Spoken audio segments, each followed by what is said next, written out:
Chapter 1. Crossing Over. When Cheng Yue regained consciousness, she felt disoriented, her throat parched and a fire burning in her chest, rendering her utterly uncomfortable. The sensation of suffocation lingered in her heart, causing her to feel anxious and breathless. Those shameless scoundrels dared to conspire against her life. When she returns, she would tear them apart. Oh, just as she opened her eyes, a beastly roar startled Cheng Yue, intensifying her pain. She attempted to spring up but found herself unable to move. The pain was unbearable. Gasping, she felt a sharp ache in her chest, her hands, head, and legs all throbbing with agony. Every part of her body was in torment, and the moment she recalled the incident, darkness swirled before her eyes. Though the water hadn't drowned her, the severe injuries had not claimed her life either. But now that a wild beast was upon her, would it spare her as a delectable meal?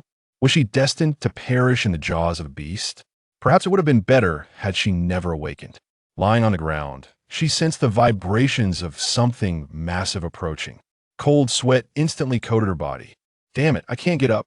Brother, hurry, it's right here. A voice echoed from a distance. People. Cheng Yue's eyes brightened. Help me.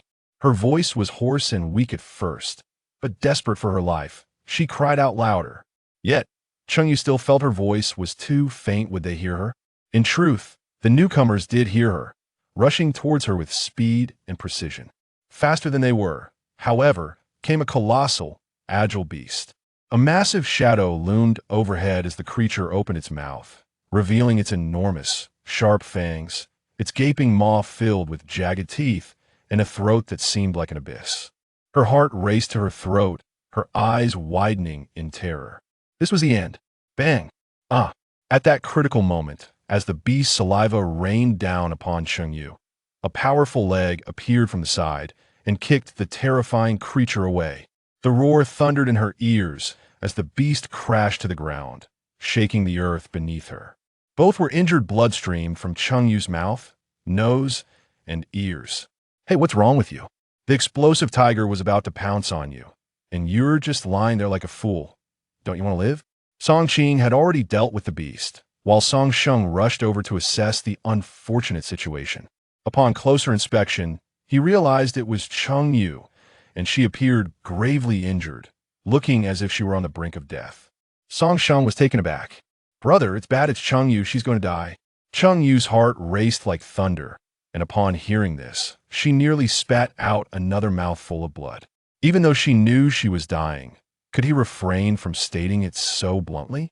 Wasn't he here to save her? Why was he hesitating? She needed urgent medical attention. After shouting, the boyish-faced young man turned and ran away.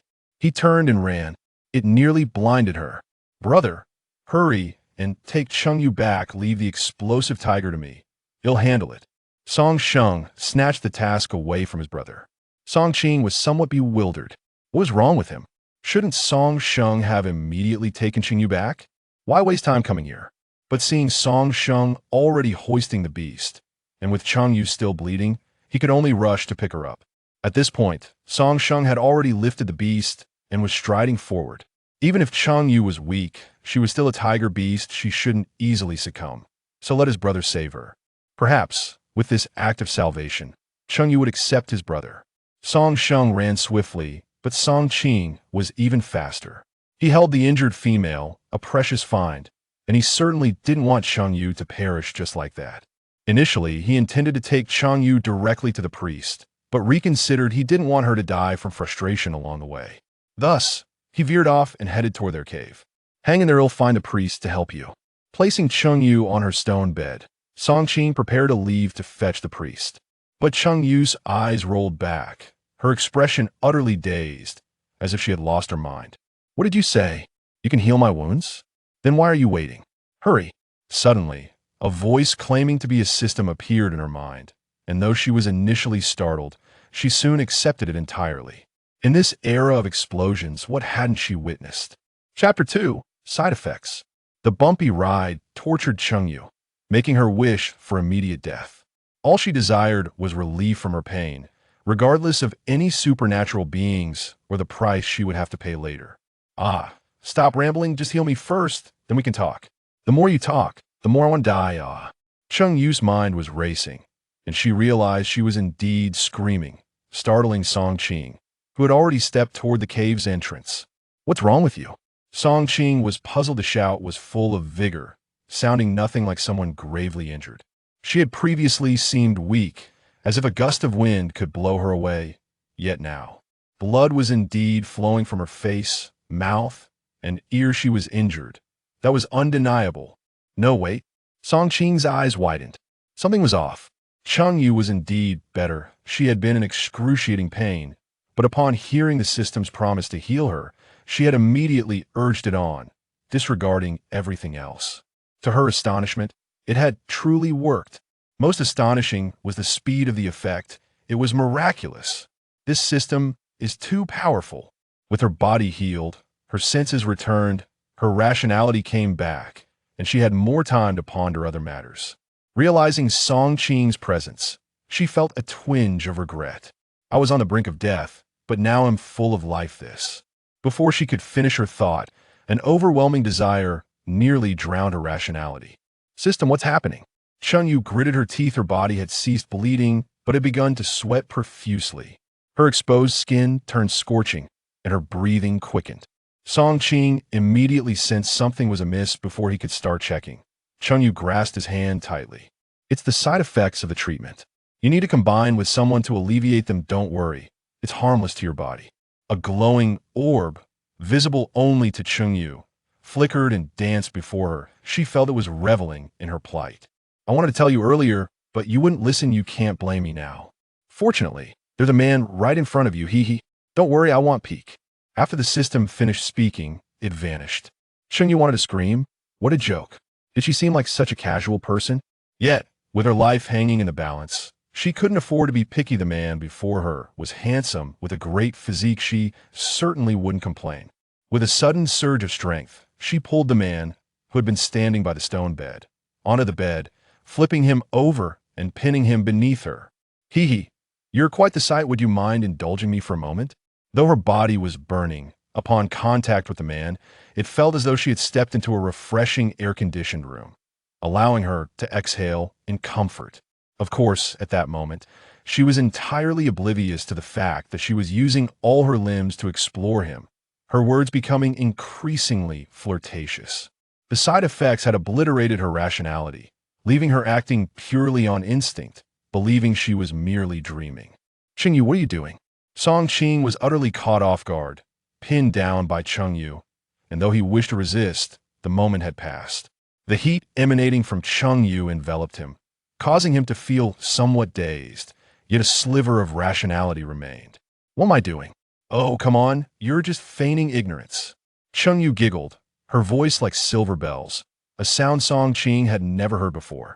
Looking at her alluring face, even smeared with dirt and grime, she appeared strikingly beautiful. Oh, why do you look so gloomy? You're not handsome at all. Leaning in, Cheng Yue nibbled without restraint, her breath warm against him, her hands gripping his sturdy waist. 6-pack ups? Or 8-pack? Damn it.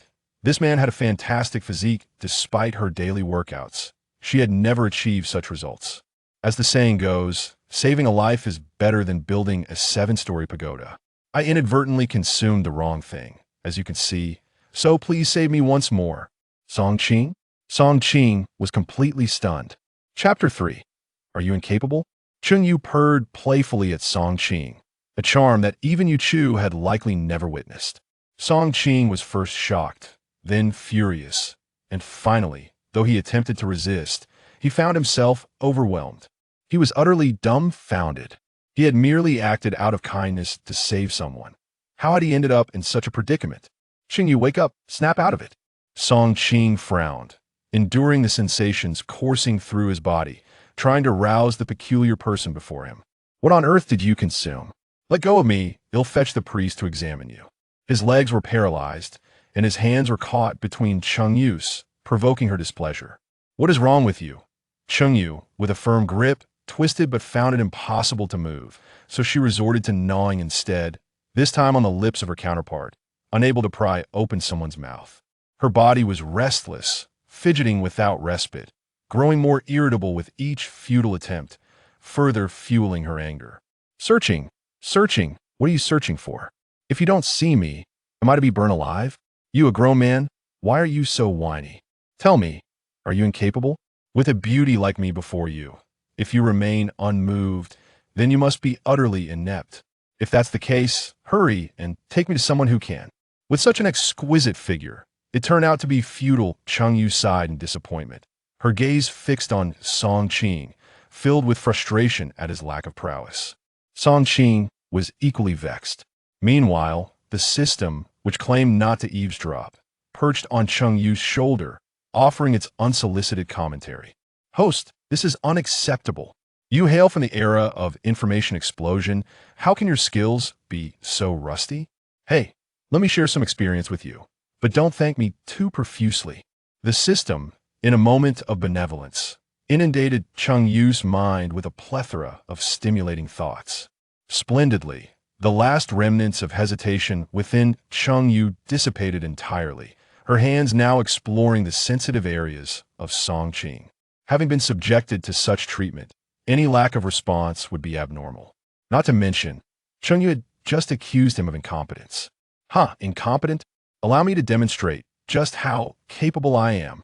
With a swift motion, Song Qing flipped over and pinned Cheng Yue beneath him. Earlier that morning, Song Qing and his brother had ventured out to hunt, but upon encountering the situation with Cheng Yue, they had no choice but to return. At least they had brought back a burst tiger. Song Sheng was in no hurry to venture out again. While he dealt with the burst tiger, his thoughts lingered on Cheng Yue, injured so severely, uncertain if she could be saved. Perhaps he should check on her later. After handling the burst tiger, he inquired at the sacrificial site, only to learn that Song Qing had not brought the severely injured Cheng Yue. Could it be that she had perished along the way? Yet, during the journey, he had heard no such news. His brother had not sought him out all morning. What could be the matter? Fearing the worst, Song Sheng pondered for a moment before heading toward his brother's cave. As he approached, not far from the cave, he heard commotion within.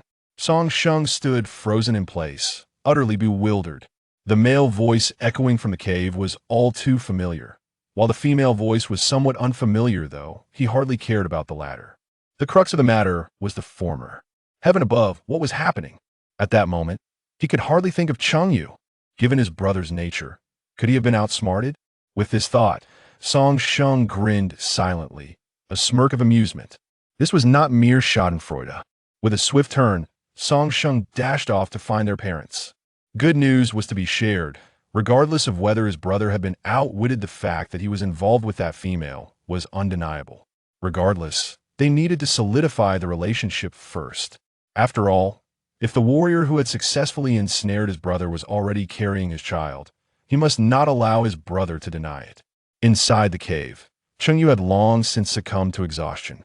Initially, it was indeed she who held the upper hand over Song Qing, but that soon changed. While Song Qing remained conscious, his rationality returned, yet he was exhausted, utterly disinclined to move. He felt a mix of annoyance and confusion. When had Cheng Yue become such a skilled actress, feigning severe injury to trick him? How bold she was, facing such a fierce burst tiger without attempting to evade. Did she not fear that they might not arrive in time to save her, leaving her at the mercy of the beast? The tribe's regulations dictated that orcs must bond upon coupling. Given Cheng Yue's initiative, Song Qing would not let her slip away. Though he did not care for a partner, he did have a fondness for offspring. In Song Qing's eyes, Cheng Yue was the most beautiful female in the tribe, the sole white wolf female, and they could certainly produce lovely offspring together. Given the strong possessiveness of wolf cubs, Song Qing had already regarded Cheng Yue as his mate. Chapter 4. Transformed into a beast. Cheng Yue awoke from hunger, the memories of recent events flooding back, wishing she could bang her head against the ground in despair what had transpired. Finding herself alone, she quickly inquired of the system, did I really overpower a grown man? It couldn't merely be her imagination. She vaguely recalled that the man was tall and robust, and she had him pinned down. It was improbable that she could have easily overpowered him. This was simply unscientific. He must have been tempted by her allure, seizing the opportunity to take advantage of her. After all, in such matters, men do not suffer. It's not as if they were losing their virginity. nor could they become pregnant, nor were they tormented. Host, do not deceive yourself, you indeed bullied a fine young man. Are you hoping to indulge without taking responsibility? Oomph, shameless harlot. A small light orb materialized before Cheng Yue, illuminating the dark cave as bright as day, though this was merely her perception. You're ridiculous, this is all because of you. Besides, I was merely following the lead set by that man. Cheng Yue huffed angrily. Had it not been for the so-called side effects, she would never have acted in such a manner. Hey now, host, you cannot blame me. I did warn you that the treatment had side effects. Who told you not to listen? Furthermore, have you forgotten how you referred to him as little brother and good brother? You clearly enjoyed yourself throughout, yet now you pretend it never happened. Humph, you haven't even put on your pants yet, and you're already turning your back. Truly heartless, just as expected from shameless woman. How is this calculated? Cheng Yue intended to rub her face to awaken her senses, only to be greeted by a pair of furry paws. Ah! A piercing scream echoed as Song Qing rushed in, drenched. What happened? What is going on? Within the cave, apart from a frenzied female beast, there were no intruders. Song Qing, perplexed, inquired, "What are you doing?" Cheng Yue could hardly contend with Song Qing, and she immediately shouted at the system, "What is happening to me? Where did these claws come from? How have I transformed into a beast? A female tiger, no less. Host, you fell into the water and struck your head against the stones at the riverbed. Do you not recall? You have already perished. I have brought you through the fabric of time and space, and you have now inhabited the form of this white tiger beastman. Why must I be a beast? She has lived as a human for over 20 years, and suddenly being transformed into a creature like this is utterly unbearable. Alas, this is a world of beastmen, where only beastmen and wild creatures exist. Aside from possessing an animal form, beastmen are no different from humans. Or do you wish to embrace the life of a wild beast?" Cheng Yue, upon hearing the news of the myocardial infarction, fell into a profound silence. After a long while, she spoke in a somber tone, "I believe that I had been rescued by someone." The system, brimming with self-satisfaction, mused that it was indeed it who had rendered her assistance. Observing the system's smug demeanor, Cheng Yue felt an overwhelming urge to obliterate its luminous orb. "What on earth is the matter with you?" Song Qing inquired, standing by the stone bed, furrowing his brow as he watched Cheng Yue sway and shake her head, intermittently raising her forepaws and then her hind legs, utterly perplexed by her erratic behavior. Cheng Yue's body stiffened as she turned her head, only to behold a tall, handsome man, strikingly devoid of attire. "System, who is this individual? When did he arrive? Why did you not inform me?" she mused. Noting the man's exquisite physique, his abdomen flat and adorned with 8 chiseled muscles, Cheng Yue inhaled sharply, her heart racing and her mouth parched. "System, could this be a lingering side effect? Otherwise, why do I feel so ravenous?" She was, after all, a respectable young woman. "Nonsense. You're merely a lewd woman. And now you're even bleeding from your nose. Don't place all the blame on the system," the system retorted. "Moreover, you find yourself in his cave, resting upon his stone bed. Who do you think he is?" The system reiterated, "Once you don pants, you cease to recognize him. Truly, you are an unrepentant flirt." A gasp escaped her lips. "So, this is indeed the man from that fateful night. What a fortunate turn of events. I have truly struck gold." Cheng Yue immediately ceased her internal struggle. In fact, she found herself intrigued. Indeed, she was captivated. The figure before her was not only handsome but also exuded a stylish charm. Even his frown was strikingly appealing. Chapter 5. Meeting the Parents. Host, refrain from becoming infatuated. He has inquired about you twice, yet you have yet to utter a single word in response. Cheng Yue jolted, lifting a paw to touch her mouth. Relieved to find no drool. Ahem, all is well. I am fine. System, what are the original owner's memories? Are there none to recall? What was the original owner's name? Did she know this man before her, and were they close? Goodness, how could I have forgotten such crucial matters? Oh, the host has finally remembered this. I thought you were indifferent. I can provide the host with some details regarding the original owner, but alas, the memories are lost by the time we arrived. The original owner had already perished, and her memories were not captured. However, fret not, for the original owner was quite the romantic. Her thoughts consumed solely by the pursuit of a man, leaving little else in her mind. Her memories were not particularly favorable, otherwise you would surely suffer a myocardial infarction. As Cheng Yue listened, she waved her furry paw at Song Qing. "Come here, sit down. It's exhausting to stand." Noticing that Cheng Yue appeared to be without any issues, Song Qing nodded and wrapped herself in a nearby animal skin skirt. However, she caught sight of Cheng Yue's downcast expression, filled with a sense of regret, and sighed softly. Instantly, she tightened her grip on the skirt. Is Cheng Yue truly such an eager female? How have I never noticed this before? Now that you are awake, it is the perfect opportunity to discuss our affair. Recalling the events of yesterday, Song Qing felt a flush rise to her ears, her gaze evasive. Daring not to look at Cheng Yue again. Fortunately, the latter was presently covered in fur. Otherwise, she would have hesitated to enter the cave. Cheng Yue raised an eyebrow, poised to tease, when she suddenly heard footsteps approaching from outside, followed by a call. Xiao Qing, are you home? Mother has come to bring you some food.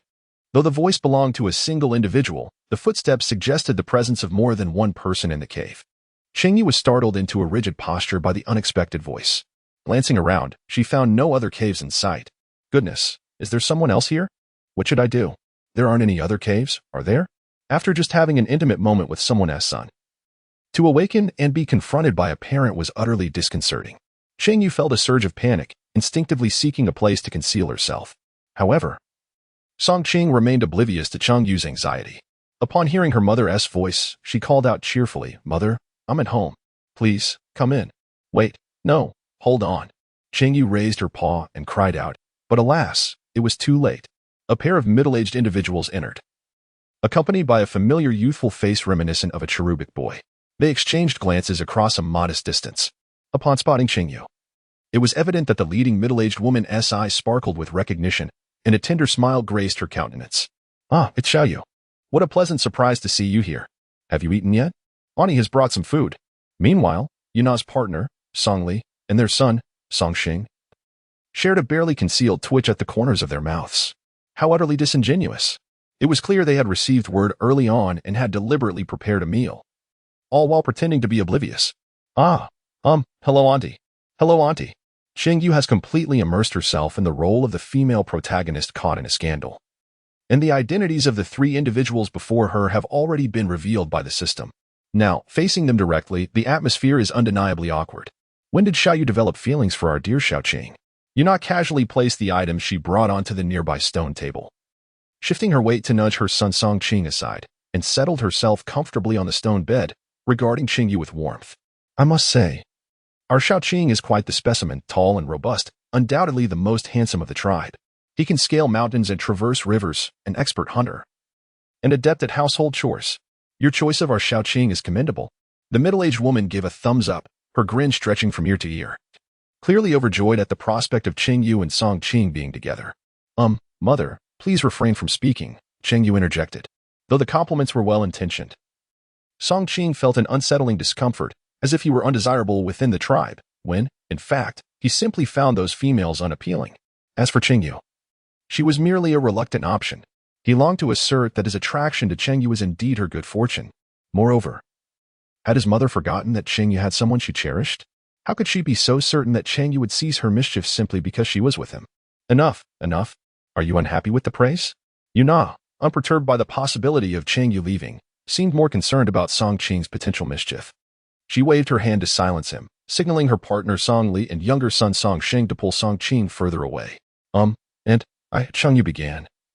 But the few present were evidently aware of the circumstances. She wished to clarify that her connection with Song Qing was merely a chance occurrence. Yet, would you not allow her to deny it? Absolutely not. Oh dear, Aunt knows. You must be with our Xiao Qing out of resentment towards you Chu and Cheng Yue. Am I right? Regardless of any underlying motives, the fact remains that you and Xiao Qing are together, correct? With you Chu and Cheng Yue in a relationship. Your chances with him are indeed non-existent. This is undeniable. If you ask me, the best way to forget a past love is to embrace a new one. And there is no rush. Take your time. Let Xiao Qing take you out for a stroll, away from sorrowful sights, so you won't feel as heartbroken. I must admit, Yuna is quite the talker, not allowing Cheng Yue to interject, her words flowing incessantly. The central theme was clear: enjoy a delightful companionship with her son. Meanwhile, Cheng Yue pondered, System, who are you Chu and Cheng Yue? It seemed they were the original protagonist's former lovers. Oh, did I not mention them? The system's little light orb bounced from one side to the other, even playfully leaping atop Song Li's head. Yu Chu was the male that the original protagonist was infatuated with, desperately clinging to him, only to find him romantically entangled with her soul friend. Moreover, the original protagonist was the one Yu Chu harmed, influenced by Cheng Yue, and discarded in the wilderness. So, Yu Chu and Cheng Yue are indeed the villains in this tale? Cheng Yue pondered for a moment and remarked, "Do you wish for me to avenge the original owner? Typically, when one occupies another's body, such as the expectation, is it not? However, it is entirely up to you. After all, we descended only after the original owner met her demise, devoid of memories. What vengeance is there to pursue? Frankly, without any reward, why exert ourselves? Let those two be. As long as they do not create chaos." Cheng Yue shared this sentiment wholeheartedly. She had been concerned that should she take action, the original owner's infatuated heart might lead her former lover to seek retribution against her in the dead of night. Ahem, dear aunt, I'm not yet prepared. Might I have a little time to cultivate my relationship with Song Qing first? As she overheard the woman discussing when to hold their bonding ceremony, Cheng Yue swiftly interjected. Yuna paused momentarily before responding with a smile. "Oh, of course, of course. You two have hardly spent time together. It is indeed surprising that you are suddenly paired. Although such arrangements are common within the tribe and hardly remarkable, there are instances where individuals gaze into each other's eyes one moment and bond the next. Yet, Cheng Yue valued emotional connections, and Yuna understood this well. Moreover, was this not her own intention? They could take their time, whenever they felt ready to bond. It would be at their discretion. Just inform us when the time comes, and your father and mother will prepare everything for you. How delightful." She had directly referred to them as her parents. Cheng Yue, however, remained awkwardly oblivious to the situation. Chapter 6. Embarrassment. Perhaps sensing Cheng Yue's discomfort, or perhaps due to the completion of her objective, Yuna engaged in a brief conversation with Cheng Yue before departing with the man and her young son. Once they left, Cheng Yue undeniably breathed a sigh of relief. How frightening it was, truly terrifying. It had almost turned into a forced marriage scenario, yet fortunately, the aunt was a person of great reason. How ironic that she worried about Cheng Yue being with her son, only to irrationally pursue Yu Chu afterward. The system coldly splashed a bucket of cold water over her head. Cheng Yue absent-mindedly wiped away the non-existent cold sweat, letting out a sigh tinged with trepidation. I must truly express my gratitude to the original owner for this rather troublesome romantic entanglement that can serve as a shield for me. Otherwise, I would be at a loss on how to refuse. Song Qing entered the room and, noticing that Cheng Yue retained her beastly form, inquired, "Are you staying with me? Or will you return home?" He had overheard Cheng Yue's earlier conversation with her mother and agreed with the notion of spending time together. He also concurred with her mother's suggestion to take Cheng Yue out for a stroll. He was concerned that in a moment of impulsiveness, Cheng Yue might chase after Yu Chu again. She was already his mate. How could she entertain thoughts of another beastman? Especially that fellow, Yu Chu. He couldn't fathom why Cheng Yue's judgment was so clouded, choosing to be enamored with such an unsightly creature. Cheng Yue was momentarily taken aback, then immediately waved her hand, asserting that she would certainly return home. What significance did residing at Song Qing's hold? Song Qing nodded and added, "My mother suggested that we take a stroll. What do you think? If you are inclined, we could depart now, though a few days hence would suffice as well." He hoped to embark without delay to prevent Cheng Yue from harboring regrets. "Absolutely not," the system vehemently exclaimed, startling Cheng Yue into a shudder. "Why are you so agitated?" she inquired, though truthfully she had no desire to venture outside either. In the primitive society, the outdoors consisted of either dense jungles or ferocious beasts. The natural scenery held little allure. "Host, did I not inform you? I am engaged in infrastructure development, and you must complete tasks for me within the tribe. If you wander off, what will become of my assignments?" The small luminous sphere paused momentarily before continuing. "Do not forget, you still owe me 200,000 points. You must repay me promptly. Otherwise, my energy will deplete, and we shall both face dire consequences." 200,000 points? Cheng Yue exclaimed. "When did I ever owe you such a sum?" She hadn't accomplished anything yet. The healing. Host, do you genuinely believe that comes without cost? How could that be? Furthermore, the remedy that yields results so swiftly is merely 200,000, and that is a preferential rate I offer you. If you doubt my words, once your shop is operational, you may examine the healing potions therein. The one I provided you is valued at 1 million in the marketplace. The system appeared sincere. Yet, Cheng Yue continued to murmur, "It's not as if you were compelled to provide me with such an exorbitant option. Clearly, a less costly alternative could have sufficed. Otherwise, that embarrassing side effect would not have occurred." The system merely scoffed. "Ah, you ungrateful wretch. Having indulged in the benefits, you dare utter such words? Have you no shame?" Song Qing observed Cheng Yue, who had again fallen into a stupor, and he let out a weary sigh, remarking, "If you are unwilling to venture forth, then so be it." In Song Qing's perspective, Cheng Yue's vacant expression suggested she was reminiscing about Yu Chu, which left him in a state of inner conflict regarding whether to persist in his pursuit. Cheng Yue turned away from the management system and addressed Song Qing, stating, "The outside is far too perilous at this moment. The tribe is also quite occupied, so it would be prudent not to venture out." After a brief cough, she added, "Well, it's getting late, so I suppose I shall take my leave now." Following her parents' relentless pursuit for a suitable match, Cheng Yue found herself devoid of the inclination to tease Song Qing any further. With only the two of them in the modest cave, an air of awkwardness enveloped them. Song Qing, however, seemed unfazed and simply inquired, "Would you like me to escort you home?" Cheng Yue swiftly waved her hand and leaped down from the stone bed, insisting that she could return on her own. After uttering her words, she dashed out of the cave. Song Qing stood at the cave's entrance, squinting his eyes as he watched Cheng Yue depart, lingering for a while before finally exiting the cave himself. With time slipping away, he decided it was best to go hunting first. A hearty meal would provide him with the energy to contemplate other matters.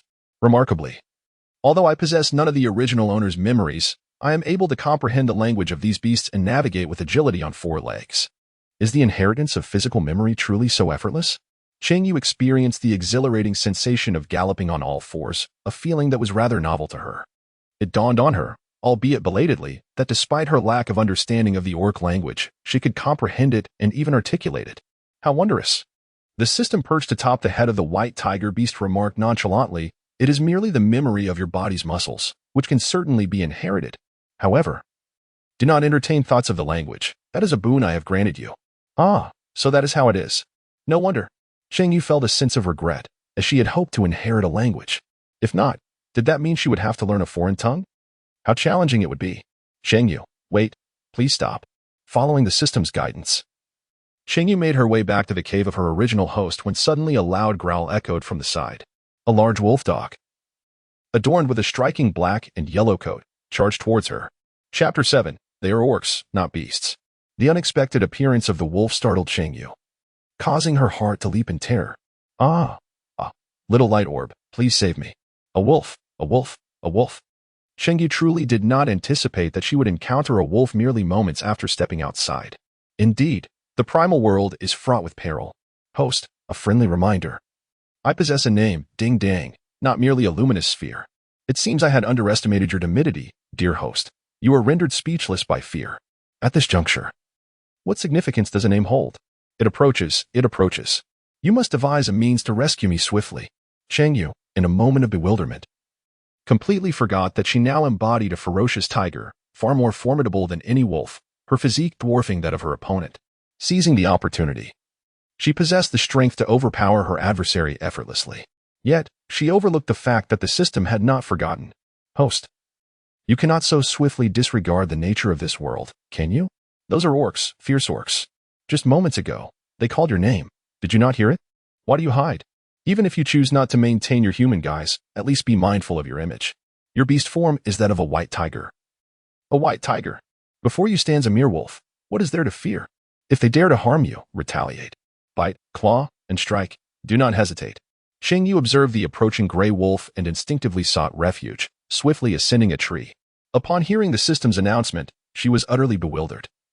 Not only because the creature beneath her was a shape-shifting beastman, but also due to the surprising agility with which her own massive white tiger form had climbed the tree. This feat, so effortless, was something she would have never believed possible in the past. Cheng Yue, what is the matter with you? I called out, and you ignored me. Upon seeing me approach, why did you still hide? Do you think I could possibly devour you? The gray wolf below spoke, its mouth opening to reveal a stream of words. This was a female beast. System, who was down there? It was understandable that she lacked the original owner's memories. Even if she had them, discerning the owner's identity through a coat of fur would be impossible. Consider her a friend of the original owner, named Su Xiao, albeit a rather superficial one, so you need not be concerned. Moreover, with Yuchu alongside Cheng Yue, the original owner's acquaintances secretly reveled in her misfortune. When the original owner was slain, they had also contributed to the calamity. Cheng Yue nodded in acknowledgement. She had now assumed the identity of the original owner and would henceforth live her life as such. It was prudent to consider that these individuals might yet harbor ill intentions towards her. Thus, Cheng Yue remained perched upon the tree, gazing downwards as she remarked, "What are you to me? Must I respond simply because you call? What is wrong with avoiding you? It is precisely upon seeing you that I feel the urge to retreat. After all, I fear that you might charge at me with malice. You could easily be swayed by that wretched Cheng Yue to incite Yuchu against me. abandoning me to my fate. It is not beyond reason for you to commit further transgressions. What are you saying? Su Xiu was utterly taken aback by Cheng Yue's words. Could she possibly have discovered the truth? Yet, even if she had, how could Cheng Yue dare to address her in such a manner? We are good friends. How could you think of me in such a way? You disappeared yesterday, and do you have any idea how worried we were? I searched for you at dawn. And yet you unjustly accuse me. In truth, they had learned that Cheng Yue not only returned but was also in the company of Song Qing, prompting them to rush out in a state of urgency to ascertain the situation. Indeed, Cheng Yue appeared unscathed, her demeanor suggesting no signs of severe injury. Could it be that Yuchu still harbored feelings for Cheng Yue, thus showing restraint? Damn it, her luck was unnaturally good. Having been brought back by the Song family's brothers, otherwise, given Cheng Yue's capabilities and courage, how could she have returned safely? Upon hearing Su Xiu's delicate and aggrieved tone, Cheng Yue felt her hair stand on end. Please, please, do not speak in such a manner. With that mane of yours, I cannot discern where your grievances lie. Let us maintain some decorum, dear sister. Whether you have been wronged is something only you and your companions know. Let us not pretend to be friends. We were never truly close. For the sake of my future safety, it would be best if you and your lot refrain from claiming friendship with me. There is no need for that concerning Yuchu and Cheng Yue, those despicable individuals. Cheng Yue surmised that the individual who had ventured out early in search of her must have heard of her safe return, and one could only wonder if. At this moment, a profound sense of regret lingered within. In an era marked by scarcity and hardship, there truly seemed little need for the entanglements of grudges and rivalries. Step aside, I must assent. Should your failure to yield result in my inadvertently crushing you beneath me, do not dare to seek retribution. With the assurance that this was not a ferocious wolf in the wild and recognizing her own physical advantages, Cheng Yue felt emboldened and prepared to leap down. Su Xiu was taken aback, though she could not comprehend how Cheng Yue had transformed so dramatically in just a day. She dared not take any risks and stepped aside just before Cheng Yue's descent. Cheng Yue leaped down, cast a glance at Su Xiu, then shook her head and swiftly departed. She had no desire to engage in conversation with Su Xiu whatsoever. Upon witnessing her retreat, Su Xiu did not pursue her but instead turned and left as well. The transformation of Cheng Yue has been drastic. She must return to inform Cheng Yue and Yuchu. Su Xiu harbors concerns. Uncertain if Cheng Yue is aware that she was deliberately abandoned in the woods by individuals we arranged.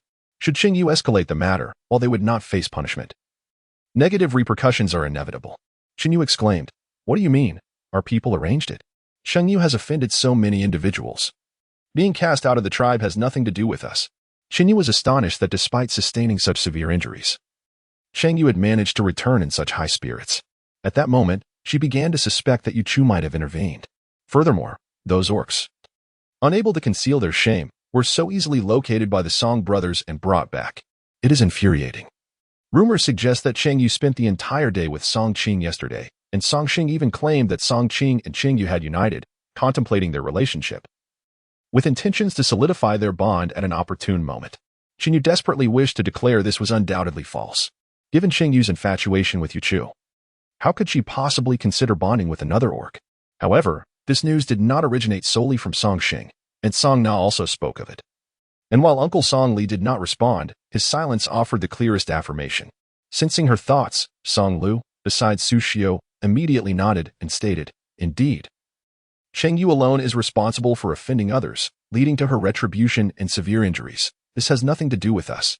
As he spoke, he cast a warning glance at his companions, who promptly grasped the implication and nodded in agreement. Wasn't it precisely as they said? Cheng Yue's arrogance and lack of tact had alienated many, but had she truly formed a bond with Song Qing? Could it be a ploy to provoke Yuchu intentionally? Cheng Yue had previously sought to be with Yuchu but had refrained from committing, dismissing others entirely. Now, it was conceivable that upon hearing of Yuchu's confirmed relationship with Cheng Yue, she might act out of spite. If so, was she merely toying with Song Qing? Would he harbor no resentment? Even if Song Qing remained unfazed, Uncle Song Li and Aunt Yuna would not let her off easily. If what Lo Er suggested were true, a spectacle was surely on the horizon. Cheng Yue listened quietly to the discourse, finding their reasoning compelling. Her previously somber expression brightened with a smile. If this were the case, her anticipation grew immensely. Chapter 8. The Novice Gift Package from the System. It was revealed that the original owner had a poor relationship with her family. Her parents and brothers favored her elder sister, who was a scheming individual, while her so-called friends were merely superficial acquaintances. As for the other members of the tribe, they were either offended by the original owner or looked down upon her. and many held no meaningful connections. In such circumstances, Cheng Yue had no need to maintain the original owner's persona for the sake of anyone else. Cheng Yue has grown increasingly satisfied with the identity of the original host. Dear host, you previously lamented the inadequacies of this identity, claiming it to be fraught with complications. Now, however, do you not recognize the wisdom of my choice? The little orb of light danced ahead, leading the way with an air of pride. Allow me to assure you, within the entirety of the White Wolf tribe, there exists no identity more befitting of you. A mere slight closeness with family and friends could lead to discovery, and furthermore, it is imperative to fortuitously encounter a recently departed body. Cheng Yue initially wished to refrain from engaging in this discourse. However, upon hearing the remarks of the little light orb, she found herself in disagreement. Surely, this world must be complete, must it not? Beyond the White Wolf tribe, there must exist other tribes as well. If this tribe is absent, could it be that no other tribes possess suitable candidates? The world is vast. Can it truly lack even one individual?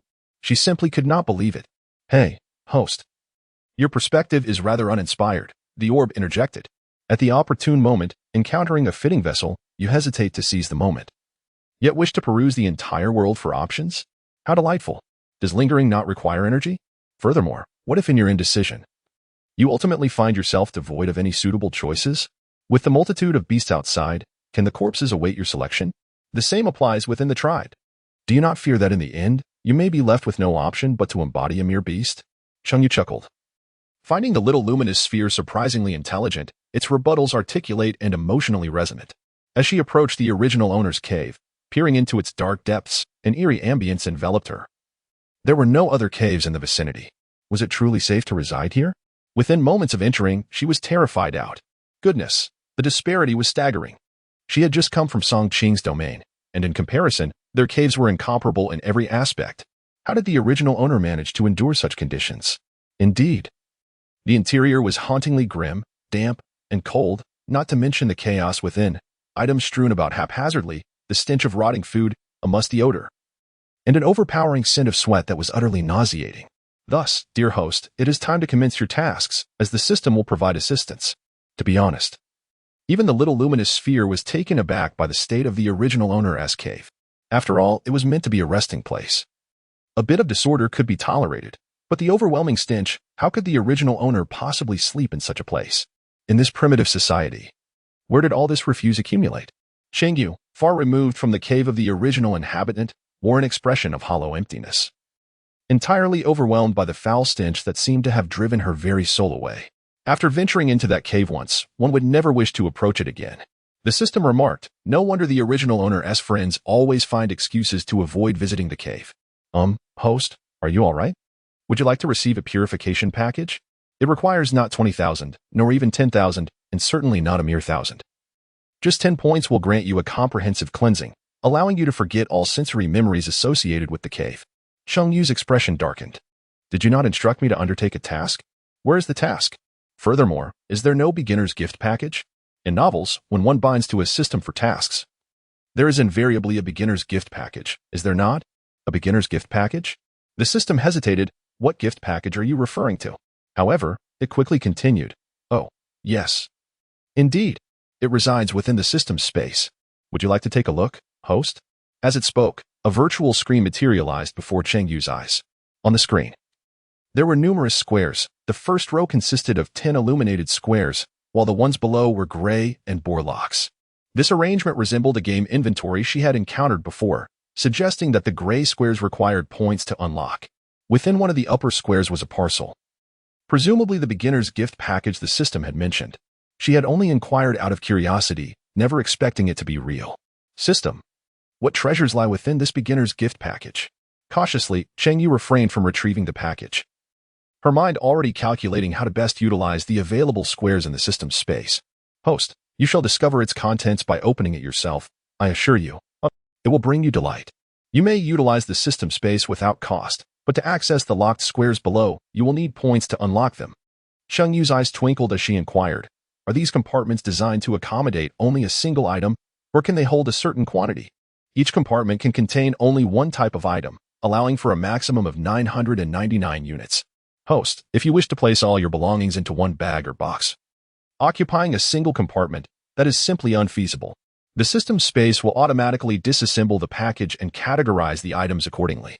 Cheng Yue pointed at the novice gift pack, questioning whether it contained merely a single item. Was that not rather insufficient? Oh, but it was quite different.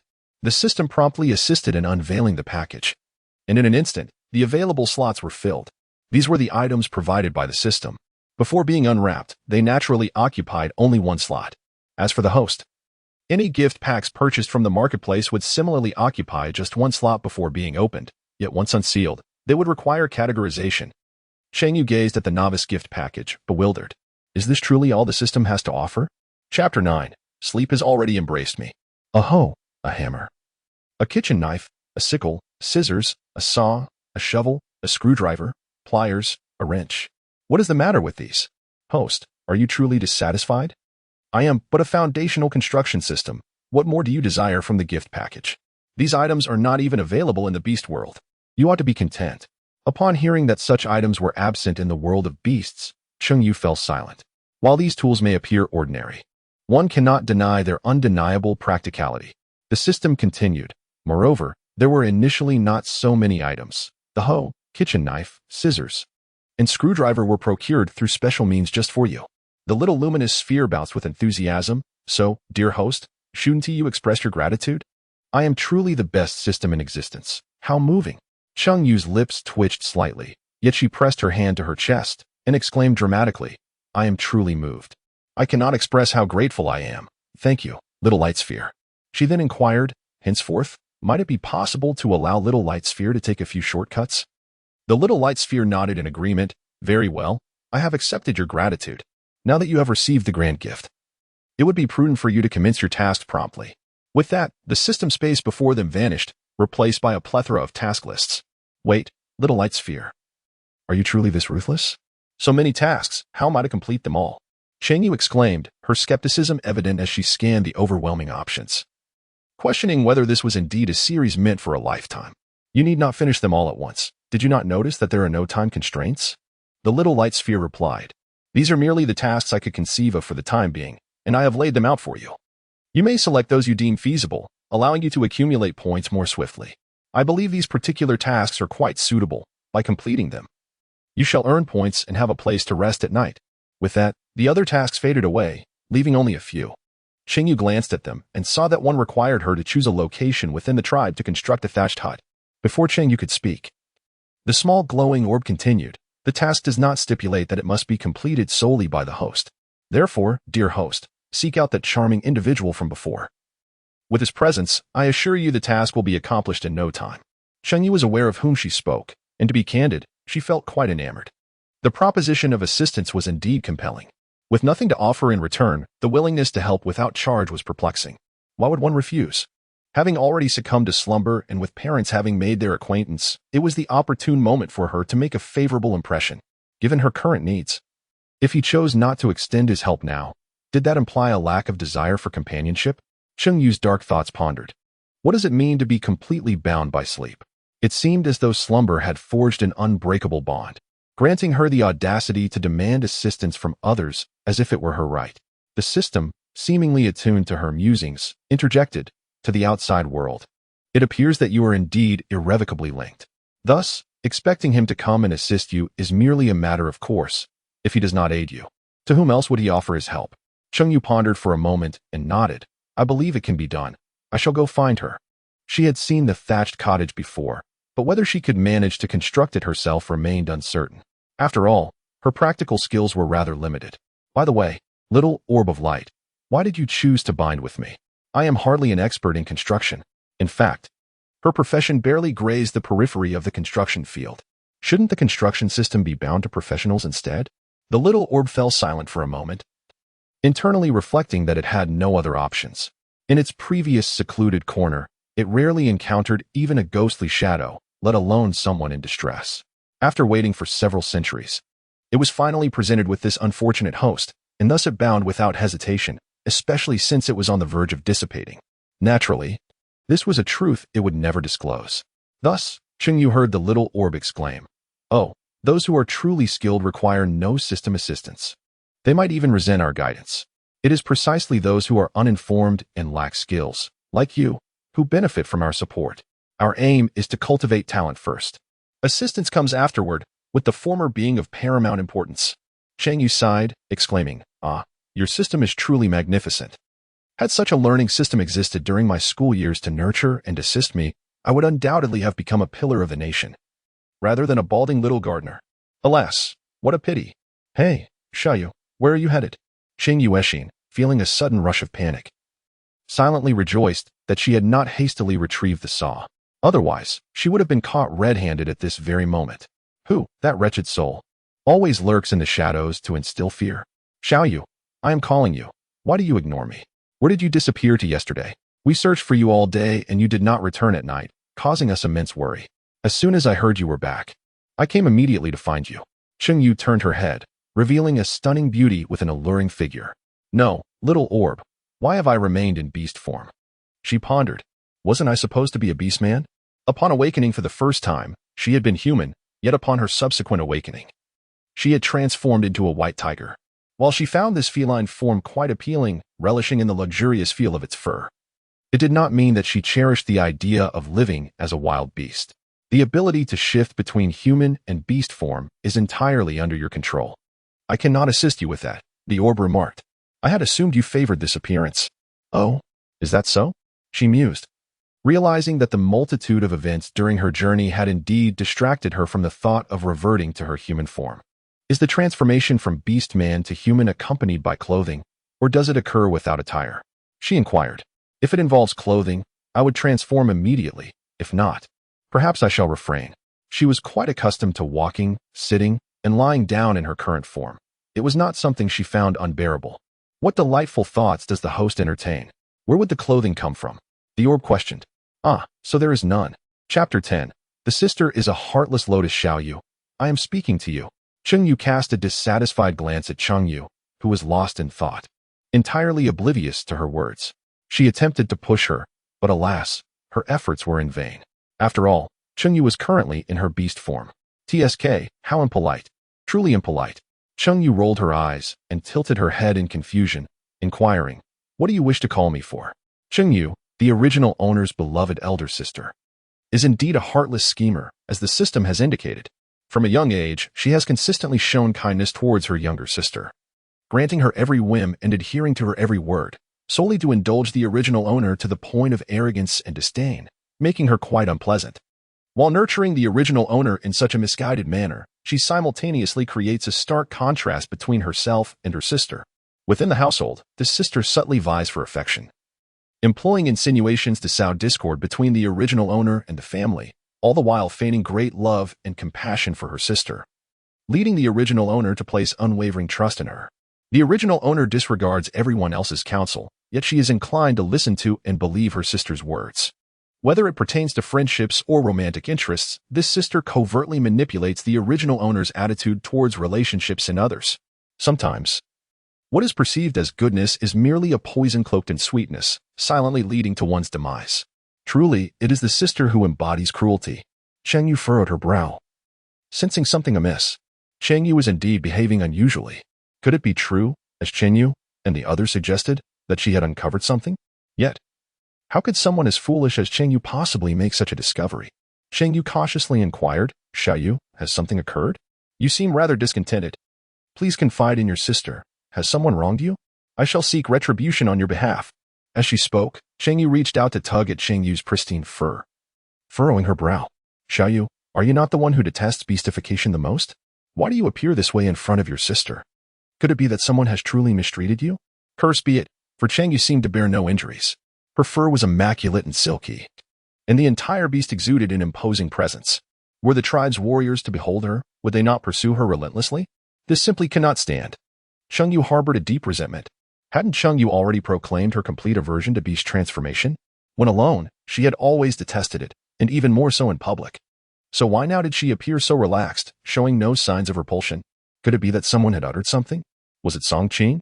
The thought of what Cheng Yue had previously mentioned only deepened Cheng Yue's frown.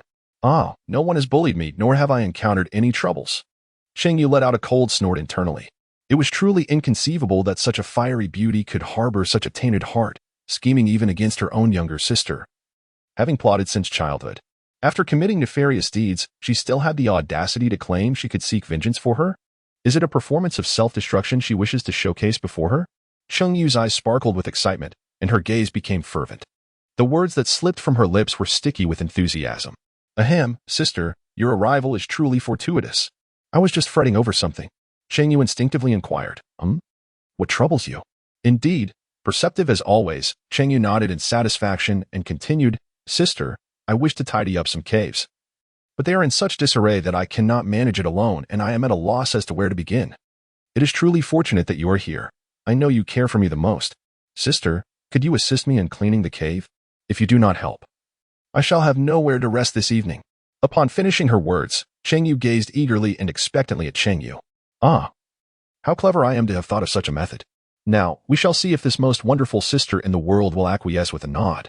What? Clean the cave? Cheng Yu's expression stiffened. Xiaoyu, your sister genuinely wishes to assist you. Cheng Yue did not finish her sentence when Cheng Yue immediately exclaimed with joy. I knew you were the best, sister. Thank you, sister. Please hurry into the cave and help me tidy up. I have never done this before and truly do not know how. She continued, Sister, there is no place to step inside the cave. So I shall wait outside for you. Once you have finished cleaning, I will go find something delicious for you to eat. With that, she looked at Cheng Yue with sparkling eyes. Wait, what is the matter with this little girl? Cheng Yue tilted her head in confusion and inquired, What is it, sister? Organizing the cave would require a considerable amount of time. Cheng Yu's lips twitched slightly as she replied, I wish I could assist you, dear sister. But I have numerous tasks awaiting my attention. I cannot afford to linger here for too long, lest others begin to gossip. To preempt any further interruptions from Cheng Yue, Cheng Yue hastily concluded her statement. Cheng Yue would surely be understanding and offer to assist her, wouldn't she? However, to her surprise, but sister, you have so many admirers. Haven't they always been the ones to help you before? Have they ceased to be fond of you now, hence their reluctance to assist? These words were uttered by the little glowing orb, tutoring Cheng Yue. Observing Cheng Yu's increasingly rigid expression, Cheng Yue realized that the little glowing orb was indeed correct. Cheng Yue was on the verge of exasperation. Did she truly believe she was Cheng Yue? With so many single orcs within the tribe, was there not one who harbored any affection for her, let alone assist her? No, that was not the crux of the matter. What did her sister mean by that? Did she not wish to aid her in tidying up? Yet, sister, did you not previously proclaim that you would assist me in whatever I endeavored? Before Cheng Yue could utter a word, Cheng Yue, with an air of grievance, continued, If sister is unwilling, may I not call upon someone else to lend a hand? You have so many friends. Surely one of them would be willing to assist. After all, it would be a favor to me. Cheng Yu's heart roared with indignation, and the cordial facade she had maintained was on the verge of crumbling. Alas, dear sister, I cannot elucidate matters to you clearly. Seeing you safe brings me solace. However, I have other pressing matters to attend to, so I must take my leave. With that, she unexpectedly turned and fled. Cheng Yue shook her head, clicking her tongue. Alas, this sister's combat prowess is rather lacking. Unfortunately, she failed to persuade the other party to assist in cleaning the cave. It becomes evident that the so-called kindness and consideration are mere facades. Chapter 11. Will you help or not? What do you mean by helping me build a thatched cottage? What is a thatched cottage? In response to the system's encouragement, Cheng Yue ultimately sought out Song Qing. If one can enlist assistance, why toil alone? Moreover, he is such a dashing young man. But what exactly is a thatched cottage? Well, it is simply a place where we reside. My cave is too small, damp, and dark, having not been cleaned for ages. It is truly uninhabitable. Thus, I wish to create a proper dwelling. Cheng Yue chose to speak frankly, for she had selected a new residence not far from Song Qing's cave. It was situated at the foot of a small hill, in a somewhat uneven area that, once cleared, would suffice for her to build a house and cultivate a vegetable garden. With some effort, she could even create a more spacious area. Not far ahead flowed a river, which Cheng Yue had yet to see in person, but the small glowing orb had shown her images captured remotely. The water was crystal clear, flanked by dense forests, creating a tranquil and secluded environment. There were both deep and shallow parts of the river, with the shallow areas strewn with rocks, and upstream, there was a small waterfall. She wondered if the river held fish, shrimp, or snails, and resolved to investigate once she settled in. As for the cave, upon hearing Cheng Yue mention her dwelling, Song Qing immediately associated it with the cave. However, while a cave could suffice, a thatched hut was out of the question. No, it was not a cave. They would not excavate a dark hole within the mountain. Although she had tested her vision in dimly lit caves and could see, It was not entirely clear, and she preferred the light. Oh dear. I cannot explain it all at once. Just tell me, will you assist me? She urged. If he could not even offer this assistance, then there was no point in considering him as a partner. The probationary period would be unnecessary. Song Qing had been on the verge of leaving the tribe to hunt when his partner returned. At that moment, he thought nothing of it, merely returning to the cave to organize his belongings. Upon seeing Cheng Yue approach, a realization struck him. He had been concerned for her. Given the circumstances, as a responsible orc, he could not simply disregard her. Noticing Cheng Yue's growing impatience, Song Qing promptly responded, I will help. Just tell me what you need. Cheng Yue smiled in satisfaction, raising her hand as if to pat Song Qing on the shoulder, only to sadly discover the height difference. Ultimately, she retracted her hand, feigning indifference as she wiped it on her animal skin skirt. Seeing this, a smile crept into Song Qing's eyes. He found Cheng Yue's current demeanor somewhat endearing, wondering why he had not noticed it before. His understanding of Cheng Yue had largely been shaped by what others in the tribe had said. Yet now he realized she was entirely different from the image that circulated. Although he had not seen much yet, at this moment, Cheng Yue was neither haughty nor arrogant. Instead, she displayed humility and a lively spirit, even appearing shy and awkward in the presence of elders. What then? Was the truth behind the version of Cheng Yue that circulated in the tribe? As these thoughts swirled in his mind, Song Qing found himself unexpectedly saying, Aren't you fond of Yuchu, wanting to be with him every day? Is it all right for you to seek me out now? Are you trying to use him again? But would he even care? Cheng Yue, intending to ask Song Qing to fell a few suitable trees, rolled his eyes upon hearing the question. How do you know that before seeking you out, I didn't first look for him? Song Qing was taken aback, genuinely unaware of that fact. I merely jested. And you actually believed me. From now on, refrain from mentioning that name in my presence. It disgusts me. Cheng Yue offered no semblance of dignity to the so-called Yuchu, directly stating, Do you truly believe I sustained my injuries and collapsed in the wilderness because of Yuchu? Song Qing furrowed her brows, questioning. Are you implying it was Yuchu? This cannot be the case, can it? If that were true, then Yuchu. TSK. What advantage would I gain from deceiving you? Regrettably, I lack evidence. Otherwise, would I spare those associated with Yuchu? Cheng Yue, with an air of impatience, waved her hand and said, Enough of this chatter. It's dampening my spirits. You promised to assist me, so let us first select some timber. We shall chop it down to construct a wooden house. As for the roof, a casual stroll through this forest will reveal ample wild grasses. We can choose the tall and robust ones. In fact, there are also numerous large leaves here that would serve splendidly as roofing material. I intend to gather some of those as well. I worry that relying solely on grasses might lead to leaks during the rain. Noticing Cheng Yue's clear reluctance to discuss her feelings further, and recognizing the pain behind her demeanor, Song Qing chose to remain silent. Out of respect for Cheng Yue's current plight, he complied with her request without question or hesitation, exhibiting a commendable work ethic that Cheng Yue greatly appreciated. Did you not mention an intention to build a thatched cottage? What is this endeavor? After laboriously transporting the timber to the designated site, Song Qing observed Cheng Yue wielding a stone hoe to dig up mud. Are we not constructing a thatched house? Why are we now playing with mud? Finally, he couldn't restrain his curiosity any longer. Oh, did I not mention? This is, of course, for sealing the roof. Please clear the nearby wild grasses, she replied. According to the calculations of the little light orb, the amount of wood gathered would suffice for a small hut. However, this area remained undeveloped and overgrown, with deeply rooted weeds that would take her months to clear if she were in her former body. The sun beat down relentlessly, and the mosquitoes were plentiful. The toil of farmers is indeed arduous. Thankfully, this body is not truly mine. It is not even fully human. Once I overcome my mental barriers, I can still manage the work. Moreover, it is unjust to rely on others for assistance while shirking my own responsibilities. With Song Qing beside me, I must grit my teeth and labor on. Indeed, enlisting help was an astutely correct choice. If only the host had better skills. Constructing a mud brick house would certainly be superior to a thatched cottage. The little light orb lamented as it observed the yellow earth at Cheng Yue's feet. However, host, you must strive harder. It is said that winters in this world are exceedingly harsh, claiming the lives of many beastmen each year. The frigid winter prompts the beastmen to seek companions. They must replenish their numbers due to the fatalities caused by the cold. Additionally, physical activity generates warmth, preventing them from succumbing to the cold while asleep. With improved skills, you could build better homes. Otherwise, you may find yourself returning to a cave to hibernate. Caves provide some protection from the wind and cold, yet they are only a temporary solution. It is far better to construct one's own fortress with a robust insulation and windbreak system, ensuring warmth and comfort. Encouraged by the little light orb, Cheng Yue, however, was not inclined to consider such long-term matters at present. The thatched cottage had yet to take shape. It was best to focus on completing that first.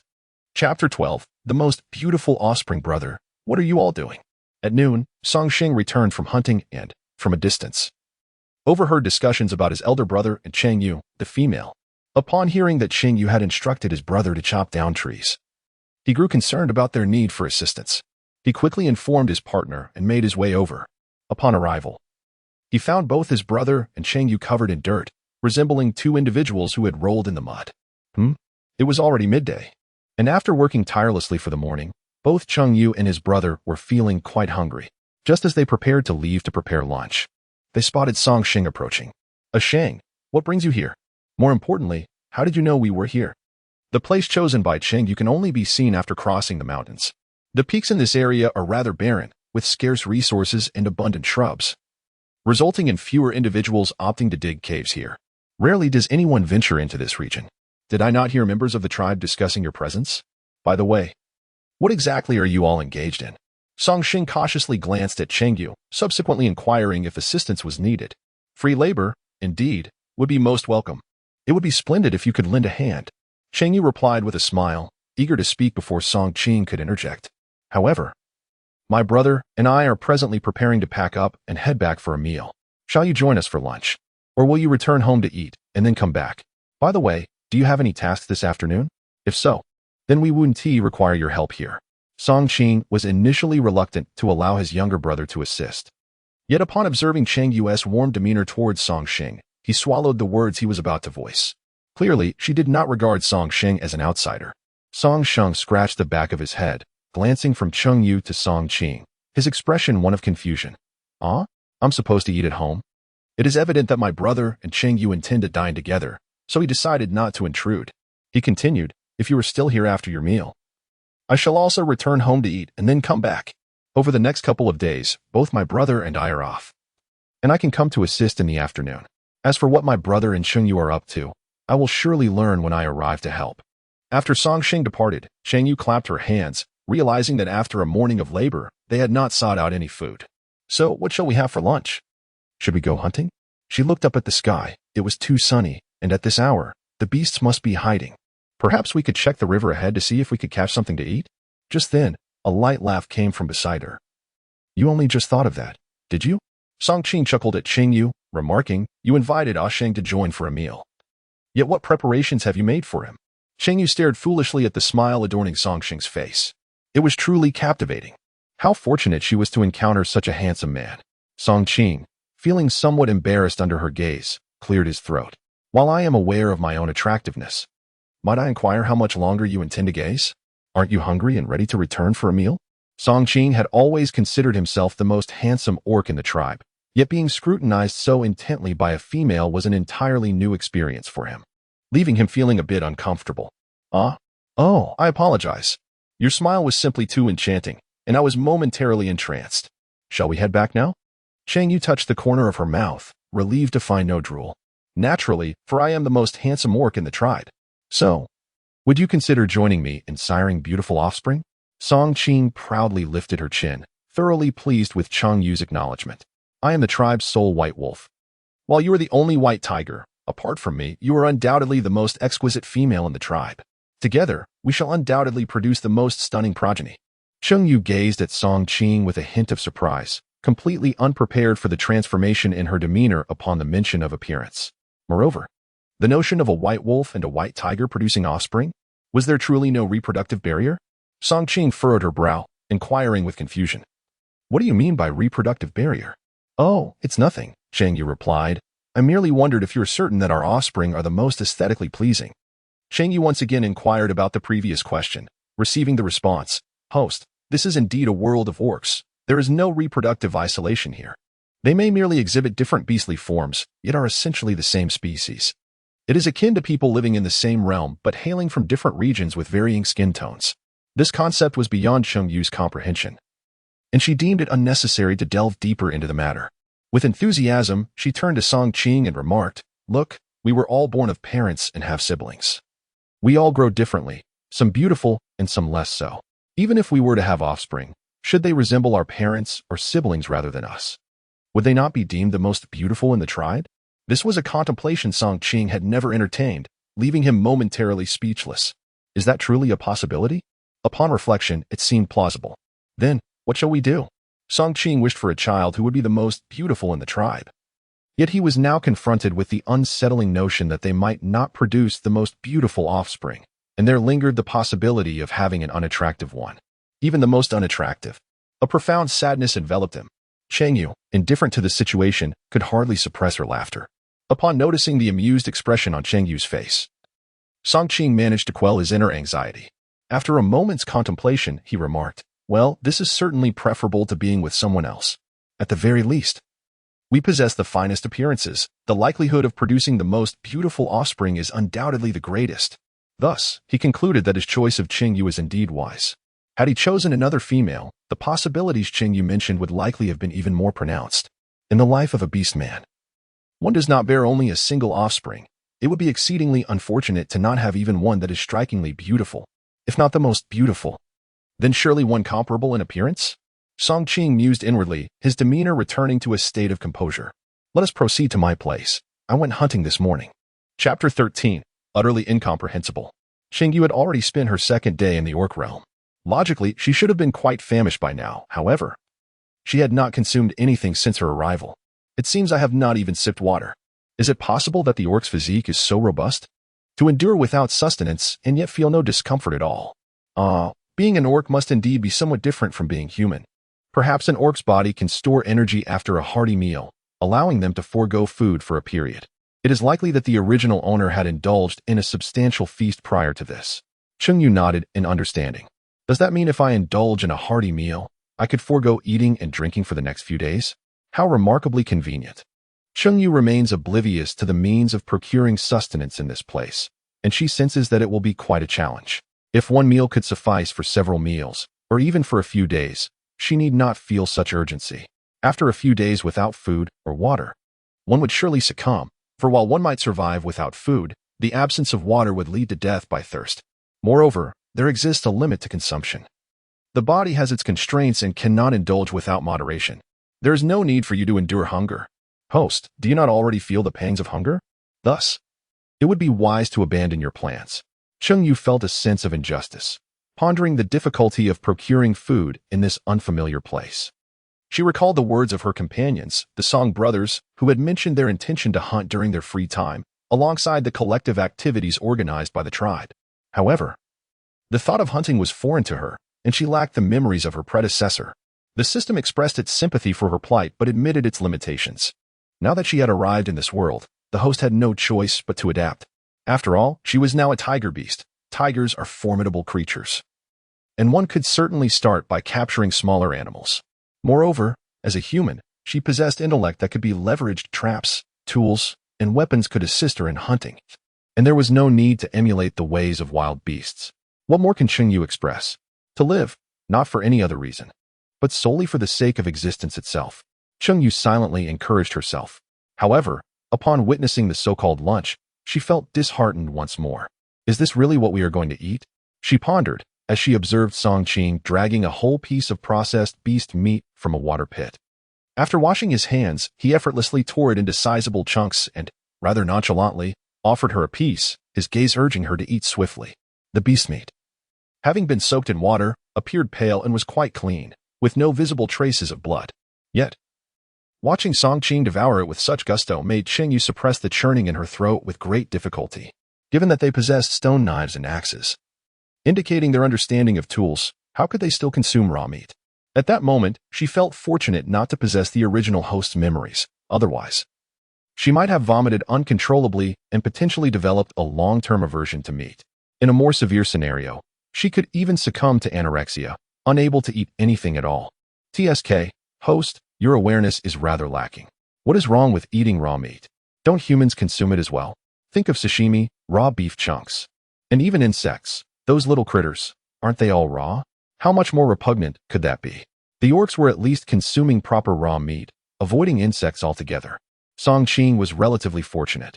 Many orcs, after hunting in the wild, would gnaw directly on their catch, yet they also consumed cooked food. Typically, they would prepare a hot meal in the evening, while in the morning, they either abstained from eating or, like at noon, resolved their hunger in the wild with raw meat, which was more convenient and saved time. Moreover, orcs ate raw meat and drank beast blood to maintain their ferocity and wildness. Could a domesticated dog raised on cooked food ever possess the same intimidating presence as a wild dog fed on raw sustenance? Cheng Yue understood the rationale behind it. Yet the discomfort lingered. Nevertheless, upon learning that orcs also consumed cooked food, she felt a sense of relief. The fear that orcs might shun cooked food altogether haunted her. For if she were to crave cooked meals, she would surely become an anomaly in this world. Cheng Yue has found it utterly inconceivable to transform into a wild being, let alone to become a feral creature. The notion of being able to take on an animal form, while somewhat acceptable to her, at least the beastly shape possesses a certain allure pales in comparison to the thought of discarding all sense of propriety, morality, and dignity to assimilate with the beastmen. Would she still be herself in such a state? The prospect of a future filled with the struggles of survival, where every aspect of life, food, shelter, and companionship becomes fraught with difficulty, fills Cheng Yue with despair, leading her to contemplate the futility of existence in such a world. Yet, the instinct for survival is deeply embedded within her soul. As soon as these thoughts arise, an innate resistance and desire to retreat emerge within her. Ah, dear host, you are simply overthinking this. The reality is not as grim as you envision, and besides, do you not have me? Although I am merely a foundational system, I assure you that the system's marketplace possesses all that is necessary. Cheng Yue has yet to activate them all feature. Hence she cannot discern the offerings within the system's marketplace. Upon hearing the system's concluding remark, her eyes sparkled with curiosity. Might there be exquisite martial arts techniques available? The kind that allows one to scale walls and conquer foes with sheer strength? Are there pathways to immortality or magic? Are the legendary spatial artifacts among the treasures? The system, overhearing its host's fanciful musings, promptly ceased its whimsical projections. If it were equipped with eyes, it would undoubtedly bestow upon the host a million incredulous glances. Host, you possess a remarkable talent for daydreaming. This has been the case before. Could you perhaps entertain thoughts that are a tad more plausible? At least show some regard for my core function. After all, I am merely a foundational system, and all that I provide is meant to aid you in your construction endeavors. If such marvels existed, I would no longer be a foundational system. The brilliance in Cheng Yue's eyes instantly dimmed. So, you claim your marketplace has everything it should? Indeed. The little orb of light bounced slightly. I was referring to food. A variety of ingredients, spices, and even seeds for grains and vegetables. Before Cheng Yue could respond, the little orb continued. Isn't it said among humans that one must never forsake the delights of cuisine? Furthermore, is there anything that a sumptuous meal cannot resolve? If there is, it is merely a matter of insufficient delicacies, is it not? Therefore, while our system may lack in other areas, we are thoroughly prepared when it comes to culinary delights. And don't you all possess a spirit of agriculture? The seeds I have prepared for you are specifically for that purpose. When you tire from infrastructure endeavors, you can take a moment to tend to vegetables or flowers as a form of respite. Rest while tending to crops or flowers, you say? Little orb, do you have any idea how exhausting farming can be? Without the aid of machinery, it is undoubtedly the most arduous of tasks, both physically and mentally draining. And you suggest resting? How would I know how tiring farming is?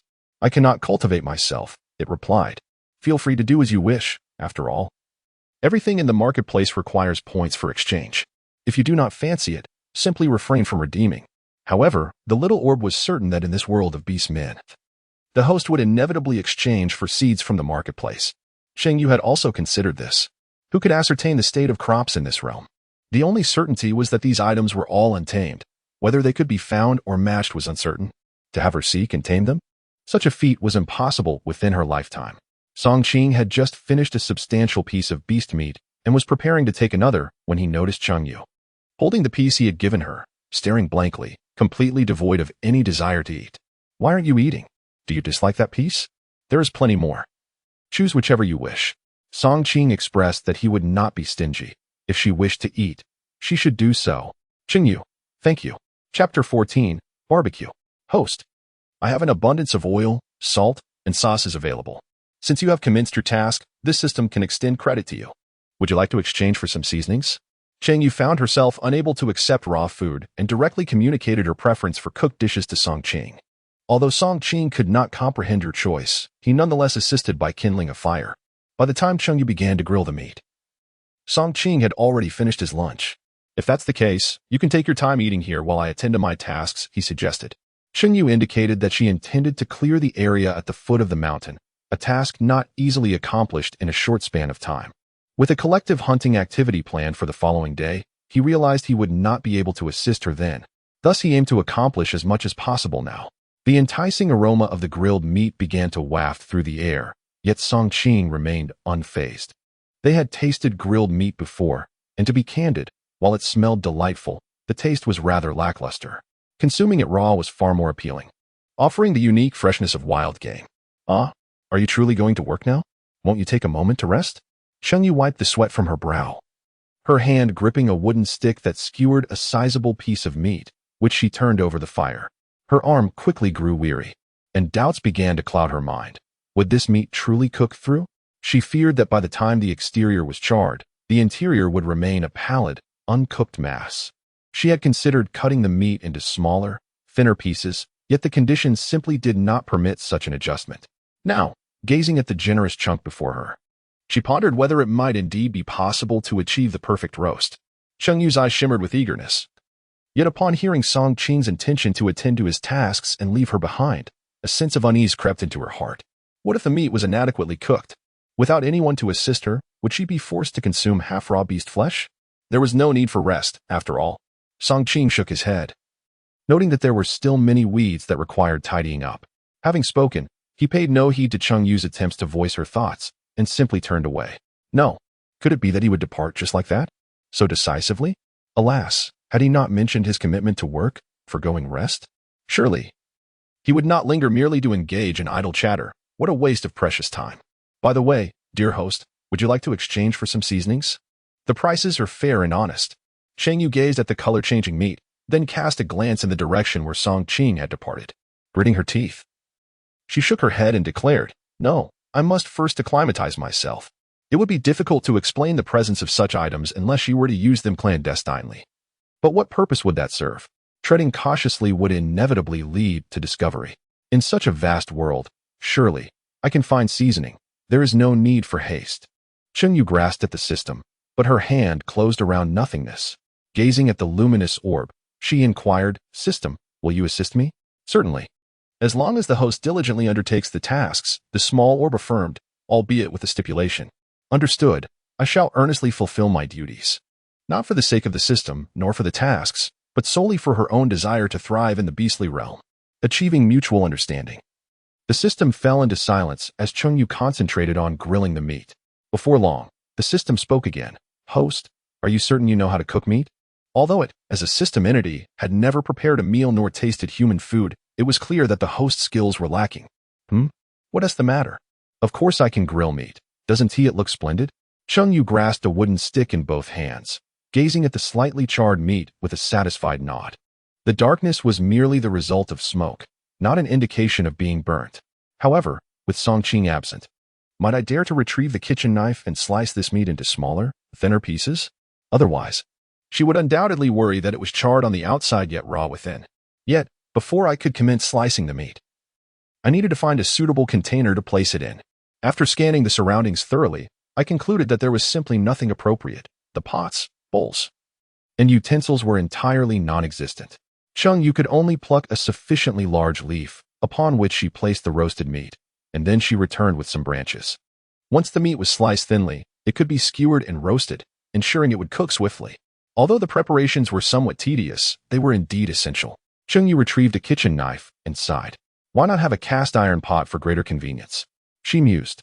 Even a griddle would suffice, sparing me the labor of slicing, threading, and roasting the meat.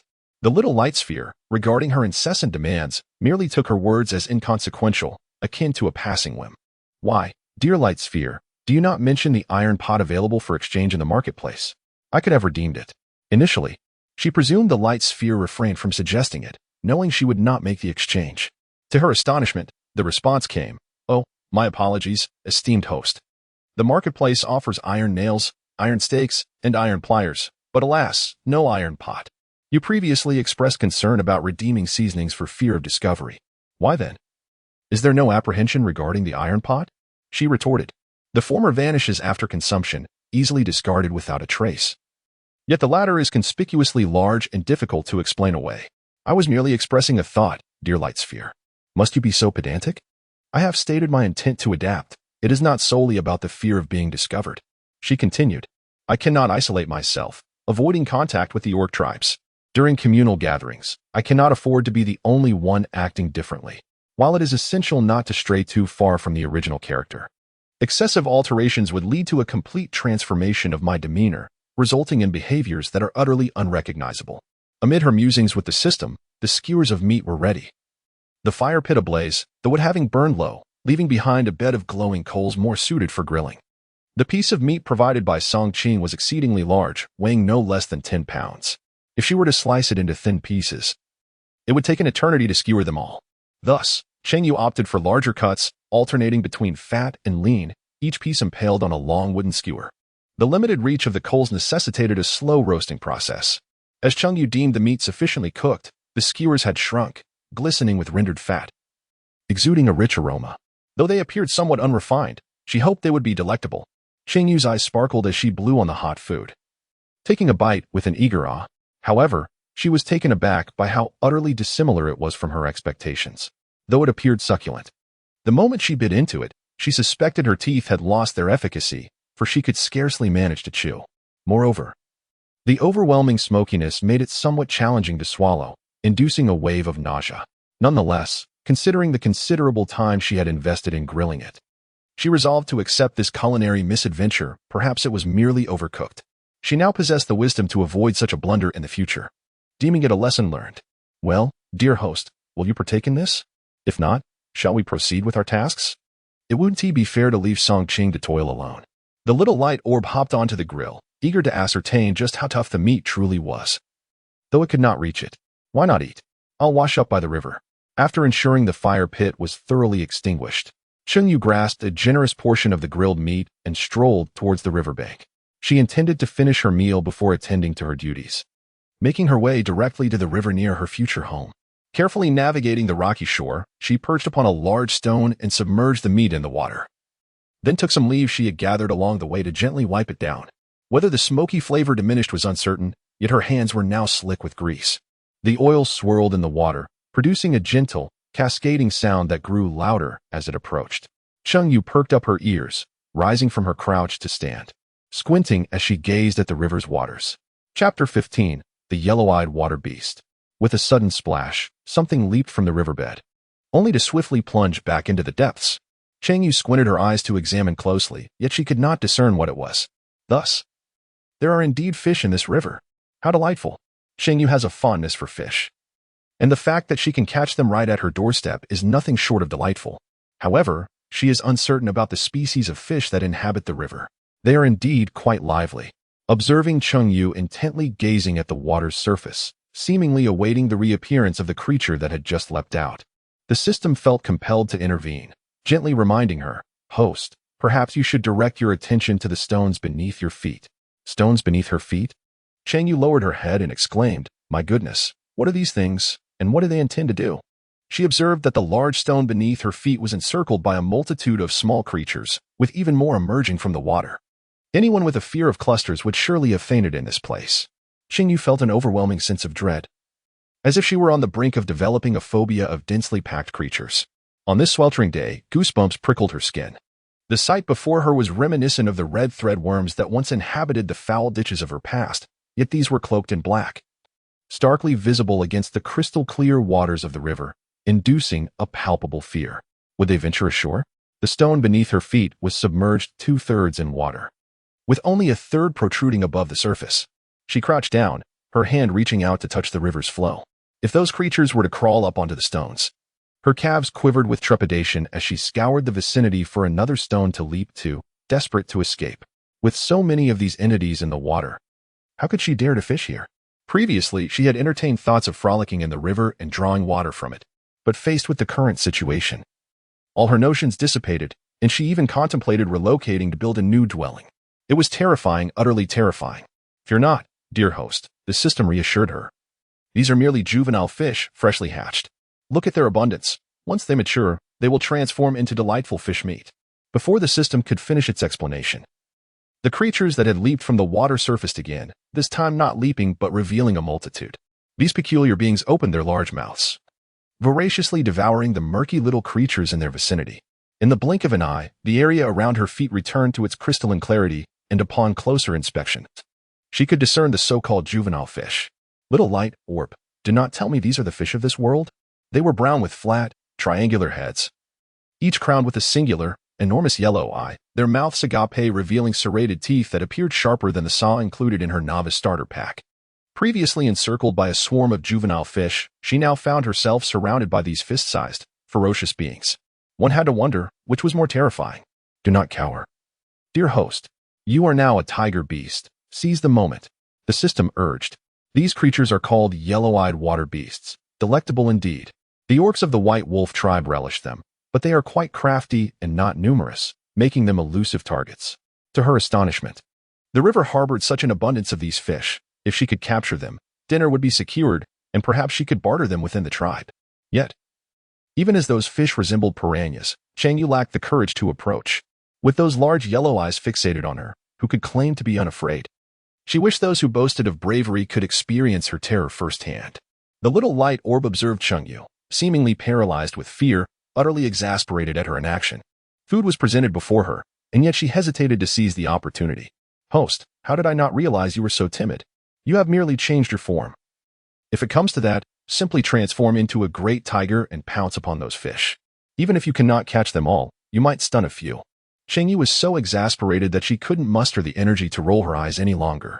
It was easy for others to speak eloquently, if one was capable. Let them take action. She was merely an ordinary girl from a flourishing family, and what was wrong with being timid? Wasn't that perfectly normal? Suddenly, she noticed a fish leaping out of the water, seemingly intent on biting her. Instinctively, Cheng Yue swung a skewer of grilled meat, sending the fish crashing back into the depths. In an instant, the water erupted into chaos as the fish frantically vied for the tantalizing morsel. Cheng Yue glanced at the skewered meat in her hand, then at the fish swimming in the water, and a sudden realization struck her. The fish from earlier, as well as the current unsightly ones, were undoubtedly lured by the aroma of the grilled meat. With this thought, she tossed another skewer of meat into the water. And indeed, it was met with a frenzied rush. Observing the considerable piece of meat being devoured within moments, Cheng Yue could not help but marvel at the impressive dentition of these fish. You expect me to enter the water? I might be stripped bare in an instant by these ravenous creatures. The orcs still relish capturing these for consumption? Oh, valiant warriors! Regardless of the entity, an abundance poses a threat. The orcs have never attempted to toss grilled meat into the water, so how could they comprehend its alluring power over these aquatic beings? Food is a precious commodity. Unless one is truly unable to eat, who would carelessly discard sustenance into the depths? Moreover, orcs predominantly consume raw fare. Yet it was evident that these fish showed no interest in uncooked offerings. Little light sphere, do you genuinely assert that these fish are delectable? The sight before Cheng Yue reminded her of a saying, the more unattractive the food, the more exquisite its flavor. Would I deceive you? This wisdom has been gleaned from my eavesdropping, and I assure you, it is indisputable. The little light sphere floated on the water's surface, swaying gently with the current. Appearing utterly content, Cheng Yue gazed on with a hint of envy. Yet, this sentiment did not impede her actions. At some point, she retrieved a stone from the river, tossing meat skewers while simultaneously hurling the stone. With 3 attempts, she was bound to hit her mark at least once.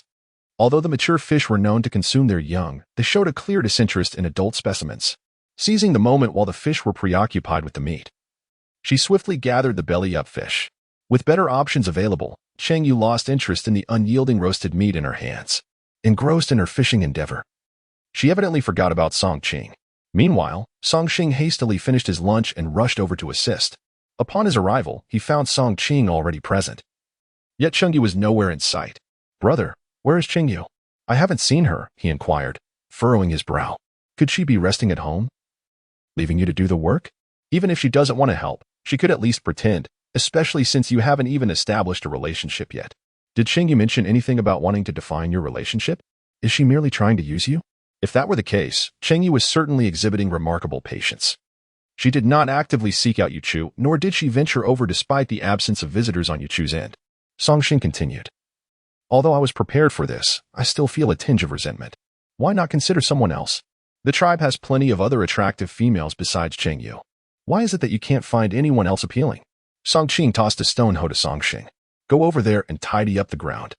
Cheng Yue is still eating. She'll come over once she's done. And about what you just said, refrain from mentioning it again. I am already with Cheng Yue. And unless she chooses to reject me, I shall not abandon her. Unlike those in the tribe who, after indulging, don their animal skin skirts and deny their actions. Knowing his brother was a stubborn man, once he set his mind on something, no one could sway him. Song Shing sighed. All right then, seize the opportunity. It's best to win her heart before she considers seeking out Yu Chu. Yu Chu is already with Cheng Yue. No matter how much Cheng Yue struggles, it will be of no use. Your chance still exists. Upon hearing this, Song Qing frowned. Chapter 16. The Thatched Cottage. I am strikingly handsome, exceptionally strong, and possess no difficulty in providing for a family. Even if Cheng Yue were to remain idle at home, I could ensure she eats and sleeps well. Shouldn't it be her responsibility to seize the opportunity to please me? Furthermore, I have discerned that Cheng Yue's sentiments towards Yu Chu are not as profound as you all have suggested. Without such emotional entanglements, would Song Qing fear Yu Chu? He is neither as aesthetically pleasing, nor as powerful, nor as honest as I am. Even loyalty, Yu Chu cannot claim. As long as one possesses sound judgment, they would not choose him over that yellow-skinned scoundrel. Song Shang paused his actions, gazing at his brother with surprise, realizing he was entirely serious and not jesting. Confusion ensued. Although Song Shang had not interacted closely with Cheng Yue, he had caught glimpses of her haughty demeanor, looking down upon others. Frankly, it was rather unappealing. Naturally, one would assume that such a character would not possess a pleasant disposition. Where exactly does your perception differ? Song Shing inquired, prompting Song Qing to respond. It's not at all like the tribe describes her. She communicates thoughtfully and possesses a gentle temper. I have no idea how such tales have circulated within the tribe. Pausing for a moment, he added, moreover, she does not regard me with disdain, nor does she exhibit any haughty demeanor. At least, that has been my experience with her. Song Shing remained skeptical. Why concern oneself with so much? I merely wish to have the most beautiful offspring with her. Other matters are of little significance. At this moment, Song Qing's affection for Cheng Yue was not particularly deep. He cared little for her true nature. In the world of beastmen, survival and reproduction took precedence, with love being a rare commodity. As long as partners remained loyal to one another, that was deemed the optimal state of affairs. Song Shang patted his brother's shoulder, nodding in admiration without uttering a word, before returning to work. The two brothers diligently toiled, exchanging occasional remarks while awaiting Cheng Yue's arrival. Their wait stretched on for quite some time, and when they finally beheld Cheng Yue, they were taken aback by her appearance. Wow, Cheng Yue, where did you acquire all these yellow-eyed water beasts? There are so many. How did you manage to catch them? Impressive. Upon seeing the yellow-eyed water beast hanging from Cheng Yue, Song Shing completely forgot his earlier frustration regarding her absence from work. Cheng Yue cast a glance at him unexpectedly, thinking to herself that the little light orb was indeed correct. The orcs truly have a fondness for this type of fish. Cheng Yue did not conceal the truth and candidly stated, I caught these in the river over there. Earlier, I brought some roasted meat intending to wash it before consuming. But that inadvertently attracted the yellow-eyed water beast. She lifted the fish in her hand and continued. Then, while tossing the roasted meat, I struck with stones, and behold, these are the ones I stunned and retrieved. Cheng Yue's current appearance is rather unflattering. She bears 2 strings of fish around her neck and carries 2 more in her hands. Were it not for the fact that these were specifically intended for her brother Song Qing, she would have simply stored them in the system space. These yellow-eyed aquatic beasts are quite sizable, and with such a bounty, I could certainly feast well this evening. By the way, would you care for some? I can share a portion with you. However, Song Qing's attention was fixated on Cheng Yue's mention of using roasted meat to attract the yellow-eyed aquatic beasts. Are these creatures carnivorous? When capturing them, I did not observe them attempting to bite. Could roasted meat truly entice the yellow-eyed aquatic beasts? Cheng Yue would unlikely utter such easily debunked lies. Song Shing, restless and eager, was already yearning to validate his suspicions. However, at this moment, he was assisting his elder brother with his tasks. Moreover, he was still unaware of their true purpose for being there. Song Shing pondered this with a sense of belated realization. Cheng Yue rolled her eyes and said, Why don't you give it a try yourself? Song Shing was indeed tempted to attempt it. He had even taken a step forward, only to be pulled back by Song Qing. At this moment, where would they find roasted meat? Moreover, they still had work to complete first. Only after finishing their tasks could they entertain such notions. In truth, Song Qing was equally curious about the idea. Attracting the yellow-eyed water beast with roasted meat was something no one in the tribe had ever attempted. However, what if your roasted meat fell to the ground? Would you then wash it in the river? Cheng Yue felt a touch of embarrassment. Should she admit that the smoky flavor was overwhelming, rendering the dish overcooked, and thus she intended to wash it before consuming? Cheng Yue fell silent, while Song Qing assumed she had spoken correctly. You mentioned that roasted meat is used to attract the yellow-eyed water beasts. Have you eaten any? Cheng Yue nodded and shook her head, reluctantly taking a small bite. However, after just that one mouthful, she could no longer bear it. Although she still felt hunger, her appetite had vanished. Cheng Yue then remarked, "No worries, we shall prepare the water beasts for dinner tonight. To harvest such a bounty of water beasts is certainly rewarding." As she spoke, she carefully removed the water beasts and handed them over to Song Qing, saying, "Take these back with you. Keep them in water and ensure they do not perish in the sun." Initially, she intended to keep them in the river and retrieve them later in the evening. But the small luminous orb advised her that these fish might burrow into the ground. To err on the side of caution, it was wiser to take them home. The heat was overwhelming, and in just a short span, the surface of the fish had begun to dry out, rendering them limp and lethargic. Even if they regained consciousness, they would likely be too exhausted to move. Song Qing observed and nodded, taking the 4 strings of fish in his hands. "I shall return and place these safely." He did not mention Cheng Yue's earlier intention to share some fish with his brothers. Upon departing, Song Qing could not help but circle around Cheng Yue, intrigued. It was quite remarkable. Cheng Yue indeed resembled what his brother had described, a stark contrast to the tales circulated within the tribe. It was unlike anything he had witnessed before. What had transpired to bring about such a significant transformation? If Cheng Yue had always been this way, it would indeed be quite splendid. What was happening? What was happening? Cheng Yue could no longer endure Song Qing's curious gaze. She promptly pushed him aside, seized a nearby stone hoe, and prepared to level the ground where the thatched cottage would be erected. Cheng Yue took action, and Song Qing, far from being irritated, was intrigued by Cheng Yue's earnest efforts. He picked up a stone hoe to assist and inquired, "Pray tell, Cheng Yue, what brings you and my brother here?" "Oh, did your brother not inform you? It appears he did not mention the purpose of our visit, yet you came to lend a hand. The bond between you 2 siblings is indeed commendable." Cheng Yue remarked, "I intend to construct a thatched cottage here and reside in this place. As I find myself overwhelmed with tasks, I have asked your brother to lend a hand." "What? You wish to dwell here? Does that not entail digging a cave? What is the purpose of clearing the grass in this land? It suffices to create a path for entry and exit. If the weeds are bothersome, they can be addressed gradually." Presently, the surrounding weeds near the mountainside are nearly cleared, yet no sign of a cave has emerged. "Do you know what a thatched cottage is?" "I refuse to inhabit a cave as it is too eerie." "Ah, you will understand once it is completed." Casting a glance at the perplexed expressions of her companions, Cheng Yue waved her hand and declared, "In any case, it is merely a place to live. I am grateful for your assistance. Once my dwelling is ready, I shall treat you to a meal." Before long, Song Qing returned as well. The 3 of them busied themselves with their tasks. Once the ground was prepared, they commenced digging holes to embed the timber. The rudimentary thatched cottage, a temporary solution, did not necessitate a foundation. Establishing a basic framework sufficed, and there was no time for Cheng Yue to ear the wood. Thus, they made do for the time being. With the help of 2 orcs, the construction of the thatched cottage progressed swiftly, as Cheng Yue only required 2 separate rooms for her solitary habitation, rendering the process quite uncomplicated. By the time the sun began to set, only a small portion of the roof remained unthatched, and it would soon be completed. Cheng Yue glanced outside the thatched cottage, noting its charmingly primitive allure. Upon inspecting the interior, she observed the floor, crafted from slender wooden planks, although uneven. It was certainly preferable to treading upon the muddy ground. Chapter 17. Bathing indeed, quite splendid. I shall reside here this evening. Cheng Yue clapped his hands, expressing his gratitude once more to the Song brothers for their assistance. He had not anticipated such swiftness. He had presumed that the task would not be completed today. Yet, he was pleasantly surprised by the orc's industriousness. However, the windows of the thatched cottage remained bare, indicating that he must return to the cave to see if there were any animal hides available. At the very least, to shield against the wind and ward off the mosquitoes. Cheng Yue waved her hand with great exuberance and declared, "Let us go.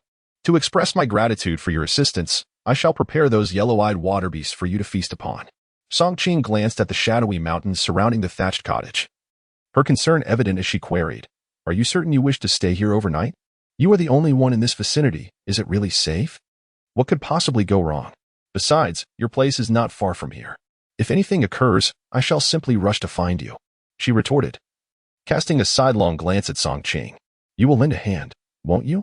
If Song Qing chose to disregard her, she would set aside her feelings of guilt from the previous day and seek out a charming young man in the White Wolf tribe.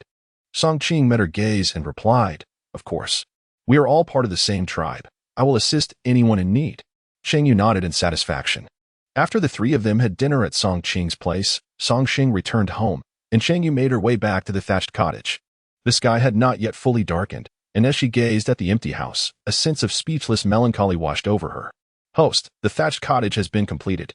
You have 100 points. Would you like to exchange for some items? The marketplace has yet to open, but the small light orb still has some stock available." 100 points? What can be exchanged? What do you have? Nothing at all. She desired everything, but with only 100 points, what could she possibly acquire? Ingredients? Seasonings? Those could be postponed. Cookware? Regardless of whether they are large or small, they would be conspicuous. How could she possibly explain their presence? Even if she were alone at home, visitors were inevitable, not to mention Song Qing and the original owner's family, along with the so-called beloved and rival. She had yet to forget them. Furthermore, she could craft such items herself. Exchanging points for them would be imprudent. Let us save the points for now. It's wiser to hold on to them until a true need arises. Very well then. The small light orb was indifferent, for after all, the hostess points would eventually find their way into its possession through exchange. Taking advantage of the remaining daylight, Cheng Yue gathered some wood and attempted to saw it into planks, endeavoring to create a pair of wooden barrels for water. She had seen wooden barrels before. They appeared quite simple. Yet, when she tried to assemble them herself, nothing seemed to come together. How frustrating. I had measured so carefully. Why can't I fit the pieces together? And these tiny holes, aren't they just too difficult? As the evening descended, Cheng Yue found herself in a relentless struggle, attempting to piece together several wooden boards that simply did not align with her vision.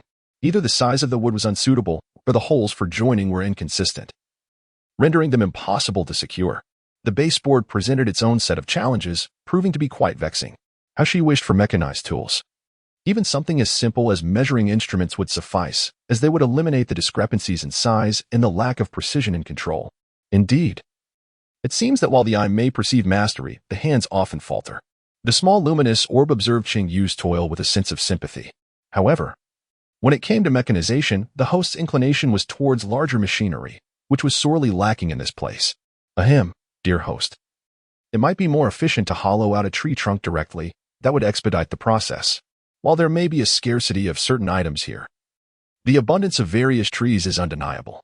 Even excavating a bath barrel could be effortlessly achieved, let alone a water bucket. Cheng Yue rolled her eyes, as if to say, "Did you think I hadn't considered this? I merely thought this would be simpler." Yet, the outcome was far from her expectations. Cheng Yue tossed aside the wooden piece, rose to her feet, brushed off her hands, and stretched her neck.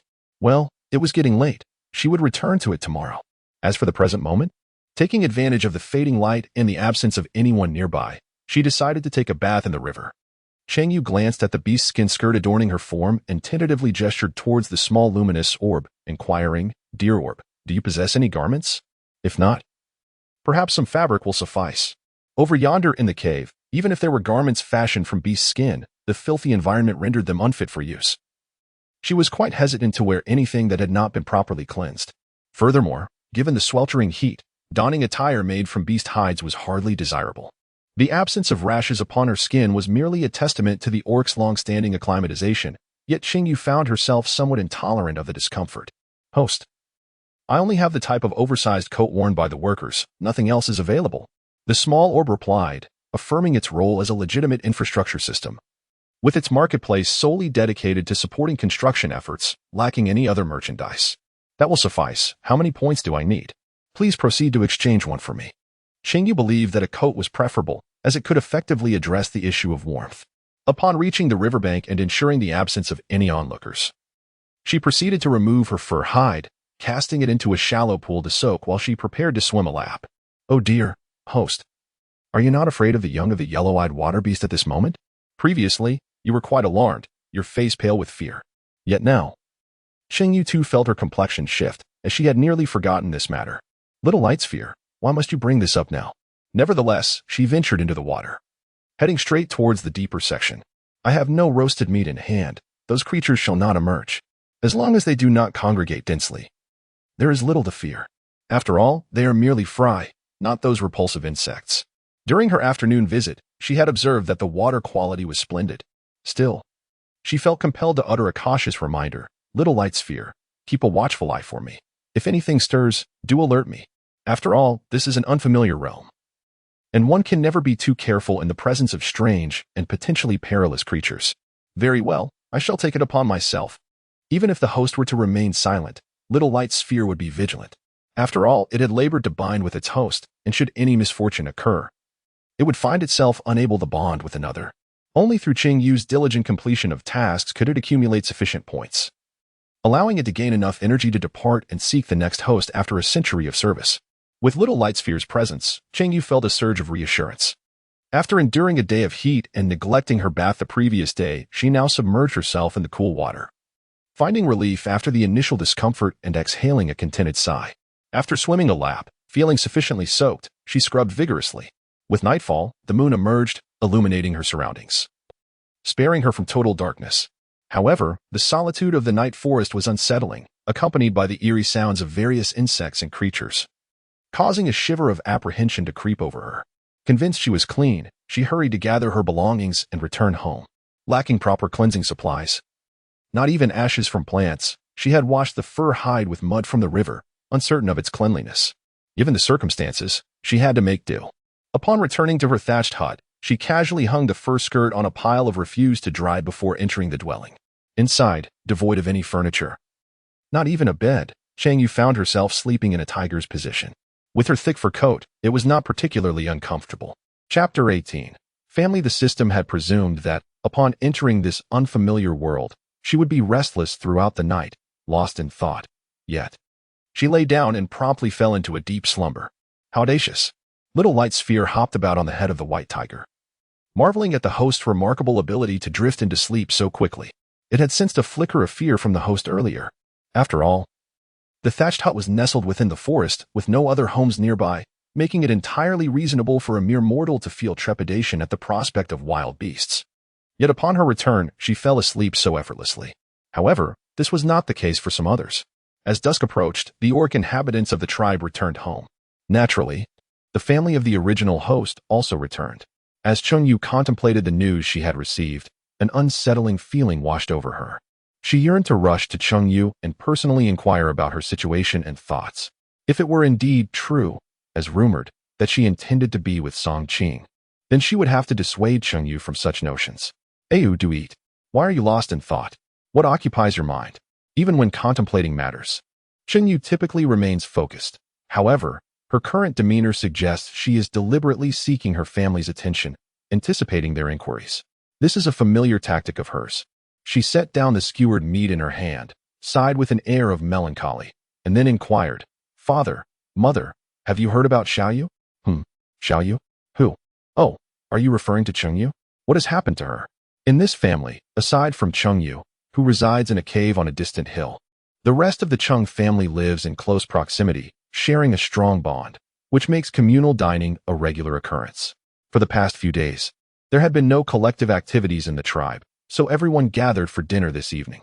One of Cheng Yue's twin brothers, Cheng Yang, spoke up, devouring his meat with little regard, clearly displaying no interest in Cheng Yue's situation. The expressions of the others mirrored his indifference, a testament to Cheng Yue's efforts over the years. She felt a sense of satisfaction in witnessing this. Alas, I also heard from Cheng Yue and the others that Xiaoyu did not return to the tribe yesterday. She was with Song Qing. Today, they spent the entire day together in the woods chopping trees, and I wonder what they are up to. Song Qing? If the Cheng family had little impression of Cheng Yue, they were well familiar with Song Qing. His formidable prowess was one reason, and the fact that he was the tribe's only white wolf was another. The three Cheng brothers occasionally joined him and his brother for hunts. Whether out of respect for the strong or envy of Song Qing's status as a white wolf, the Cheng family was certainly more acquainted with him than with Cheng Yue, who was often seen as headstrong and disobedient. They were perplexed by the notion of the two being together. Just a glance at Cheng Yue's expression conveyed her understanding of what such a relationship implied. Yet, the two seemed worlds apart. How could they possibly be together? Even if Song Qing had once expressed a desire to have children with Cheng Yue, they did not believe he harbored genuine feelings for her. Given their respective dispositions, such an outcome seemed implausible. Furthermore, After Cheng Yue initially rejected him, Song Qing had not broached the subject again, and their paths had diverged entirely since then. What could possibly explain this situation? The Cheng family harbored a sense of curiosity. It was said that Xiaoya had been excessively entangled with Yu Chu, resulting in her being injured by him. Lacking the means to return, she was brought back by the Song brothers. It remains unclear what she consumed in the wilderness, yet it led to her developing a profound relationship with Song Qing. Cheng Yue let out a sigh and remarked, "It is well known what kind of temperament Xiaoya possesses. Her deep affection for Yu Chu is unmistakable, yet she is compelled to be with Song Qing. There is no genuine emotion involved. Song Qing merely desires to have beautiful offspring with Xiaoya, and the Song family wishes for him to have a partner. This very morning, they inquired about her, and I hear Xiaoya is contemplating the matter. What do you think Xiaoya is truly considering? Is she merely acting out of spite by being with Song Qing? This could lead to enmity. One must understand that the Song family possesses formidable strength, and incurring their wrath could lead to dire consequences. If the Song family were to blame us because of Xiaoya, I intended to inquire about her this afternoon, but she has spent the entire day with Song Qing, making it rather inappropriate for me to intrude. I shall go and ask her tomorrow. We are all people of integrity. We should not exploit or deceive others. If the Song family were to be angered, what favorable outcome could she hope for? This situation is truly chaotic." Cheng Yue's words elicited only a slight furrow of brows from the Cheng family members, yet their expressions revealed a lack of genuine concern. "Sister, if you ask me, why bother with her? Even if she has offended the Song family, it has nothing to do with us. The Song family wouldn't lash out at others. Indeed, sister, your kindness towards Cheng Yue only invites trouble. In my opinion, her association with Song Qing is beneficial. It spares us embarrassment, and with them monitoring her, we are less likely to encounter misfortune." The youngest, Cheng Feng, expressed this sentiment, prompting the head of the family, Cheng Chong, and Yu Chun to exchange contemplative glances before nodding in agreement. This was not the outcome Cheng Yue had desired. Thus, she continued, "Regardless of how things stand with Xiao Yu, she remains family. I shall visit her tomorrow." Pausing briefly, Cheng Yue added, "Even if there were no such incidents, I would still wish to see Xiao Yu. Otherwise, she would surely blame our parents and her brothers again." Upon hearing this, Cheng Chong and the others displayed visible displeasure but remained silent. They were unwilling to utter another word about Cheng Yue, whose relationship with them had deteriorated to the point of feeling more like strangers. Meanwhile, Cheng Yue, having enjoyed a restful night, remained blissfully unaware of these sentiments. And even if she were informed, she would not care. Rising early the next day, she prepared to wash by the river. The beast skins she had washed the previous day were indeed dry. After donning the skins, she made her way to the riverbank, only to discover that the Song brothers were already there. Moreover, she encountered a dense gathering of yellow-eyed water beasts. It turned out that the Song brothers had brought roasted meat to experiment with early in the morning, and indeed, the roasted meat succeeded in attracting the yellow-eyed water beasts. This delighted the brothers immensely. While Cheng Yue had previously resorted to throwing stones at the water beasts, the brothers wielded a long wooden stick, and with their swings, they consistently struck true, bringing down at least 2 each time. Cheng Yue stood on the shore, utterly entranced. Is this the power of the orcs? My goodness, how enviable. Chapter 19. An incident occurred. Upon Cheng Yue's arrival, the Song brothers, Qing and Liang, took notice. However, in the face of pressing circumstances, they chose to disregard her. As Cheng Yue approached, she noticed the multitude of yellow-eyed aquatic beasts nearby. After she completed her ablutions, the 2 brothers had also finished their tasks.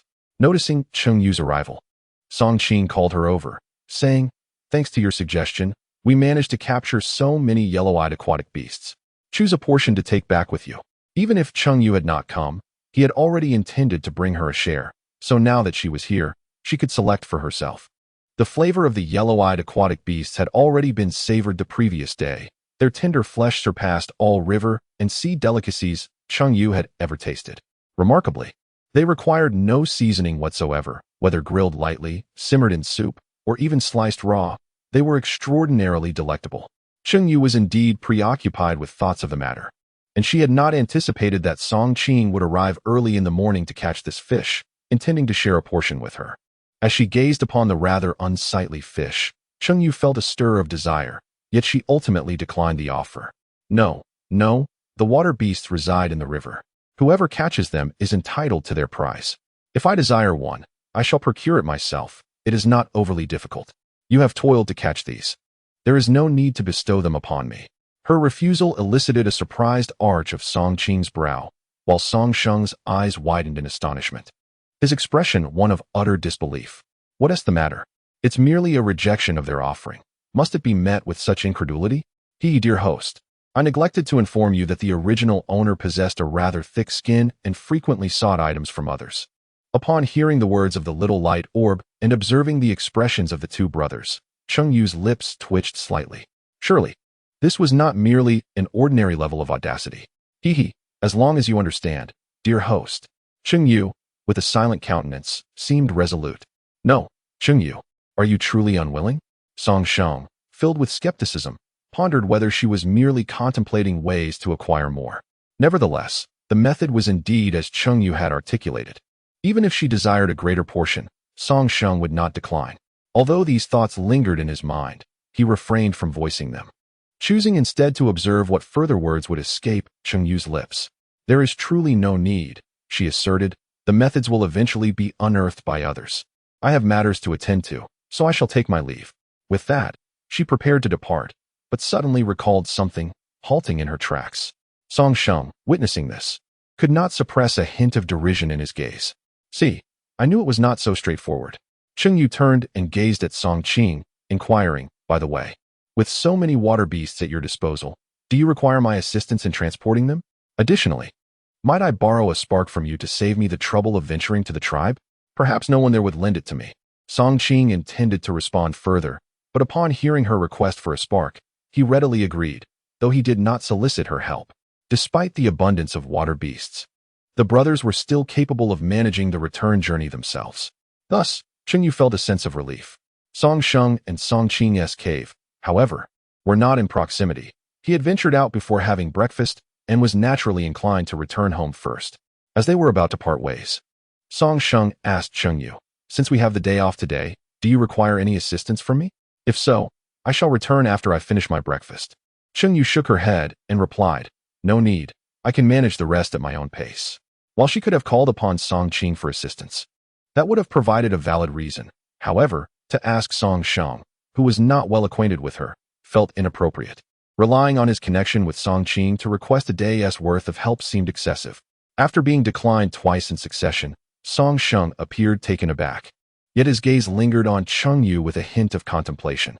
He said nothing further and simply bid farewell to his brother, Song Qing, before departing. Cheng Yue arrived at Song Qing's residence, intending to take the fire source and depart. However, Song Qing would not permit it. If you do not wish to take our water beast, then you may leave after your meal. With that, she retrieved the water beast, which had been prepared by the riverbank, and placed it into a clay pot, ready to be boiled. Cheng Yue was about to decline, but upon receiving a glance from Song Qing, she immediately acquiesced. Very well, it also spared her some trouble. Subsequently, Cheng Yue raised an eyebrow, tucked a strand of hair behind her ear, and smiled, saying, then I must trouble you. That glance had initially startled her, yet it soon captivated her. It was simply mesmerizing, not a bother at all. I noticed you enjoyed eating yesterday. Do indulge a bit more later. The yellow-eyed water beast was not particularly large. Even a dozen would hardly suffice for Song Qing, whose staple diet consisted of another type of meat, already roasted. Brother, trouble has arisen. The chief has summoned us to the square. Just as the water for the fish began to boil, Song Sheng returned. What has happened? Tossing aside the wood in his hand, Song Qing frowned and stood up, gripping Song Sheng's hand tightly. The patrol team discovered suspicious individuals outside the tribe. I cannot divulge more. Now everyone must gather at the square to discuss. As the two brothers prepared to leave, Song Qing recalled Cheng Yue was still present and retraced her steps. Cease eating, let us first ascertain what has transpired. You should listen in as well.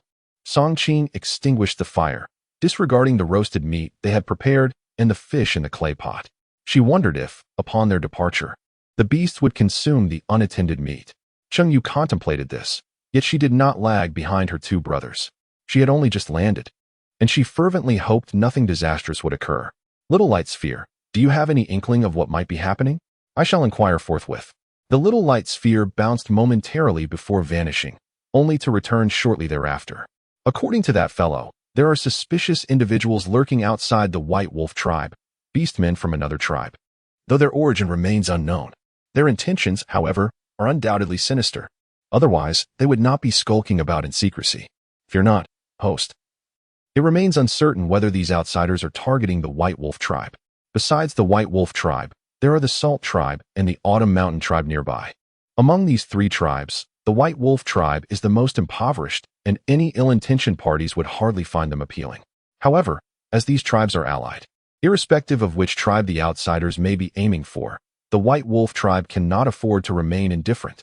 If the battlefield is not situated within the confines of the White Wolf tribe, it is relatively safer. Upon reaching the so-called square, Cheng Yue came to realize that the beastmen of the White Wolf tribe resided along the riverbank, with their caves lining both sides. The heart of the tribe, the central square, lay nestled within a valley, where the tribe's prominent figures resided, and vital structures such as communal granaries and cellars were situated. The layout was utterly chaotic. It was too disordered. I cannot endure this any longer. My eyes may very well suffer. Host, I shall take my leave for a moment. I shall emerge once you have departed. Cheng Yue was observing the valley when a sudden shriek from the small, glowing orb nearly startled her away. By the time she regained her composure, the orb had vanished. Upon their arrival, a crowd had already gathered in the square, consisting of individuals of all ages and genders, engaged in fervent discussions.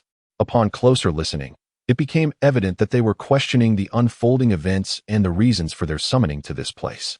Just as Cheng Yue was contemplating whether to eavesdrop further for any useful information, a hand reached out from behind and firmly grasped her wrist, pulling her backward. Chapter 20. It's them. Who are you? Suddenly yanked back, Cheng Yue was startled, nearly letting out a scream, and upon turning her head, she found herself face to face with a fierce-looking stranger. Cheng Yue's heart raced with a tinge of anxiety, fearing that this was an enemy of the original owner. Cheng Yue, are you feigning ignorance at this moment? It was evident that Cheng Yue's inquiry had left the man momentarily speechless, his distorted gaze shifting to one of astonishment, followed by disdain. He believed that Cheng Yue was deliberately pretending to be oblivious. The man, known as Yu Chu, was the object of the original owner's infatuation, whom she had pursued relentlessly. Who was pretending? Let go of me. You're gripping so tightly. Are you trying to wrench my hand off? Cheng Yue struggled fiercely when captured. Yet the disparity in strength between them was insurmountable, rendering her efforts futile. As he gripped her so tightly, she genuinely questioned whether this man intended to wrench her arm from its socket. Could he truly be an enemy? But were they not in a tribe? Surrounded by so many people, was it not the case that primitive tribes did not place a high value on their population? In the presence of so many witnesses, surely he would not dare to harm her. Cheng Yue pondered this, and with a swift glance, she noticed that those around her, drawn by the commotion, were observing them with expressions of eager anticipation. Cheng Yue felt a sudden jolt in her heart. What was happening? Why was he looking at her with such an expression? She inwardly called out to the small luminous orb, hoping to discern the identity of this man, yet regrettably, the orb seemed to have vanished, unresponsive to her summons. However, it soon became apparent to Cheng Yue why everyone was wearing such a peculiar expression. Xiao Yu, did you tell a Chu that you don't know him? Are you trying to attract his attention in this manner? From behind the man emerged a petite girl. Amidst a sea of elongated faces, prominent noses, and thick, straight brows, her round face stood out like a beacon. With her almond-shaped eyes and full lips curling into a smile, she was indeed a striking contrast. Cheng Yue, unfamiliar with this little beauty, regarded her with a look of confusion. Noticing the genuine perplexity in Cheng Yue's gaze, the young beauty suddenly laughed. No, Xiao Yu. You can't possibly be saying that you don't recognize me, can you?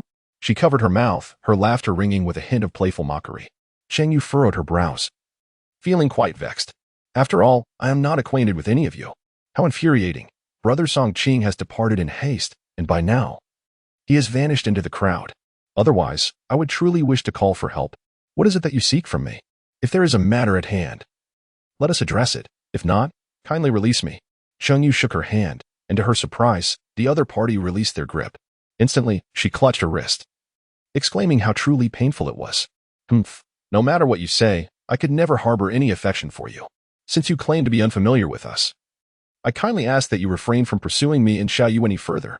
Xiao Yu and I are officially together now, and in a few days, we will hold a bonding ceremony. No amount of your entanglement or antics can alter this undeniable truth. Cheng Yue listened and rolled her eyes in disdain. Bah! How utterly narcissistic. Still clinging on, as if there were any affection involved. Affection, indeed. Cheng Yu's hand movement suddenly halted as she recalled the individuals mentioned by the system. She raised her gaze to the burly man, inquiring, "Are you Chu?" Then, she turned her attention to the petite girl, asking, "And you must be Cheng Yue?" The disdainful and mocking expressions exchanged between the pair were palpable, while the onlookers nearby erupted in laughter. Just moments ago, hadn't she claimed to be unfamiliar with them? Yet now, upon being told not to linger, she suddenly recognized them? Yuchu scoffed, clearly believing it was merely a tactic to capture his attention. Even feigning ignorance of both him and Ayu. How long did she think she could maintain this charade? And here it was, all for naught. Cheng Yue regarded Cheng Yue with a disapproving stare, as if to convey that her actions were misguided. "Bah, I never knew you at all." Cheng Yue rolled her eyes once more, lowering her hand as she squinted at the two individuals before her. If her memory served her right, the system had stated that the original owner had been injured by this detestable man and subsequently abandoned in the wilderness by that loathsome woman. As a result, the original owner had lost her life. However, she held no gratitude towards them for affording her the opportunity to inhabit this body. Since it was indeed you two, it was time for a thorough discussion. She pointed her finger at Yuchu, stating, "On the day before yesterday, Yuchu, you harmed me." Then she gestured towards Cheng Yue. "You took advantage of my grievous state and had me discarded in the wild, nearly costing me my life. How do you intend to compensate me for this?" Cheng Yue's expression faltered, and she hastily replied, "You must not speak nonsense." Soon, tears glistened in her eyes, and her complexion turned pale. "Xiao Yu, I know I have wronged you, but matters of the heart are beyond one's control. I did not choose for a Chu to have feelings for me. It was only after much hesitation that I agreed to be with him. You have pursued him since childhood, but have only been regarded as a friend. You should let go and seek out a beastman who truly appreciates you instead of wasting time and jeopardizing my relationship with a Chu. Even if a Chu and I were to part ways, he would never develop feelings for you. This truly saddens me. We have been good friends since childhood, and I wish for your happiness. That day, a Chu was merely concerned about your potential to harm me, which led to his accidental injury of you. I wished to be by your side, but a Chu would not allow it. I sought you out afterward, but you were gone. I assumed you had returned home. Later, I heard you had not come back, and I worried continuously, asking friends to search for you, but they found nothing." As she recounted this, tears finally streamed down her face.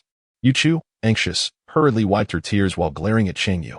He remained silent, preoccupied with comforting his woman.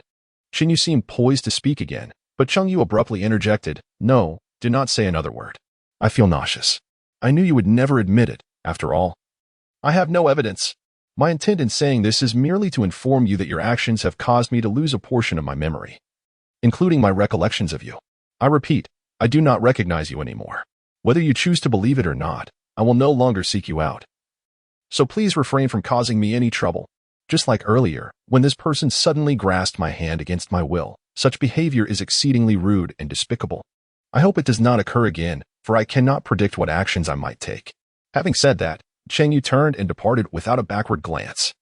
While her desire for compensation was genuine, she understood it was unlikely to be forthcoming. Observing their expressions, she realized the system had been accurate. Should they truly seek trouble with her next time, Cheng Yue would not hesitate to stir up a bit of chaos. What if there was no evidence? She would claim it. She would create a scene. As long as it did not lead to fatalities or exceed certain boundaries, what could they possibly do to her? Even in repulsion, she would ensure they were made to feel disgusted. Unbeknownst to her, Cheng Yue's swift departure took both Cheng Yue and Yuchu by surprise, leaving them momentarily stunned. The onlookers, too, were taken aback. Did Cheng Yue truly leave? There was no mistaking it. She did not even glance back. Perhaps it was merely a FAA day, and she would soon return to entangle them once more. Yet, was there truth to Cheng Yue's claims? Had Yuchu truly injured her, and had Cheng Yue ordered her to be cast into the wilderness? Given Cheng Yue's audacity, did they truly believe her words?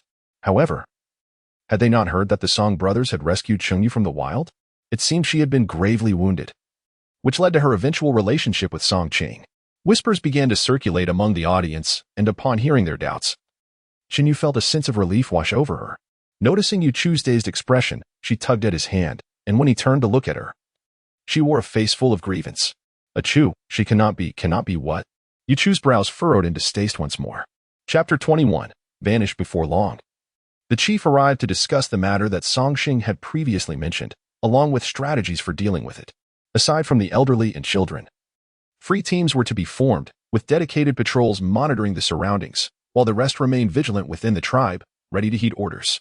Clearly, no one wished to team up with Cheng Yue, and she did not press the issue.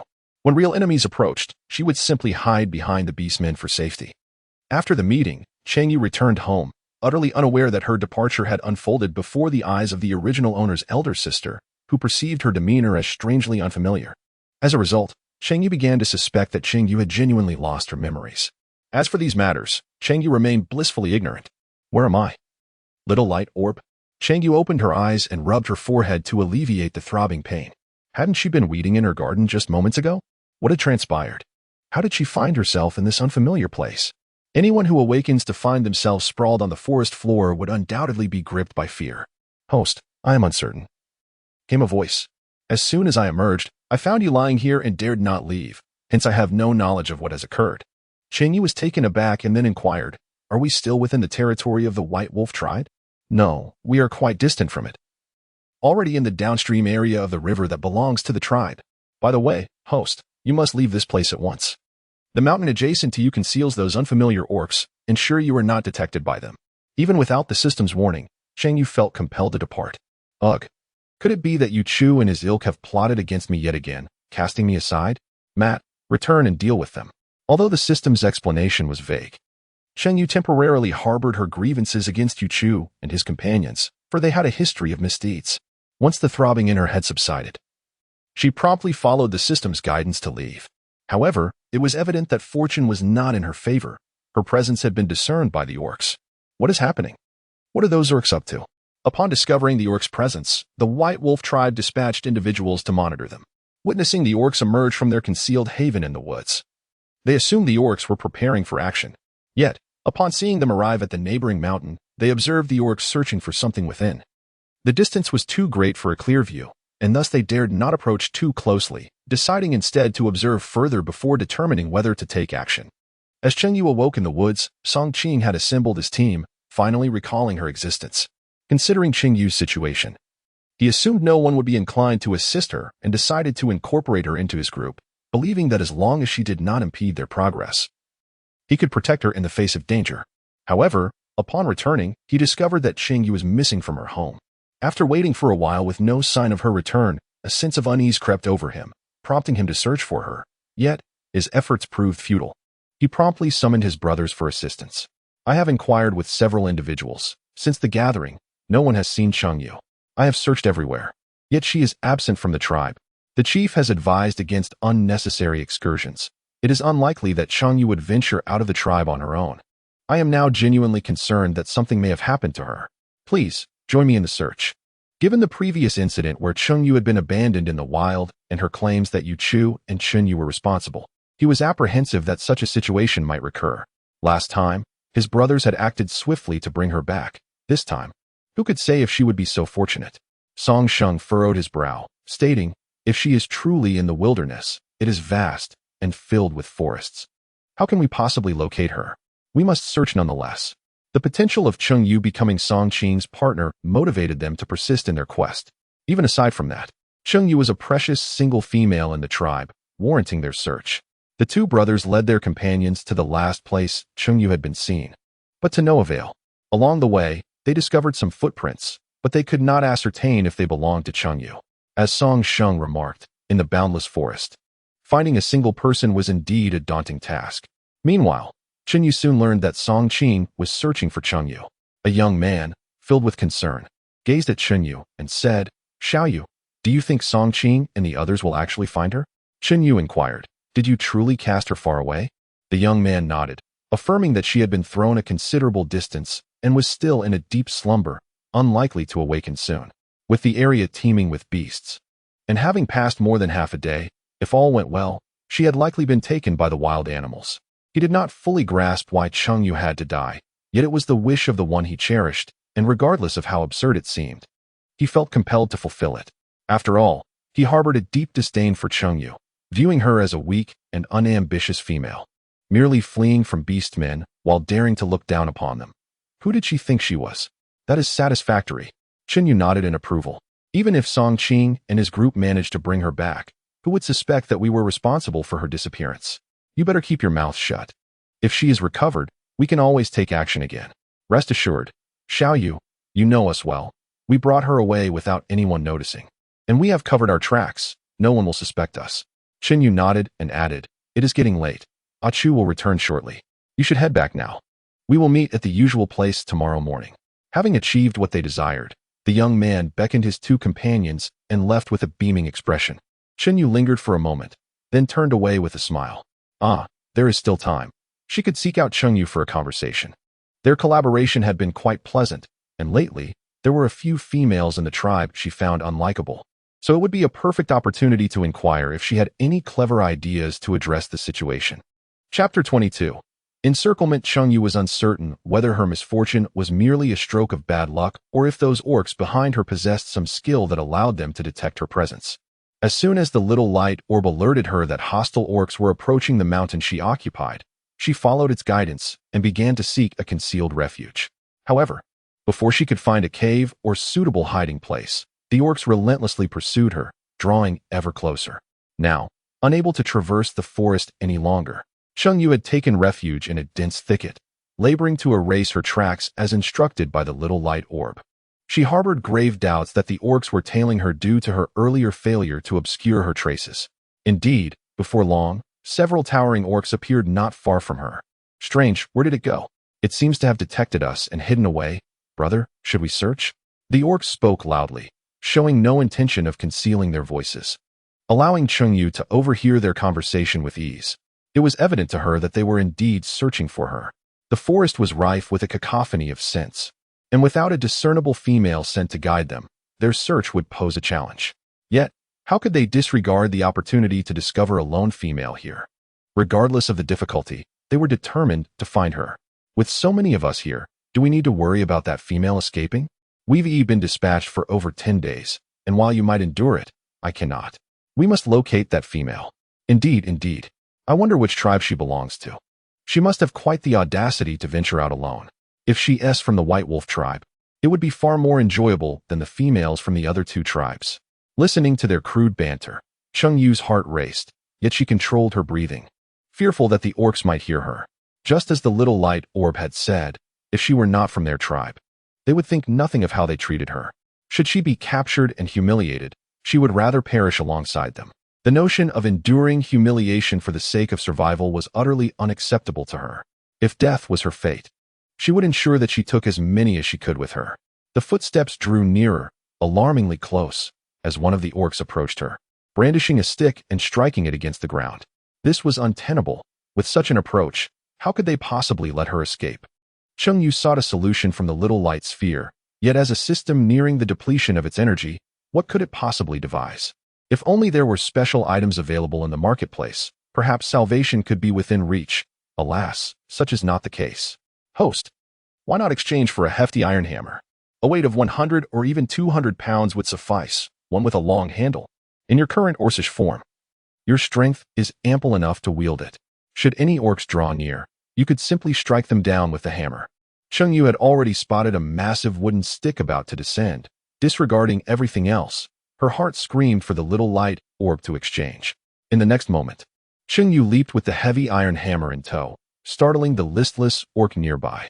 Then, with a thunderous roar, she called out to her comrades, "Brothers, I found it. Over here." Following that, the enormous hammer swung toward her hand. Caught entirely off guard and underestimating Cheng Yue, the hammer struck true. A piercing wail erupted, drawing not only the nearby orcs but also those from a distance, including Song Qing and his companions who had been watching them. As the two groups drew closer, the Salt Tribe and the Autumn Mountain Tribe also began to mobilize. Host, flee. Do not confront them head-on. There are too many, and you are no match for them. Without needing the system's reminder, Cheng Yue, after delivering a blow, turned and ran, hammer in hand. The hammer she exchanged weighed 100 pounds, costing 10 points. With a handle of 6 meters and a total length of 2 meters, longer than her own height. Fortunately, her physical strength was considerable, allowing her to sprint swiftly even while carrying the heavy hammer. The cries of anguish echoed behind her. With a single strike, Cheng Yue crushed the orc's hand, sending it flying. Who could withstand such a blow? Don't let her escape. I want her to suffer. The orc's enraged companion, upon witnessing his friend lose a hand, bellowed, urging the others to pursue while he stayed behind to tend to his injured comrade. The little light orb, observing the orcs closing in from all directions, panicked. Host, Transform into beast form. You'll run faster. But how can I wield a hammer in beast form? My claws cannot grasp it. Moreover, if it suddenly disappears, how will I explain it? If I get caught, the torment will be unbearable, perhaps even leading to my demise. Just the thought of such a fate made Cheng Yue shudder. Thus, she continued to run with the iron hammer. At that moment, she disregarded the terrain, and thankfully, inheriting the orc's body gave her some innate physical capabilities, preventing her from stumbling. She kept running until she reached the banks of a great river, nearly plunging headlong into its depths due to her speed. The river's current roared fiercely, and the water appeared deep. Should she leap in, it would likely sweep her away. The pursuing orcs soon caught up. Observing Cheng Yue halted at the riverbank, they too came to a stop, pointing and laughing heartily. Ha ha ha, run. Why don't you run now? Let's see how you escape after injuring our brother. You truly must be tired of living.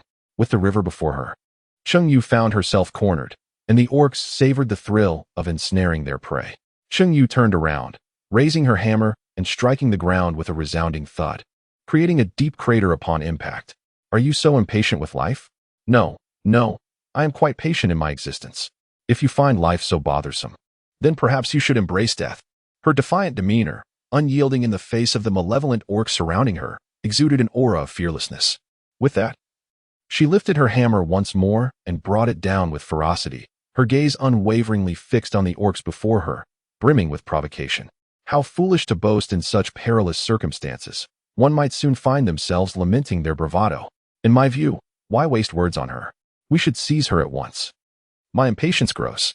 Indeed, let us dispense with idle chatter. When seventh brother arrives and discovers we have yet to apprehend her, his wrath will be formidable. Thus, the group began to encircle Cheng Yue. Behind her lay a vast river, while in front stood the watchful orcs. Yet did Cheng Yue harbor any fear? Perhaps it was the dire straits she found herself in that rendered her fearless, even invigorated.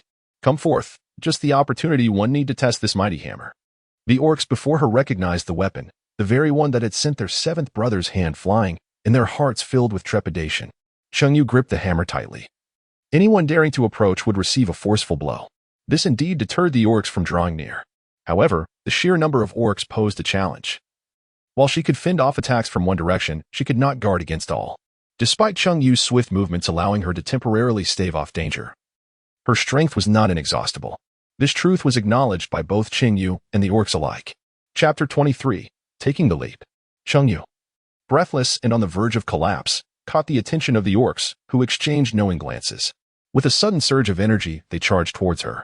Cheng Yue, the female they desired, wielded an unusual weapon that captivated their hearts even further. Just as they lunged towards her, Cheng Yue took a step back, only to leap forward, prostrating herself on the ground. Splash, splash. 1, 2, 3, 4, 5. Successive sounds of splashing echoed, as she seized the moment when the orcs were momentarily stunned, quickly rising to flee. The potential of a human is boundless, and it holds true even amongst orcs. Though Cheng Yue felt her breath quickening, her legs aching and heavy, she pressed on with unwavering resolve. As long as she was alive, she would run with all her might, even if death awaited her. She would choose the manner of her departure, not those loathsome orcs behind her. As she reached the trees, Cheng Yue commanded the system to stow away her hammer and transformed into a white tiger, which indeed increased her speed. The brambles and branches struck her, but with her thick fur shielding her, the pain was somewhat dulled. Hadn't it been mentioned that members of the tribe were stationed here to monitor these orcs? Why had no one noticed the uproar? Were these orcs not the ones the tribe had discovered? Host, hold on a moment longer. I see many orcs approaching, including those from the White Wolf tribe. Upon hearing this, Cheng Yue felt reassured and was further motivated to run. When Song Qing and the others arrived, they spotted a pack of yellow tigers desperately pursuing a solitary white tiger. Several times, they nearly caught up, with a few yellow tigers almost snapping at the white tiger's rear, only to be narrowly evaded by the white tiger. Brother, those are the orcs from the Flame Tiger tribe. That white tiger must be Cheng Yue, right? When did she become so formidable? Able to outrun the males of the Flame Tiger tribe? As they approached, they joined forces with those orcs who were monitoring the incoming beasts. Realizing that the newcomers were indeed from the Flame Tiger tribe, with their target being the Salt tribe. However, it was too long before the orcs from the Flame Tiger tribe spotted a lone female beast. For reasons unknown, these orcs did not conceal their presence and directly pursued her. Given their initial distance, even if the Flame Tiger tribe took off, The gap remained substantial. All had fled around the same time, and under comparable strength, the distance did not diminish. It was only when Cheng Yue paused again that the Song brothers seized the opportunity to draw closer. As the gap closed, Song Sheng recognized the identity of the tigers before him. White tigers were inherently scarce. While other tribes possessed white tigers, the one before him was unmistakably Cheng Yue. How had she ended up here, confronting those orcs? Song Sheng's eyes widened. Previously, he had mentioned Cheng Yue. But it was also because he had seen her as a white tiger. Deep down, he had never truly believed that it could be her. How could she withstand so many orcs from the Flame Tiger tribe and run for such a prolonged period? It seemed utterly implausible. Yet, the reality was undeniable. Song Sheng had no doubt about his brother's judgment. We can inquire later. Let us hurry. After speaking, Song Sheng shouted to Cheng Yue, "Don't go that way. There's a cliff." He quickened his pace, prioritizing the need to escort Cheng Yue to safety, regardless of the orcs from the Flame Tiger tribe. Cheng Yue, accompanied by a small luminous orb, remained oblivious to the impending cliff. Her sprint towards this edge was intentional, though she had steadfastly awaited rescue. The relentless pursuit of the Orcish horde behind her left her with little hope. Even if salvation arrived, she would likely fall into enemy hands. Thus, she resolved to take a leap of faith. As previously stated, even in death, the manner of her demise would be hers to dictate. The cliff, chosen by the orbit, was not exceedingly high, and below lay water, offering a chance of survival. Therefore, despite the elevated terrain, she pushed herself onward, enduring the bitter taste of blood in her mouth. How amusing. You have chased me for so long, yet you have failed to capture me, even at this juncture. Cheng Yue could not resist mocking the Yinhu tribe. Do you see those orcs behind you? I cannot escape, and neither can you. Your tribe dispatched you as vanguards. Yet you have not only failed your mission but also exposed yourselves to potential annihilation. TSK, even in death, I shall not suffer in vain. The Yinhu tribe had long since noticed the orcs trailing them, inciting their ire against Cheng Yue. Now that her presence was revealed, capturing her became imperative. After all, it was her actions that had injured their comrade, inciting the Orcish horde. They were unconcerned about the assault on the Salt tribe. Their main forces were still close behind, and being exposed was of little consequence. We may not face any repercussions, but your fate is sealed. No longer focused on humiliating Cheng Yue, their singular desire was for her demise. The cliff behind her was a fortuitous opportunity. The orcs from the Yinhu tribe surged forward, intent on forcing Cheng Yue to leap from the precipice before the Song siblings could arrive. With a malevolent glance at the cliff, the orc leader called out, "Let us flee from here." With merely 2 orcs present, they felt confident. Could they not handle a mere 2 adversaries with their overwhelming numbers? From their earlier exchanges, it was evident that those 2 orcs were familiar with the female. Witnessing her plummet down the cliff, might they not rush to see if she still drew breath? As the Song brothers ascended, they beheld the moment Cheng Yue was compelled to leap into the abyss. The large, disheveled white tiger, in a moment of resolute defiance, cast itself into the depths. From a distance, Song Qing observed the fierce determination in her eyes, mingled with a hint of fear and hope. A tumult of emotion surged within him, anger, yet more profoundly, astonishment. Cheng Yue, let us descend the mountain and disregard those orcs for the time being. After all, allies are at our back. The orcs of the Flame Tiger tribe have revealed themselves, and they cannot escape. Song Qing's astonishment was no less than that of his brother, Song Qing. He had never anticipated that Cheng Yue possessed such audacity and resolve. Is this truly the Cheng Yue he knows?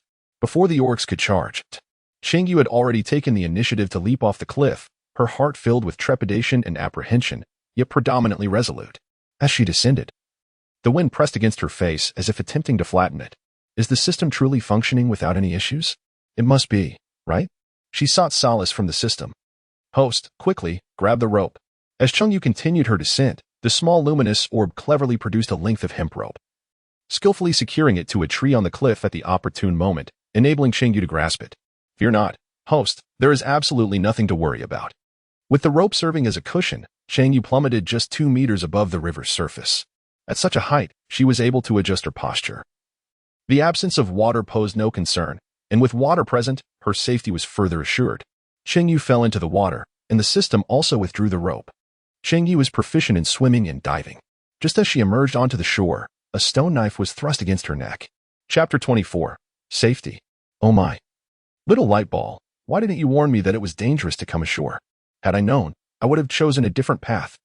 The little light ball had not anticipated that upon reaching the shore, the host would be threatened with a knife, especially by a seemingly delicate and beautiful young girl. This was indeed unexpected for the host. They were at the base of a cliff. Moments ago, she had jumped down suddenly. A perilous decision that had consumed all of the little light ball's attention.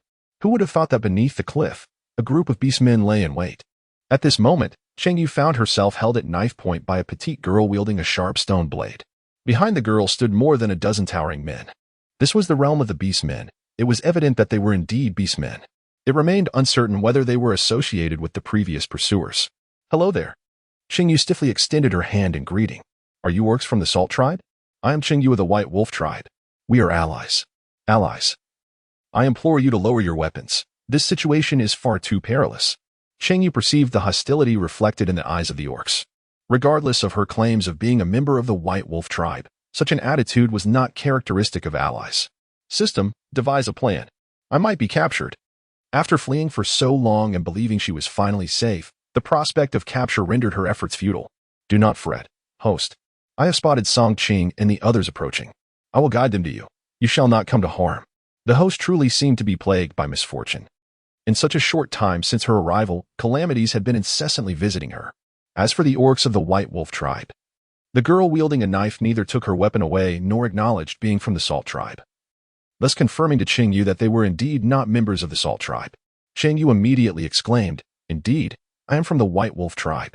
Sisters, you are not from the Salt Tribe? Could you possibly belong to the Autumn Mountain Tribe? Upon hearing this, the girl, initially taken aback, quickly responded, Yes. We are orcs from the Autumn Mountain Tribe. As she spoke, she withdrew her stone knife. I apologize. We mistook you for those ill-intentioned orcs. I hope we did not frighten you.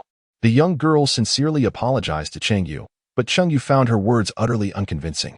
She had clearly stated from the outset that she was an orc of the White Wolf Tribe.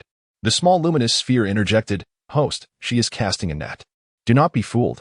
We noticed her subtle exchange of glances with her companions when you mentioned being from the White Wolf Tribe. They were undoubtedly conveying some message. The luminous sphere continued, Furthermore, they are certainly not orcs of the Autumn Mountain Tribe. Cheng Yue shares this sentiment.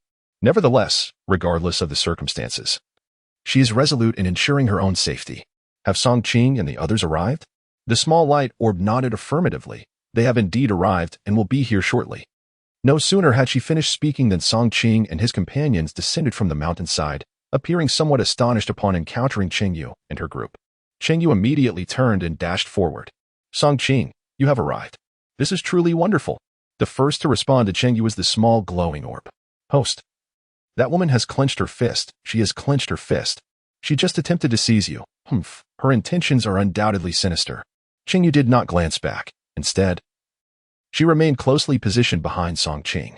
Once she assured her own safety, she addressed Song Qing, stating, Those orcs claim to belong to the Qiushan tribe. I wonder if you are familiar with the orcs from Qiushan.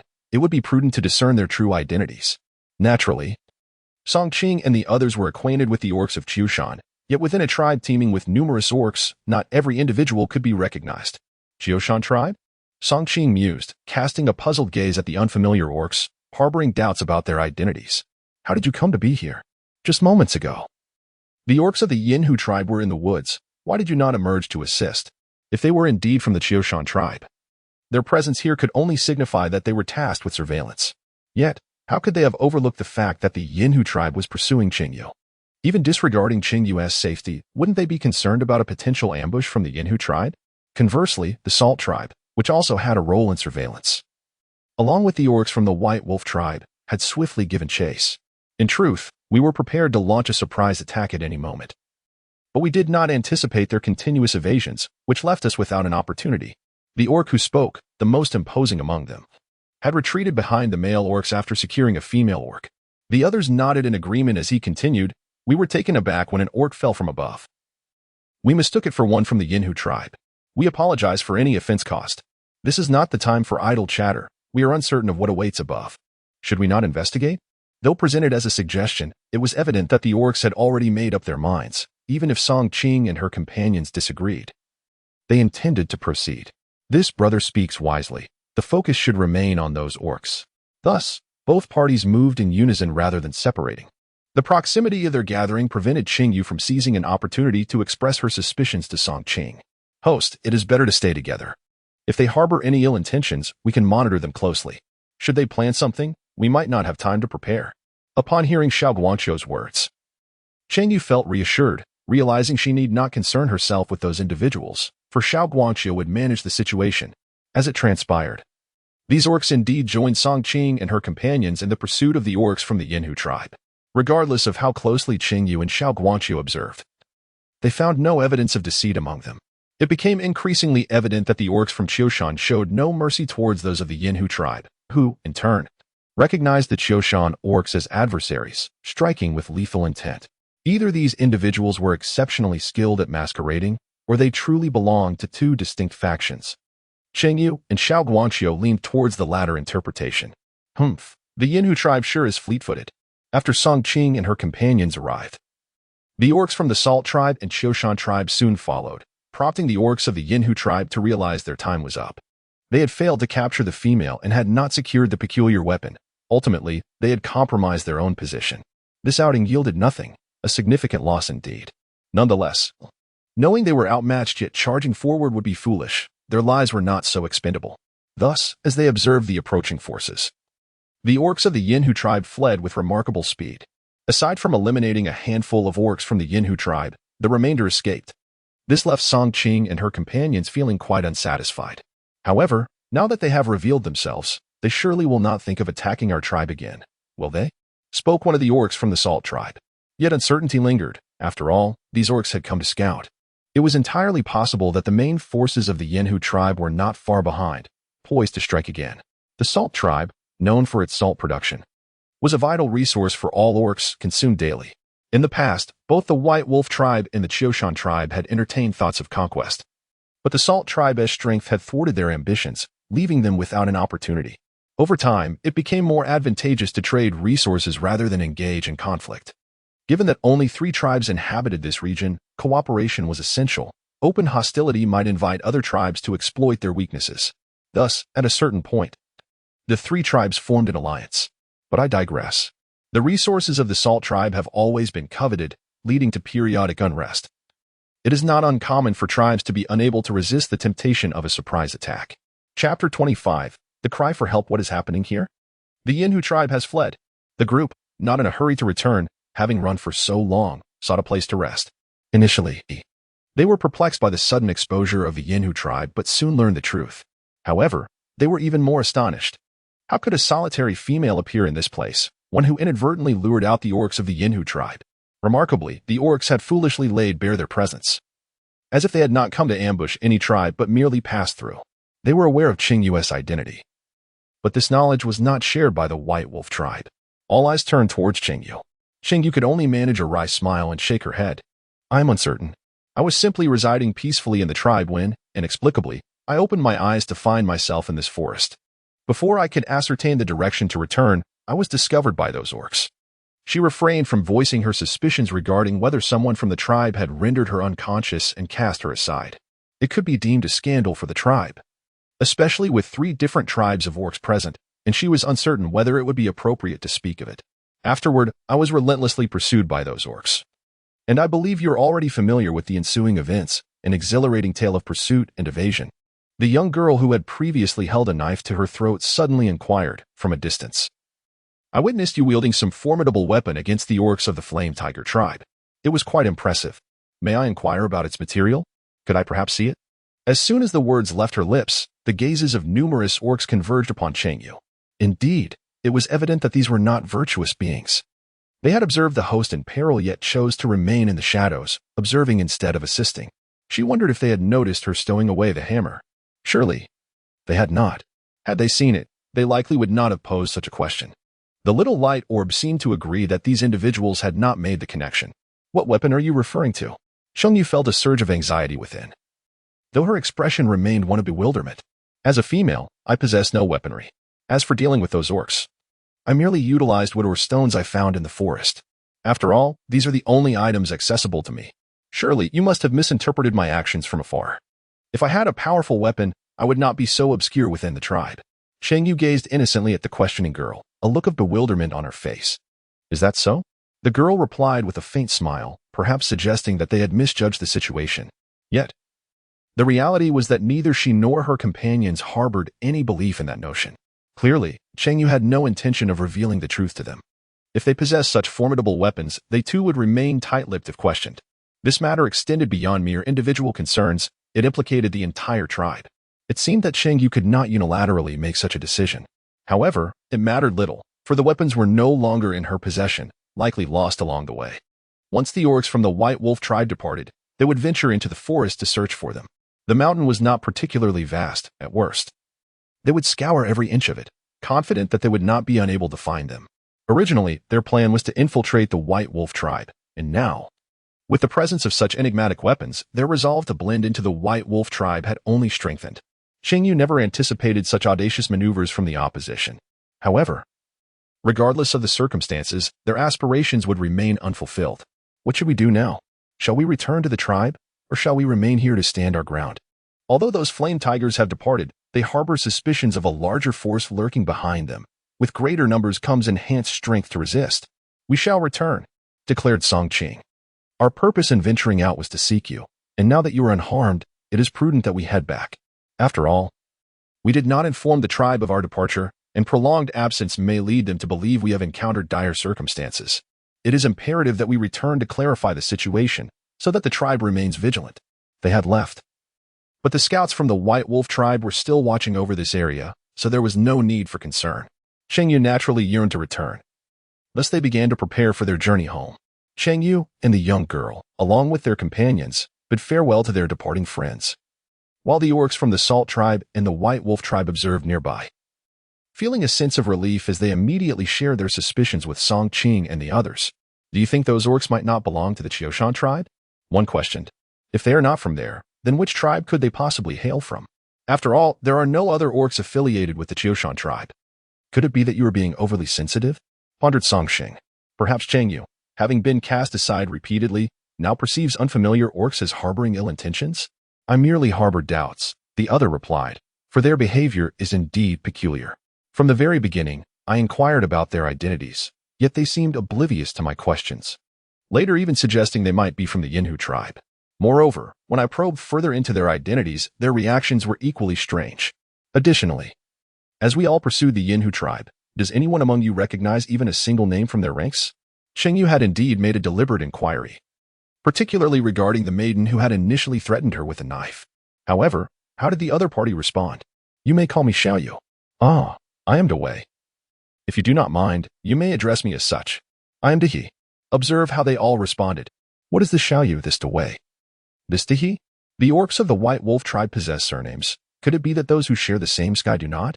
Furthermore, when one inquires about a name, is it not customary to introduce both the given name and the surname? To simply state Xiaoyu without further context, do they share such intimacy? It is evident that they are reluctant to divulge their true names. Even the use of a fictitious name seems so perfunctory. Among numerous tribes, how many bear the name Xiaoyu, with names including Wei and He? In our tribe, if we were to call out, I dare say dozens would come forth. Cheng Yue curled her lips in disdain. After all, her name bore the character for moon. Could others not simply call her Little Moon? One of the orcs spoke directly, suggesting that once they returned to the tribe, they could inquire at the Qiushan tribe to ascertain the truth. In times of external threats, caution was paramount. Before they could continue their discussion, a faint cry for help interrupted their thoughts. Song Qing exchanged glances with his brother. It seemed to be a female. Should they investigate? Naturally, they proceeded together toward the source of the sound. There, in a ravine, they discovered a small, disheveled female lying on the ground. Her complexion pale and her expression despondent as she cried out for help. Upon closer inspection, they noticed numerous small wounds covering her body, likely inflicted by thorns and branches, with the most severe injuries on her left hand and right leg. Her right leg bore a large bite mark, the source of which was unknown, exposing bone beneath. Meanwhile, her left wrist was swollen, and her hand appeared grotesquely twisted, suggesting a fracture. Upon hearing their footsteps, the female looked up at Song Qing and the others, her eyes, once filled with despair, now gleaming with a flicker of hope. Please, help me. It hurts so much. I fear I cannot endure any longer. The petite female, seemingly not yet of age, had large, tear-filled eyes that overflowed upon seeing Song Qing and his companions. Despite the dirt smudged across her face, her skin was fair and smooth compared to many females of the White Wolf tribe, with a cherubic visage and plump lips that formed an adorable pout. Her slender figure and long legs were notable. Thus far, Cheng Yue had not encountered an orc with a protruding belly, as they were typically muscular and powerful. This young girl, though slight, exuded a sense of resilience rather than fragility. Regardless of her condition, they knew they must first rescue her. "What is your name? Which tribe do you belong to, and how did you end up here?" After bringing her to safety, Song Qing instructed a single orc to assist with the female's leg injury, though the treatment was rudimentary and devoid of any medicine. "I am a female of the Wing tribe. While hunting, I was attacked by orcs from an unknown tribe. I fled in panic, managing to escape, only to realize I was lost and could not find my way home." As she spoke, tears streamed down her cheeks. She wiped them hastily and continued, "Later, I was bitten by a beast on my leg, and in my attempt to evade it, I fell into this ravine and injured my hand." To validate her identity, she struggled to unfurl a pair of unmistakably bird-like wings. Surely, orcs of the Wing tribe would possess wings. Her brief recounting of her misfortunes elicited sympathy from the orcs of the White Wolf tribe. "What terrible luck," they murmured. "You are currently in the Salt tribe. While the White Wolf tribe and Chushan tribe are nearby, the distance from your Wing tribe is considerable. It's astonishing how you managed to traverse such a distance." The White Wolf tribe and the other two tribes lay to the southeast, while the Wing tribe resided in the northwest. It was unfathomable how long she had traveled to reach their territory. The female looked bewildered. "Salt tribe? White Wolf tribe? Choshan tribe? Where am I?" The orc's sympathy deepened. This young female clearly had little experience beyond her home territory, as she could not even discern her surroundings. It was known that members of the Wing tribe, equipped with wings, relied on flight for travel, developing a keen sense of direction through training. To become so easily lost was characteristic of juveniles or females who rarely ventured out. Yet, given that this female had been able to hunt, she must have been of age. Then, with urgency, she asked, "Do you know where the Wing tribe is? Can you guide me back?" She continued, "Rest assured, if you take me home, I will not let your kindness go unrewarded. I will ensure my family provides you with whatever you desire." Aware of her lack of connections, she understood the impossibility of expecting help without offering something in return. As if recalling something, she added, "By the way, my name is Bai Mei." After speaking, she gazed intently at Song Qing and the others, especially Song Qing, as she had discerned that he was the leader of this group. Song Qing contemplated her words before posing a question. Previously, there was quite a commotion in this vicinity. Did you not hear it? Although they had moved away from the mountain, the ruckus caused by the Yenhu tribe would surely have reverberated through the adjacent mountains.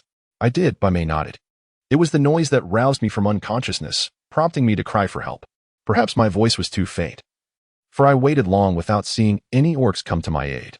She cast a grateful glance at Song Qing and his companions. "I am fortunate that you found me. Otherwise, I fear I would have perished here without anyone realizing." This was indeed a possibility. "We must return to our tribe now. As for your situation, we shall report to the chief upon our arrival."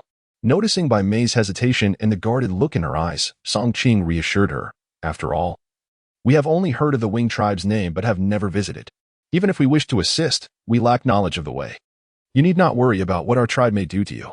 If you prefer not to accompany us, we can gather some herbs in the forest for you and leave you a water flask. Beyond that, we can offer no further assistance."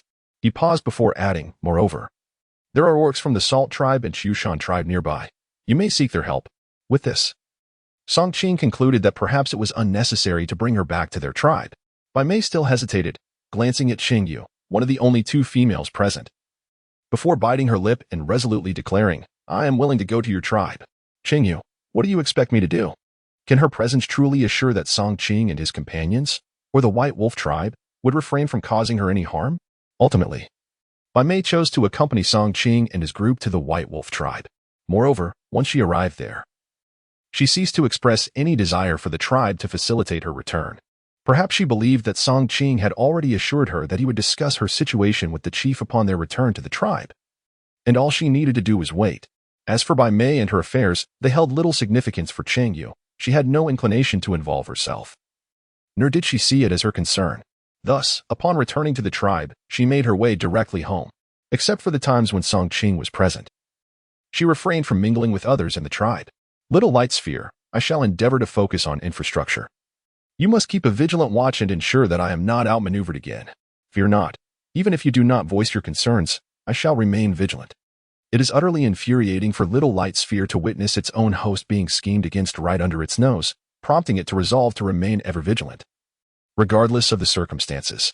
Meanwhile, Bai Mei, who had been brought back, initially recuperated at the altar. Once her wounds had healed sufficiently, she was appropriately settled in an unoccupied cave. Coincidentally, this cave had once belonged to Cheng Yue. Upon learning that Cheng Yue had no intention of returning and had instead built a hut outside, Cheng Yue, as her sister, instructed others to clean Cheng Yue's cave.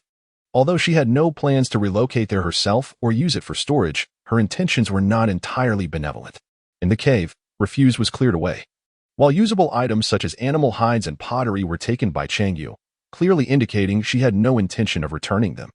The decision to allocate the cave to Bai Mei was also suggested by Cheng Yue, thus making Cheng Yue's potential return even less feasible. All of this transpired unbeknownst to Cheng Yue. Over the course of 2 days, Cheng Yue diligently cleared the grassland adjacent to her thatched hut. During her first 2 days back, no one came to seek her out, nor did any incidents arise. However, she remained cautious. Her reluctance to take proactive measures stemmed from a belief that the tasks assigned by the system were of greater importance. After gathering a sufficient amount of weeds, she prepared to make mud bricks today. Chapter 27. Playing with mud. Little light sphere. Is there truly no mosquito-repelling herb in this vicinity? The mosquitoes here are simply overwhelming. So ferocious. Under the blazing sun, these mosquitoes persist in buzzing about, quickly leaving welts here and there, making me itch unbearably. Cheng Yue truly yearns to confine herself within a secluded room, isolating from the outside world. I am not aware of that. My database lacks such information. Perhaps you might inquire with Song Qing. As a native, he is undoubtedly knowledgeable about it. These past few days have been overwhelmingly busy, and Cheng Yue's mind has been in a state of tension, fearful of being manipulated again, thus she has not recalled this matter. I shall ask Song Qing when he returns this evening. With another slap, the cunning mosquito escaped, yet she found herself grimacing from the sting of her own hand. While crafting mud bricks, she occasionally swatted at herself to fend off the mosquitoes, causing the clay on her hands to adhere to her skin, rendering the scene somewhat unpalatable.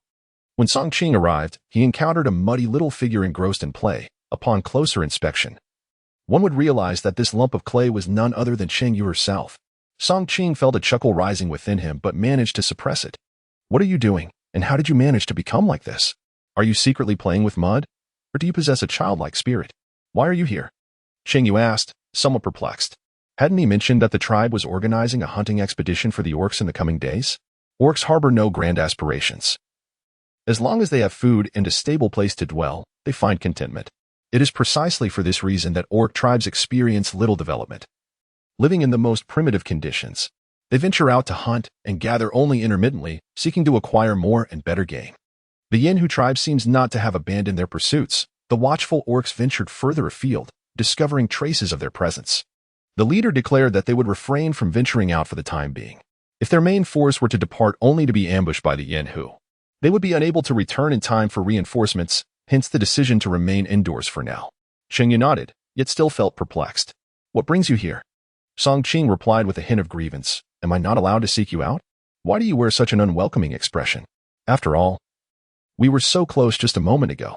Cheng Yue's heart is indeed colder than that of certain orcs. Upon encountering Cheng Yue, one was rendered speechless. Heh. Dear host, Song Qing must surely believe you to be heartless and indifferent. Cheng Yue's expression darkened. That incident was merely an accident. Prior to it, I was a stranger to Song Qing. Given the original owner's disposition and unpopularity within the tribe, it was hardly surprising that Song Qing might not harbor any fondness for me. Thus, even if I were to dismiss him after our brief encounter, it would be quite normal, wouldn't it? After venting my frustrations to the system, I immediately addressed Song Qing. Ahem. No, it brings me great joy that you could come. I playfully slapped the clay in my hands and added with a smile, it's truly wonderful that you are here. If you're free, would you lend me a hand? I paused, letting out a deep sigh. Being on my own is exceedingly difficult. I constantly felt the need to remain vigilant, fearful of being outmaneuvered. What would you have me do? I asked, casting a peculiar glance at the yellow clay beside Cheng Yue. Surely, he wouldn't be tasked with molding clay, would he? As it turned out, he indeed was. Look at this yellow clay mixed with grass. Could you help me stomp on it? The weather is fine, and I wish to make some mud bricks. Following that, I would need to fire tiles. But that was not urgent. I lacked the necessary skills and would proceed slowly, perhaps attempting to fire pottery when the time was right. After all, these were all tasks that needed to be accomplished, and I would take them one step at a time. With the little light orb providing recipes, I was confident in my ability to create the items. Are we truly playing with mud? Song Qing mused, his expression darkening. Right now, I have other matters to attend to. Did I have time to come by just to see you? What do you mean by playing with mud? Cheng Yue wore a look of disdain. Mud bricks, do you know? They can also be used to construct houses. If it weren't for her lack of skill and reluctance to engage in futile efforts, the little orb of light would have suggested she fabricate the bricks directly. Construct a house? Song Qing cast her gaze toward the thatched cottage that had only recently been completed. Haven't you already built a thatched house? Do you still wish to erect another dwelling? Cheng Yue rolled her eyes, remarking, isn't that an obvious statement? Who wouldn't desire a more comfortable place to stay? The thatched hut is merely a temporary refuge for me. Well, even a mud brick house would suffice. After a brief pause, she continued, in truth, if one could construct a dwelling with quality stones, that would be even better. It would surely be more robust. The issue is, as a frail woman, I am incapable of procuring the stones myself. Even if Song Qing were willing to assist, how would we cut the stones? And what would serve as a binding agent? Hence, the notion of a stone house is best left unrealized for now. Perhaps when the system allows for the exchange of appropriate tools, I shall reconsider. Song Qing remained perplexed. What constitutes a good environment? Isn't a cave sufficient? If you wish for more space, simply enlarge the cave, if less space is desired. A casual excavation will do. Moreover, caves offer safety. As long as we ensure that the cave does not collapse, there is no concern.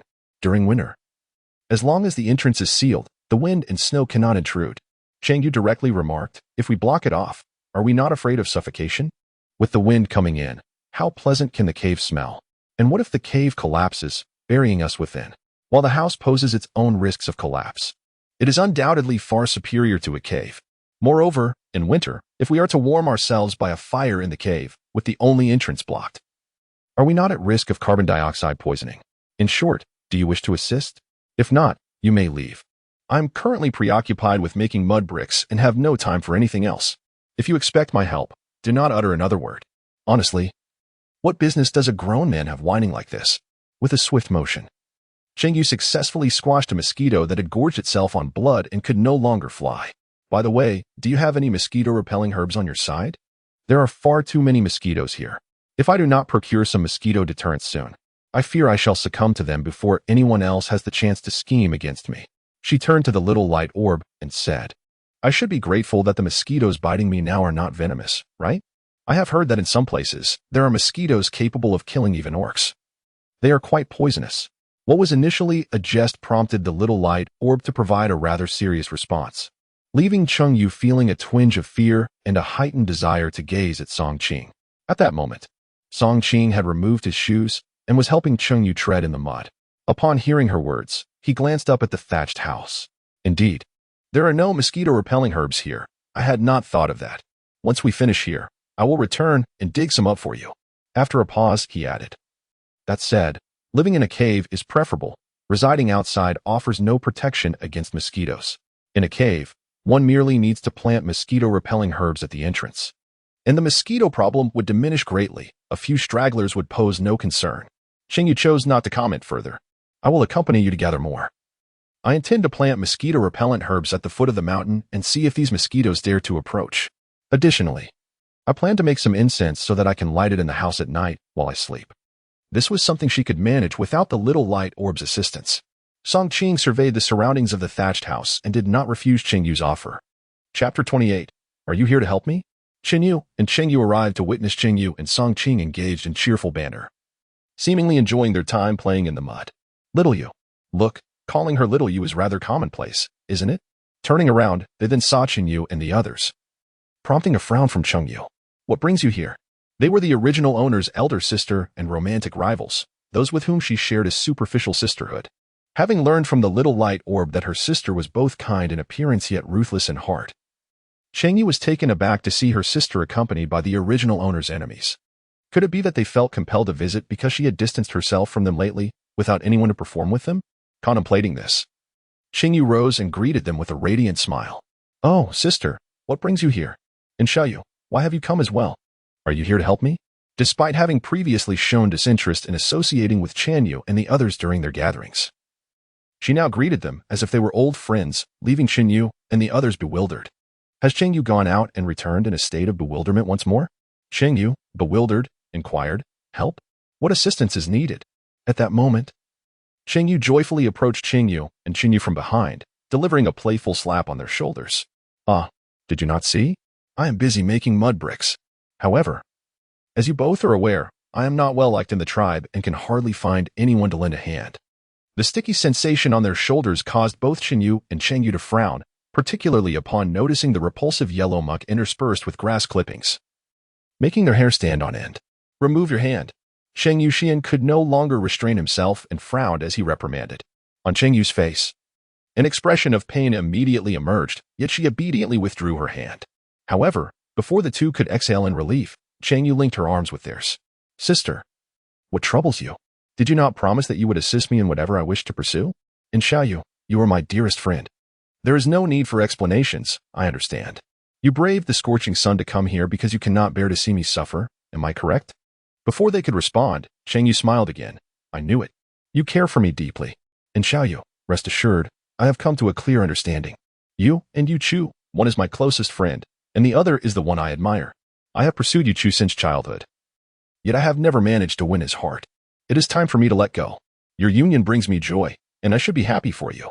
Therefore, as long as you find happiness, I am perfectly fine. Furthermore, I am now contemplating accepting Songqing, and I will not entangle myself with Yu Chu any longer. Xiaoyu, please do not feel burdened or guilty. Cheng Yue had never uttered such verdant words before. She felt utterly uncomfortable, even nauseous, yet she managed to suppress it. Burden? Guilt? What is Cheng Yue saying? Cheng Yue's expression is somewhat distorted. However, before they could react to Cheng Yue's words, they were already pulled into that heap of muddy soil by her. Songlu, Qingyin, Su Xiao, why are you all standing there in a daze? Hurry over here. Can't you see that my sister and Xiaoyu have come to lend a hand? Cheng Yue did not forget to greet Cheng Yue's sycophants and urge the two of them, saying, Sister, don't just stand there in a daze. Did you see Songqing's movements? Do it like him. Help me gather the straw and stomp it together. While speaking, she also made sure to toss some straw into the muddy ground. Of course, she inadvertently splattered quite a bit of mud onto the two of them several times. In a short span of time, Cheng Yue and Cheng Yue were both covered in mud, with Cheng Yue even more so. Ah, Cheng Yue, what on earth are you doing? When a drop of mud hit Cheng Yue's face, she completely lost her composure. Although she did not have a severe case of obsessive cleanliness, she still had a fondness for tidiness. But what about now? Cheng Yue first placed her filthy, mud-stained hands upon her shoulder, and now, having dragged her into the heap of muck, he flung mud all over her. This was utterly intolerable, absolutely unbearable. Cheng Yue was momentarily taken aback, as if startled by her own loud voice. No, Xiaoyu, why are you angry? Working with clay inevitably results in some mess. But we can simply wash it off afterwards. We used to play in the mud as children, and it brought us such joy. Why then? Do you act so sensitive now?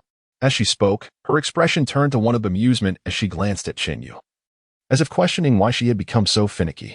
Then, Cheng Yue waved her hand reassuringly, stating, Rest assured, the soil I have carefully selected contains no harmful insects, no animal bones, no decaying flesh, nor any filth.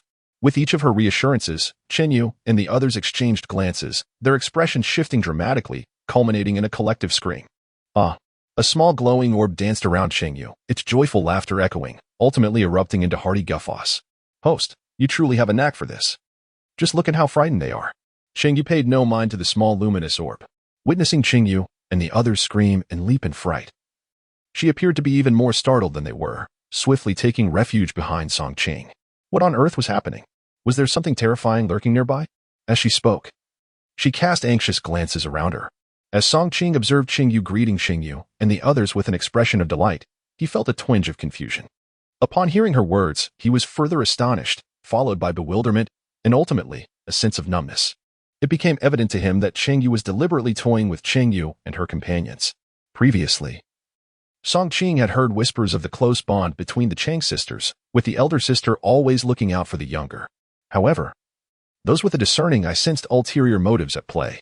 A truly caring sister would not merely indulge her sibling but would also guide her with wisdom. Regardless of the commotion her sister caused, she would hastily apologize without seeking to understand the full context. The same could be said for Cheng Yue and her friends. Though they appeared to be good companions, anyone with a discerning gaze could see that they had not genuinely accepted Cheng Yue. Now, it seemed their relationship was indeed as insincere as the rumors suggested.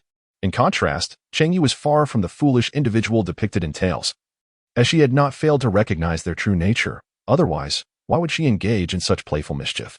Though somewhat perplexed, Song Qing was inclined to play along with Cheng Yue's antics. He shot a stern glance at Cheng Yue and the others, admonishing them. Aren't you here to lend a hand? What is the meaning of your commotion? Have you never played in the mud before? What manner of attitude is this? Are you here to assist or to create chaos? He gestured towards the mud and straw they had painstakingly gathered, now in disarray due to their arrival. Frowning at the area trampled by Cheng Yue and her companions, he noticed green grass clippings and nearby black soil had sullied the once pristine mixture. Consequently, Song Qing expressed his displeasure with resolute clarity, stating, even if you have no desire to assist, that is no excuse. This batch of mud is rendered unusable. You must stay and help us procure a fresh supply of clean mud. He then instructed Cheng Yue, take Cheng Yue and the others to gather more mud. I will tend to the cleanup here. Cheng Yue truly did not anticipate that Song Qing would be so remarkably supportive. She had not instructed him to express himself in such a manner. Nevertheless, it must be said that he has won her heart. Ah Qing, do not be upset. I firmly believe that my sisters are surely rising to assist me. Perhaps they were startled by something, which led to the unfortunate mishap of ruining our clay.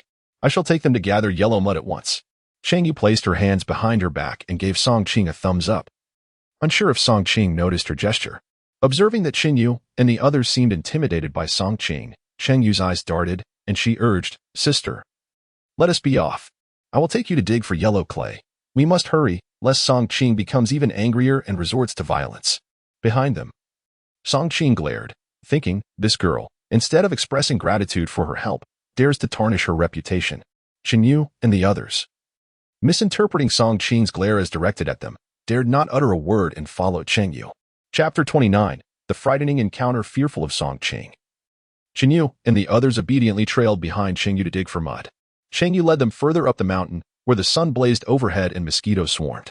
Having never endured such hardship before, they longed to cast aside the beast hide bags in their hands and escape while Song Qing was absent. Alas, they lacked the courage to do so. Exhausted and overheated, plagued by insect bites, Cheng Yue and her companions had initially sought out Cheng Yue to discuss matters. But now all they wished for was a swift conclusion and an early departure. However, would Cheng Yue grant them such an opportunity? Surely not. As noon approached, Cheng Yue inquired, Xiao Yu, are you not planning to have lunch? After waiting and waiting without a word from either Song Qing or Cheng Yue permitting them to leave, Cheng Yue could no longer contain herself.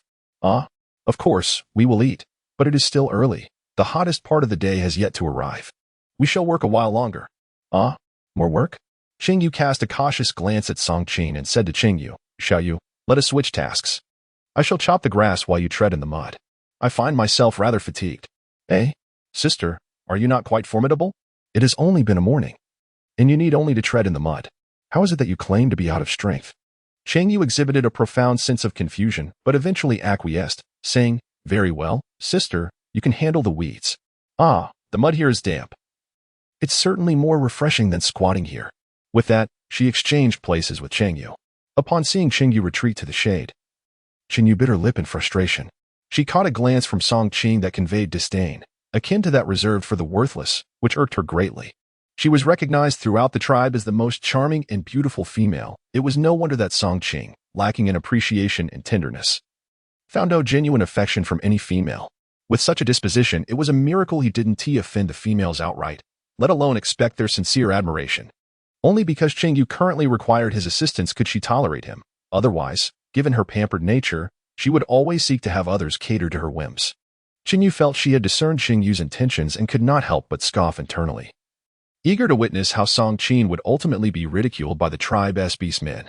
Meanwhile, beside the thatched cottage, Cheng Yue's friends were diligently working, holding 3 different styles of wooden frames, mechanically placing the mud they had prepared into the molds to set. Since Song Qing had commented on their slow pace and their tendency to chat while working, they had fallen silent, hastening their efforts. As the morning passed, a considerable stack of mud bricks accumulated behind them. Although they spoke not a word, they collectively deemed Cheng Yue utterly unreasonable. The production of these mud bricks was a laborious endeavor with little reward. What purpose did it serve? The exertion spent selecting yellow earth, mixing it with water and grass, and trampling it down, followed by the painstaking process of molding it. What was the point? Once wet, it disintegrated. Once exposed to the sun, it cracked. A single punch from any beastman could shatter it. Thus, aside from wasting time and exhausting themselves, what value did it hold? If it were solely Cheng Yue, She could forget about commanding them to work. What could possibly possess Song Ching to his sister? Regardless of their thoughts, Cheng Yue pressed them into labor until the hottest part of the day, finally calling for a halt when it was evident that Cheng Yue and the others could no longer endure. All right, let us return for a meal. It's too hot now. We shall resume when the evening cools. With a grateful expression directed at Cheng Yue and the others, she added with a smile, I am so thankful for your help. Otherwise, it would just be Song Ching and me, and who knows when we would have managed to produce so many bricks. If not, you might as well dine with me at noon and rest here to spare yourselves the journey back. I estimate that in 3 to 5 days, we shall have sufficient bricks. The prospect of returning in the afternoon to work again? 3 to 5 days? What a fanciful dream. Alas. Cheng Yue and her companions were too exhausted to voice their thoughts, merely waving their hands and turning to leave. Cheng Yue did not attempt to stop them or utter words of persuasion. She merely watched as they departed. She was acutely aware that after the events of the morning, they would certainly not return in the afternoon. Her remarks had been deliberately crafted. Once they had left, she clapped her hands and said to Song Ching, I apologize for the trouble caused in dealing with Cheng Yue and her companions, which has resulted in you missing lunch and taking on extra work. Ahem. Why not join me for lunch? I would be delighted to treat you. Song Ching glanced at her and inquired, Do you have food for lunch? If memory serves. Cheng Yue had not ventured out for hunting these past 2 days, so what could she possibly offer him? Would she serve him grass, the preferred fare of females? If that were the case, then he would graciously decline. He continued, Will we still be working on the mud bricks this afternoon? Given the efforts of this morning, wouldn't the quantity produced suffice to construct a structure the size of a wooden house? Naturally, he harbored doubts. After all, mud bricks dissolve when exposed to rain. Are you truly certain they are suitable for building? A thatched roof is, in any case, far superior to a house made of mud. Song Ching suspected that Cheng Yue was not being entirely truthful. The way you phrase it, my roof is not constructed from mud. As long as it effectively shields against rainfall, how could it possibly dissolve? Moreover, mud brick houses are not so utterly inadequate. They merely endure rain. It's not as if they are submerged in water. Even if they were, it would be inconceivable for them to disintegrate into sludge with just one soaking. Mud brick houses have withstood the test of time, you know. Cheng Yue chuckled again, saying, Of course, there's no need to continue this afternoon. The clay bricks are sufficient for now. If we run short, we shall address it then. I merely spoke those words to frighten them. Although she had long suspected as much, hearing it spoken aloud and witnessing Cheng Yue's mischievous expression, triumphant in her prank, left Song Ching feeling amused.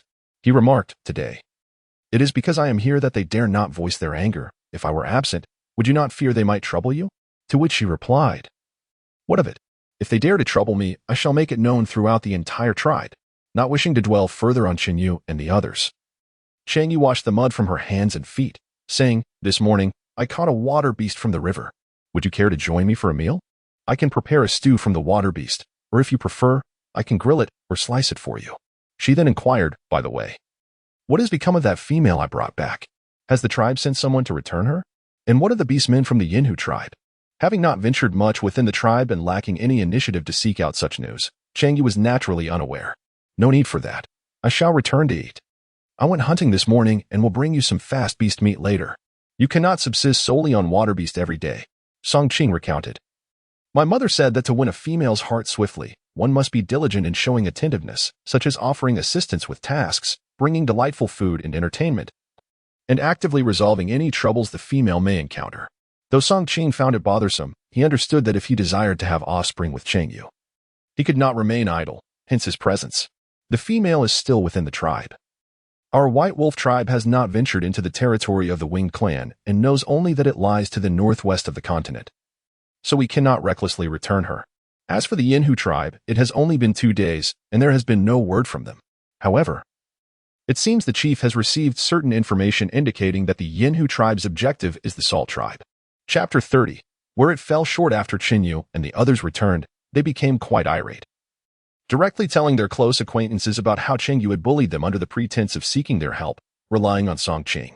To them, it appeared that Cheng Yue only sought an excuse to mistreat them.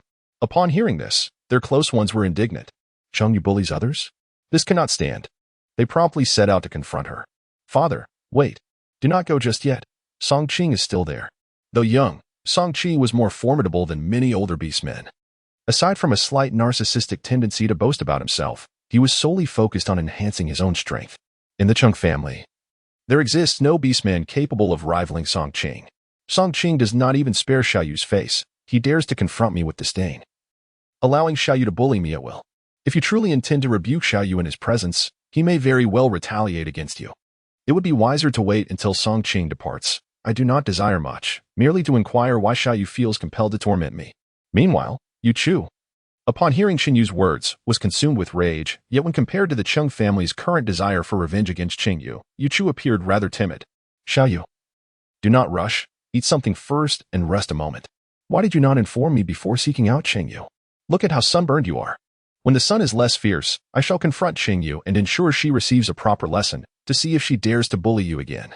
Cheng Yu, dissatisfied, replied, Achu, I do not wish to wait. I want revenge now. Call the brothers. Is she not merely relying on Song Qing as presence? We shall confront both her and Song Qing together. Let us see if Cheng Yu still possesses the audacity to bully me. It is true that Song Qing is formidable, but he stands alone. With enough allies, can they not overpower him? Yu Chu's expression stiffened. Could he admit to his companion that he feared to offend Song Qing? Though they might presently leverage their numbers to subdue Song Qing, what would follow? Did Song Qing not have family and friends? Indeed, he does. Both his kin and comrades surpass Yu Chu in number and strength. He feared retaliation. Thus, it would be prudent to target the softer fruit, rather than confront Cheng Yu directly. After all, Cheng Yu had indeed bullied Xiao Yu, and they held the moral high ground. After finally appeasing Cheng Yu, Yu Chu felt utterly exhausted, more so than after a hunting expedition. Meanwhile, Cheng Yu, preparing lunch, remained blissfully unaware that trouble awaited her in the afternoon. As Song Qing did not stay for a meal, Cheng Yu did not insist, though she declined his offer of beast meat. Naturally, would Song Qing heed her request? Is this all you're having for lunch? When Song Qing delivered the meat, he found Cheng Yu had already prepared her meal, a pot of yellow-eyed water beast stew with wild grass, which appeared unappetizingly pale. In truth, however, the meat was tender, and when boiled, the slices were just the right thickness, blanched for a minute to perfection. She tossed in the tender, edible wild grass to enhance the broth's flavor, finishing with a sprinkle of salt, resulting in a delightful dish. It was only due to the lack of other food that Cheng Yu was obliged to consume it. Thus she did not miss out on the deliciousness. Had this been in the past, such a stew would have repulsed her at first glance. What of it? Would you care for some? It is quite tasty. A full pot of broth contained less than half a pot of actual ingredients. This was primarily due to her misjudgment of salt. After adding too much, she compensated with water, creating an abundant broth through her adjustments. Having labored over the meal, Cheng Yu was reluctant to discard it. If she could not finish it in one sitting, she could always sip the broth later. Speaking of which, her kitchen utensils were still insufficient. In the afternoon, she planned to carve more wooden items. Bowls, chopsticks, spoons, and buckets were all necessary. Of course, what she truly lacked was a large pot. This could not be crafted from wood. Stone or ceramic would be preferable. Cheng Yu gazed at the small luminous orb and said, Alas, why is there no iron pot? Turning to the orb, she inquired, What do you think about me melting down those tools to forge an iron pot? The orb replied, That would not be advisable. Not only do you currently lack the necessary conditions for smelting, but those tools are not entirely composed of iron. If you were to melt them, the resulting substance may not be pure iron. Furthermore, do you possess the skills required for blacksmithing? Therefore, it would be best to reconsider. Cheng Yu merely spoke her mind, fully aware of her own limitations. Meanwhile, Song Qing furrowed her brow and remarked, No wonder you are so slender and short. It turns out you consume so little at each meal. Slender? Short? The former could be overlooked, as the original owner indeed possessed a lean physique. But it was a healthy one, complemented by well-defined abdominal muscles. And what did short imply? How could she be considered short? Standing at a height of 179 centimeters, a stature she once yearned for and admired from afar, there was nothing diminutive about her. Ahem, dear host. In the realm of beastmen, your height is indeed considered somewhat short. However, there are those even shorter than you, so do not feel inferior. Cheng Yu was momentarily choked by the small glowing orb. Her aesthetic sensibilities were still rooted in her previous world. She could not accept being too short or too tall. She believed her current height to be exquisite. However, the small orb had a point. This was an entirely new realm. Coughing, she thought to herself, self-doubt? Are you jesting? How could she possibly feel inferior? This was precisely how she wished to be, and as for others' opinions, they held no significance for her. Noticing the fury etched on Cheng Yu's face, Song Qing gingerly touched his nose, hesitant to speak further. After a moment, he lifted the piece of beast meat in his hand and suggested, Ahem, How about I roast some meat for you? Cheng Yue hesitated as she savored the soup and meat, her expression reflecting uncertainty. After 2 days of endeavoring, she still had not managed to achieve the perfect roast. It was either charred on the outside and raw within, or the meat turned out tough and dry. At times, it was excessively salty, while on other occasions, it lacked any discernible flavor. Strangely enough, there were moments when she had added nothing at all, yet the roasted meat still bore an odd taste, which felt almost supernatural. Cheng Yue had yet to respond, but Song Qing had already begun grilling the meat. Observing this, Cheng Yue quietly nodded in approval. This man certainly knows the way. He arrived so promptly. Could it be that he hasn't eaten yet? This lad, could he truly be so naive? After just one unexpected encounter, he appears to be so invested. Host, he is a wolf beast. Wolves are renowned for their unwavering loyalty to their partners. You have already indicated that you would consider it. Do you not think he is earnest? Meanwhile, the host seems utterly indifferent, having not once thought of him over these many days. Oh, wait, except when he needed assistance with chores, then the thoughts came rather frequently. Cheng Yue rolled her eyes. Remarking that her focus was solely on completing her tasks, she was far too busy to entertain thoughts of men. Moreover, even if she were to find someone's physique and visage appealing, it would be utterly inappropriate to act in a lewd manner. What did they take her for? Song Qing chuckled, acknowledging that she had yet to dine but was already in the midst of preparations. She would be able to enjoy her meal upon returning, so there was no need for concern. It's not that I'm worried about you, she clarified.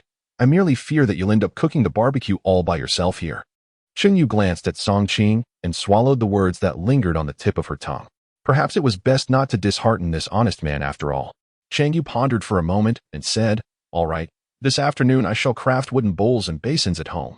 Do you require any? I can certainly make a few extra. Song Qing initially intended to decline the offer, yet ultimately nodded in agreement. That would be troublesome for you. But a simple wooden tub would suffice. This arrangement would not exhaust her, while allowing her to convey her sentiments. Very well. Yet, she remained entirely oblivious to Song Qing's true thoughts. Chapter 31. Are you insane? The timber that had been felled previously had dried within just a few days, rendering it suitable for woodworking. Cheng Yue was eager to utilize the tools gifted in the large package, thus she secluded herself indoors to engage in her craft. Of course, even in the absence of these tools, she would not subject herself to the sun's glare or the annoyance of mosquitoes outside.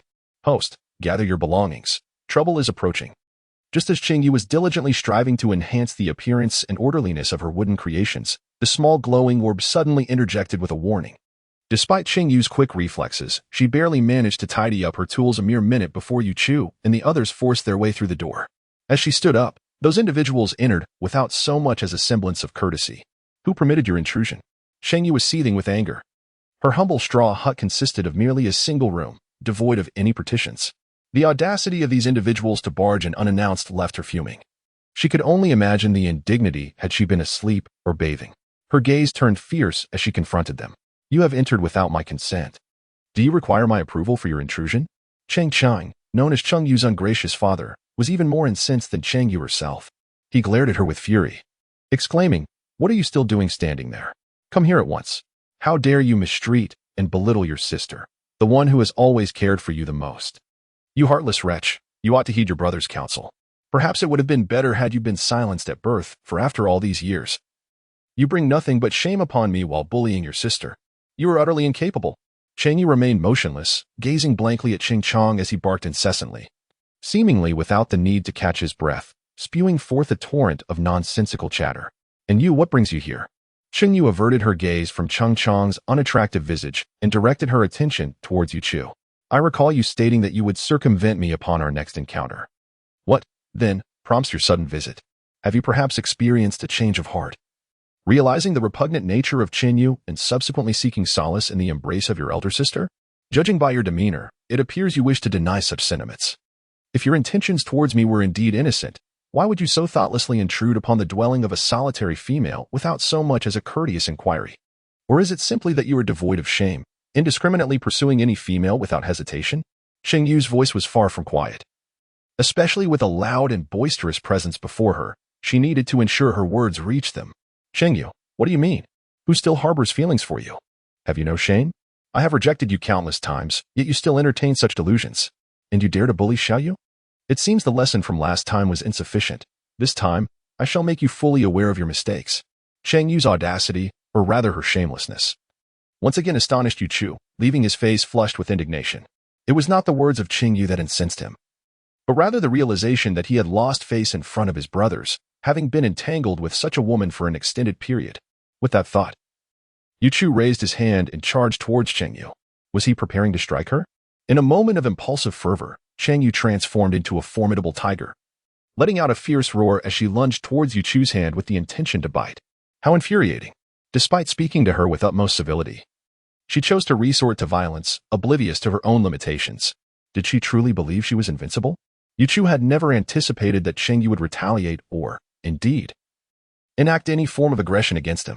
After all, given her evident affection for him, how could she possibly inflict harm? Yet, the harsh reality was that the enormous maw of the tiger bore down upon his hand with unrelenting ferocity. Had he not reacted swiftly, his hand would have been irretrievably lost. Cheng Yue, how dare you? Yu Chu was genuinely drenched in a cold sweat, his fear swiftly morphing into indignation. How could she have the audacity? Ultimately, with a sudden leap, Cheng Yue pinned Yu Chu beneath her. The thick, plush fur enveloped his entire face. But it was not merely the fur that posed a threat. Her weight nearly rendered him immobile. Struggling beneath her, he fought against her powerful limbs, but alas, his efforts were in vain. Cheng Chong was utterly taken aback by Cheng Yue's actions, his half-finished curse abruptly silenced, akin to a rooster caught by the throat, rendered powerless with only a helpless roll of his eyes. You must release Yu Chu at once.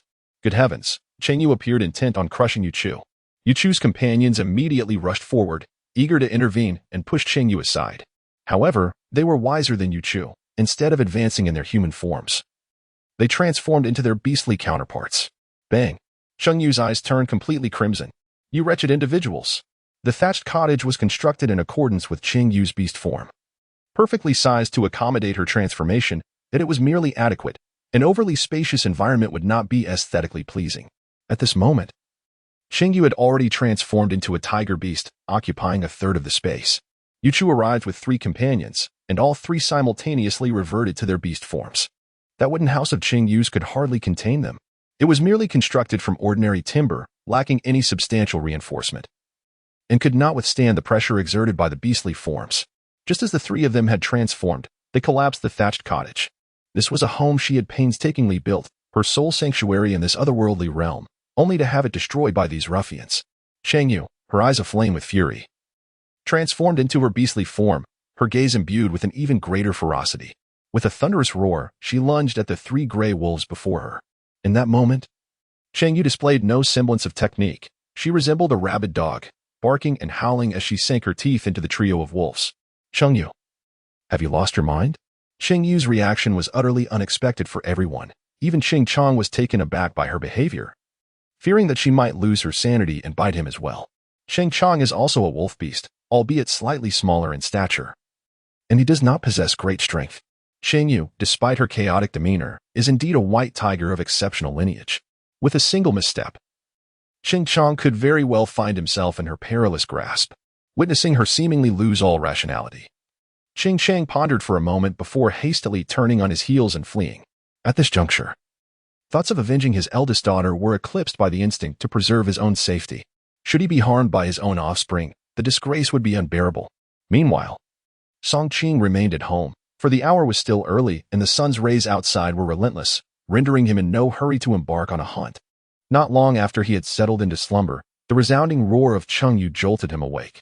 Upon discerning the source of the ferocious sound, he realized it emanated from Cheng Yue's vicinity, prompting him to leap from his resting place. Numerous beastmen in the tribe also heard Cheng Yue's roar. Those privy to the underlying circumstances chuckled upon recognizing her mix of indignation and sorrow, while others, unaware of the context, rushed over in concern, fearing a crisis had unfolded. Though they arrived slightly later than Song Qing, they found that Cheng Yue had not been calmed. She continued to pursue 3 gray wolves with the ferocity of a rabid dog. Her sharp fangs and bloodshot eyes struck terror into the hearts of onlookers. Is that truly Cheng Yue? The sight of her white fur immediately confirmed her identity, yet the Cheng Yue before them bore no resemblance to the one they had known. Cheng Yue, when did you become so audacious? As for Song Qing, upon his arrival, although he witnessed Cheng Yue pursuing the gray wolf, he did not hesitate to intervene on her behalf. This decisive action left the 3 wolves, momentarily stunned, with no opportunity to retaliate against Cheng Yue. An orc. Noticing Yu Chu, immediately inquired with curiosity, Yu Chu, what has happened to Cheng Yue? And those three, are they the brothers Yu Xiong and Song Li? What offense have they committed against Cheng Yue to provoke such fury? It seemed evident that she was utterly enraged. Subsequently, they beheld the collapsed thatched cottage, strewn with fragments of wood, and it appeared they began to grasp the situation.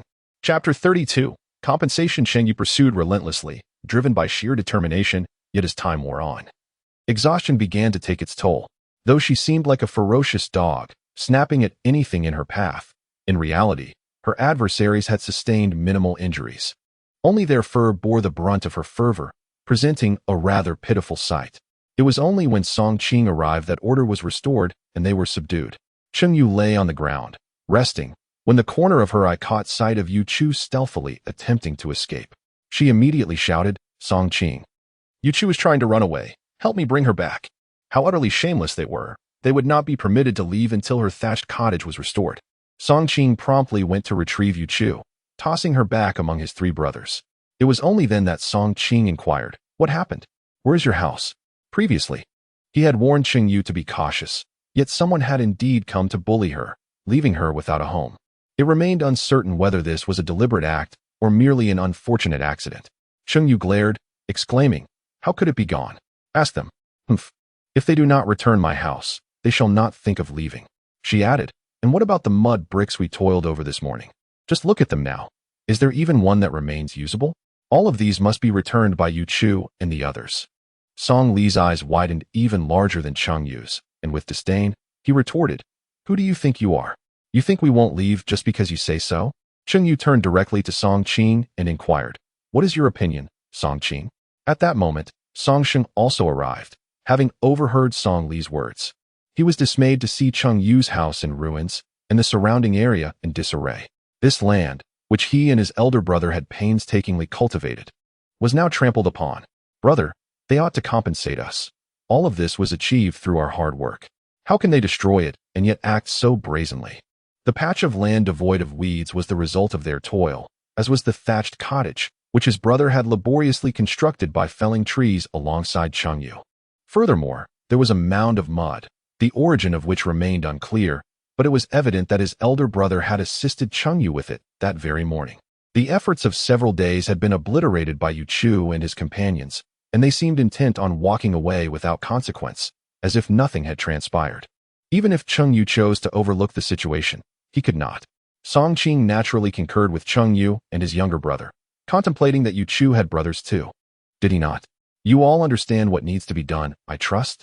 Song Qing warned, casting a stern gaze at Yu Chu and his group. How can it be that Cheng Yue was the one to bully Cheng Yue? We merely sought to teach her a lesson without resorting to violence. Moreover, what is this house? It was not our intention to cause damage. Everyone knows the wood is not sturdy. We merely reverted to our beast forms. And the wooden structure collapsed. How can we be blamed for that? We have yet to hold her accountable, yet they dare to accuse us. Cheng Yue coldly remarked, oh, why don't you enlighten me on how I have bullied Cheng Yue? I have hardly ventured out of the tribe these past few days, content to remain at home. Do not suggest that I tormented her in dreams. As for this morning, it was my sister and Cheng Yue and her companions who came to assist me. One is my sister, and the others are my friends. Is it not customary to help one another? I was genuinely pleased by their willingness to lend a hand. They came with sincere intentions to assist me, and how could I possibly turn them away? Would they truly come to help me with my tasks, and then return to claim that I mistreated them? Is it possible that Cheng Yue and her friends are of such character? Cheng Yue's face was a canvas of astonishment, and unspoken incredulity mingled with indignation. As if to say, can matters truly descend to such depths? Humph, regardless, I have not wronged them. They are entirely welcome to summon Cheng Yue and her companions for a confrontation. Those mud bricks you see, yes. The ones that Cheng Yue assisted in creating this morning have now been utterly destroyed by you. It remains to be seen whether Cheng Yue and her associates possess the audacity to face her directly. I never anticipated that upon returning, these individuals would confide in their close ones that they had been bullied by her.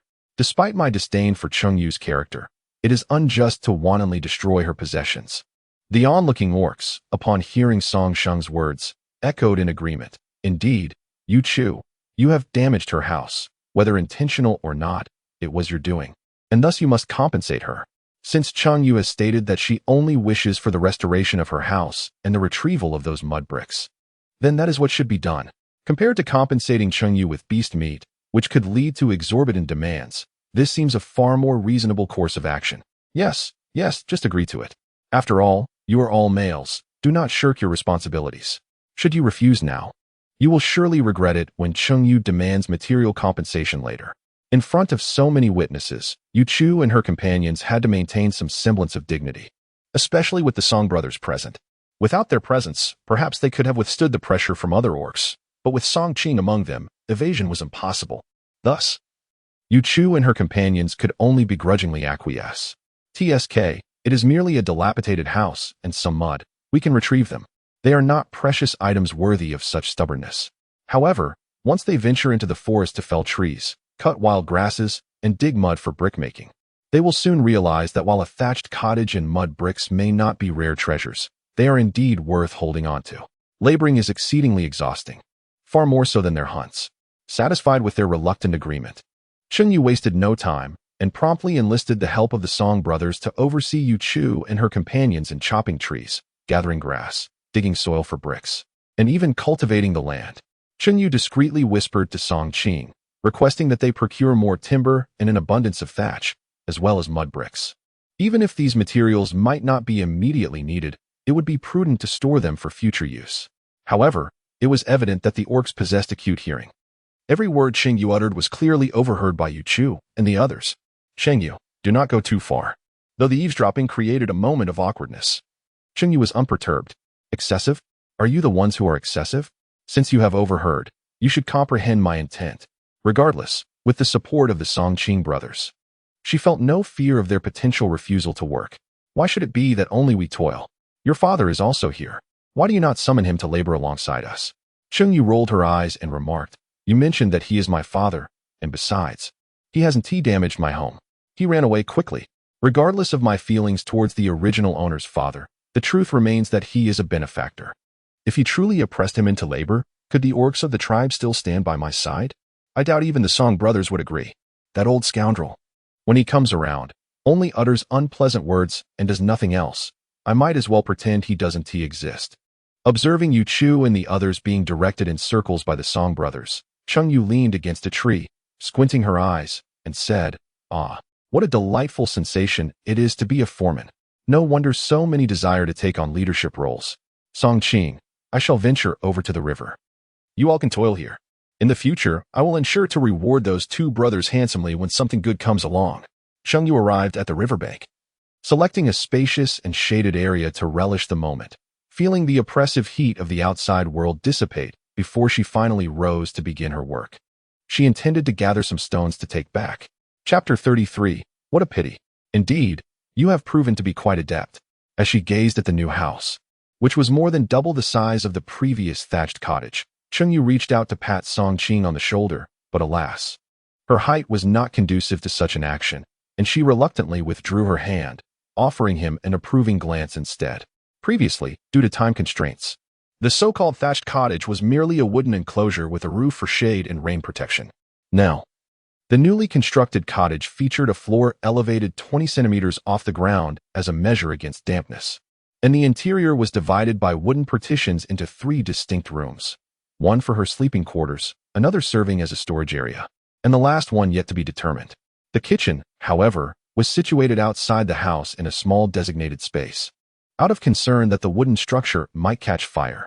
In addition to the increased size of the house, the area at the foot of the mountain had been cleared by Yu Chu and his companions.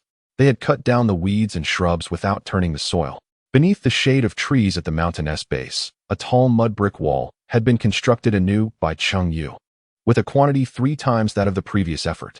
To expedite the work, Yu Chu had rallied a dozen more brothers, and with such a significant workforce, it would have been a disservice not to exploit their labor in the wake of the collapsed house and crushed mud bricks. Alas, it was regrettable that those workers completed the task in just a day and a half.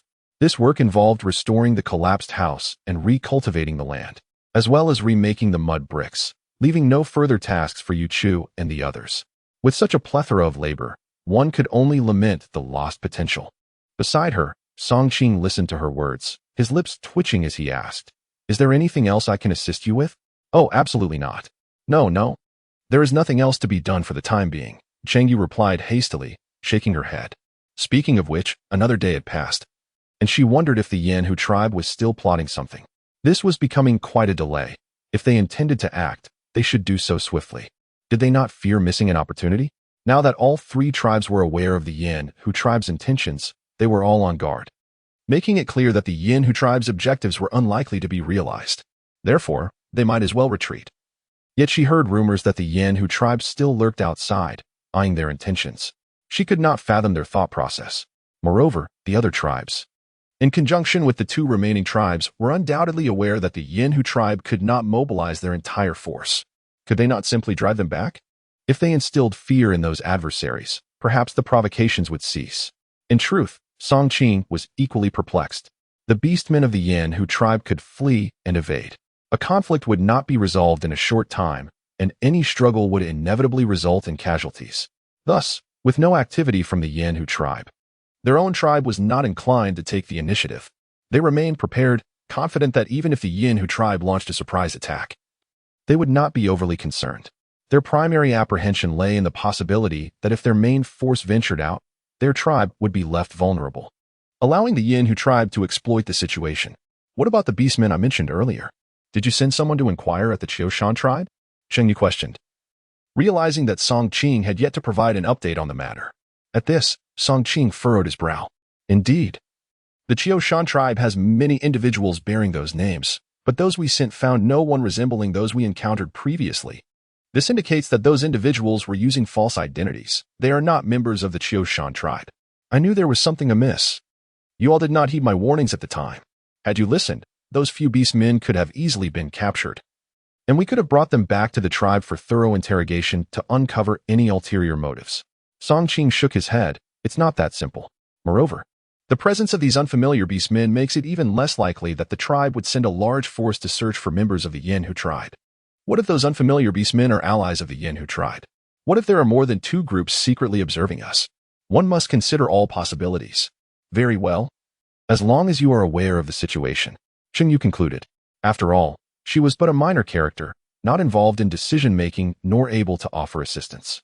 She would simply focus on living her own life.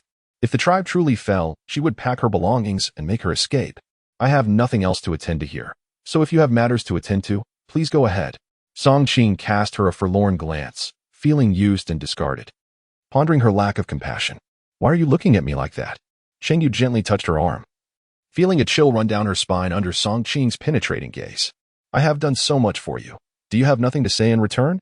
Cheng Yue instinctively retracted her neck and murmured, thank you? Her expression was not one of mere politeness. She genuinely felt a sense of gratitude. She was already contemplating how, in the future, she could share any delightful treasures she might come across with her brother, Song Qing. What more could she convey with those two simple words of thanks? Cheng Yue indeed wished to prepare a meal for her two brothers, yet lamentably, her culinary skills fell short. After only one meal, Song Qing was so alarmed that he fled, and from that point on, whenever the subject of her invitation arose, he would dart away with the swiftness of a rabbit. Song Qing, however, did not retreat. Instead, she took it upon herself to assume the cooking duties, leaving Cheng Yue feeling rather embarrassed and unable to extend her hospitality any further. Alas, you little female, truly devoid of sentiment. Is this the same female who chased after the beastmen since childhood? How does she differ so greatly from what mother described? Song Qing began to doubt that the tales of Cheng Yue's past were anything but slanderous fabrications orchestrated by Cheng Yue and her companions, meant to ensure that the beastmen remained indifferent towards Cheng Yue. How could she possibly be devoid of emotion? The little light orb mockingly laughed, exclaiming, "Ha ha. This is utterly hilarious. Host, I refuse to believe you cannot see that this fellow has been exceedingly attentive these past few days. Which stranger would act in such a manner? It is evident he is trying to win your favor and pursue you, yet you remain utterly oblivious. You surely haven't forgotten that you promised to give Song Qing a chance in front of her family, have you? How can you cultivate any feelings if you do not even allow her the opportunity to spend time with you? The crux of the matter is, Song Qing has come to you willingly, and you treat her merely as a coworker." Cheng Yue contemplated for a moment and realized that she indeed felt quite apologetic towards him. Therefore, she suggested, "Well, if you have no objections, shall we take a stroll in the woods outside the tribe? We might also find some wild herbs and fruits that we can transplant for cooking." Noticing the expression on Cheng Yue's face, it was evident that she had grasped the underlying sentiment. Song Qing nodded in satisfaction and replied, "Very well. Let us embark on this little adventure. It will also provide me the opportunity to teach you the art of hunting. Otherwise, the yellow-eyed aquatic creatures in the river shall be devoured entirely by you." Cheng Yue gently touched her nose and quietly countered, "I'm simply too busy to hunt." Well, she confessed, she truly lacked the skill for hunting. The two of them strolled along the river, heading towards the outskirts of the tribe. "Hey, you there. Wait. Just as they reached the riverbank, before they could drift downstream, someone on the opposite bank waved at them.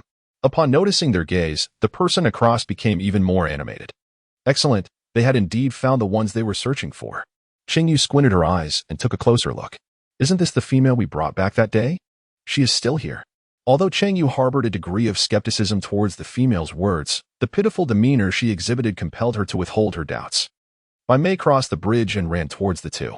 Upon seeing Cheng Yue, her face lit up with evident joy, and she confidently grasped Cheng Yue's hands. Chapter 34. A hunting expedition from a distance. It appeared just like you. It is truly wonderful to see you. By the way, where are you headed? May I join you? Bai Mei seemed exceedingly excited, yet she did not inquire about their intentions before expressing her desire to accompany them. Wasn't that rather presumptuous? Given her initial doubts, Cheng Yue, despite Bai Mei's cheerful and innocent demeanor, remained indifferent to her enthusiasm. Song Qing perceptively sensed Cheng Yue's discontent. Furrowing her brow as she inquired, is there something you need from us?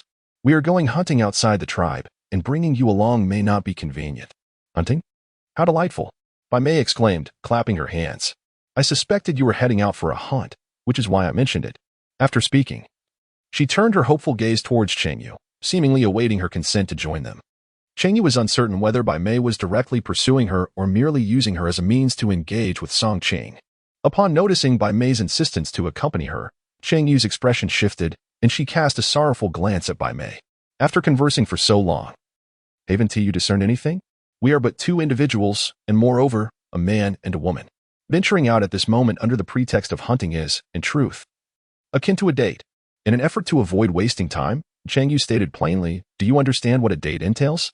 It is about nurturing feelings. Your presence here is rather inappropriate. Bai Mei was taken aback. She truly did not anticipate Cheng Yue's response. Was it not said that Cheng Yue was fixated on someone named Yu Chu? Although her stay in the White Wolf tribe was brief, she had gathered ample information, often about matters others deemed insignificant. This included intricate details concerning Song Qing and Cheng Yue. After all, Song Qing was the leader, and Cheng Yue the only female among them, wielding that formidable weapon. Yet, despite her discreet inquiries regarding the weapon, she had received no information, reinforcing Bai Mei's belief that this was undoubtedly a closely guarded secret of the White Wolf tribe. Such depth of concealment suggested its significance. Indeed, Bai Mei was once among those who confronted Cheng Yue with a knife. Upon arrival, their group had divided into 3 smaller teams, all lying in wait near the mountains.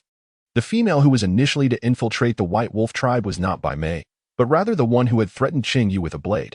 However, fate had it that Cheng Yue descended dramatically, landing right before that female. With their cover blown, entering the White Wolf tribe became impossible, necessitating a change in personnel. Their decision to target the White Wolf tribe stemmed from its relative weakness compared to the other 2 tribes, and the lack of stringent protocols within its ranks. However, upon discovering the potential existence of a certain weapon within the White Wolf tribe, their resolve to infiltrate deepened, with the goal of uncovering details about this weapon. This was also the reason Bai Mei sought out Song Qing and Cheng Yue after a couple of days. She feared that, with the passage of time, they might have forgotten her. And now, this moment was indeed perfect. Ah, so it turns out you two are a couple.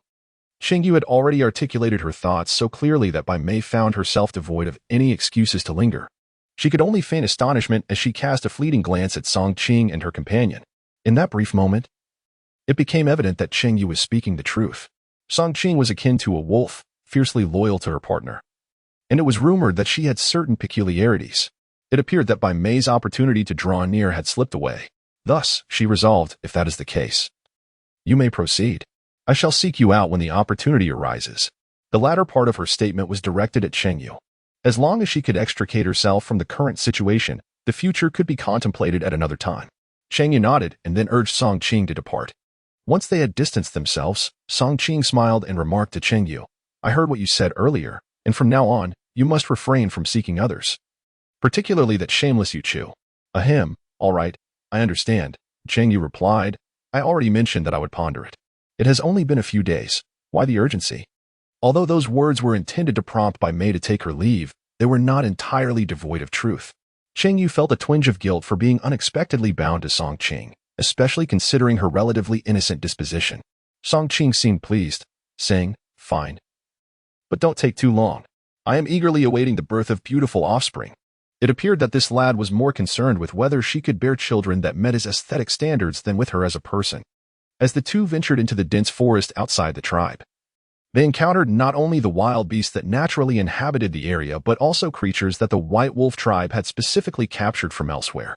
The beastmen occasionally hunted here but were always mindful of the population of wild animals. If the numbers dwindled, they would be unable to hunt and would need to capture young beasts from outside to replenish the stock. This practice ensured that the forest wildlife was not entirely depleted. Where shall we go to hunt? What kind of prey are we seeking? Cheng Yue had only arrived a few days prior. Although she had been left in the wilderness twice, she was still largely unaware of the beasts that roamed the forest. However, every time Song Qing brought a beast man, it was always someone unfamiliar, leading Cheng Yue to speculate that the creatures here were likely different from those she knew. I will take you to hunt the tusked beasts. Did you not previously mention that the meat of the tusked beast is quite fatty and would be excellent for oil extraction? The forest is abundant with tusked beasts, yet their meat is often regarded as pungent, making it less favored by beastmen. Consequently, these tusked beasts are both plump and lethargic upon encountering beastmen. They are too indolent to flee, making them relatively easy to hunt. This was Song Qing's first time bringing a female to hunt. And having heard that Cheng Yue was also a novice in this endeavor, he resolved to guide her in capturing the tusked beasts, regardless of whether it was for her mentioned oil extraction or for other considerations. Cheng Yue pondered for a moment, recalling how on a certain day, Song Qing had presented her with a delectable piece of meat from a beast, marbled with fat and lean, which, when roasted, turned out exceptionally well, especially with its abundant fat. Regrettably, she lacked the necessary utensils, let alone a pot for rendering oil, and could only watch in disappointment as the precious drippings fell into the fire. For the past few days, her meals had been limited to stews, with not a single stir-fried dish to savor, much less any fried delicacies. It was only upon reflection that she realized her mouth had begun to salivate at the thought. The tusked beast, perhaps? Quite enticing. Although she still lacked an appropriate pot, she possessed a stone slab, a rough little stone pot, and wooden barrels and bamboo tubes capable of holding liquids. With a bit of careful handling, she should be able to collect some beast oil. In due time, she could indulge in her cooking openly. At the very least, grilling meat on the stone slab would be quite delightful. Let us hurry. Today, we shall hunt 2 tusked beasts, and I shall treat you to a feast. Upon hearing this, Song Qing's lips twitched, and he coughed lightly. No, that's unnecessary. If there's anything you desire to eat, just tell me, and I shall prepare it for you. If Cheng Yue were to handle it herself, it would be one thing. Wasting a morsel of food might be forgivable, but to suffer any ill consequence from it would be truly unwise. Cheng Yue pondered her skills and the task of collecting beast oil. Having never refined oil before and aware of its dangers, she decided it would be prudent to seek Song Qing as assistance. Thus, Cheng Yue nodded and said, "Very well, I shall teach you when the time comes. And you can help me with it." Song Qing readily agreed. Suddenly, a voice rang out. "Look, beastmen are coming. Run." "Beastmen? Where?" "Quick, run." Just as she had cleared away some underbrush, Cheng Yue heard the innocent voices and froze, instinctively grabbing Song Qing's hand, her expression turning wary. Observing her demeanor, Song Qing cast her a surprised glance. Chapter 35. The speaking sungrass. Song Qing, noticing Cheng Yue's sudden tension, inquired with astonishment. "You can't possibly be unfamiliar with the sungrass, can you?" It seemed improbable. After all, the sungrass was abundant in their tribe. And even if Cheng Yue seldom ventured into the woods, she ought to have heard of it. The young ones in the tribe adored playing with sungrass. One must ask, which beastman had not played with sungrass in their childhood? Even Song Qing had indulged in it with his brothers during their younger days. Sungrass? What is that? Cheng Yue, filled with confusion, anxiously called out to the small luminous orb. Little light sphere, come forth. Do you know what the sungrass is? Please, enlighten me about this curious thing. Host, please wait a moment while I investigate, the small light orb responded. Before the orb could relay any information to Cheng Yue, Song Qing had already pushed aside the underbrush, pointing to a cluster of golden wild grass swaying gently, resembling diminutive sunflowers. Behold, the sungrass. Surely, you must have played with it as a child, right? Given the circumstances of the Cheng family, however, It is not entirely out of the realm of possibility that you have not. With a look of sympathy, Song Qing regarded Cheng Yue. This sungrass is unique to our tribe. It was brought back by our ancestors from the outside world many years ago. Over the decades, it has flourished, covering the mountains and forests surrounding our village. What you see before you is the largest expanse of sungrass within the tribe. He continued. The sungrass responds to sounds and can speak, which is what you just heard. However, it only utters a few phrases. It is said that the sungrass from outside warns of a beast approaching, while the ones near our village announce a beastman is coming. Yet, this is the extent of their communication. There is little more to be said. Cheng Yue's eyes widened as if she had heard some enchanting tale. Little lightball, did you hear that? This world, astonishingly, has talking grass. The little lightball returned, and with a hint of amusement, it remarked, this is simply a matter of your limited experience, isn't it? Talking grass is nothing extraordinary. Cheng Yue readily conceded to this assessment. Indeed, I have not encountered such a phenomenon. She truly had never witnessed it. Especially not grass that spoke so clearly and articulated its thoughts so fluidly. Had she not seen this grass with her own eyes, and had Song Qing not mentioned it? Who could have fathomed that the one speaking was merely a weed and not some mischievous sprite hiding in the woods? Song Qing even demonstrated for Cheng Yue. As they drew nearer, the golden blades of grass swayed without a breeze, echoing the very words they had heard before. If I were to pull up the grass, what else might it say? Cheng Yue gazed at the golden grass, contemplating for a moment before uttering a sudden remark. Song Qing realized that Cheng Yue was genuinely unaware of the sungrass and had never encountered it before. It merely speaks a few phrases. But if you attempt to pull it up, the sungrass will spit water at you. If you manage to dodge in time, you will escape its spray. In their childhood, they would compete to see who could evade the sungrass's water most swiftly. Most of the orcs honed their evasive skills from these playful contests. Spit water? A blade of grass can do that? Cheng Yue mused. Well, I suppose it can be considered spittle. Care to try it? For some reason, Cheng Yue felt a hint of provocation in Song Qing's words. No, I think not. I lack confidence in my dodging abilities. If I can't avoid it, surely I would be sprayed. Do I not have my pride? Perhaps we should leave. It's too noisy. The vast expanse of sungrass was a cacophony of sounds. And after the initial curiosity faded, Cheng Yue found it increasingly unbearable. That's because we are speaking here. The sungrass hears our voices and continues its clamor. If we remain silent and stand still, it won't be long before the sungrass quiets down. Despite this explanation, Song Qing led Cheng Yue away. Halfway through their departure, he suddenly remarked, by the way, the tender sungrass has quite a pleasant flavor. Many females enjoy eating it. Would you like to pick some to take back? The sungrass, with its chewy texture and delightful taste, was favored not only by females but by numerous orcs as well. Naturally, Song Qing was not among them. He could not abide its flavor. Can it even be eaten? Is it truly consumable? Even if it is a plant, it speaks. Those who found this grass delectable must surely have lost their minds, right? Do they not feel any pangs of conscience? Song Qing cast her a puzzled glance, questioning why she could not eat it. Many females could consume even the less palatable wild grasses without a change in expression. The sungrass, being just another wild plant, should not pose a problem. For the orcs, anything edible qualifies as food. As an outsider, Cheng Yue found it difficult to comprehend and adapt quickly. She could only wave her hand and shake her head, saying, No, I think I shall pass. To actually pull it up and eat it would evoke the sensation of consuming a sentient being. Song Qing had merely suggested it, and since Cheng Yue declined, he did not press the matter further. For someone well-versed in the terrain of the mountains and forests, it was easy for Song Qing to locate the tusked beast. Good heavens, what a massive creature. Its teeth are so long and large. Does it not find it cumbersome to eat? From a distance, as Cheng Yue first laid eyes on the so-called tusked beast, what struck her was its rotund belly, coupled with its horn-like tusks. Those sharp, tiny points could easily serve as weapons. Such a splendid creature was, astonishingly, overlooked by the White Wolf tribe. Cheng Yue conveyed this to Song Qing, who immediately shook her head, a hint of disdain gracing her features, and remarked, We have far superior options. This one falls short. Cheng Yue was momentarily taken aback, reflecting that perhaps her lack of familiarity with the local circumstances was to blame. However, she mused, while it may not be essential for you, it is certainly imperative for me. I possess not even a decent knife. Though this tusk may not serve for hunting, it is undoubtedly useful as a culinary blade. Even for the purpose of peeling, it surpasses a stone knife in utility. Had you ventured out to hunt more frequently, you would have discovered an abundance of beast bones. To regard this tusk as a treasure is not unwarranted. Thus, does this imply that not only do the orcs disdain this tusk, But the females and younglings do as well? Is it because they possess superior alternatives? Cheng Yue chuckled softly, declaring, "This is all the original owner's fault. You transform into your true form and pursue the tusked beast while I observe from here, simultaneously instructing you on the art of hunting."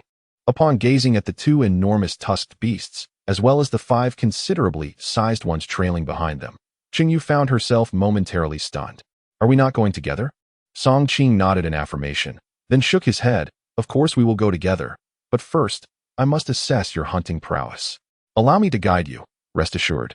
I shall remain close by, ensuring your safety." Cheng Yue was eager to express that even with unwavering attention, unforeseen events could still transpire. Encountering a solitary beast would be one thing, but here stood a family comprised of 2 adults and 5 children. Yet, as the words hovered on the tip of her tongue, she veered in another direction, nodding and saying, "All right, I shall give it a try.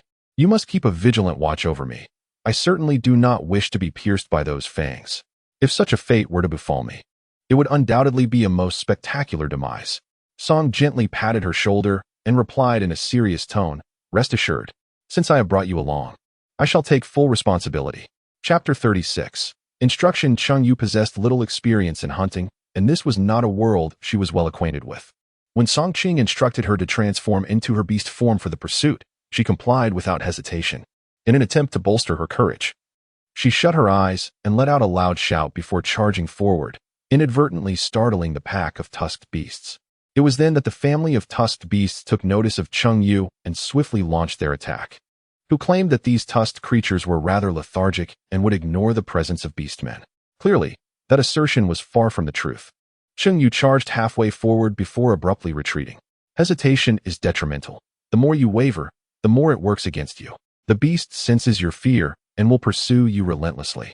At this moment, it is crucial to display greater ferocity, acknowledging that these insights stem from the wisdom of others. Cheng Yue, despite her inner turmoil, could only muster her courage and press on. Use your claws, your jaws, seize and bite. Fear not, do not shy away. Song Qing observed that although Cheng Yue faced the foe directly, each time the tusked beast lunged, she merely evaded, and while she was swift on her feet, evasion alone would not suffice. We are here to capture the tusked beast, not to engage in a race. If you continue to dodge, how can you ever catch your prey? Do you intend to exhaust the beast instead? Song Qing doubted Cheng Yue possessed such prowess. "I wish I could," she lamented. Yet, survival is instinctual. Witnessing the multitude of beasts charging forth, who would not flee? Never mind, the hour is still early. Allow yourself some time to acclimate. Remembering that Cheng Yue had never ventured out before, Song Qing sighed, refraining from pressuring her. The fact that she did not flee at the sight of the tusked beast and was willing to engage in the hunt was commendable. Moreover, her courage to confront the challenge, despite her continual dodging, showed she had not faltered. Song Qing nodded inwardly and began to instruct Cheng Yue. "Lower your body slightly. Pounce forward and aim for the beast's eyes. If you miss, it matters not. Turn, evade, leap, kick with your hind legs, roll upon the ground." Song Qing articulated these instructions with ease, yet Cheng Yue struggled to follow each directive. If she succeeded, she could dodge the beast's attacks and strike. Failure would result in injury. When the tusked beast snapped a chunk of her fur, Cheng Yue's face contorted in pain, and in that moment, she felt the urge to retreat. However, contemplating her situation in this unfamiliar world, one filled with beastmen, perilous creatures, and strange landscapes, fraught with unknown risks, she realized she could not remain sheltered within the tribe indefinitely. She could not solely rely on the sustenance provided by Song Qing without striving for self-improvement. Hunting is a skill best learned early, and with someone willing to teach her for free, she must seize this opportunity. Cheng Yue steeled herself, her gaze fixed on the ferocious eyes of the Fang beast. It was now or never. With a fierce roar, she summoned her fighting spirit, much to Song Qing's delight, who offered guidance with renewed seriousness. The strategies they employed were merely a foundation. The true battle prowess relied heavily on the innate instincts and strength of the beastman. To master more, one must cultivate personal techniques through repeated practice. As Song Qing observed from the sidelines, he understood that he could provide assistance only temporarily. Ultimately, Cheng Yue would need to rely on her own capabilities. However, as exhaustion began to take its toll and several abrasions marred her skin, she found herself unable to fell even a single Fang beast, not even the smallest among them. This left her feeling profoundly disheartened. If only there had been just one Fong beast, she mused, perhaps her situation would not have been so dire. All right, let's conclude today's training here. Be cautious. I will handle the Fong beast. With a nimble leap, Song Qing surged forward, opting not to shift into his beast form. Armed with his weapon and leveraging his exceptional agility and reflexes, he dispatched the female Fong beast in less than 3 minutes. Upon witnessing the demise of its mate, the male Fong beast went into a frenzy, charging wildly, narrowly missing Cheng Yue, who was saved just in time by Song Qing's intervention. The trio of smaller Fong beasts, frightened by their mother's death, fled in terror, abandoning their father. Song Qing paid them no heed. After all, should the need arise in the future, those fledglings would find it impossible to escape. The Fong beasts, lacking Song Qing's agility and precision, fell victim to his decisive strikes. With each powerful kick, he sent the massive creatures sprawling, a display of terrifying explosive strength that left Cheng Yue envious. Despite her being a tiger beast, double the size of Song Qing's wolf form, her own strength felt feeble in comparison. Not only did she fail to send any Fong beast flying, but she also relied on Song Qing's timely warnings to avoid their biting jaws. There was no basis for comparison. It was utterly futile. Do not lose heart, host. You possess your own advantages. They simply remain undeveloped due to the original owner's lack of training. With diligent practice, you too shall become formidable. As for surpassing Song Qing, that was an unrealistic aspiration. After all, he had trained since childhood, and years of effort could not be matched in a day. While you strive, do you think others will not do the same? Therefore, let go of the idea of overtaking him, she resolved. Rest assured, I will dedicate time each morning and evening to my training, she declared, determined to become an independent hunter. In the midst of her conversation with the little light orb, Song Qing had already dealt with the remaining Fong beast. The two enormous corpses lay on the ground, and as the heavy scent of blood filled the air, Cheng Yue's expression shifted in alarm. Those two Fong beasts will sustain us for quite some time. We must leave quickly. This overwhelming stench of blood could attract wild beasts. While Song Qing might have been capable of handling any approaching threats, she certainly would not be. Song Qing had intended to suggest they had enough meat, but upon Cheng Yue's insistence, he nodded. We'll each take one of the Fong beasts. I'll carry the larger one, and you take the smaller one. Let us go. It was not that he was unwilling to give her the bigger beast. Rather, his appetite was larger, and he intended to consume the meat before it spoiled. Cheng Yue, however, might not be able to do the same. With this thought, Song Qing furrowed his brow, contemplating the need to keep a close watch. He absolutely could not allow Cheng Yue to give any of the beast meat to Yu. Wait, I'm supposed to carry this? Isn't that too much for me? Cheng Yue expressed no objections regarding the distribution, on the contrary. She was utterly astonished that Song Qing had gifted her an entire beast. Such extravagance was truly remarkable. Naturally, she could never refuse such a generous offering. This formidable tusked beast must weigh at least 300 kilograms, enough to sustain her for quite some time. Furthermore, she could utilize the system's spatial storage to preserve the meat, alleviating any concerns about spoilage. However, in such sweltering weather, she found herself pondering how the beastmen managed to store their meat. This was a skill she needed to acquire. While she could conceal her provisions within the spatial realm, the mere knowledge that one possessed such items, yet rendered invisible, might raise suspicion. Why should this be unacceptable? Song Qing effortlessly hoisted the tusked beast onto his shoulder, displaying an expression of complete ease. Despite his towering stature and powerful muscles exuding strength, the sight of him carrying a 600 or 700-pound creature seemed utterly effortless. Cheng Yue truly believed herself to be inadequate. However, when Song Qing placed the Fong beast that belonged to her upon her shoulder, she initially felt a heaviness, yet soon found it manageable. All right, let us proceed, Song Qing declared as she began her descent down the mountain. The heat was unbearable, and if they lingered any longer, their provisions would spoil. Cheng Yue took a couple of steps and realized she could indeed bear the weight, her lips breaking into a wide grin. Hey, little light orb. I never expected to have inherited such incredible strength. With such vigor, she would no longer fear undertaking heavy labor. Chapter 37. All good things on their way back. Cheng Yue sighed with relief at not encountering Bai Mei again, as she and Song Qing returned, one before the other. Since they had previously agreed to assist Cheng Yue with oil refining, Song Qing took it upon himself to carry the fa-tooth beast to Cheng Yue's place for processing. Coincidentally, he also needed to extract the beast's fangs for her.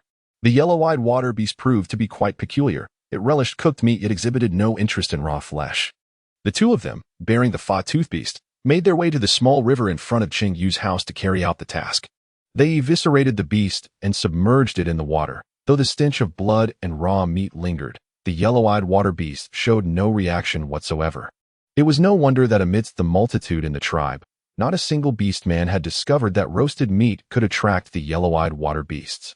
Only Cheng Yue, in her quirky manner, had drawn a significant number of these creatures by washing her charred meat in the river. This was hardly surprising. Just as every beastman had their own tastes, which others might not necessarily share, it was merely a matter of preference. Song Qing extracted the internal organs of the fat-toothed beast and discarded them directly into the river, unfazed by concerns of polluting the water.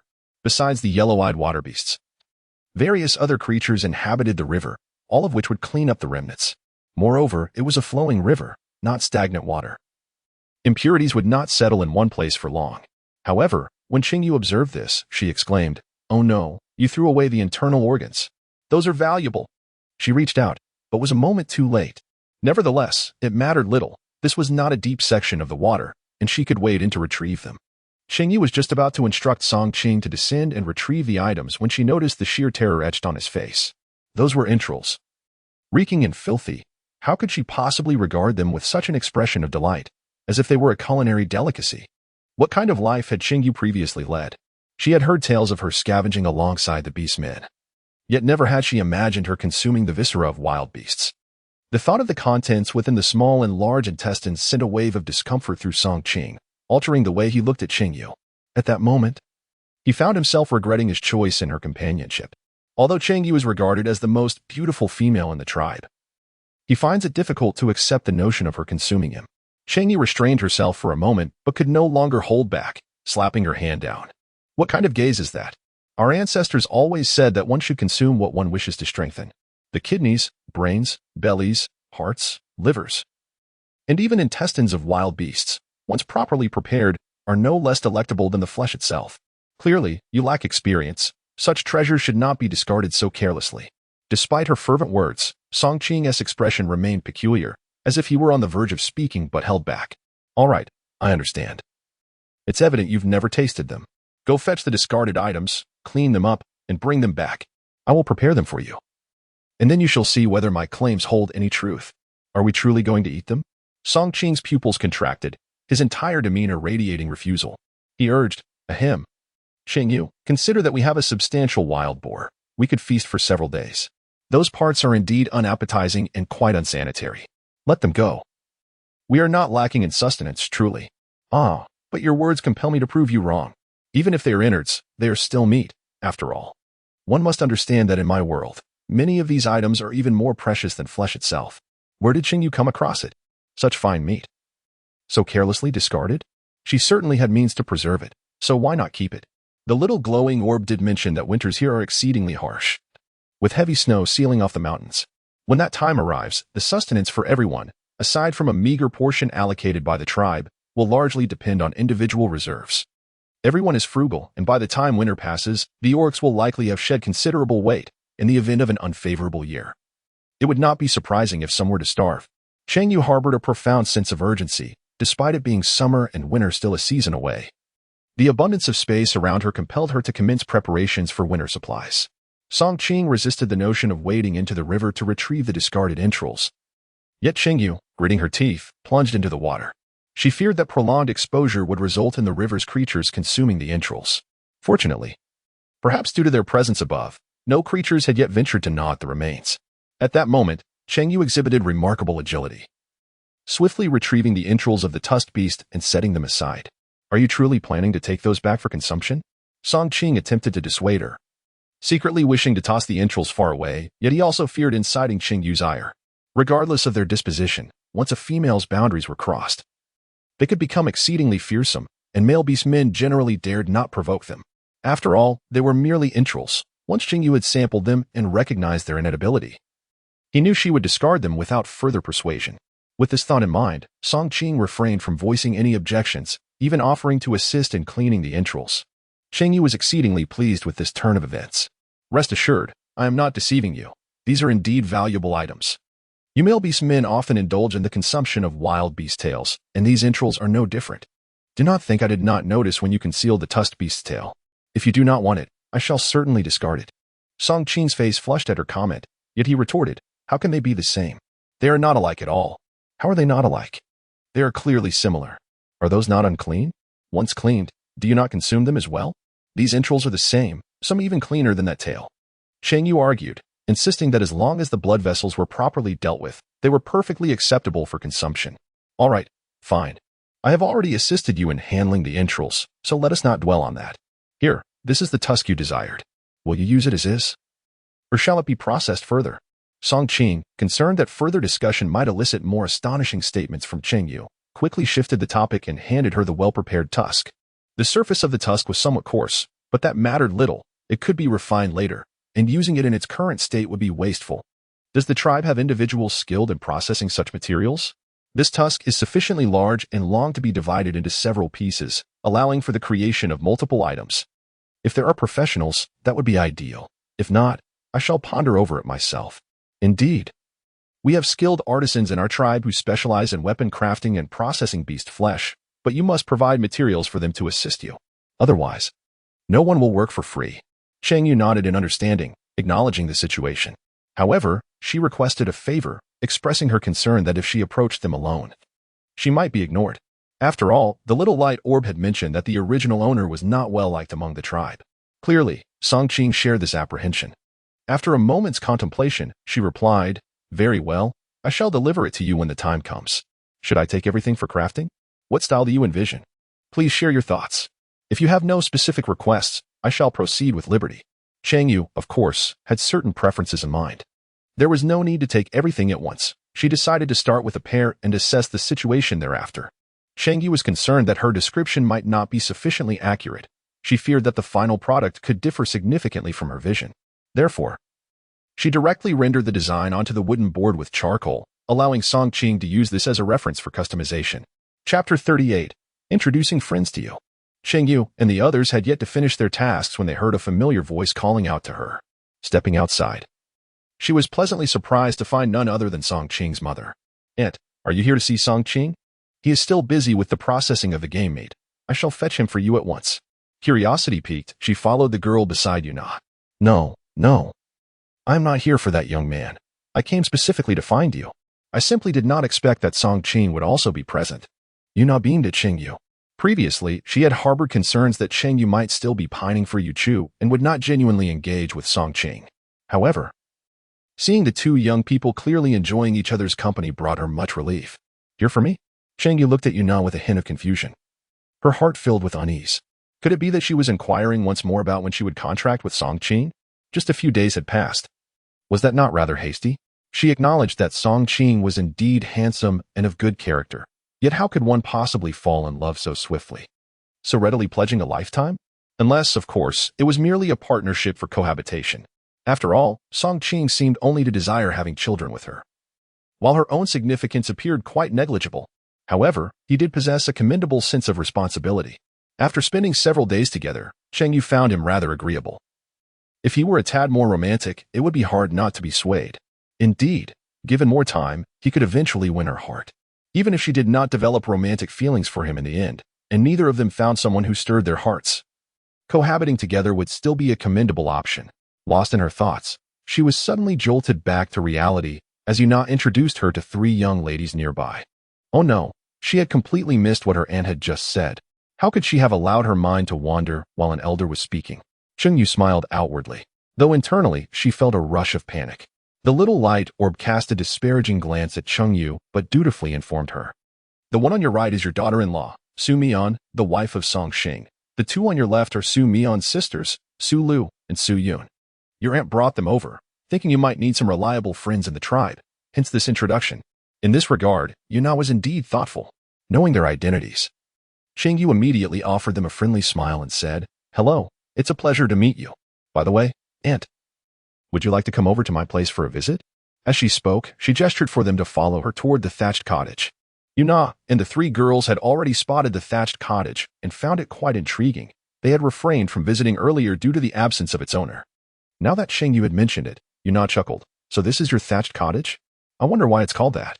She had been quite busy these past few days and had long wanted to come over. Today, she finally had the opportunity.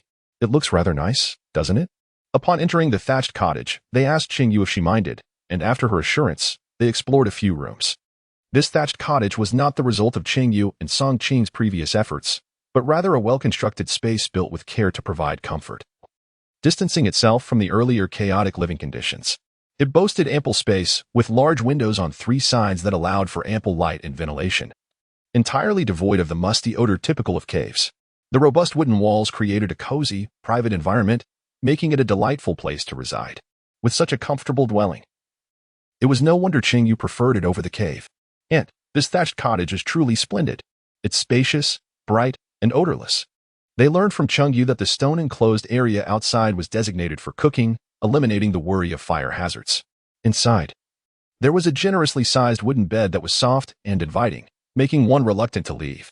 Additionally, there was a room for miscellaneous storage and a smaller space for bathing and sanitation, which was unexpectedly clean and odor-free.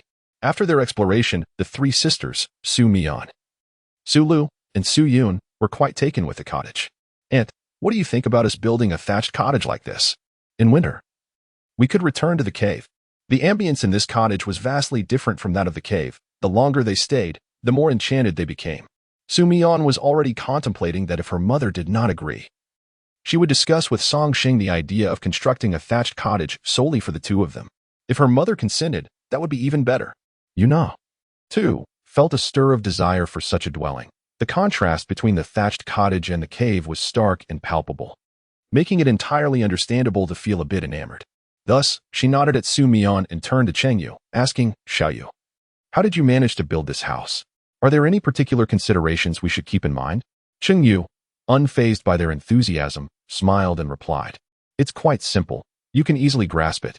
However, if you truly wish to construct a thatched cottage, you should first prepare your materials, namely wood. I didn't have much time initially, so I used freshly cut timber. If not dried, it will shrink once it's seasoned. And as for the trees, it's preferable to use seasoned wood." She paused before adding, "Alternatively, you could opt for mud bricks. Did you notice the mud bricks I have outside? They are also intended for building. The wooden house was merely a temporary solution. If I had the skill, I would prefer a wooden structure, but lacking the expertise, it's better to keep it simple." She refrained from elaborating further, knowing that despite the mud bricks being homemade, the substantial size of each brick and the roof construction would not withstand even a light rain. These mud bricks contained straw and had been compacted by the orcs, making them durable. Ultimately, the choice is yours. The structure of the house is quite straightforward. I simply dug a pit to bury the wood, added beams, and covered it with a roof that is essentially a house. To be precise, it's more like a wooden shed. Some cattle pens may even be more luxurious than this. Of course, Yuna and the others opted for wood, as the mud bricks appeared rather unreliable. They decided to wait until Cheng Yue completed her construction to see the results firsthand. Cheng Yue did not insist. This was their own affair. When the time came, if the wood was no longer needed, it could be used for firewood, so there was no fear of waste. In the thatched cottage, the conversation among the 5 women was surprisingly harmonious, quickly dispelling any initial awkwardness, allowing them to speak more freely. By the time Song Qing returned with the 2 tusked beasts after handling the meat, they were still engrossed in their discussion. However, noticing the enjoyable rapport between Cheng Yue and Yuna, he refrained from interrupting them. He placed Cheng Yu's share of the meat on the shelf in her storage room, intending to put away his own portion before returning. Yuna, seeing Song Qing approach with the meat, mistakenly thought he had hunted both tusked beasts and even gifted one to Cheng Yue, exclaiming in admiration that her child had finally come to his senses. However, upon recognizing the meat as that of the tusked beasts, her expression shifted to one of disapproval. What's wrong with the Qing? If he's being generous, he should be truly generous. Why give Cheng Yue tusked beast meat? Although the tusked beast yielded a considerable quantity of meat, it was notoriously unpalatable and tough, making it unappealing even to the orcs, let alone the females. This meat was only hunted just before snowfall, stored to sustain them when winter supplies were depleted, serving as a reliable source of sustenance. In front of Cheng Yue, Yuna candidly criticized, leaving Cheng Yue somewhat taken aback. Yet, she soon grasped Yuna's meaning, especially as she noticed the Su sisters nearby nodding in agreement. No, and today Song Qing is teaching me to hunt. I had mentioned that tusked beasts could be used for oil extraction, and since they aren't particularly fierce, he took me hunting for them. I only managed to inflict a minor wound on each. and it was Song Qing who ultimately killed one, even giving me the tusks. Cheng Yue expressed her profound gratitude. And how is that not generous? What more could be considered generous? Oh, so he took you hunting. This boy has good intentions. Upon hearing Cheng Yue's words, Yuna's demeanor brightened, praising him. Though he may lack in other areas, his hunting skills are commendable. If he is willing to teach you, make sure to learn well. Who knows, you might even venture further afield. The tribe imposed few restrictions on females, as long as they possessed the skills, they could hunt or even explore. Of course, it was best not to venture out alone, as it could attract unwanted attention. I share that sentiment, Cheng Yue replied with a smile. By the way, Aunt, it's getting late. Would you like to stay and eat with me? She wished to showcase her culinary skills, yet the thought of her somewhat unconventional cooking made her hesitate. While she felt no pressure to try it for herself, or even for Song Qing, inviting Yuna and the others made her feel uncertain. Thus, she shifted the topic. Song Qing will come over shortly to help me with oil extraction. With such a large tusked beast, he can prepare something delicious for you. A dutiful son would surely please his mother, wouldn't it?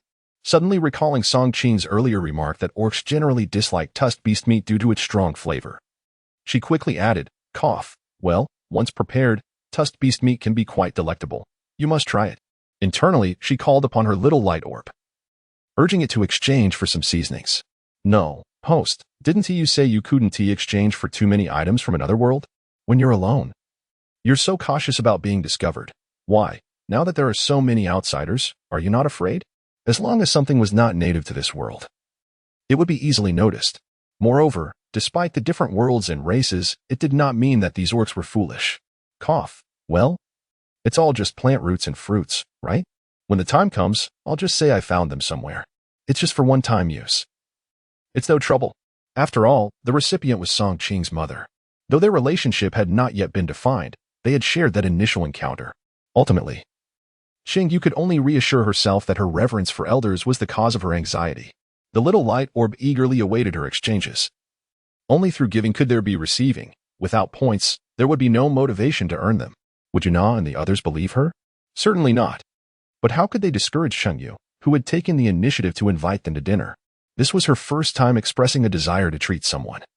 A privilege her parents likely never afforded her. Although it was tusked beast meat, what did that matter? Yuna smiled and nodded. All right then, since a Qing moved out. He has tea cooked for me in years. I wonder if his skills have improved. In truth, most orcs consumed raw meat, while females occasionally indulged in cooked fare. Song Qing had hardly had the opportunity to cook. Yuna's comment served to ease Cheng Yue's tension. Indeed, she noticed Cheng Yue was somewhat anxious. Her nervousness indicated that Cheng Yue cared about them, and by extension, about Song Qing, which delighted Yuna. How could she possibly discourage the young girl? She had assumed Song Qing was merely coming over to help slice meat, and that they would merely accompany him for a meal. It seemed there was much more to it. When Song Qing arrived, lighting the fire, grilling meat, stewing, and even sought wild vegetables, they were astonished to realize their initial assumptions were incorrect. Moreover, the variety in the grilling techniques was enlightening. As the savory aroma began to waft through the air, Yuna and the others grew increasingly eager. Mother, is Cheng Yue teaching brother how to cook? Yuna and the others had intended to assist. But both Cheng Yue and Song Qing refrained from allowing their involvement, and there was nothing for them to help with, so they remained inside. The room's large windows, still uncovered by animal hides, provided a clear view of Cheng Yue and Song Qing, as well as their conversations. Naturally, they overheard Cheng Yue instructing Song Qing on how to cook. How to grill this. This needs to be sliced thinner. This one just needs a quick blanch. And once the leaves change color, don't boil them too long. And this needs a bit of seasoning, and so on. Truthfully, listening to Cheng Yue's instructions felt surreal. Was this truly Cheng Yue? Sensing their gaze upon her, Cheng Yue turned and, spotting Yuna and the others watching, smiled, and, just wait a moment. Once the meat is grilled, we can eat. Oh, no rush, no rush. Take your time. We could just have it raw. That is simple too. Should we skip the cooking? Yuna observed Cheng Yue and Song Qing standing by the fire, sweat dripping down their faces, evidently laboring hard. And she didn't want them to tire themselves out. It's all right. I promise to let you try Song Qing's current cooking skills. So how could we skip that? Just wait a bit longer. After some contemplation, she took 2 wild fruits she had gathered from the mountains and poured in a few cups of water.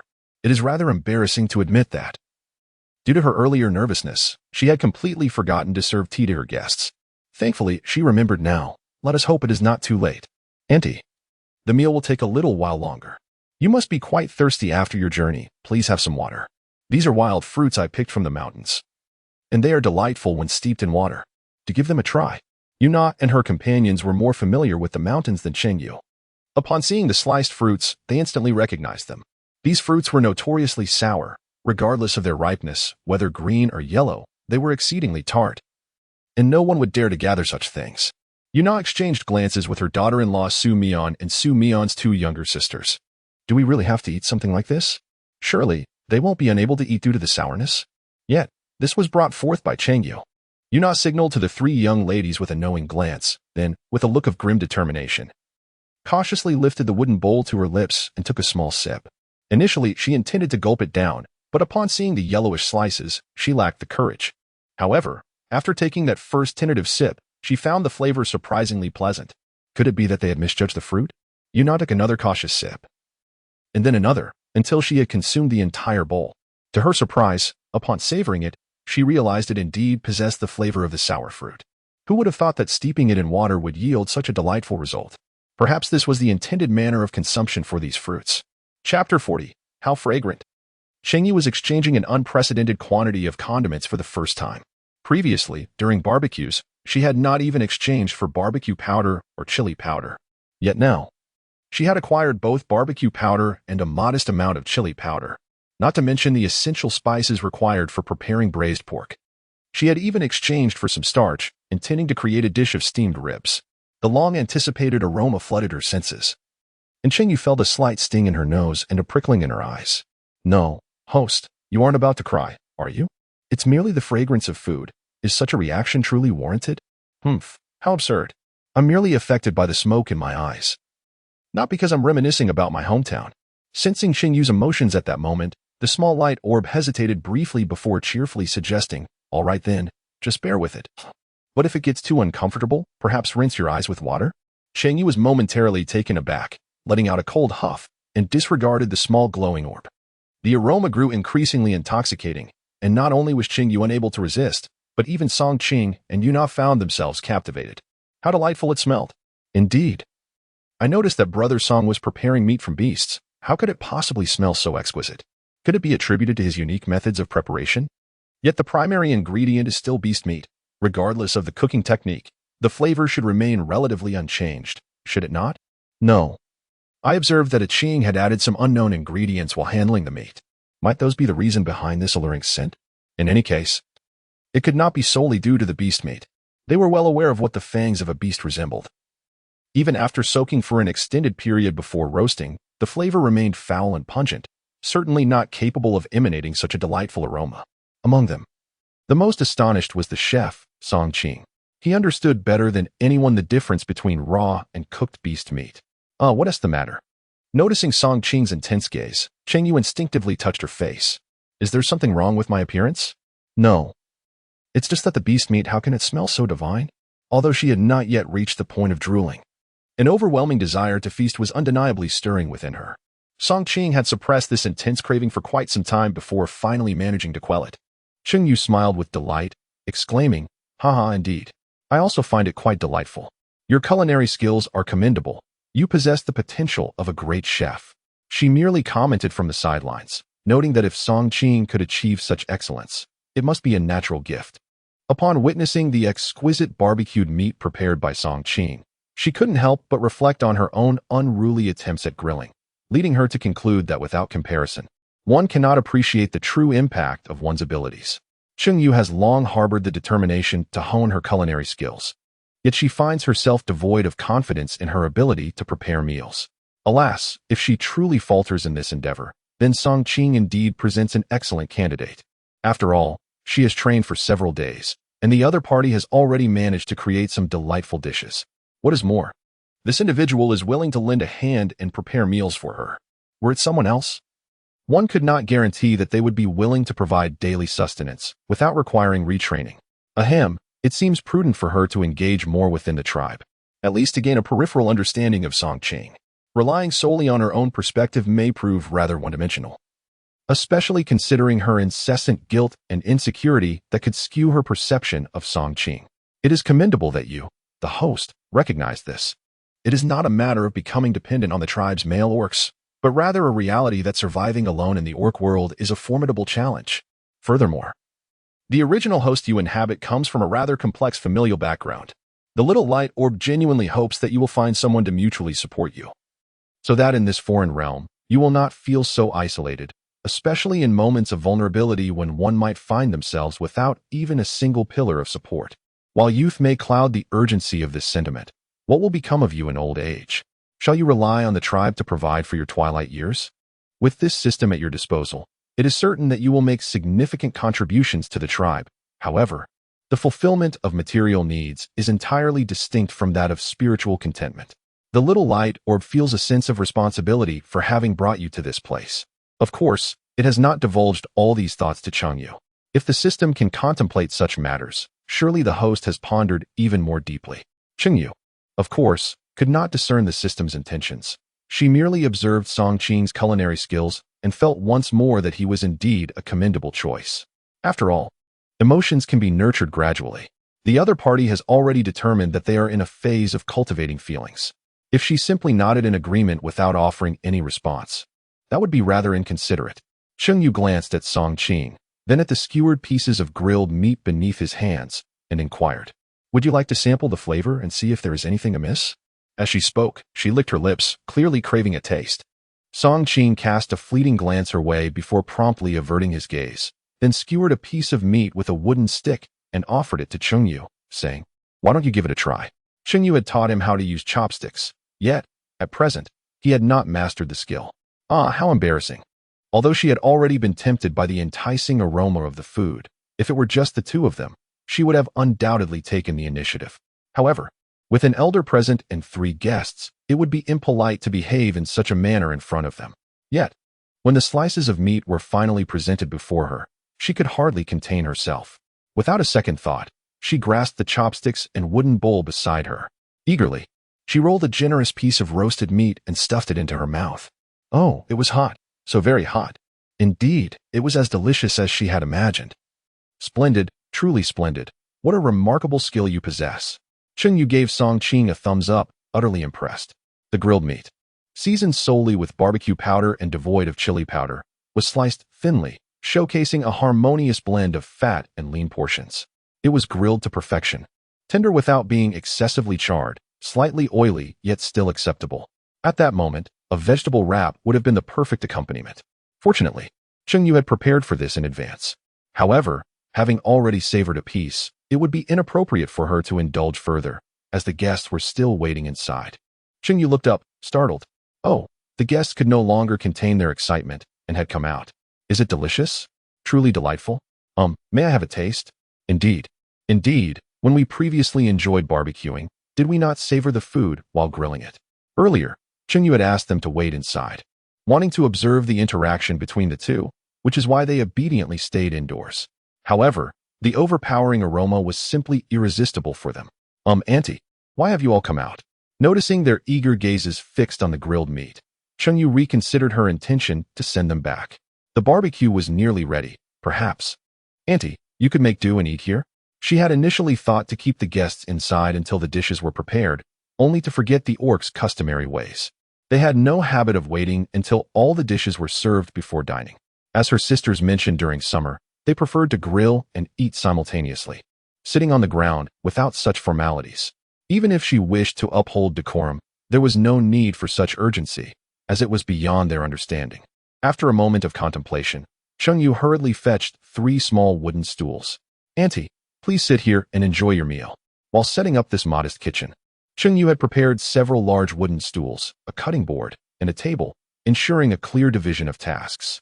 Additionally, a canopy had been erected outside to shield them from the sun. Chapter 41. Bowls and chopsticks. Cheng Yue meticulously arranged the sumptuous roasted meat, succulent slices, a hearty stew of wild vegetables and meat, and blanched greens upon a wooden cutting board, also setting out a set of bowls and chopsticks for Yuna and her companions. The group watched Cheng Yue's flurry of activity, puzzled by the neatly arranged tableware before them. Traditionally, they consumed roasted meat by hand, using wooden skewers when the food was too hot. However, the presence of wooden bowls and plates filled with meat and vegetables, along with an empty bowl and 2 wooden sticks, left them somewhat bewildered about their intended purpose. Cheng Yue, upon noticing the wooden basin and bowls on the table, felt a sense of relief for her habit of early preparation, having instinctively made several extra sets of tableware. Otherwise, Yuna and her friends might have faced the awkwardness of dining without bowls. While she respected the Orcish culture and understood their customs, she found it challenging to accept the idea of eating directly with their hands. It was certainly a matter of acceptance, not endurance. However, with the preparations made, there was no need for such a method. One can grasp the meat with their hands. But surely, one cannot scoop soup and vegetables in the same manner. Xiaoya, what is this for? Yuna inquired, looking from one item to another, summoning Cheng Yue, who was still arranging the dishes, to explain the purpose of the bowls and chopsticks. Cheng Yue had been anticipating this question. With a smile, she approached to elucidate. These are chopsticks, used for picking up food, and this is a bowl. With chopsticks and a bowl, we can enjoy our meal without making a mess. As she spoke, she demonstrated the use of the chopsticks with remarkable ease, showcasing their simplicity. Yuna and her companions observed this demonstration with newfound appreciation. Although they found the small implements cumbersome while consuming large chunks of roasted meat, they recognized their convenience when it came to soup and vegetables. They promptly picked up the bowls and chopsticks, eager to serve themselves the roasted meat they had been eyeing. Yet, upon attempting to use the chopsticks, they soon realized the challenge they presented. Why can't I pick it up? One exclaimed. Me too. It looks so simple. Another chimed in, determined to master the technique. Song Qing, observing their flustered attempts from the side, felt a sense of balance restored within himself. It became evident that he was not alone in his struggle. The so-called chopsticks were indeed a challenge. Since none of them had prior experience, their unfamiliarity was understandable. With a little practice, they were confident they would soon learn the art of using chopsticks. Cheng Yue smiled reassuringly and added, just hold the chopsticks gently. There's no need to grip them so tightly. If you hold them too firmly, not only will you struggle to pick up the food, but you might also risk breaking the chopsticks. Just as this thought crossed her mind, a sudden snap sounded from Su Mian's chopsticks, leaving her stunned and gazing innocently at Cheng Yue. Cheng Yue wished to laugh, but restrained herself. Ahem, it is perfectly normal. We can simply switch to another pair. Previously, when Song Qing was learning, she also broke numerous chopsticks. These are made of wood. If they break, they break. Yuna glanced at Song Qing and smiled. They felt comforted. Seeing that Yuna and the others were willing to continue trying and had not given up by saying they could not grasp the technique and resorted to using their hands, Cheng Yue felt a sense of relief. Willingness to try is indeed a positive sign. As Song Qing prepared all the dishes and contemplated the oil extraction process, Cheng Yue intervened. The oil extraction could wait until after the meal. There was no rush. By the time the oil was ready, who could say when that would be? Observing everyone gathered around the large wooden stump, Yuna and her companions felt an indescribable sensation rise within them. They could not articulate what this feeling was, but they thought about acquiring a few large stumps for their home, envisioning dining in such a manner in the future. However, upon further reflection, they realized that the cave had limited space, and adding more large stumps would make it difficult for them to move around. This realization led them to appreciate Cheng Yue's house even more. Indeed, it would be wonderful to have one of those when winter arrives. They could return to the cave to stay. Cheng Yue, oblivious to their thoughts, observed their struggles with the chopsticks and gently remarked, Annies, there's no need to be overly stubborn. These chopsticks can be learned at a leisurely pace, no rush. With that, she lifted the platter of grilled meat and served each of them a portion, adding, we can enjoy our meal this way. Just scoop and savor. The food is in the bowl, so how could it not reach our lips? Today's lunch was a small experiment that Cheng Yue deemed quite successful. Although they had consumed merely a third of what they typically would, Yuna and her companions were genuinely pleased. The sight of Song Qing grilling meat, the wonder of the dishes, and the delightful flavors tantalizing their taste buds, all of it captivated them. As the quiet yet intense lunch drew to a close, Yuna and the others lingered on the wooden stools, reluctant to rise, their minds still pondering how it had all disappeared so swiftly. It's all your fault for eating too quickly. I barely got a taste of the flavors. Aside from Cheng Yue, the others wore expressions of discontent. Song Qing bore the brunt of their ire, being the sole male and the one responsible for cooking. Why didn't you make more? They lamented. Don't you realize how substantial our appetites are? We require ample servings of meat in a single meal. Song Qing, caught in their accusatory gazes, felt quite innocent. It wasn't his fault. Cheng Yue had insisted that he should not prepare too much, as it would waste time and keep them waiting unnecessarily. Moreover, to accommodate them, He had hardly eaten himself. Did they not recognize their own behavior at the table? They had nearly erupted into a quarrel over just a small piece of grilled meat. Songqing, please cut those slabs of fat into smaller pieces. We will render them into oil shortly. Meanwhile, I shall wash the dishes. Cheng Yue began to tidy up the table. As the hostess, witnessing the guest's satisfaction brought her a swell of pride. If only time and ingredients were sufficient, she could have allowed Songqing to create even more delectable dishes, ensuring these orcs experienced the magnificence of her homeland's culinary civilization. Oh, let me help. Yes, Xiaoye. You rest, we will wash. Having previously refrained from letting them work, now that the meal was finished, how could they sit idly by? Oh no, there is no need. Washing up is swift. I can manage it alone. What a joke. It is never proper to have guests wash the dishes. Aunties, if you find it difficult to sit still, why not inquire with Songqing about how she prepared those dishes? You mentioned your interest in such matters earlier. Did you not? Although she had borrowed seasonings to enhance the flavors of her food, the cooking methods here were limited to simple grilling and boiling.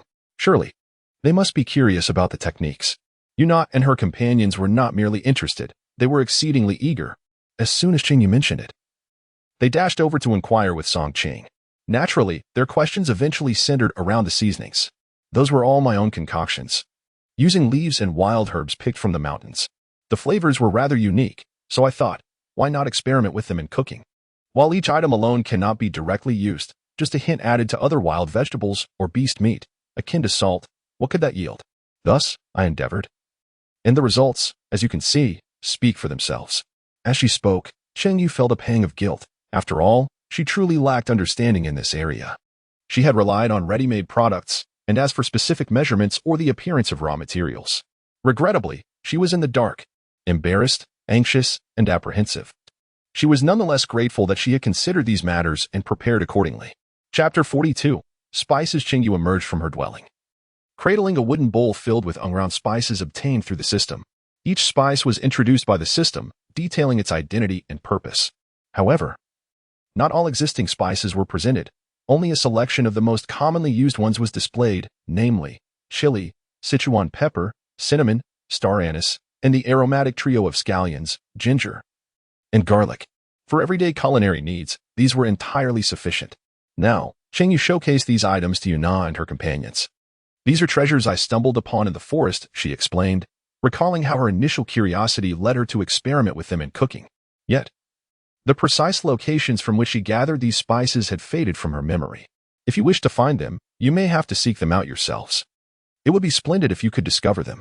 If not, there is little that can be done. She was well aware that she could not continuously exchange items from the system simply to appease Yuna and her friends. Not only was it uncertain whether the system had a sufficient supply, but she also lacked the necessary points for such exchanges. As Cheng Yue unveiled these so-called spices, the orc's keen sense of smell detected the distinctive aroma wafting from them. What an unusual scent! Could it truly render the beastly meat so delectable? Upon closer inspection, it indeed bore a resemblance to the tantalizing fragrance of the previously roasted meat. Such an odd flavor, who would even consider consuming it? No one would imagine that these substances could serve a purpose akin to salt, enhancing the taste of the beastly flesh so remarkably. Indeed, the meat of the Tufang beast, notoriously unpalatable, transformed into a delightful dish with the addition of these spices. This was nothing short of a miracle. If the flesh of the Tufang beast could be this scrumptious, who would ever turn their nose up at it? Surely, the Tufang beast would soon face relentless hunting. Yet, they must first locate these spices, otherwise, their efforts would be in vain. Nevertheless, for the sake of that exquisite taste, Yuna and her companions resolved to embark on a quest to uncover these extraordinary seasonings. Cheng Yue remarked, "And you may take these back with you. In the future, when foraging, you can compare them to avoid any mistakes." The forest is indeed filled with numerous scents and shapes that bear striking resemblance. Yet they may be entirely different entities. It is prudent to exercise caution, especially since these items are meant for consumption. Regarding this, Yuna possessed a deeper understanding than Cheng Yue. "Xiaoyu, I must confess, this is the first time I have noticed your remarkable audacity. You dare to pluck items from the forest and even consume them." Su Mian observed Cheng Yue with an expression that conveyed an indescribable complexity.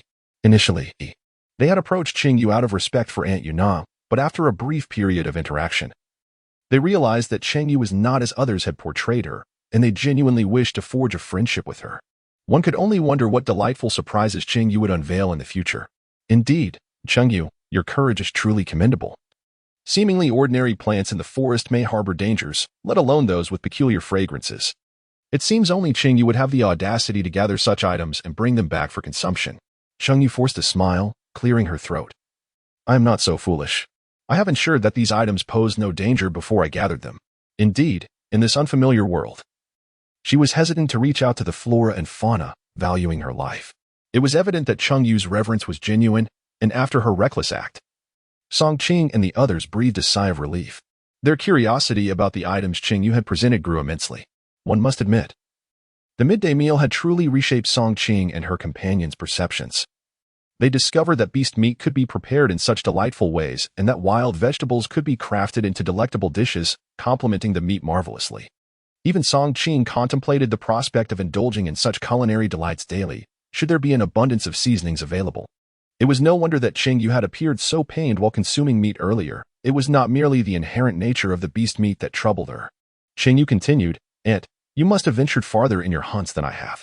If you happen to come across these seasonings in greater quantities in the future, would you be willing to share some with me in exchange for other items?" "Oh, what are you talking about in terms of exchange? If we find them, we will certainly share some with you. After all, you were the one who informed us about these things." Their unwavering trust stemmed from their experience. They had already sampled the food, and Cheng Yue had been the first to try it, and after some time, they had not encountered any issues with their health. Had they known beforehand that those seasonings were gathered from the forest and uncertain regarding their safety, they would have dared not touch them. In fact, they would have sternly reprimanded Cheng Yue for such reckless behavior. Food held paramount importance within the tribe. Should anyone discover a new edible item, it could send ripples throughout the community, and the individual would be revered for their courage and contribution. Conversely, if someone took the risk of consuming something hazardous and met with fatal consequences, the tribe would issue a stern warning, reminding everyone to refrain from recklessly sampling unfamiliar items from the forest. Within the tribe, the concept of exchange was virtually non-existent. If someone needed something, they would simply communicate with familiar members of the tribe, and if possible, assistance would be rendered. This was deemed a courtesy, as they were all friends, kin, and comrades within the same tribe. Lending a small favor was merely an act of camaraderie. However, this was not a given, nor was it an unrestrained demand. Such assistance was reciprocal, fostering relationships through mutual aid. Cheng Yue believed that a simpler approach would be more effective. Relationships require nurturing to endure. Yet one cannot guarantee that such dynamics will remain unchanged indefinitely. Most importantly, Cheng Yue and Yuna did not share a profound bond. Cheng Yue remarked, indeed, what you have toiled for is yours. I cannot simply take it without reason. You likely have no need for my assistance, thus it is better to exchange it. This brings me a sense of peace." It was truly astonishing that a female who once frequently extended her hand to request items would utter such words. What could have prompted such a significant transformation in Cheng Yue? Su Mian and her sisters were quite curious, casting a discreet glance at Song Qing. Could it possibly be due to him? It seemed rather unlikely. Yuna was not particularly fond of Cheng Yue's words. She found them rather distant. In her heart, she had already regarded Cheng Yue as Song Qing's partner, considering them family. If they were indeed family, then there should be no need for such formalities. However, upon reflection, it was clear that Cheng Yue and Song Qing had yet to establish a definitive relationship, and she did not contest this, merely stating, let us not rush. After all, this matter is still in the shadows. Yet, she had already resolved not to accept anything from Cheng Yue when the time came.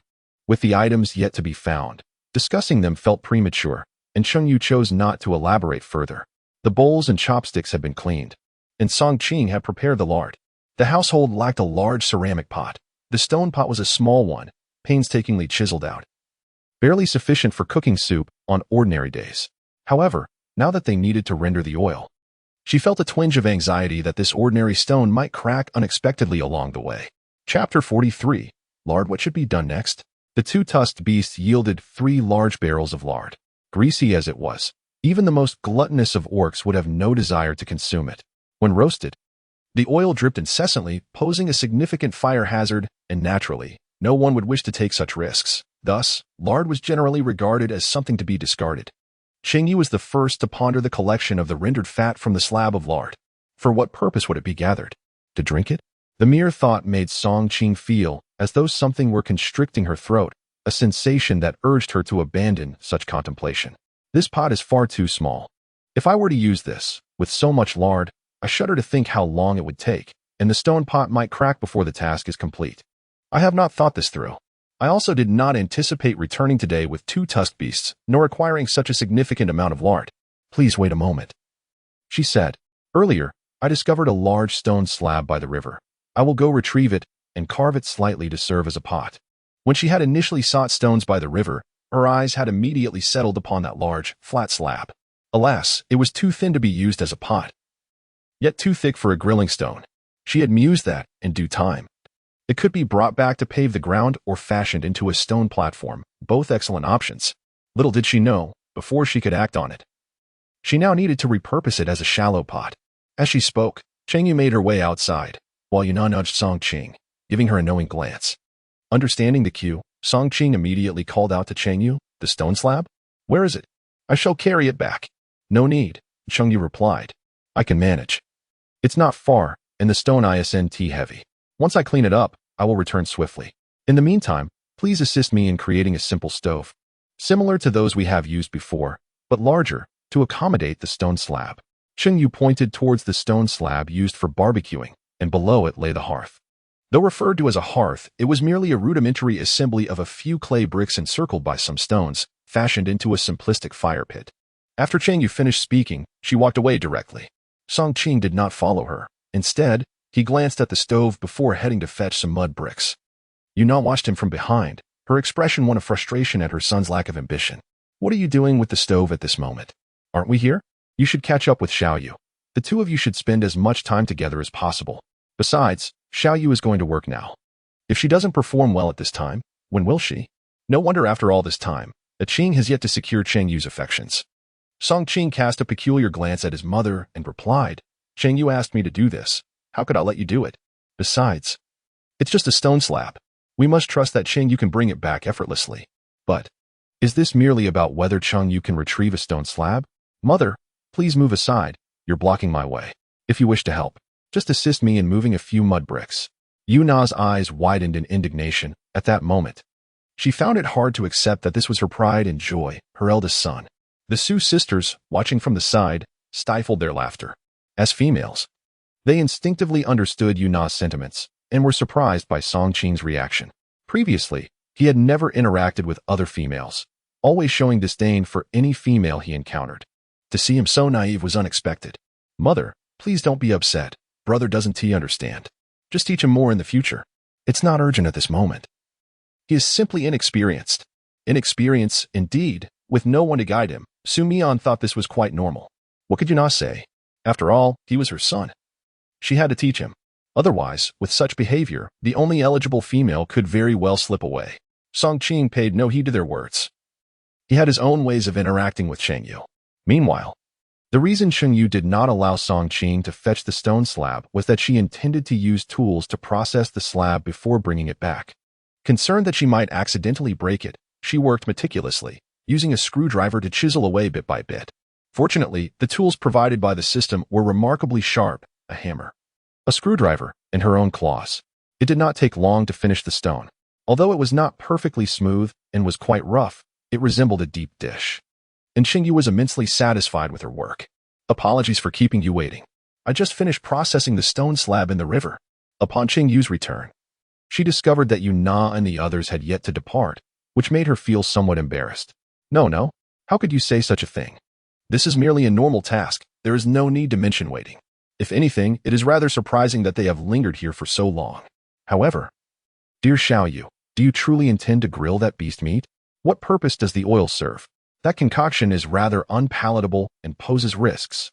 After listening to Song-Ching's explanation of what refining oil entails, Yuna and the others were filled with confusion.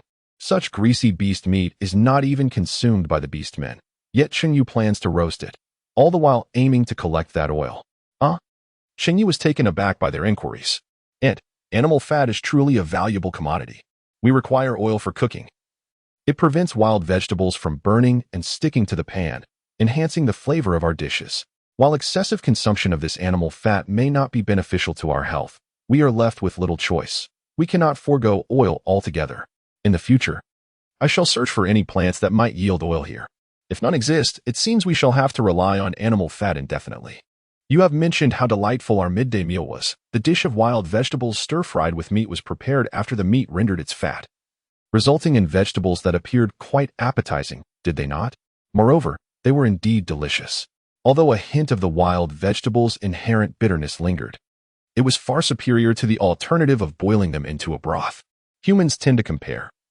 This slightly bitter and fishy flavor is far more tolerable than the unbearably bitter taste of the latter. Furthermore, with animal fat, we can fry food, which is impossible without it. They say that the weather and meat are quite difficult to preserve. However, frying allows for extended storage. If sealed properly, it could last for several months. Of course, we must let the results speak for themselves. The stove has been prepared. It may be somewhat large, but that is easily remedied. We shall add some water to the stone slab, then place the diced fat and commence heating, stirring with a wooden spoon as necessary. This task will naturally be entrusted to Song Qing. Although the stone slab is indeed large, it is still too shallow. Once the fat begins to render, we must promptly collect it, lest it overflow. The process of rendering the fat consumed the entire afternoon. The primary issue lay in the excess fat, while the pot could scarcely keep up. If only we had a larger iron pot, we could manage the fat in just 2 batches. In the future, I shall seek out some sizable stones to carve, or perhaps attempt to create a large pottery pot. Its longevity is inconsequential, as long as it serves its purpose. That suffices. As the oil emerged and the fat transformed into a crispy golden brown, a delightful aroma wafted through the air, causing Yue and the others to salivate. Cheng Yue found it amusing, yet somewhat bittersweet. Chapter 44. That's Cheng Yue. What could that intoxicating scent be? Nana, what delectable dish have you prepared? Song Li had just returned, and before even stepping into the cave, he detected an overpowering aroma. He took a deep breath, surmising that his partner had prepared roasted meat. This enticing scent could only belong to grilled meat. You're back? Yue emerged with a wooden bowl, filled to the brim with the oil residue Cheng Yue had prepared, sprinkled with salt, offering a delightful crunch with every bite. Fried and grilled foods indeed possessed distinct flavors. Yue had not anticipated that the fat the orcs dismissed could be so delicious after being fried to perfection. However, thinking of the man at home, she refrained from indulging too much, savoring only a few bites and reserving the remainder for Song Li. Here, I have tasted the fried fat from Cheng Yue's preparation. The flavor is delightful and should suit your palate. Song Li, being a lover of rich, fatty foods, found the crispy fried morsels bursting with flavor to be absolutely to his liking. Unfamiliar with the term fatback, he gazed at the oily contents of the wooden bowl, which appeared to be meat glistening with fat and sprinkled with salt, an enticing sight indeed. He eagerly picked up a piece and tossed it into his mouth. Upon biting down, his eyes squinted in sheer enjoyment. Delicious. What is this? The flavor was unlike any beast meat he had encountered, yet he was certain it was indeed meat. I knew you would ask that. Can't taste the difference, can you? Yue chuckled as she explained. This is the richest meat from the tusked beast, which the orcs disdain and discard. Cheng Yue said she would use it to render fat. And here it is, the remnants after the fat was fried. Cheng Yue had initially intended to fry some crispy meat for them, but the fat took the entire afternoon to prepare, and by the time it was done, night had fallen, and Yue and her companions needed to return. So she did not wait any longer. Oh, is it really that? Song Li expressed surprise, still unable to reconcile this with the inedible beast meat. Here, I've saved some just for you. Enjoy it slowly. I still need to stew some meat. Earlier in the day, Cheng Yue had shared some culinary techniques with her, and upon returning home, she eagerly set about trying them out. Before Song Li arrived, she had already prepared 2 dishes of wild vegetables, both of which she relished. Although lacking garlic, she merely added a pinch of salt, and following Song Qing's advice to blanch and soak them in cold water.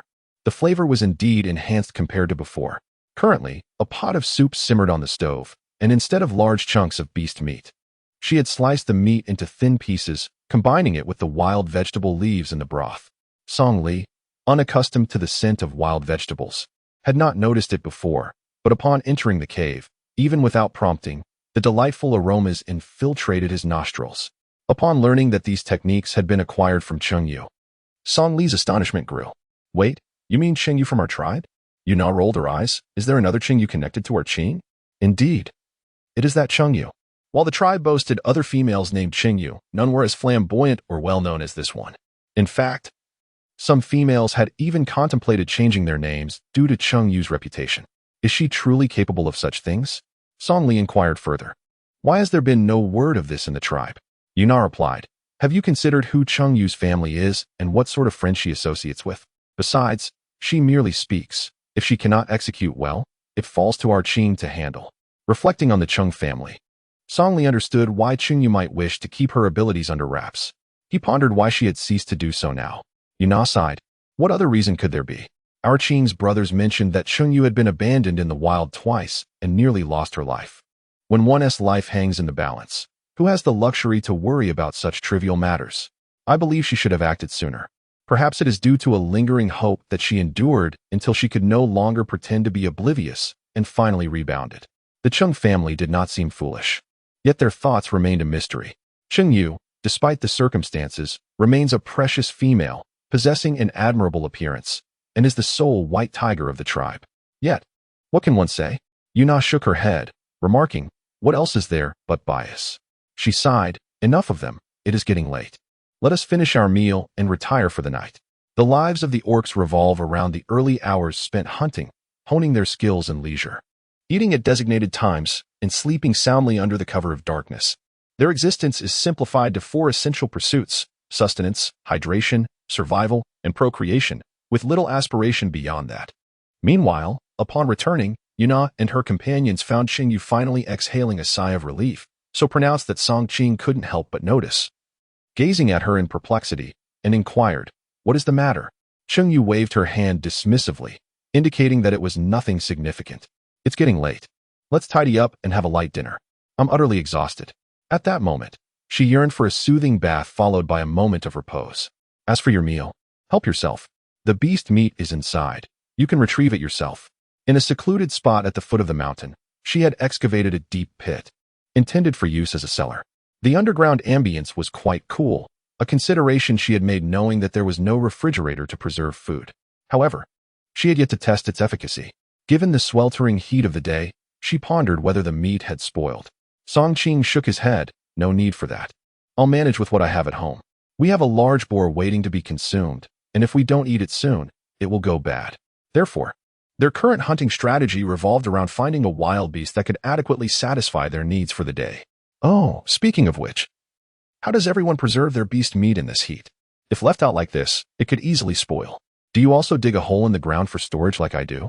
You really don't know? Song Qing turned to Cheng Yue, his expression one of incredulity as he scrutinized her demeanor, hoping to discern whether she was jesting. To his surprise, she appeared quite earnest in her inquiry. I have no idea. Cheng Yue replied candidly, shaking her head. No one ever informed me about this, and I simply never bothered to learn. Upon hearing this, Song Qing found himself at a loss for words.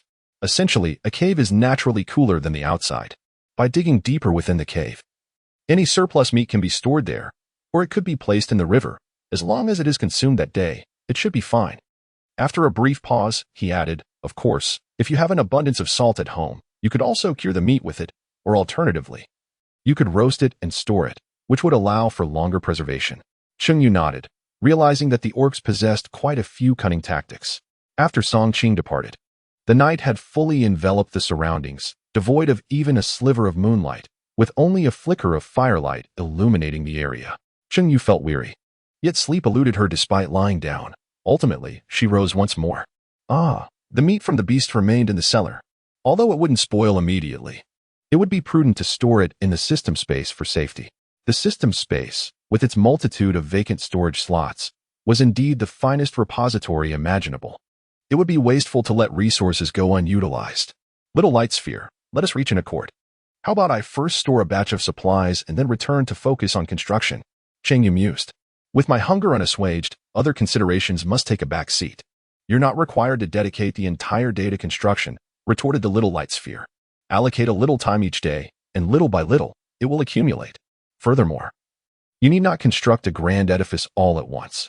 Look at your humble thatched cottage. Do you not desire to enhance your living conditions? Clear away the weeds encircling your dwelling, designate spaces for various constructions, and pave the pathways. You could also plan for a vegetable garden, a pond, and areas for livestock.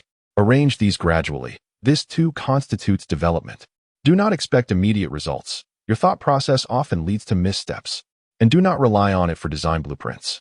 If you lack enthusiasm for tasks, you cannot expect to reap rewards without effort. Chapter 45. The plan. Cheng Yue was fervently yearning for staple food. For the past few days, she had been consuming various meats, nearly driving herself to the brink of despair. Although she used to revel in a meat-centric diet, she could typically endure a maximum of 2 days without staples. The reason she was able to tolerate such an extended period now was likely due to the peculiarities of the original host's body. Little light sphere, you will assist me, won't you? Without waiting for the little light sphere to respond, she continued, even if you are a foundational system with data solely pertaining to infrastructure, you must possess some basic common knowledge, right? Given the host's insistence, what else could the little light sphere do? Rest assured, as long as it is within my knowledge and can be scanned, I shall relay all information to you, dear host. It added, however, you must actively complete tasks for me. Without points, I shall lack energy. Devoid of energy, I cannot operate, and consequently, I will be unable to assist you. This was not a threat, merely a statement of fact. Cheng Yue would certainly not engage in haggling. She is yet to regard herself with such significance. Rest assured, I too aspire to enhance my own existence. While it may be said that she is completing tasks for the system, the truth is that it is also for her own benefit. Cheng Yue devised a plan for herself.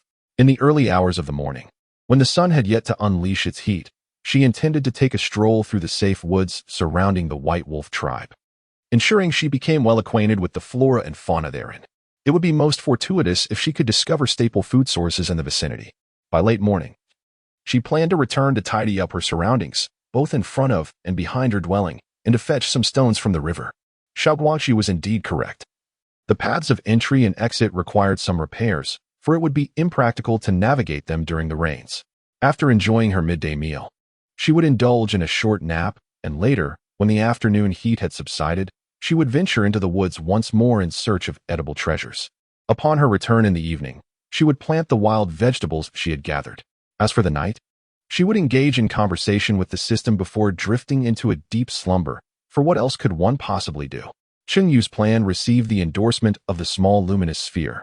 The following day, upon Song Qing's arrival, Cheng Yue confided in him, if you are not preoccupied with urgent matters, could you kindly accompany me? I am not well acquainted with the woods surrounding the tribe. For the orcs, this forest might be exceedingly safe, yet for Cheng Yue, the situation was far from certain. After all, she was someone who could barely contend with a tusked beast. Are you intending to venture into the woods to seek out those spices you mentioned? And are you also hoping to discover something edible? Song Qing expressed his confusion. I find myself with no pressing engagements and can indeed take you along, as I had intended to teach you the art of hunting. However, embarking on such an adventure may not be necessary. Cheng Yue remained perplexed. When had she ever expressed a desire for adventure?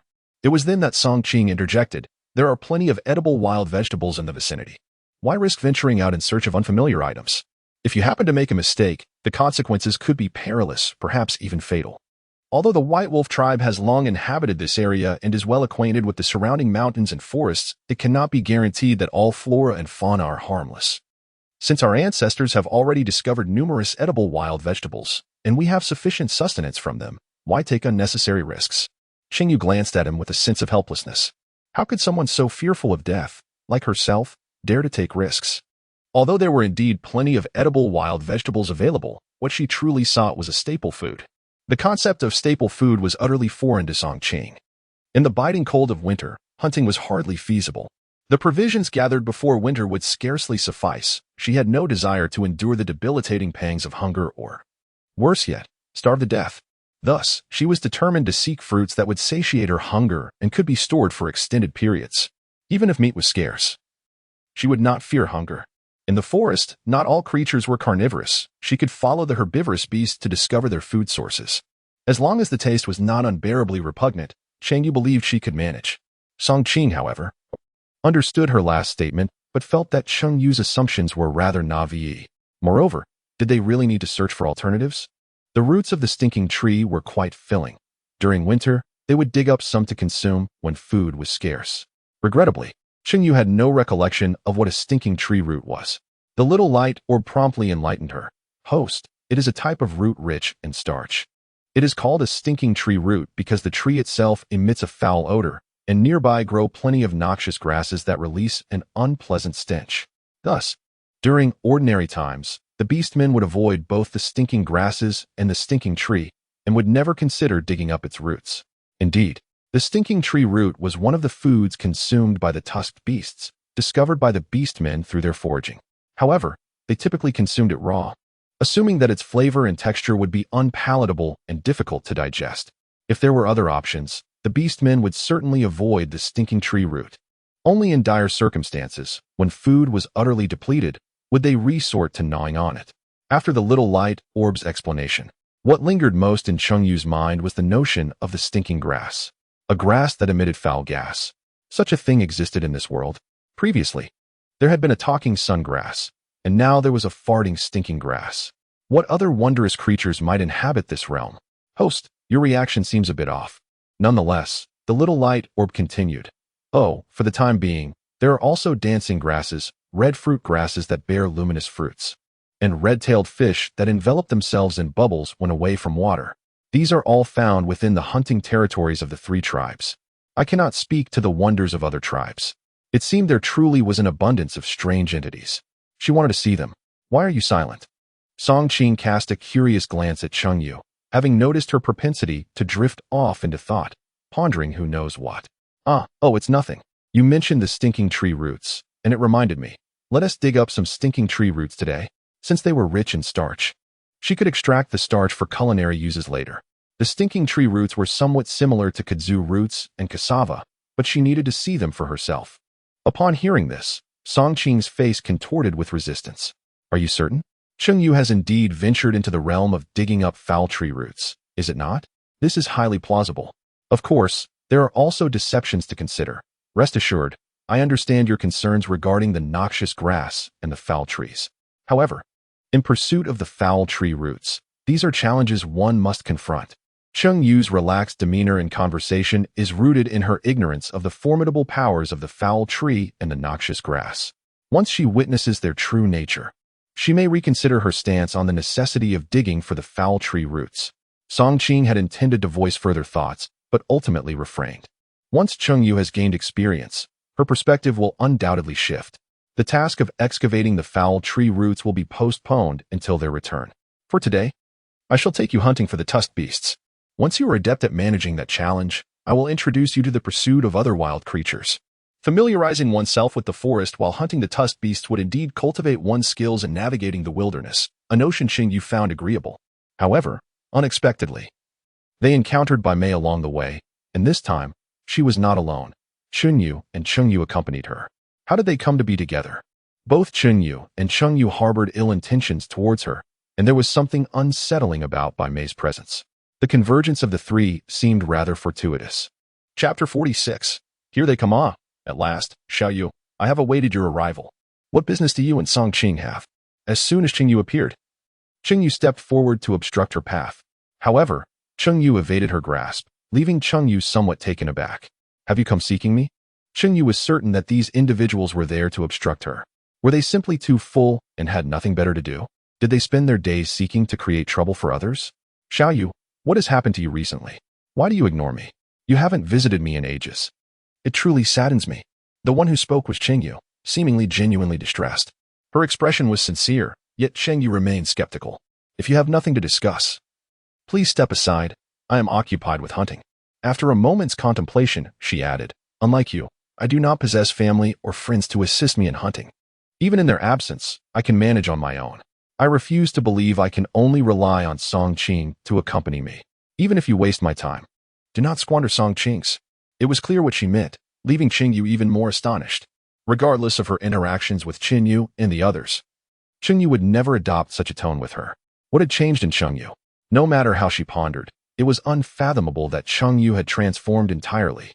Shifts in demeanor were commonplace, were they not? Meanwhile, Cheng Yue appeared displeased with Cheng Yue's attitude towards Cheng Yue, retorting, Cheng Yue, I know you're angry with me. But Sister Cheng Yue has been so kind to you. Why harbor resentment towards her? We came to find you out of concern. This is a matter between sisters. What relevance do you have in this situation? I previously stated that I no longer have any ties with you, so cease using our former friendship to repulse me. Did these individuals lack comprehension? She turned directly to Song Qing, saying, Song Qing, let us depart. It is getting late. And I have no desire to wander aimlessly in the forest under this blazing sun. Naturally, Song Qing would heed Cheng Yue's command, and she prepared to turn away. However, Cheng Yue, and the others had intentionally awaited them there. They would not allow them to leave so easily. Their objectives remained unfulfilled, and they had gathered no information. Ah, Xiao Yu, this is where you are mistaken. How can you expect Song Qing to assist you in hunting? You are not yet bonded in any way. This is improper. If you wish to hunt, we can accompany you. We are all females, and we can converse and care for you better. Song Qing, I apologize. My sister is being thoughtless. Please return home. I will take Xiao Yu hunting. I never imagined that after just a few days, she would be hunting already. I am truly pleased. Song Qing frowned. What is wrong with me taking my future partner hunting? But what is it that you all want? Indeed. If Cheng Yue had not remained silent, he would never have endured listening to their incessant chatter. Each one unattractive, yet they dared to strain his eyes. That was tolerable, as he could simply avert his gaze. However, their insistence on engaging him in conversation was unbearable. Song Qing's disdainful expression struck a blow to Cheng Yue and the others. They were well aware of Song Qing's reputation, yet until now, they had only heard tales of his high standards, believing that only Cheng Yue could catch his eye. Yet, facing him and witnessing his disdainful gaze firsthand, how could any female endure such an affront? Whether it was Cheng Yue, or Bai Mei, they all considered themselves to possess superior beauty, undoubtedly among the finest in the tribe. Yet, they were deemed unattractive by someone with a skewed perspective. Naturally, what stung more was his declaration that Cheng Yue was his future partner. Xiao Yu, have you truly decided to be with Song Qing? Cheng Yue shouted, her voice strained, revealing her astonishment. Cheng Yue cast a peculiar glance at her and remarked, what of it? Whether it is so or not, why are you so astonished? What exactly is going on between you? If the individuals before her had been lecherous men, she would have long since brandished her fists. Xiao Yu, it is as follows. In 3 days, I shall officially bind myself in contract with Yu Chu. You must certainly attend. There is no need to bring any gifts. Your mere presence would be the finest blessing for both Yu Chu and me. At that moment, Cheng Yue suddenly became bashful, her face flushed, whether from genuine embarrassment or the sun's rosy glow. Pouting her lips, she playfully chided, by the way, you will come, won't you? Surely you haven't forgotten so quickly that you are my rival in love? Even if I no longer harbor feelings for Yu Chu. What audacity do you possess to invite me to witness your binding? Cheng Yue wore a look of astonishment, increasingly aware that these individuals bore ill intentions. Did they wish to see her grieve upon hearing the news? If so, they had come to the wrong place. Cheng Yue, with a rare air of sarcasm, remarked, aren't you afraid that I might ruin your bonding ceremony? Even if Yu Chu and Cheng Yue eventually succeed, their joyous days will be tainted by such interference, leaving a lingering shadow. Xiao Yu, Cheng Yue exclaimed, her face etched with sorrow and concern. I knew it. You cannot put Yu Chu out of your mind. Heed your sister's advice. Yu Chu's heart does not belong to you. Your obstinate fixation will only harm yourself. Cheng Yue responded with an expression of incredulity, saying, did you not incessantly extol Yu Chu's virtues before me, encouraging me to pursue him? Otherwise, how could such a splendid beastman be snatched away by another female? Were it not for your constant whispers in my ear, painting Yu Chu as a despicable wretch, a worthless beast, would I ever find him appealing? His looks are unsightly, and his character is far from admirable. Moreover, as a beastman, his strength is lackluster. Why would I ever be drawn to him? With that, she disregarded the expressions of Cheng Yue and Cheng Yue, seizing the equally astonished Song Qing's hand and swiftly departing the scene, disappearing into the woods before they could fully comprehend her actions. Naturally, upon hearing Cheng Yue's startling revelations, they lost all desire to pursue her. Bai Mei, however, considered the idea but found herself immobilized by her companions, unable to abandon them in her haste. All she could do was stand there, anxiously urging them. Unfortunately, Cheng Yue and Cheng Yue were not in the mood to heed her words. Cheng Yue was genuinely unaware that Cheng Yue was persistently trailing Yu Chu, spurred on by her well-meaning sister. It was said that the bond between the Cheng sisters was remarkably strong. Cheng Yue was known to heed no one's counsel but Cheng Yue's. If Cheng Yue encouraged Cheng Yue to pursue Yu Chu, then it certainly made sense. Though she had long suspected that Cheng Yue was not genuinely concerned for Cheng Yue, hearing her encourage the pursuit of Yu Chu stirred discontent within her. For Yu Chu was the partner she had set her sights on. Initially taken aback, Cheng Yue quickly masked her expression, regaining her composure. Facing Cheng Yue's probing gaze, she sighed and expressed her regret, saying, I apologize, Xiao Yu. At that time, I had no inkling that you would have feelings for Yu Chu. Nor did I anticipate that Yu Chu would not reject Xiao Yu, ultimately solidifying a relationship with you. Otherwise, I would not have encouraged Xiao Yu to pursue Yu Chu. This statement was indeed a sharp dagger, piercing directly into Cheng Yue's heart. Cheng Yue was not mistaken. Before Cheng solidified their relationship, he was indeed indecisive. Not only keeping Cheng Yue in suspense but also several other females. She exerted immense effort to distinguish herself among the multitude of contenders, ultimately securing a commitment from Cheng. Cheng Yue's words were truly heart-wrenching. However, such is the nature of affection, even with a clear understanding of someone's character. When one falls in love, rationality often takes flight. Cheng Yue remained indifferent to the thoughts of those behind her. As long as they did not follow, that was sufficient. Chapter 47. Weaving Baskets. What could they possibly want from me? Surely they do not intend to scheme against me again? Cheng Yue released Song Qing's hand. A hint of irritation etched upon her face as she found herself utterly fatigued by such matters. Song Qing found it impossible to respond to her words. And Cheng Yue had no intention of waiting for an answer. How could Song Qing possibly fathom the thoughts of a group of lunatics? Thus, she remarked, "Forget them. What do I care? As long as I ignore them, that suffices." Just like this time, she simply walked away. What could they do? Yet, Song Qing inquired, "In 3 days. Yu is to bond with Cheng Yue. Are you truly not going?" He too sensed that upon learning this news, Cheng Yue might very well disrupt their bonding ceremony. It wasn't solely due to her past pursuit of Yu, but also because she had once been injured by him and discarded in the wilderness. Given Cheng Yue's temperament, it seemed improbable that she would let such an affront pass lightly. Setting aside the original owner's minor grievances, her current self was not one to endure such indignities. She could overlook things initially, but after being schemed against a second time, she would be far less forgiving. However, without evidence or any leverage against them, should she take the initiative to attack, her justified anger would swiftly turn into impropriety. What was there to wait for? She was busy enough and could afford the time. Not going. Going where? Just a couple of despicable individuals. Why should I wish them well? They are not worth it. Yet, Song Qing could not shake the notion that she might indeed create a scene. Ultimately, Song Qing dismissed such thoughts, relieved that she would not cause a ruckus. Otherwise, managing the aftermath would be quite troublesome. Enough of them. Come, show me the plants in the forest. Many of them are unfamiliar to me. Which ones are edible? Please, tell me about the harmless ones. Cheng Yue's eager gaze compelled Song Qing to walk alongside her, educating her about the flora of the woods, most of which consisted of trees and ordinary weeds. This time, they ventured not to the same place as yesterday, thus encountering none of the talking sun grass along the way. As for the wild vegetables they found, they picked a few tender ones to bring back. However, when the quantity increased, Cheng Yue appeared rather flustered. Do we have to carry all these wild vegetables by hand? Song Qing noticed her distress and replied, I forgot to bring a beast hide bag. I never anticipated you would gather so many. Clearly, their preparation had fallen short. If only they had a basket or a backpack at that moment, they would not face this dilemma. So far, they had not encountered any bamboo groves, but they had come across a variety of vines, indicating that they would need to collect some on their return. Vines. What purpose would they serve? Even for firewood, they wouldn't suffice. Unbeknownst to her, Cheng Yue had voiced her thoughts aloud. I will find a use for them, rest assured. I would not engage in fruitless labor. Though she had yet to craft a basket or backpack, she found it difficult to articulate her thoughts. Thus, she resolved to wait until they exited the forest for Song Qing to comprehend her intentions. While she was not skilled in delicate handiwork, she could manage to create a rough basket or sieve. Today was merely for familiarization. Having gathered enough wild vegetables for the day, Cheng Yue ceased her foraging. The remainder of the time was devoted to learning, preparing for the next opportunity to harvest extensively. What would they do in winter without vegetables?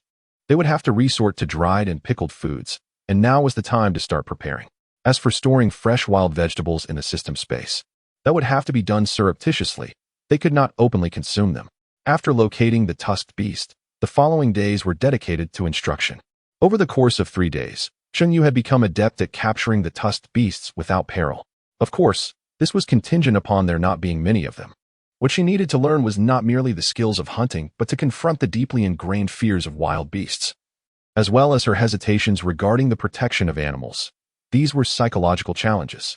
On the 4th day, Song Qing was unable to instruct her as he had been urgently summoned by the tribe due to a matter concerning many beastmen. The beastmen of the Flame Tiger tribe had finally taken action, or rather, they had been plotting for some time. It was uncertain what they were thinking. Attempting to dig tunnels. Had it not been for the vigilance of the Salt tribe, they might have successfully infiltrated.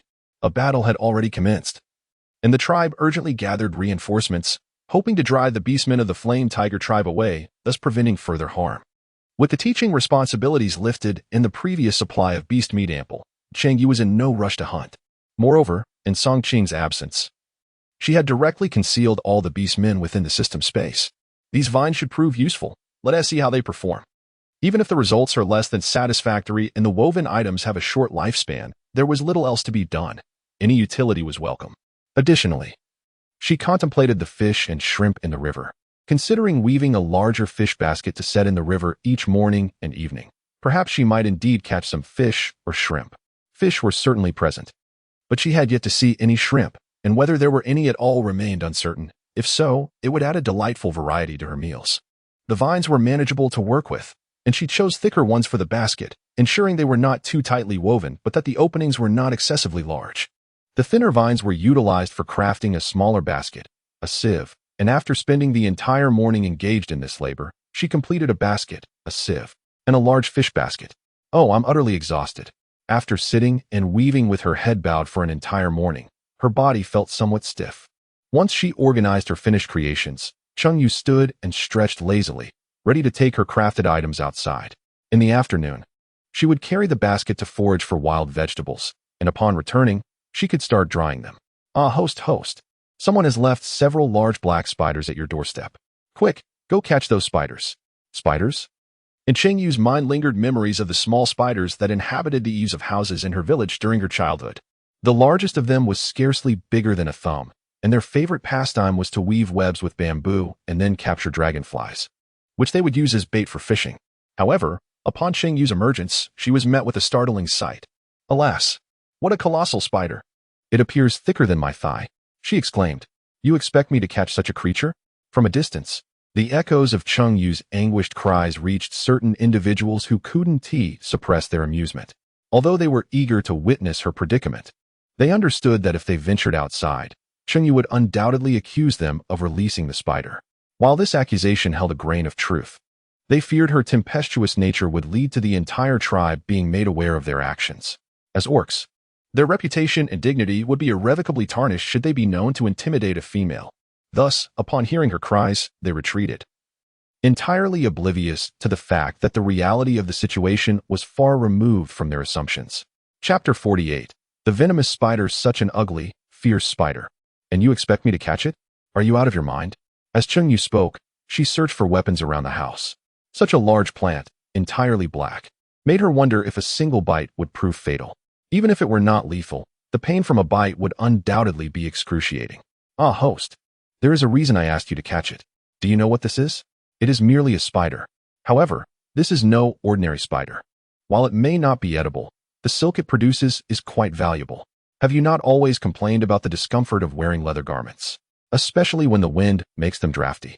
If you were to capture these spiders and raise them in a suitable environment, you could collect their silk and, after cleaning it, weave it into clothing. Can spider silk really be used for garments? Cheng Yue questioned, skeptical. In her recollection, spider silk was sticky and easily torn with a gentle tug.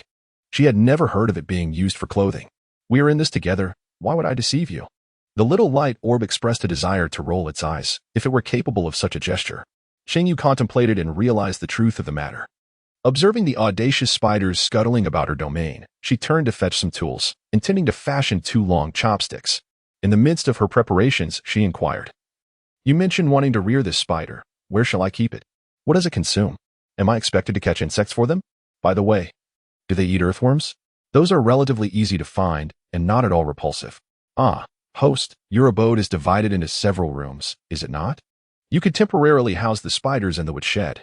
The presence of firewood there would facilitate their silk spinning and web weaving. When time permits, you may construct a small shelter nearby to transfer these spiders into it. I must emphasize, these black spiders are quite elusive. None can be found near the White Wolf tribe. Beyond this village, such opportunities are scarce. Without needing further persuasion from the small light orb, Cheng Yue had already carved 2 long chopsticks and eagerly made her way towards the few black spiders. Cheng Yue successfully captured all 5 black spiders and confined them within the woodshed, an endeavor far easier than anticipated, as the spiders exhibited no inclination to bite. Little light orb, have you yet mentioned what these spiders consume? I inquired. By the way, with just these 5 spiders, How long will it take to gather enough silk to craft a garment? Did I not mention? Oh, they consume anything. Even a bowl of soil would suffice for them. However, the silk produced in such a manner would undoubtedly lack quality. The light orb suggested, perhaps you should gather some tinder leaves for them instead of meat.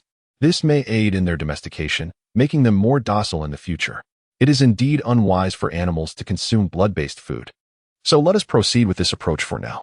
Without delay, Cheng Yue ventured to collect a considerable amount of fresh leaves. The spiders, confined within the woodshed devoid of doors or windows, settled down peacefully and established their abode.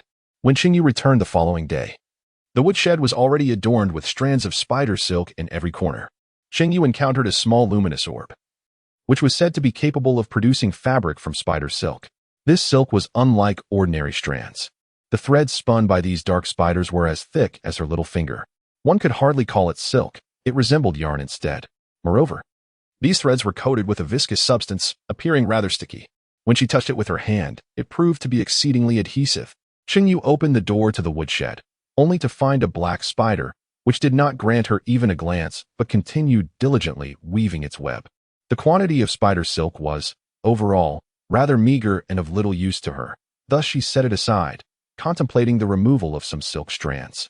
However, once these spiders perfected their webs, would they cease to produce silk? Surely, they would not stop entirely. Therefore, dear host, it is imperative that you remain proactive. Cheng Yue nodded, understanding the situation. She wondered if there were male and female spiders among them, and whether they could reproduce. If there were more spiders, the accumulation of spider silk would surely accelerate. Concluding her thoughts on spiders, Cheng Yue donned a small backpack and grasped a little hoe, preparing to ascend the mountain. Given her previous encounters with people, she decided against venturing northward this time. Interestingly, she had yet to explore the small hill behind her house and was uncertain whether it held surprises or frights. From the outset, she had high hopes for this little hill as her chosen residence. It was not particularly high or steep, making it easy to climb. The summit was adorned with small shrubs and wild grasses. With some clearing, she could plant fruit trees there. Furthermore, should she encounter medicinal herbs, they could be transplanted. Alternatively, she could cultivate flowers, creating a splendid display of blossoms in due time. Careful planning was essential. The small hill behind the house connected with a series of increasingly taller mountains, all of which were uncharted territory for Cheng Yue. Today, she resolved to explore the rear mountain. If she came across snakes, insects, or rodents, it would be prudent to drive them away early on. However, if she spotted wild rabbits or pheasants, it would be convenient for future hunting. The small hill behind the house, as anticipated, yielded no valuable treasures, and even wild vegetables were scarce, rendering any digging a waste of time. There were indeed numerous insects, particularly mosquitoes. As for snakes and mice, none had yet been discovered, possibly because they found the area devoid of sustenance and chose not to make their nests here. The absence of such creatures was indeed a blessing. Upon crossing the hill, the backslope gently connected to another mountain. To her surprise, she discovered that side of the mountain was completely entwined with vines, reminiscent of climbing ivy. With so many vines, it would be impossible to traverse without cutting them down, indicating a necessary detour. "Wait, host," called the little light orb. "Did you not notice the small fruits adorning those vines?" "Really? I hadn't seen them. Are those fruits special?" "If they were merely ordinary wild fruits, the little light orb wouldn't have called your attention. Indeed, do not underestimate these inconspicuous vines. Their fruits are quite valuable. You shall discover their worth upon tasting them." The little light orb, unusually cryptic, teased her curiosity. Cheng Yue raised an eyebrow, her curiosity piqued. With great caution, she parted the vines and discovered an abundance of fruit hidden beneath. Each fruit was larger than her fist and bore a hue reminiscent of the leaves, which explained why they had gone unnoticed before. The exterior of these fruits resembled that of passion fruit, with a tough shell that could be easily pried open with a bit of force. "Ah, what is this? How repulsive." Upon cracking one open, a thick, black liquid oozed out, coating her hand. If not for the absence of any unpleasant odor, she would have discarded it immediately. "Oh dear. I didn't mean for you to taste it. Just give it a try. I assure you, it's truly a delicacy." Cheng Yue, filled with skepticism, cautiously licked a small portion with her tongue, immediately furrowing her brow. Is it a chocolate fruit?" Although it appeared entirely different from what she was familiar with, the taste of the liquid within undeniably resembled chocolate. Furthermore, this was indeed well-crafted chocolate. Such a treasure. If harvested, it should be directly placed into the spatial realm, Otherwise, how could a mere basket contain it all? For the remainder of the day, Cheng Yue busily gathered chocolate fruits, neglecting to return for lunch, consuming 2 of them while continuing her labor. Even after spending an entire day there, she had not managed to harvest all the chocolate from this mountainside. With 13 remaining, she resolved to return early the next day to gather the last of them before venturing further into the mountains, hoping to uncover more delightful surprises. Chapter 49. Surprise. In the past few days, Cheng Yue had been diligently leveling the land around her dwelling and weeding. Wild grasses are remarkably resilient. Despite previous efforts to uproot them, new shoots sprouted within days. Thus, weeding remained a daily task. Beyond the areas she had already cleared, there were still untended patches. With fewer weeds and shrubs, the mosquito population had diminished somewhat, yet they remained numerous. Cheng Yue decided to thoroughly clear the shrubs and weeds in front of her house, as well as the area leading to the life river of the tribe, ensuring that when the space was opened up, anyone approaching would be visible. This was a considerable undertaking, and she intended to proceed gradually. Although the land had been prepared, there were no flat stones available, and even obtaining would prove challenging. After all, when intending to pave the ground, uniformity in size was essential, if not complete evenness. Meanwhile, Cheng Yue and her companions were taken aback when Cheng Yue did not attend the bonding ceremony between her and Yu Chu. From morning until evening, they had not seen her. Their anticipation transformed into profound disappointment. Even without Cheng Yue's presence to disrupt the joyous occasion, the atmosphere was far from celebratory. Many in the tribe were observing the situation between Cheng Yue, and Yu Chu, wondering if she would appear on such a momentous day, but she did not. Was what Cheng Yue said that day truly sincere? After more than a decade of affection, could one genuinely release such bonds? Not only did she fail to show up on this special day, but she had also not sought out Yu Chu in the days prior. It was rumored that she had been spending time with Song Qing, bold in love and in letting go. It appeared Cheng Yue was not as contemptible as they had believed. Of course, this sentiment was confined to matters of the heart. In other respects, they still needed to observe her further. As for the news of Cheng Yue and Yu Chu's bonding, Cheng Yue had long forgotten it and would certainly not concern herself with the opinions of others. The following day, after harvesting the remaining chocolate fruits, she took a direct route to the opposite side of the mountain. The area beneath the chocolate fruits had been cleared by Cheng Yue, leaving only sturdy roots to support the vast vines. To facilitate future access, she had already planned to construct wooden frameworks beneath these vines. On the other side of the mountain, at its base, lay a stream. Standing atop the peak, she could see the shimmering waters below. Cheng Yue's keen eyes spotted fish leaping from the water to nibble on the weeds along the shore. These fish were not the yellow-eyed creatures from the river in front of her home, but rather appeared similar in shape to grass carp, robust and plump, with half of their bodies measuring nearly a meter in length as they soared through the air. Cheng Yue's eyes sparkled with excitement. Fish. Surely, this river teems with them. Here lies yet another resource. Little light sphere, we have traversed so many places. Have you not made a single discovery? Are the supplies in this area truly so meager? Not even the most basic essentials like wild ginger or wild scallions. At the very least, one would expect some sour fruits or wild berries to be found. Host, I have yet to uncover anything. You must persevere and explore further. It added, if only Song Qing were still here, he could guide you to more distant locales. Little Light Sphere had not anticipated that after traversing several mountains, they would encounter such a dearth of resources. Why had the White Wolf tribe chosen to settle in such a barren place? As you can see, there are virtually no beasts residing on this side of the river, likely due to the scarcity of resources. Why not return to the area where Song Qing previously led you? What other reason could there be? Naturally, it is the fear of being ambushed again. Without Song Qing, Cheng Yue remained apprehensive about the possibility of being ensnared by those few women. It was prudent to be cautious. Freedom and life held paramount importance. Since there is nothing to be found on this mountain, let us venture across the river. As for the fish within the waters, they could return for them later. The forests on the opposite bank, however, seemed to abound with wild vegetables. They even stumbled upon a variety of wild mushrooms, resplendent in colors and hidden beneath the fallen leaves and withered branches. Without the Little Light Sphere's guidance, discovering these wild mushrooms would have proven quite challenging. Upon spotting these wild fungi, Cheng Yue instinctively gathered every type she encountered into the system's space. Indeed, the system categorized these wild mushrooms into two groups, one comprising inedible varieties and the other consisting of those that were edible. Cheng Yue inquired with curiosity, are the wild mushrooms containing trace toxins classified as edible or inedible? Naturally, they are deemed inedible. Even minute quantities, if ingested in excess, can prove fatal. In this regard, Xiao Guangxiu affirmed that the system remains quite rigorous. Cheng Yue felt a tinge of regret, pondering the considerable waste of food. Having already placed the toxic mushrooms alongside others, she dared not consume them again. This time, she resolved to accept the loss. Upon her return, she would seek guidance from the little light orb, ensuring that the next time she ventured into the mountains, she could directly harvest the mildly toxic mushrooms for consumption. In addition to these wild fungi, she discovered a plethora of wood ear mushrooms thriving on some decaying trees, varying in size, and she gathered the larger specimens. Observing the dense cluster of wood ears on the withered wood, Cheng Yue decided to carry the decayed wood back home. Envisioning a future where she could harvest wood ears at her leisure, after traversing several more hilltops, she was suddenly greeted by a verdant sea of bamboo. Bamboo? She wondered if there were still any bamboo shoots in this season. Even in the absence of shoots, the bamboo itself served as an exceptional resource. The bamboo branches could be fashioned into brooms, while the bamboo tubes could be transformed into various pieces of furniture and woven crafts. Moreover, they could serve as conduits for water. She had previously contemplated the inconvenience of fetching water from the river daily.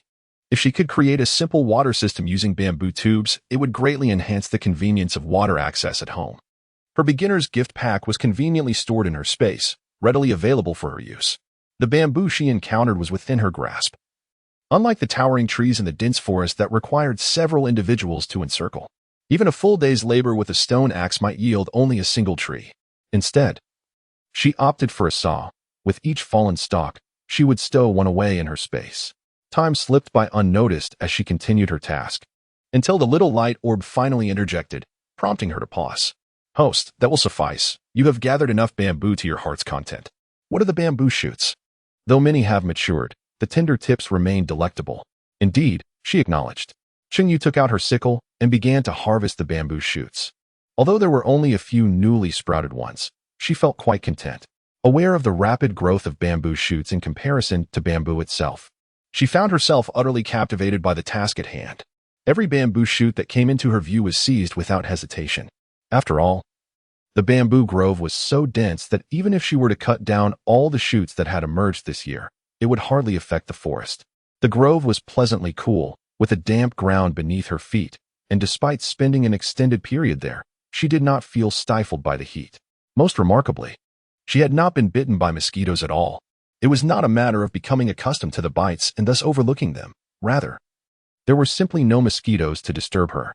After a moment of realization, Cheng Yue was about to inquire of the small luminous orb whether the bamboo grove contained effective mosquito repellent.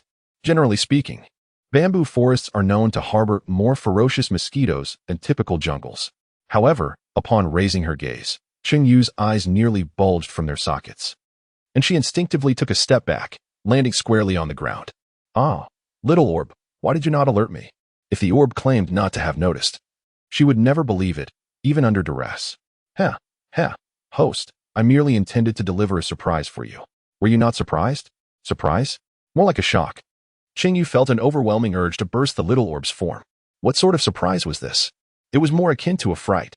Chapter 50. The round ones 1, 2, 3, 4, 5. Before her stood 5 plump figures, clutching bamboo stalks with an air of menace, their eyes glaring at Cheng Yue as if to say, "Halt, you thief.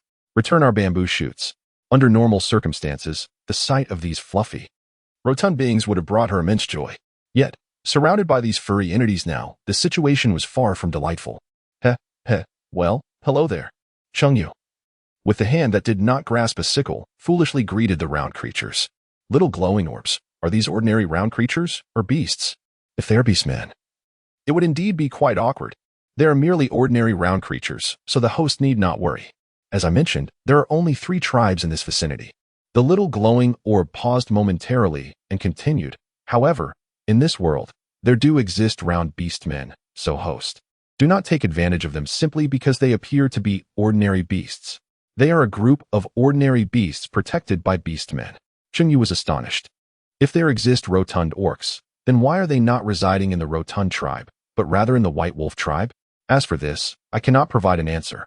After discovering the rotund orcs, she merely sought to investigate and learned of their existence, but the exact location remained unknown. Very well. Even if the little light orb chooses not to divulge, It is unlikely that she would dare to bully such an adorable creature. How delightful it would be to nurture such a charming little being. Nevertheless, even if it does not accompany her back, there exists a bamboo grove nearby. It is not too distant, and she can always return to visit frequently. The rotund orcs approached, nibbling on bamboo shoots, while Cheng Yue remained tense, frozen in place. What are they up to? Host, they are merely intrigued by your ability to make the bamboo shoots vanish into thin air. See, she is aware of being observed. Fortunately, these are merely ordinary beasts. You must refrain from such jesting in the future. If an orc were to witness this, I would find it quite difficult to explain. The little light orb promptly assured her that it is a reliable system and would never place the host in a perilous situation. That is for the best. Cheng Yue held her breath, glancing at the round, plump creatures that showed no intention of departing. If they remained here, would it not mean that she could no longer harvest bamboo or dig for bamboo shoots? If that were the case, would she need to secretly gather some bamboo to cultivate at home? Surely not. For they would undoubtedly be curious about the sudden disappearance of the bamboo shoots she had collected. Moreover, the host had just felled a considerable amount of bamboo and shoots. Cheng Yue attempted to take a couple of steps, only to have those round, beady eyes immediately fixate upon her, causing her to freeze in place out of fear. The two parties remained in this tense standoff, the duration of which was uncertain. Eventually, the rotund creature turned and departed. Clearly, it had lost interest in the spectacle. After this prolonged moment of immobility, she felt utterly rigid, more exhausted than the combined efforts of chopping bamboo and bamboo shoots. Cheng Yue gazed at the sky and remarked, "The day is drawing to a close. Let us conclude our endeavors for today." Retreating to the edge of the bamboo grove, she did not forget to chop down 2 bamboo stalks to bring back. The 3 sisters, Su Mian, had returned empty-handed for several consecutive days. Perplexed as to where Cheng Yue had ventured so early in the morning, at times, she did not return even by noon. Today, as they descended from the mountain, they contemplated their course and decided to make their way to Cheng Yue's abode once more, only to find it devoid of any presence. "Sister, let us return to prepare dinner. Otherwise, we might as well eat first and then come back to check on her later. By that time, Cheng Yue is sure to be at home." Cheng Yue could not possibly remain absent during the night.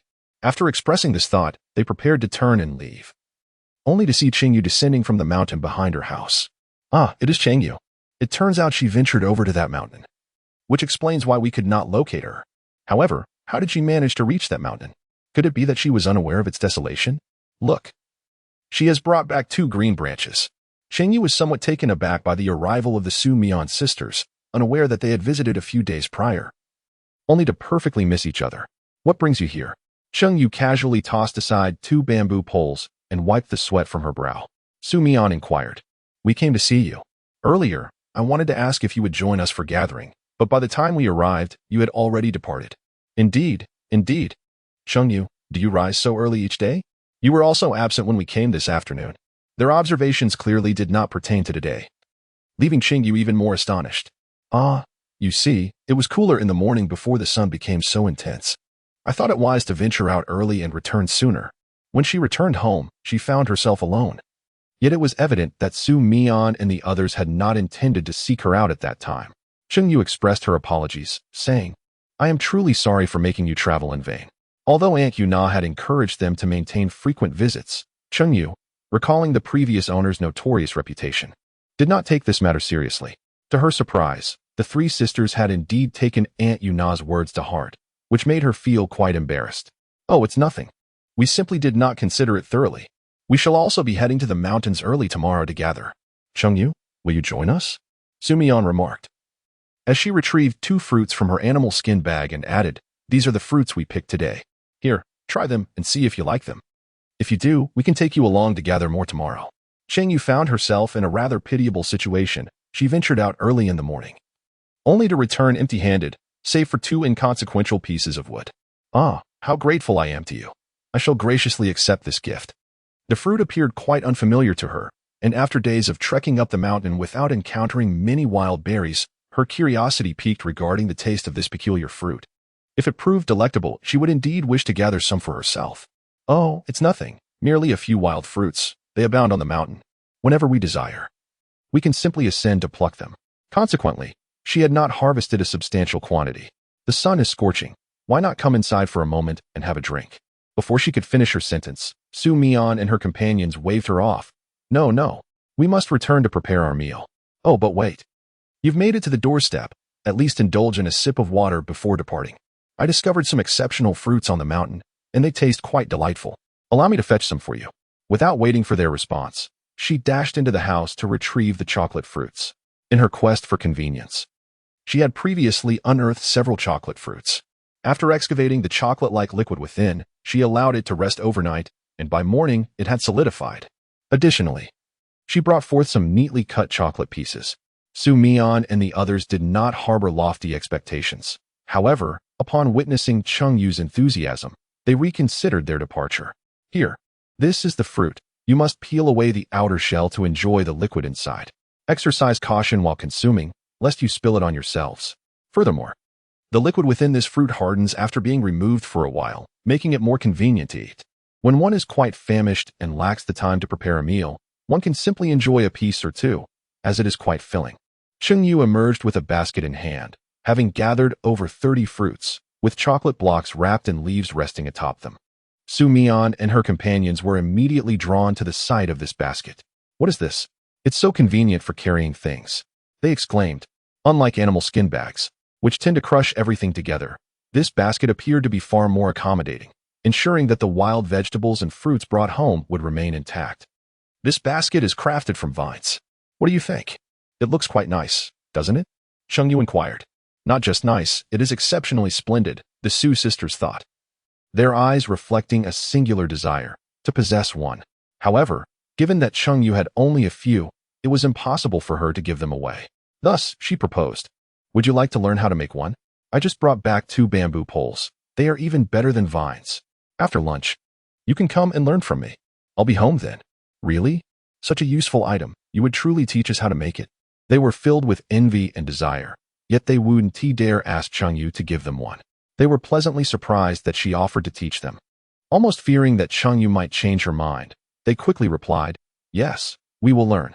After we finish eating, we will come over. If it were possible, they would have preferred to stay and learn from Cheng Yue right away, but they knew they could not delay her meal. Chapter 51. The Art of Bamboo Basketry. To create a bamboo basket, the bamboo must be properly prepared. Unsure when Su Mian and her companions would arrive, Cheng Yue took a brief respite and, foregoing cooking, retrieved her sickle to begin splitting the bamboo strips. The bamboo was quite thick, and the inner layer could be preserved for future use. As the intention was not to craft an intricately detailed bamboo weaving, there was no need for excessive refinement of the strips. After processing 2 bamboo poles, each over 3 meters long, Cheng Yue deemed her preparations sufficient. Indeed, scarcely had she finished when Su Mian and her friends arrived in a swift and eager manner. Cheng Yue harbored doubts. Had they just returned home and immediately come over?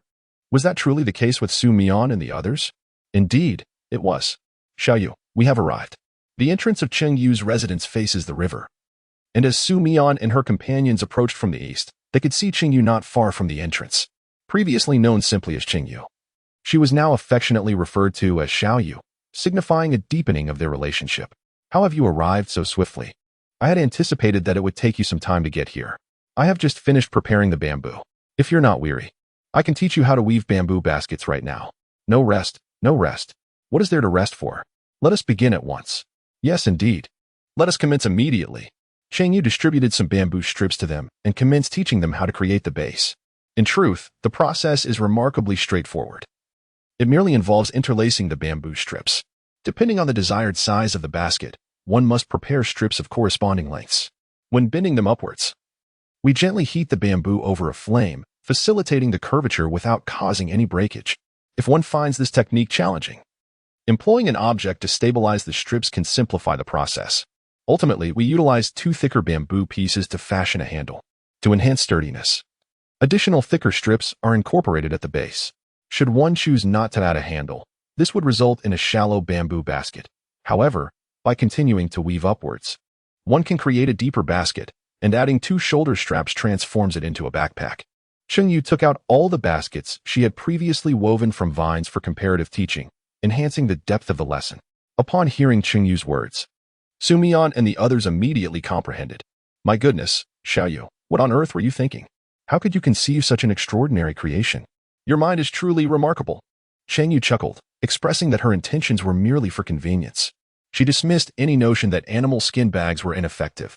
Indeed, they could be irreplaceable at times. However, it was evident that there were no animal skin bags available here. Look, isn't this quite simple?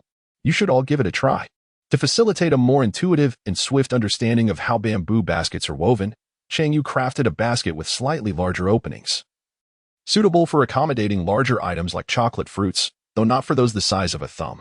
Thus, she resolved to weave one with smaller holes next. Were it not for the need to teach Su Mian and the others, Cheng Yue had intended to create bamboo mats instead. In such sweltering weather, devoid of air conditioning or fans, a bamboo mat would serve as a makeshift respite. The bamboo strips for mat making required a finer treatment than those for basket crafting. Yet at this moment, there was neither an abundance of bamboo nor the luxury of time for additional processing. That would have to wait for later. As she taught others while simultaneously crafting her own creation, time flew by. By the time Su Mian and the others successfully completed their baskets, Cheng Yue had also finished hers. Heavens, is this truly my handiwork? I never imagined I could create something so exquisite one day. Grateful, she exclaimed. Thanks to you, Xiaoyu. With this, our gathering excursions will be much more convenient, and we can bring back delightful berries when we find them. Cheng Yue shook her head, expressing her contentment that you all enjoyed it, and that she could be of assistance. Do you believe there is a need for this basket? If I were to take it to the tribe to barter for supplies, or employ the orcs to assist me with tasks, would that be feasible? Whether it pertains to chores at her doorstep or missions assigned by the system, it is impossible for her to accomplish everything alone, which has long led her to contemplate hiring help. Yet, she currently finds herself destitute, possessing nothing with which to employ anyone. If this basket could serve that purpose, it would be most advantageous. Ah, and she also has chocolate fruit. By the way, do you all enjoy the fruits I have given you? Do you find them delectable? Cheng Yue remained silent, leaving Su Mian and the others to wonder if they had truly forgotten. They had intended to inquire about the origin of the delectable fruit they had just tasted. That fruit was truly delightful. Xiaoyu, where did you happen to gather it? Why had we never encountered it before? If Cheng Yue had ventured to a more remote location, Su Mian found it hard to believe. Could it be that Song Qing had given it to her previously? If Song Qing had known about this fruit long ago, then surely they would have been aware of it as well. Cheng Yue, however, had no intention of concealing the truth and replied candidly. It is found on the hillside behind my house. Just beyond the ridge, you will discover an entire mountainside adorned with vines. However, I have already harvested all the fruit there. If you wish, I can give you some to take. You can familiarize yourselves with the appearance of those vines, so that in the future, should you encounter them elsewhere, you won't overlook them. After all, the fruits are concealed beneath the foliage and without parting the leaves. One would not see the hidden treasures. It is all too easy to pass them by unnoticed. Ah, understood. We will make a point to visit when we have the time. They were surprised to learn that the fruit was sourced from the woods behind her house, which explained why they had never come across it before. There is no need for you to share your fruits with us, Xiaoyu. We shall seek out others in different locations. Having already received so many fruits from her, they felt it would be inappropriate to request more. And they did not believe that Cheng Yue's home would be abundantly stocked with them. If even the barren woods behind Cheng Yue's house bore such fruits, surely they could find them elsewhere. It was evident that they were genuinely disinterested, and even if offered, they likely would decline. Since they were insistent on traversing their own path, Cheng Yue did not press the matter further. After all, she had no intention of demanding favors. Xiaoyu, thank you for teaching us how to weave bamboo baskets. Is there anything you require assistance with? We would be glad to help. Receiving such a generous gift without offering something in return weighed heavily on their conscience. Coincidentally, Cheng Yue had previously inquired about whether baskets could be exchanged for assistance from the beastmen. Cheng Yue was inclined to decline, yet after some contemplation she replied, there is indeed a need for assistance. Could you revert to your beast forms and traverse the path before my abode a few more times to compact the earth beneath? Why must we do that? Is there a significant difference? This task was not particularly arduous. Rather, it could be deemed exceedingly simple. However, one might question how this differed from a lack of assistance altogether. Su Mian and her companions speculated that Cheng Yue was reluctant to accept their help and was merely fabricating an excuse. Compaction of the ground would prevent mud from scattering during rainfall, and I also wished to lay down some stones or wooden boards, necessitating a firmer and more level surface. Initially, she had prepared to craft several wooden mallets, intending to pound the ground intermittently to gradually improve the path. If you could lend a hand, it would save me an immense amount of time. Upon hearing this, Su Mian and her sisters understood that Cheng Yue was indeed serious about her request. It would be splendid to genuinely assist her. Chapter 52. Reclamation. The three sisters, all formidable wolf beasts, though not as large as Cheng Yue, possessed considerable strength. They ran back and forth along the two paths specially cleared by Cheng Yue, quickly causing a noticeable depression in the ground. Although it was not perfectly level, Cheng Yue was already quite satisfied with the progress. The uneven patches could be smoothed later. Subsequently, she planned to venture upstream to see if river sand could be excavated, which would create a perfect finish once laid down. Xiao Yu, do we truly not need to do anything else? Indeed, Xiao Yu, do not hesitate. If there is anything we can assist with, please do let us know. The sisters eagerly sought to contribute, and Cheng Yue felt a surge of temptation. However, desire alone did not grant her the audacity to impose upon them. You need not act this way. You have already rendered me significant aid. Even if there were further tasks, I could not possibly ask you to assist unless, of course, you worked for me in exchange for compensation. How about the fruits I offered you at noon? By the way, I have taken to calling this fruit chocolate fruit for convenience. What do you think? The name of the fruit was inconsequential. They were merely astonished by Cheng Yue's proposition. It was indeed acceptable. They genuinely found the fruit delightful. Very well, that is agreeable. Understanding that Cheng Yue would not impose labor upon them, they were nonetheless willing to exchange their efforts for fruit. By the way, Xiao Yu, you previously mentioned wanting to trade bamboo baskets for beastman's labor. Would you consider exchanging chocolate fruit for their assistance as well? I believe that could work. Yes, I concur. If it were me, I would gladly do so. Indeed, I would too. Xiao Yu, do you have numerous tasks at hand? Shall we summon additional beastmen to assist you? Cheng Yue nodded and then shook her head, deciding not to rush into work just yet. The house was devoid of salt, and there were animal skins to consider. She thought it prudent to first exchange some goods. She had only just recalled this, for even when she had previously asked Song Qing to cook, the salt had been obtained through her exchanges in the system. When she left the original owner's cave, she had brought nothing with her, utterly destitute. She had not sought to barter for salt with the tribe. It was wiser to acquire some salt before proceeding further. Moreover, anything obtainable in reality did not necessitate exchanges through the system. Su Mian suggested, Xiao Yu, if you wish to exchange goods, you might first visit the tribe. They generally have the essentials, and if they lack something, you can inquire with other beastmen. After a pause, she added, of course, if you require any assistance, feel free to let us know directly. Cheng Yue was unaware of this and had assumed she needed to find a specialized individual for exchanges. All right, I understand. Thank you all. It's getting late. You should head back. If you have time tomorrow and desire chocolate fruit, just come over to help me out. She had thought they would resume work shortly, yet Su Mian and her companions were left uncertain whether to breathe a sigh of relief or express disappointment. Indeed, it was quite late, and they could only take their leave, with Su Mian and the others gone, and Song Qing absent as well. Most of the beastmen of the White Wolf tribe resided on the bustling banks of the River of Life, where the clamor was lost to Cheng Yue. Once they departed, it felt as though she were the sole inhabitant of this vast expanse. A distant roar echoed through the air, reminding her that she was not truly alone.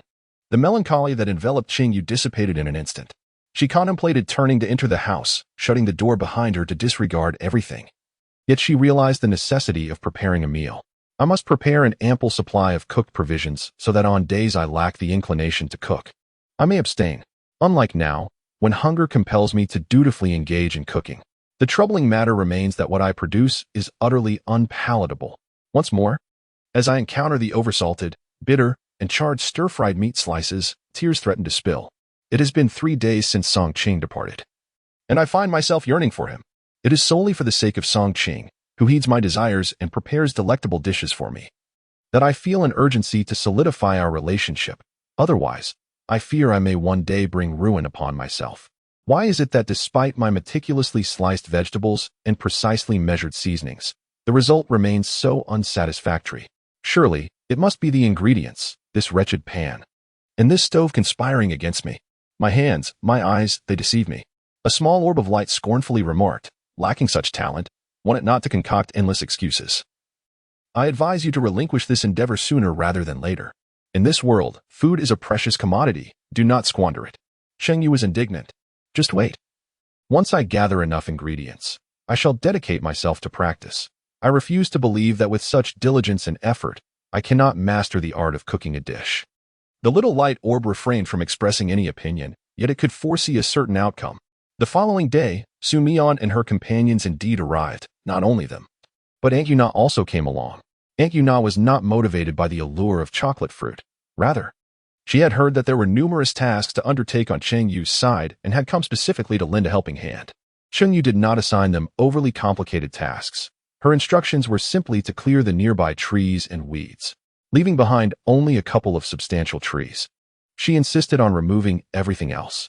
Upon hearing this directive, Yuna expressed her concerns. "Xiao Yu, if you cut down all the trees, it will become quite hot.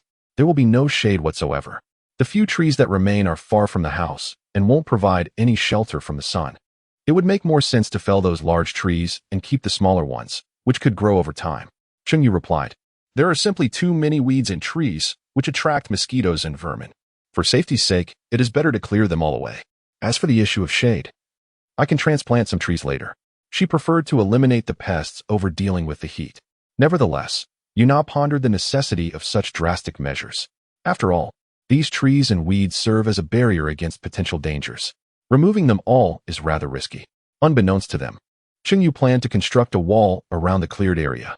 This was not solely to protect against wild beasts, but also to shield against the prying eyes of the beastmen. Cheng Yue valued her privacy, and without a wall, she felt vulnerable.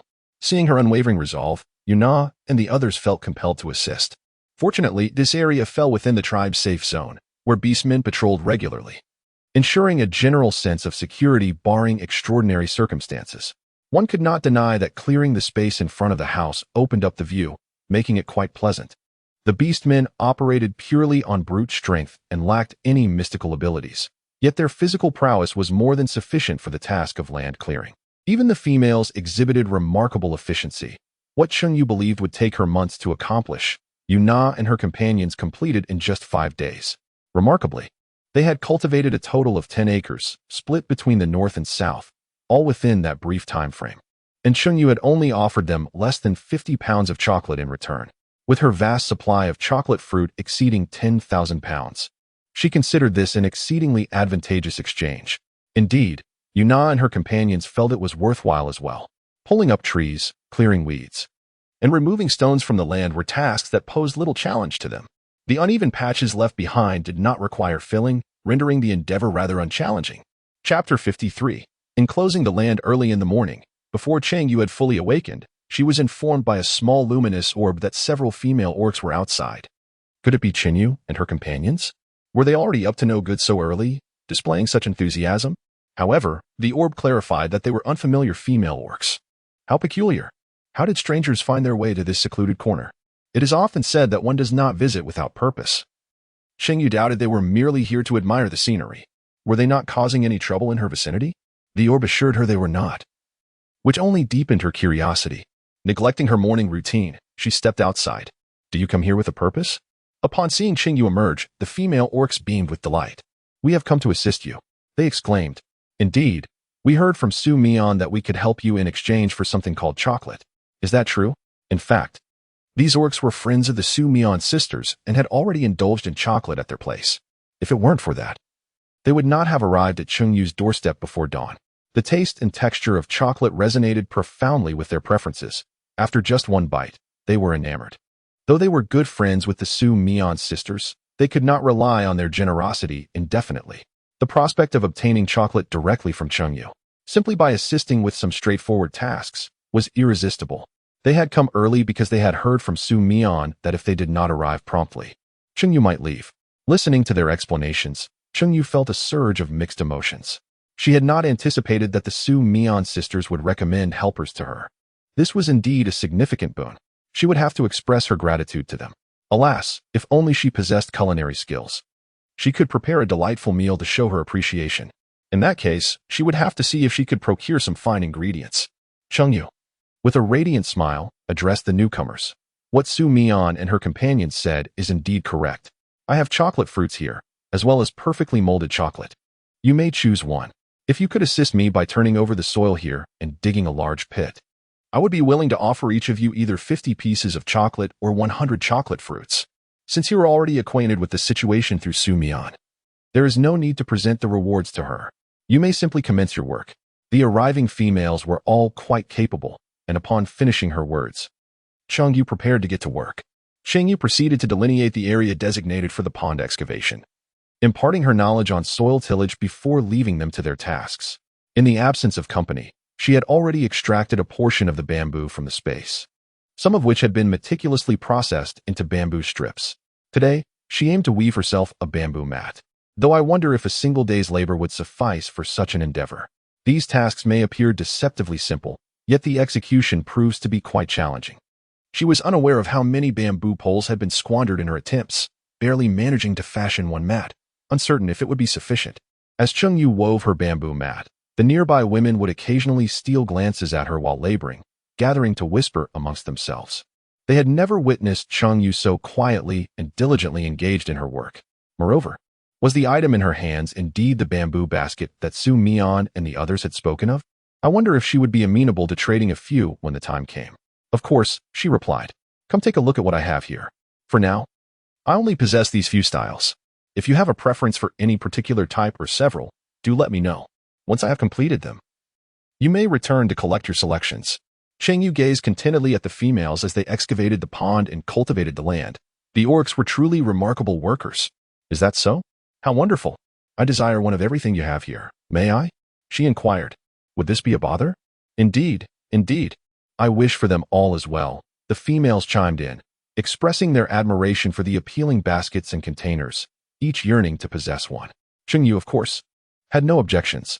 I have actually taught Su Mian and the others how to create these items. You could also approach them for assistance or request they teach you. Are you certain you wish to order from me? The female stared at Cheng Yue in astonishment, incredulously asking, Are you truly willing to let Su Mian and the others teach us how to make bamboo baskets? Is such a skill something one can freely impart?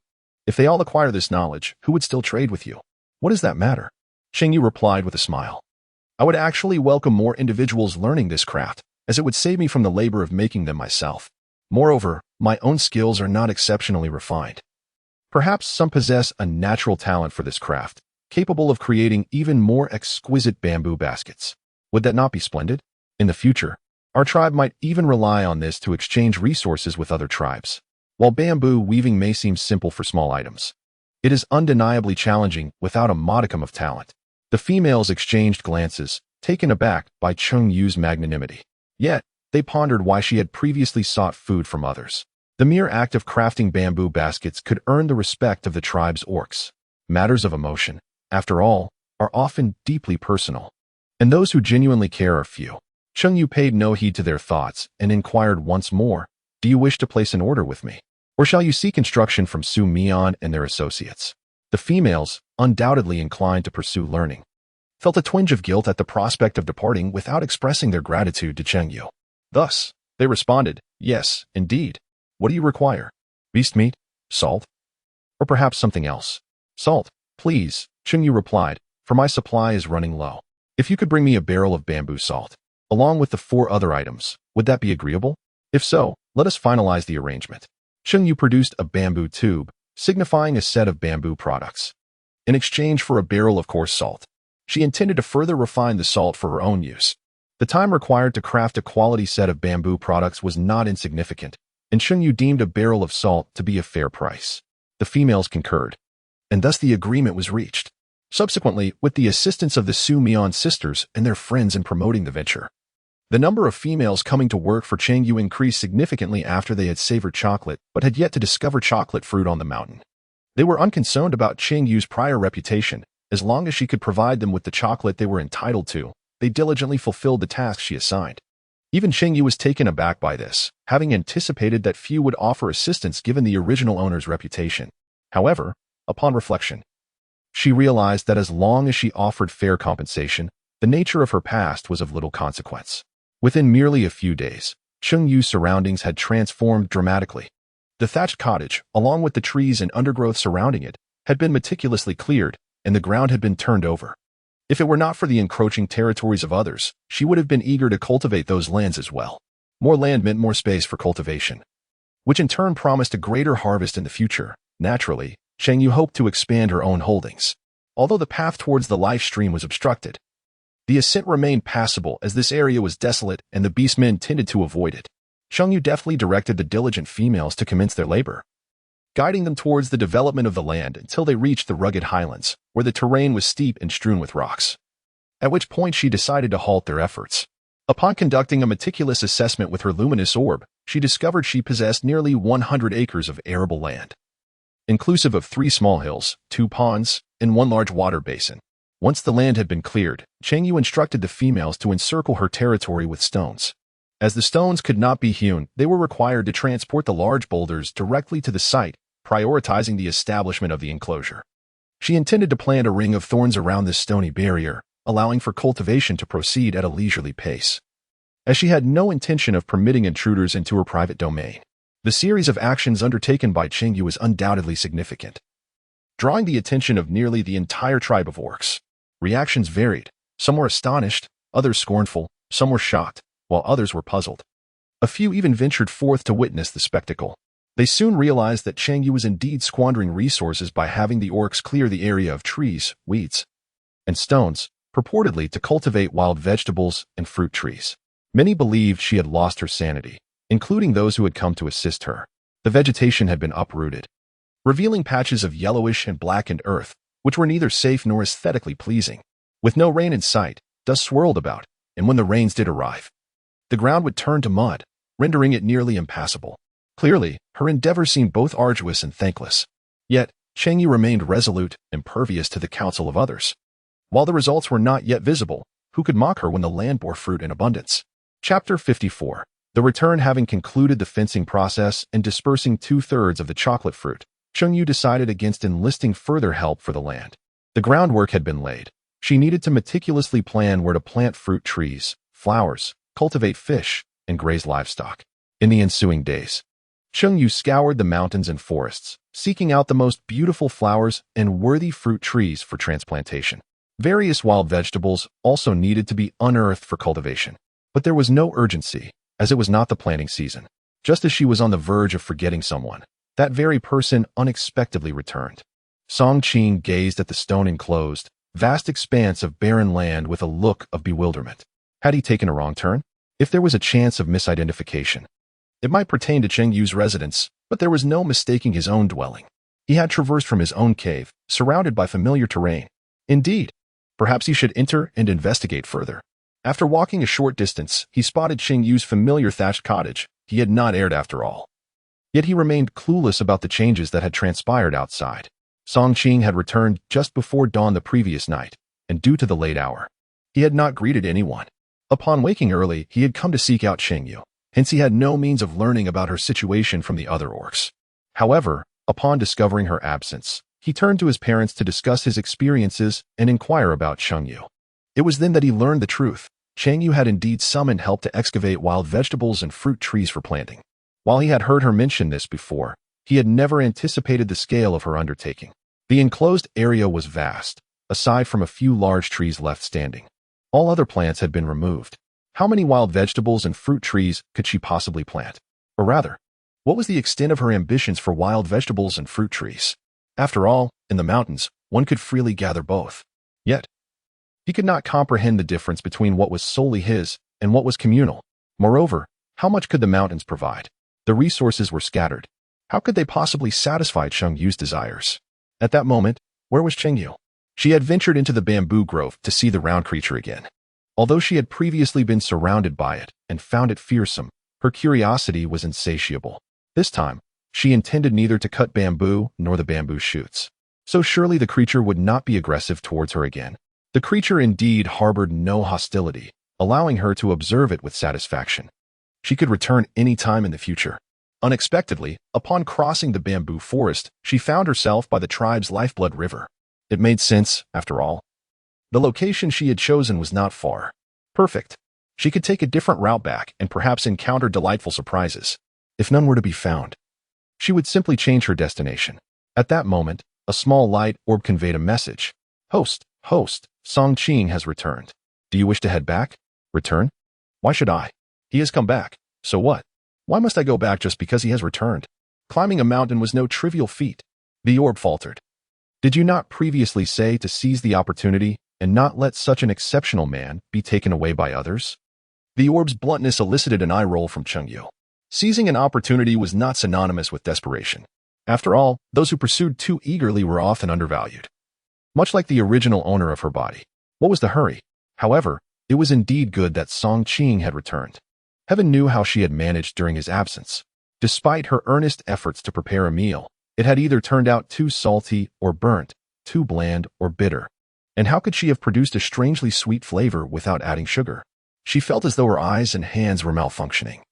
Everything was executed step by step without error, yet the outcomes were intolerable. Never mind that. Discussing it only brought sorrow. Now that Song Qing had returned, she would cling tightly to him. During this time, she had discovered several delectable ingredients: wild pepper, wild onion, wild ginger, and Sichuan peppercorn. With these seasonings, she could craft a variety of scrumptious roasted and stir-fried dishes.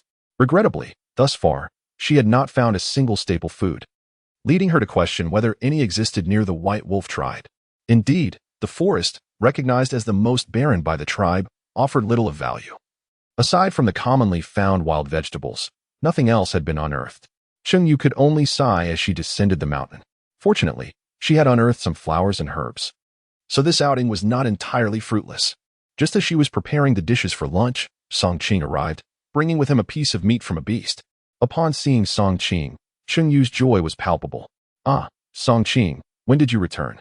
she exclaimed, emerging from the house to inspect him closely, seemingly checking for any injuries. TSK, host, you were quite the actor.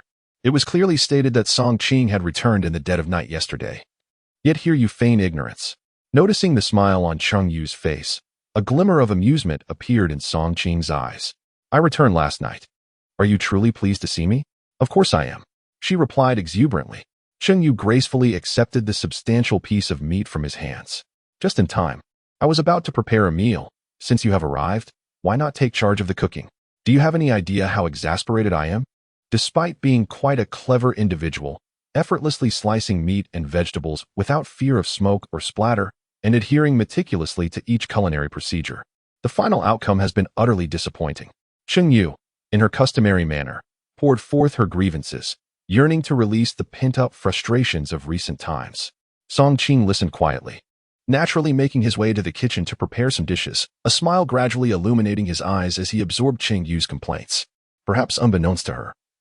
In this moment of fervent expression, she unconsciously revealed a tender affection towards Song Qing. Initially, he had harbored concerns that after such an extended absence, she might have completely forgotten him or turned her attention back to Yu Chu. Yet, the reality was quite the opposite. She had not forgotten him and displayed a fondness previously unseen. As for Yu Chu, it was said that during this period, Cheng Yue had been busy enlisting help to cultivate land, often retreating to the mountains during her leisure. She hadn't even attended the bonding ceremony between Yu Chu and Cheng Yue, nor had she shown any concern. Many of the tribesmen, including Song Qing, now believed that the connection between Yu Chu and Cheng Yue was truly a matter of the past. Contemplating these thoughts, a smile blossomed on Song Qing's face as Cheng Yue began to discuss her plans for the development of their homestead and future arrangements. Listening to her, he found her ideas rather appealing. If everything were constructed as she envisioned, this remote little corner of the world would undoubtedly flourish in the future.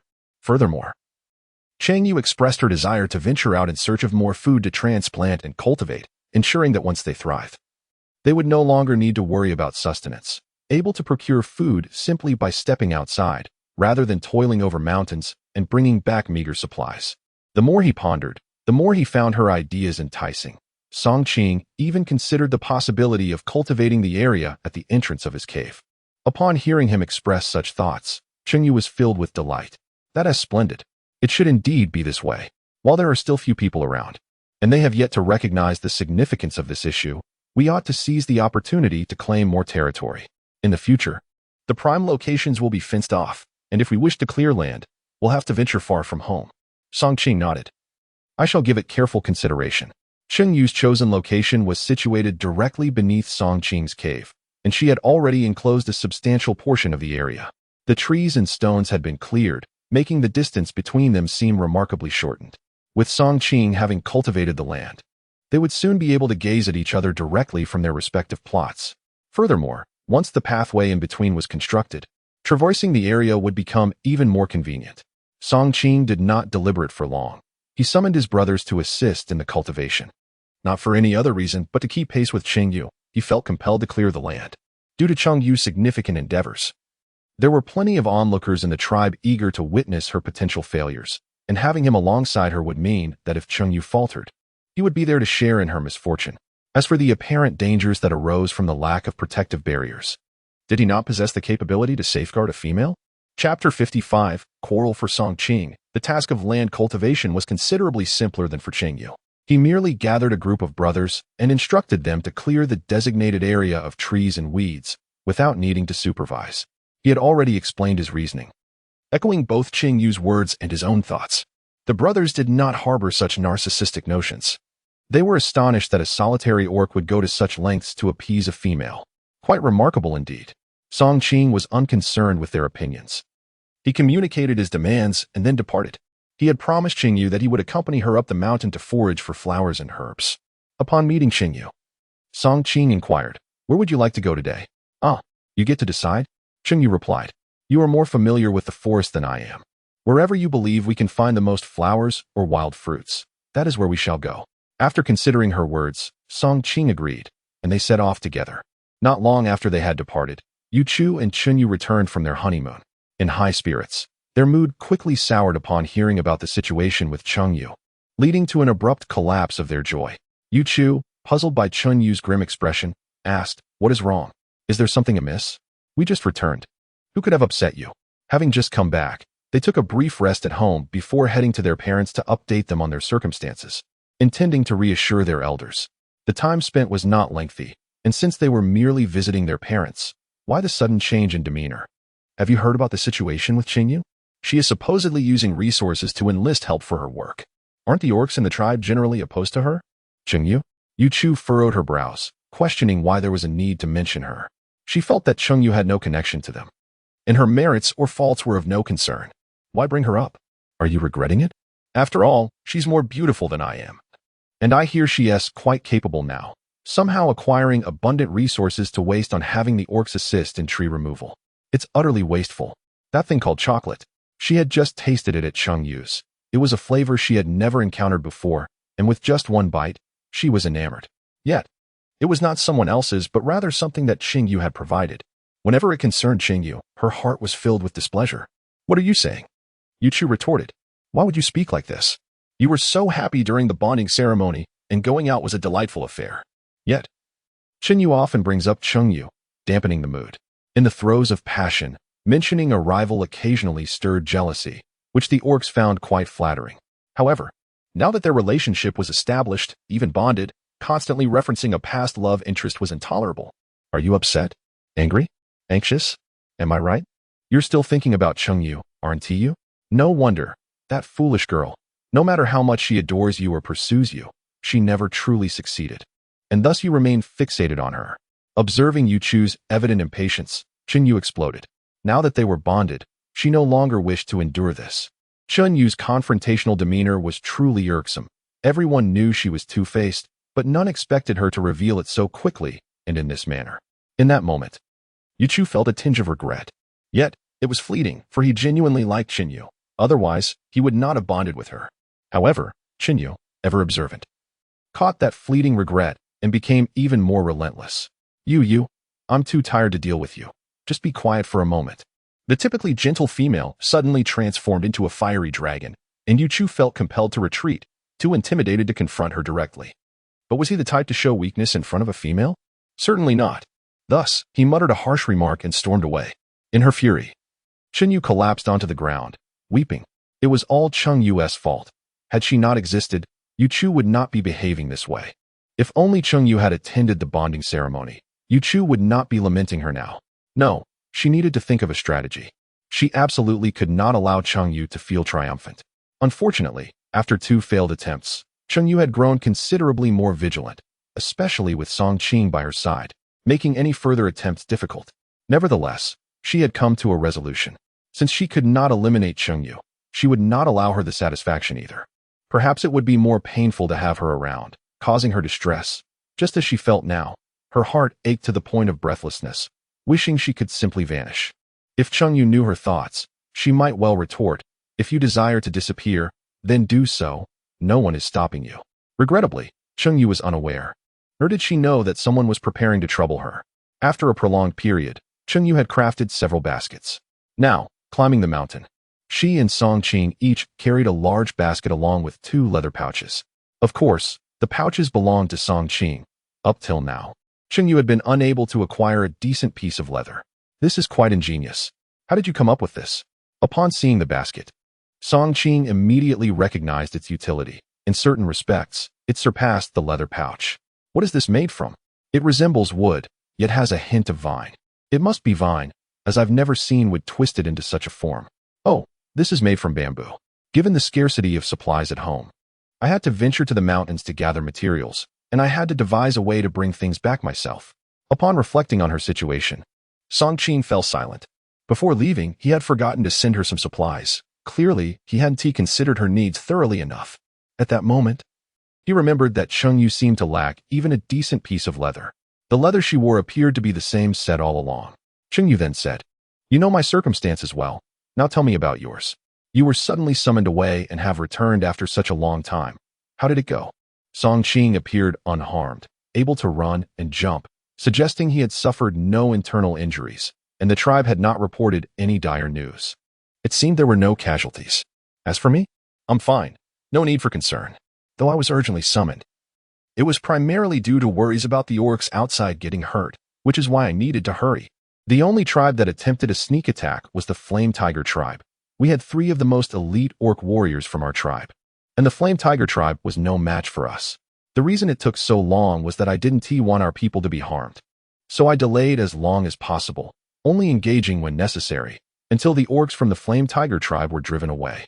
With a relaxed tone, Song Qing recounted the events of the battle outside, portraying it as a rather effortless endeavor. The orcs from the Flame Tiger tribe had intended to launch a surprise attack on the Salt tribe, aiming for the Salt Mountain. They had learned that the Salt tribe had discovered an even larger Salt Mountain nearby, which was enough to attract the Flame Tiger tribe's attention and greed. Consequently, they had come. They wouldn't have exposed themselves so quickly if not for the earlier commotion, as the 3 tribes remained vigilant, assuming we would be foolish enough to ignore the noise.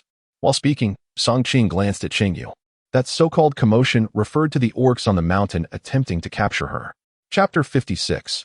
Outing the mountain path was arduous. Having someone accompany her, engaging in conversation and lending a hand, made the journey considerably more bearable.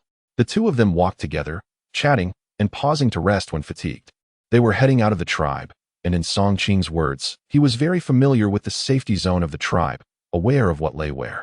There would be ample time in the future to take her to explore the tribe's flora and fauna.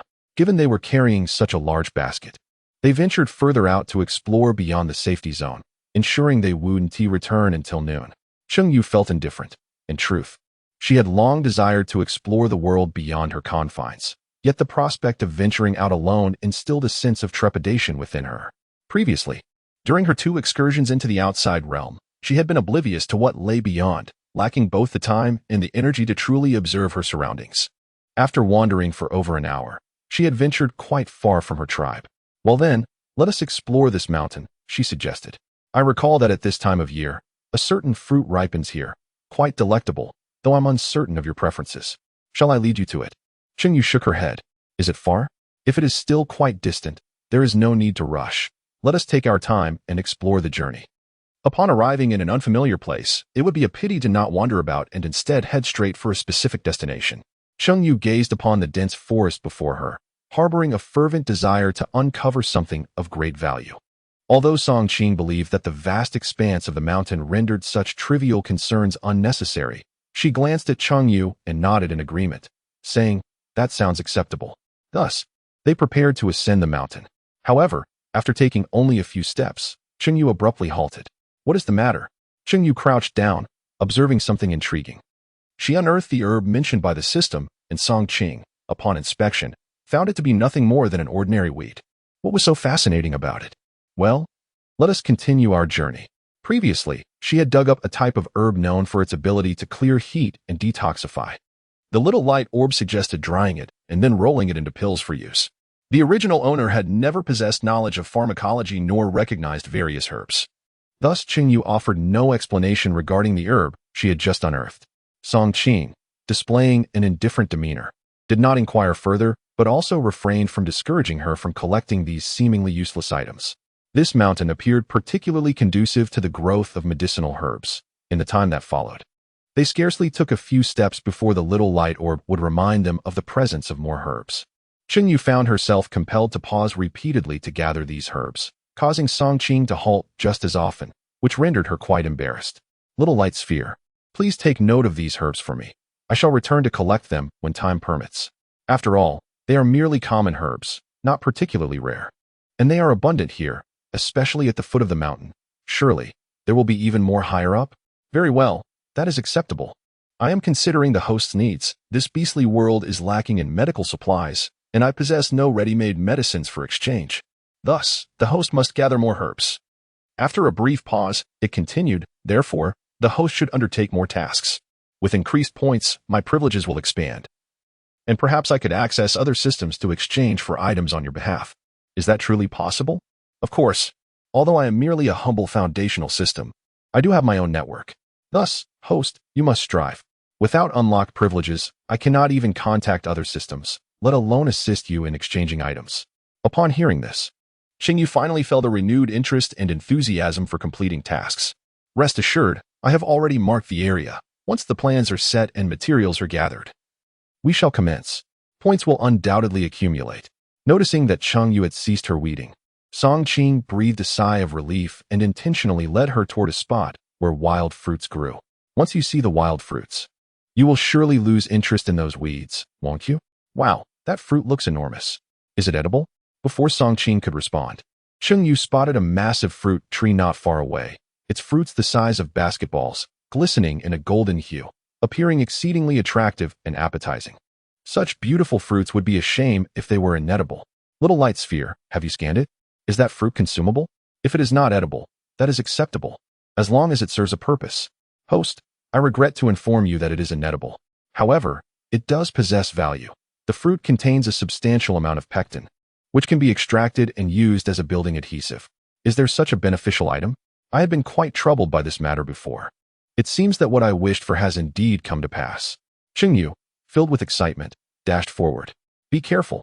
Both Song Qing and Xiao Guangqiu exclaimed simultaneously, startling Cheng Yue, who instinctively veered off course and stumbled towards the massive tree. At that very moment, a green serpent leaped down from the branches, its large head descending, jaws agape, aiming to bite into the dark nape of Cheng Yue's neck. By the time anyone could assist her, it was too late. Song Qing swiftly drew his stone spear, thrusting it towards Cheng Yue's scalp, intercepting the serpent's fangs. A resounding crack echoed, the sound of the serpent's fangs shattering against the spear. Hiss! The serpent emitted its characteristic hissing sound, and a cold sweat broke out on Cheng Yue's brow. Instinctively glancing upward, she beheld a serpent as thick as an arm, stretching over 2 meters in length, violently flung away by the stone spear. Heavens, what is that? She gasped, though she had comprehended the sight before her. The sheer shock rendered her exclamation genuine. Had that colossal serpent truly been perched upon the tree moments ago? Cheng Yue, disregarding the pain from her injured forehead, swiftly rose from the ground with remarkable agility and immediately sought refuge behind Song Qing, clutching his animal skin skirt tightly. Song Qing gently patted her hand, reassuring her. It's nothing, just a small venomous snake, which I have already thrown away. It won't dare return after such a fright. He continued. And do not be deceived by the beauty of that fruit. It is inedible and could prove fatal for beastmen. Ah, Song Qing truly knew about this fruit. It was only natural, as he had guided them here and was undoubtedly familiar with the nuances of this forest. His caution against consumption assured her that he would not permit her to pluck it. Should she stubbornly insist on picking the fruit, that would be unwise. She had no desire to be capricious. Furthermore, with such a large fruit tree and an abundance of fruit, their baskets could hardly hold much. At that moment, she yearned to gather every single fruit and take them all home. Cheng Yue conversed with the small light orb while addressing Song Qing, expressing her astonishment. Such exquisite fruit. Yet it is inedible? It is simply too beautiful. May I pluck 2 to take home? She contemplated returning with her sister Su Mian at a later time to gather more of these fruits. Having made up her mind, the host had little regard for the light orb's opinion. Cheng Yue continued, how peculiar. Is it possible that these fruits do not fall? There are no signs beneath the tree. Typically, shouldn't the ground be littered with fallen fruit? She remarked, it is rather ironic. Even the industrial glue from your region attracts insects. So how could one assume that such a gift from nature would be devoid of creatures seeking to indulge in it? Cheng Yue suddenly realized her folly. Indeed, she had uttered a foolish remark. Meanwhile, Song Qing nodded in agreement, promising to pluck a couple of those fruits on their way back, while cautioning her that those fruits were not meant for consumption, urging her not to indulge her curiosity. Rest assured, since you have warned me, how could I possibly act recklessly? I value my life. As they passed a colossal tree, Song Qing revealed a nut tree that he intended to show Cheng Yue. It was a fine specimen. Regrettably, the tree bore only a modest amount of fruit. But any yield was welcome, and one could hardly demand more. In Chapter 57, A Wealth of Berries, Song Qing demonstrated his familiarity with the mountain, leading Cheng Yue to discover an array of fruits. Some appeared familiar, while others were entirely unrecognizable, yet he assured her that all were edible. Their flavors and textures varied immensely, with most fruits exhibiting a sour tang, though Song Qing's demeanor suggested he found them quite agreeable. Sweet berries did exist, but they were often fragile and difficult to transport, easily crushed with the slightest pressure. Song Qing had no intention of harvesting these delicate fruits for the journey home. He merely allowed Cheng Yue to indulge herself in the bounty around her. Is this the only place for such fruits? Do the villagers truly believe they must come here to gather them? Has no one considered bringing back the trees themselves if the fruits cannot be transported? Certainly, there had been such thoughts, but by the time the fruits ripened, they were typically harvested by the villagers. With limited quantities, everyone kept a watchful eye, and a delay in gathering could mean losing out entirely. The wild fruits in the village were sometimes cultivated there, while others had been transplanted from outside. However, the latter often struggled to survive, resulting in scant numbers. Those who desired to feast on the fruits had little choice but to venture out. Yet, fruits were not a staple. They merely served as a delightful diversion. I shall bring you some when I hunt with my brothers next time. Just be sure not to wander off alone, he advised, noting Cheng Yue's evident fondness for the sweet berries. You need not wait for me here. There should be no danger. Explore the area and gather some for yourself while I collect these fruits and dig for wild vegetables. How could she transfer the berries to the system space without Song Qing's departure? Within sight, several fruit trees stood, each laden with clusters of berries. And they were not of a single variety.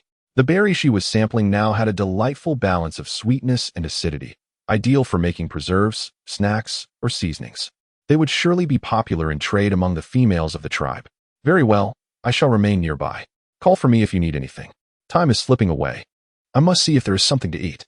Be cautious and avoid acting recklessly, as you did earlier.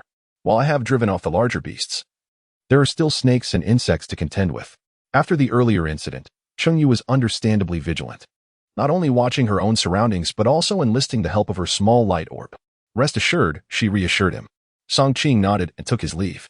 Though concern lingered in his heart, Cheng Yue was a tiger beast woman after all. If she was willing to venture out, she must learn to grow and become independent. Quickly now, host. Song Qing has departed. You must gather swiftly. The little light orb was clearly more excited than Cheng Yue at the prospect of so many delectable morsels. Understood. No need to remind me, she replied, avoiding the temptation to gather in clusters so as not to raise any suspicions with Song Qing. As Cheng Yue diligently collected her bounty, a visitor arrived at the White Wolf tribe, where Cheng Yue resided. Although Bai Mei had not appeared before Cheng Yue recently, she had secretly disowned her whereabouts. Upon hearing that Cheng Yue had left the tribe with Song Qing, she promptly made her way there. Where could it be? The thatched hut was not large, and in no time, she had searched it thoroughly, including the cellar, but found none of the remarkable weapons the tribespeople had spoken of. Having spent considerable time in the White Wolf tribe, Bai Mei had mingled with most of the beastmen, but had learned that their weapons were primarily crafted from stone, wood, and bone. There were no new materials being used, nor had she seen any other beastmen wielding different weapons. However, she firmly believed the tribespeople could not have misled her. A single person might err, but it was implausible for everyone to be mistaken.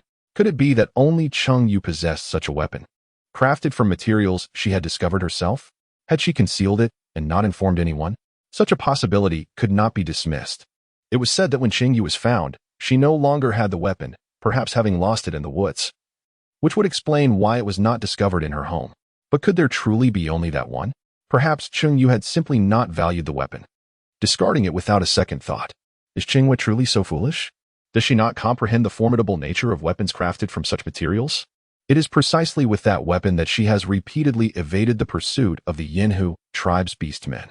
However, based on what they have gathered about Cheng Yue's character, this is not entirely implausible. This situation could indeed become troublesome. How vexing! How could such a person exist? Emerging from the dim cellar, Bai Mei felt a surge of frustration. Wishing to hurl something, yet remembering that this was not her home, she restrained herself. Could this be the bamboo basket they spoke of? Bai Mei picked up the bamboo craft that Cheng Yue had left in the room and examined it closely. This is quite a valuable item. It is said that this female even taught the method of making it to other females. I must learn this skill. It will be advantageous to bring it back to the tribe, whether the beastmen go hunting or the females venture into the mountains to gather. They will be able to carry back more goods. During this time, Cheng Yue has not merely been weaving baskets, she has also crafted 2 large baskets. Meticulously sourcing suitable tree bark in the forest, preparing to make ropes. The bark is soaking in water. Once completed, it can be affixed with ropes to the baskets, allowing them to carry not only a single basket on their backs, but also a pair of large baskets when heading up the mountain. If there is still energy to spare, one could even shoulder a beast skin bag. The beastmen are all endowed with great strength, each one a veritable powerhouse. Cheng Yue may not have inherited the original owner's memories, but she has assumed her identity and the strength of a beastman. After some training, she has become even more formidable than her predecessor. Although the baskets lack ropes, Bai Mei remains optimistic, determined to master the methods of crafting these bamboo items to bring back to the tribe. Aside from these, Cheng Yue's dwelling is devoid of anything else. Cheng Yue holds her possessions in high regard, and whatever she deems valuable has been carefully stored within her spatial system. As for the bamboo crafts she has created, she does not consider them particularly precious, and having already imparted her techniques to others, she has not paid them much attention, leaving them neglected in her home. This, however, has led Bai Mei to misunderstand, believing that Cheng Yue indeed possesses nothing, as suggested by Cheng Yue. Furthermore, the tribe's relationships seem strained. Otherwise, why would no one extend a hand to offer her some supplies? There is a complete absence of chocolate fruit, which she foolishly squandered by bartering with the orcs for labor. After searching once more and finding nothing, Bai Mei could only depart, seething with frustration.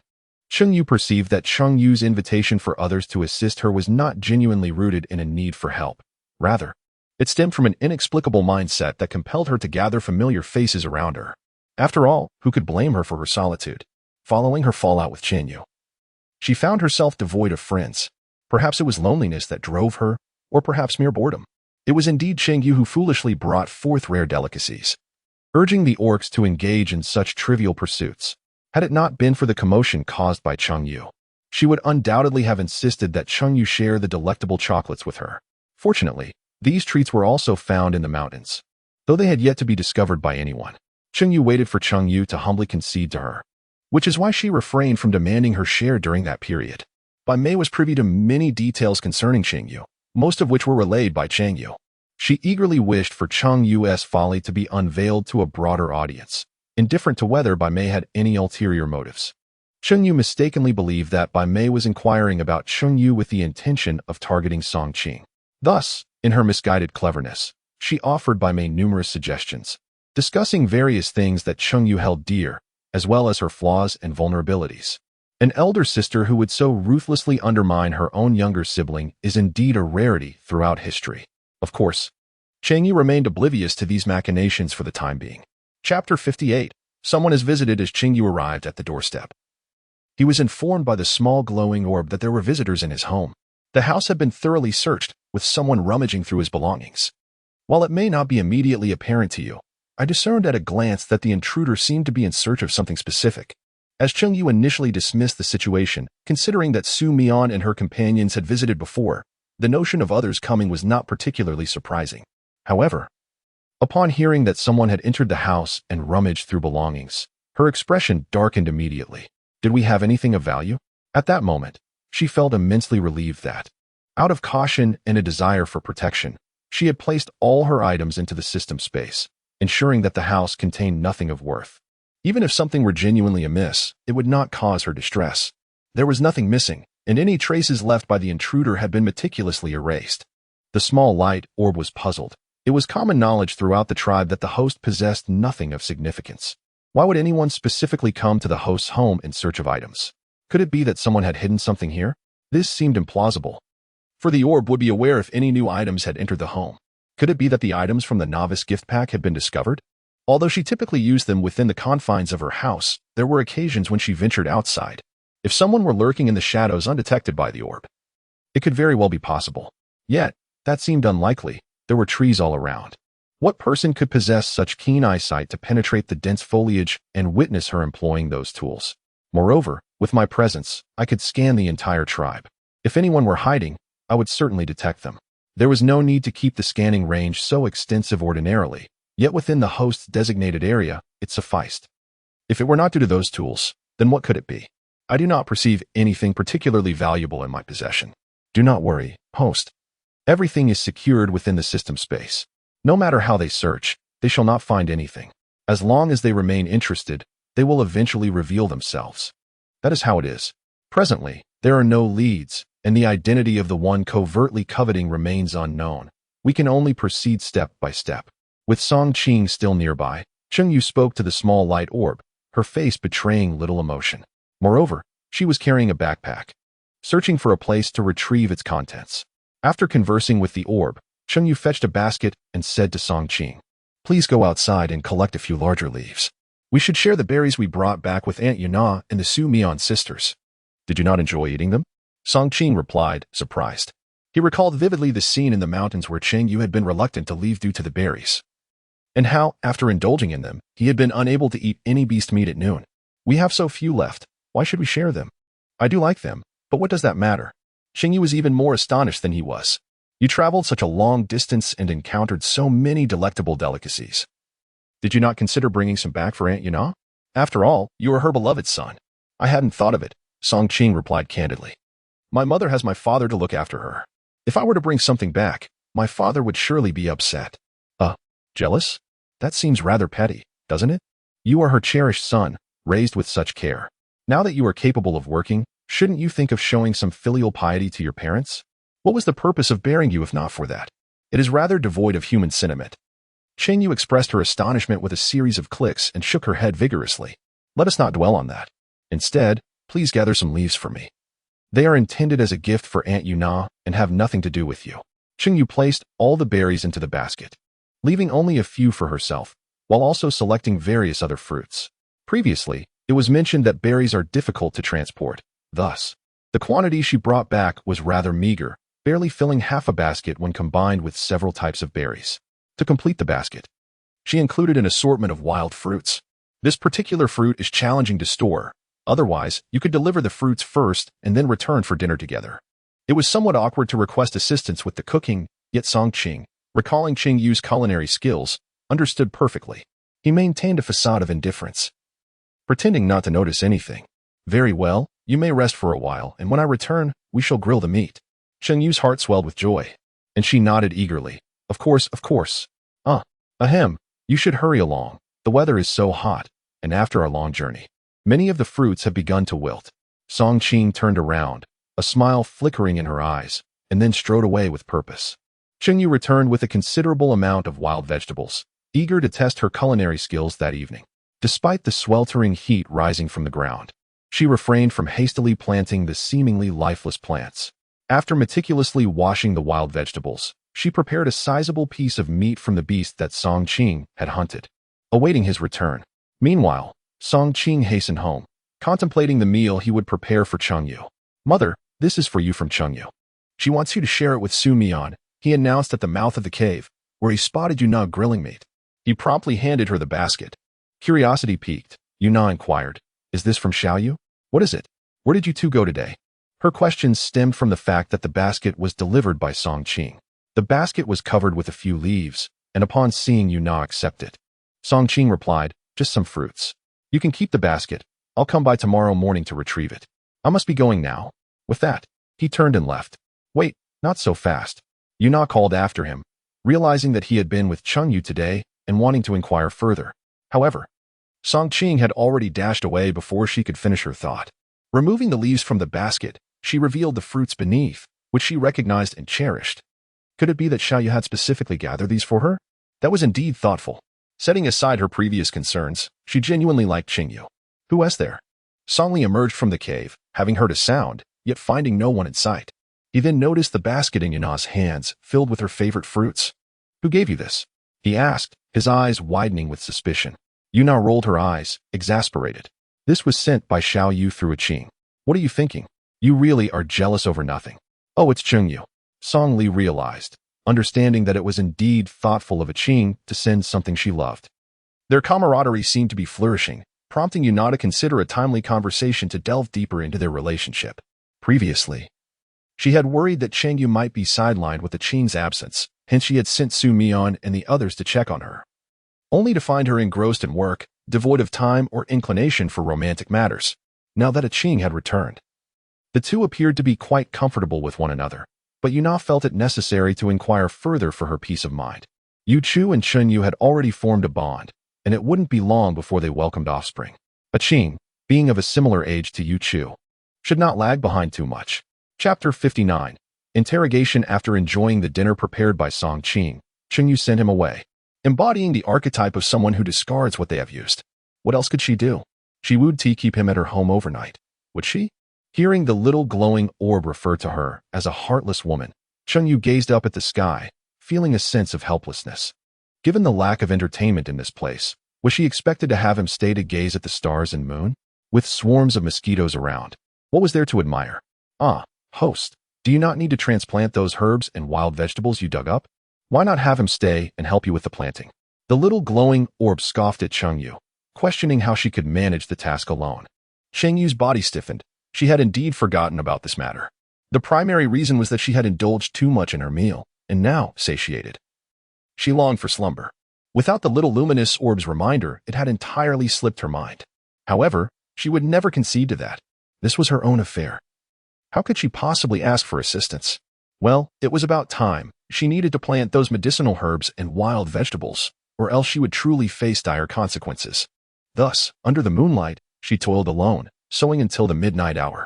Afterward, her body ached from the exertion, and she took a refreshing bath before collapsing onto her bed, slipping into a deep slumber. Unsurprisingly, she awoke late. Host, Song Qing has prepared breakfast for you. Knowing you were still asleep, he did not wish to disturb you and quietly departed. Just look at how considerate he is. He must have developed feelings for you. Feelings? She doubted that, at least. Cheng Yue had not perceived any such inclination. It was likely merely a sense of duty. Nevertheless, the little orb was correct. The person was quite commendable. When she discovered that the pot contained a nourishing vegetable and meat soup rather than greasy roasted meat, her satisfaction grew. Host, someone is approaching from outside. It is a person named Cheng Yue, along with Bai Mei. The little orb alerted her. Cheng Yue held her bowl and peered outside, in the distance. Two figures were approaching, though she could not discern them clearly. Given the considerable distance, she decided to disregard it for the moment, settling down with her bowl at the door to wait. Xiao Yu, what on earth were you thinking? Why have you uprooted the trees outside? It is sweltering hot along this path. Cheng Yue was still savoring the meat broth when a voice of discontent reached her ears. Raising her head, she noticed that Cheng Yue and the one named Bai Mei had already arrived at the entrance. Cheng Yue leisurely sipped her soup and then, with a casual glance, inquired, "Do you have matters to discuss?" "Xiao Yu, it is unbearably hot outside. Would you not allow me to come in and sit for a while?" "How could that be?" She replied, "There is no place for you to sit in here. Can you not see that I have to sit directly on the floor? Look, those tree stumps are meant for seating. If you wish to sit, you may take your place there." Cheng Yue and her companion turned to see several large wooden stumps basking in the sun. If they were to sit there, the consequences would be rather dire. Cheng Yue, feeling incensed, responded, "Xiao Yu, what do you mean by this? We are friends. Not only do you refuse to invite me inside, but you also expect me to sit in the scorching sun?" Cheng Yue looked up in astonishment, her face a portrait of shock. "I distinctly recall having reiterated on numerous occasions that we are not friends. Are you afflicted with intermittent deafness, only receptive to the words you wish to hear?" Cheng Yu's expression darkened further, yet did Cheng Yue care? Bai Mei, standing beside Cheng Yue, discreetly pinched the flesh on Cheng Yu's back, reminding her of the purpose of their visit today. In that moment, Cheng Yue was seething with anger. Bai Mei's pinch was intended to provoke a reaction, but she soon recalled the reason for their presence and found herself unable to contain her frustration. Taking a deep breath, she forced a rigid smile onto her face and, gritting her teeth, said, "I have heard that you possess a formidable weapon. Might you reveal it to me? Not to speak ill of you, Xiao Ye, but you are aware of the perils we orcs face living in the jungle. Our strength has its limitations, and we must rely on external forces to fend off our enemies. It is likely that such power is held by the male orcs, who wield weapons to protect us, repel threats, and intimidate any malevolent orcs with superior weaponry that can better safeguard us. If you possess a more potent weapon, how can you hide it away in secrecy? Lest you inadvertently commit a grave error, you ought to produce that weapon swiftly. I shall present it to the chief on your behalf and plead for leniency, ensuring that you do not face excessive punishment. Cheng Yue's tirade finally reached Cheng Yue, who turned her gaze toward Bai Mei. She suspected that this female was indeed peculiar. Was it she who had come to her home yesterday searching for something? Had she come for her mighty hammer? Cheng Yue turned her gaze towards Cheng Yue and smiled. How did you know I possess formidable weapons? Who informed you? Who incited you to come here today? Was it her? Cheng Yue raised her hand and suddenly pointed at the ever-silent Bai Mei, causing Bai Mei's heart to race in fright. How did Cheng Yue come to know that it was she who urged Cheng Yue to come? There is an unsettling feeling that Cheng Yue is privy to something. What should be done? Is there a risk of exposure? Or could it be that she deliberately made such a statement? The relationship between Cheng Yue and Cheng Yue is not without its possibilities. Yet, if this Cheng Yue genuinely knows something or has made an astute deduction, what then? Should Bai Mei lower her head, concealing the burgeoning ferocity in her eyes? The host is in grave danger. That individual named Bai Mei has harbored murderous intent, and she wishes to take your life. She undoubtedly poses a threat and may very well be a spy sent by one of the tribes outside. She must believe you have unraveled her true identity, which is why she seeks to eliminate you. Cheng Yue was utterly taken aback. Could it be true? She merely sought to probe and confront Cheng Yue. Yet this woman appeared intent on taking her life. Was she truly that ruthless? Host, do you believe this place adheres to any form of law? In this world, such concepts are non-existent. Host, it is not my intention to chastise you. But you must remain ever vigilant here. You have already faced peril twice. Cheng Yue was caught off guard. She had never anticipated that this individual could be so ruthless, harboring murderous intent over just a few words. Moreover, the previous ambush had been facilitated by the malfunction of the small light orb, leaving her utterly defenseless. Would she come to assassinate me at night? No, this place is secluded and devoid of others. I must summon someone for my protection. Naturally, the choice fell upon Song Qing, for there was no one else available. Rest assured, host, I shall keep a vigilant watch over you. Do not sleep too soundly tonight.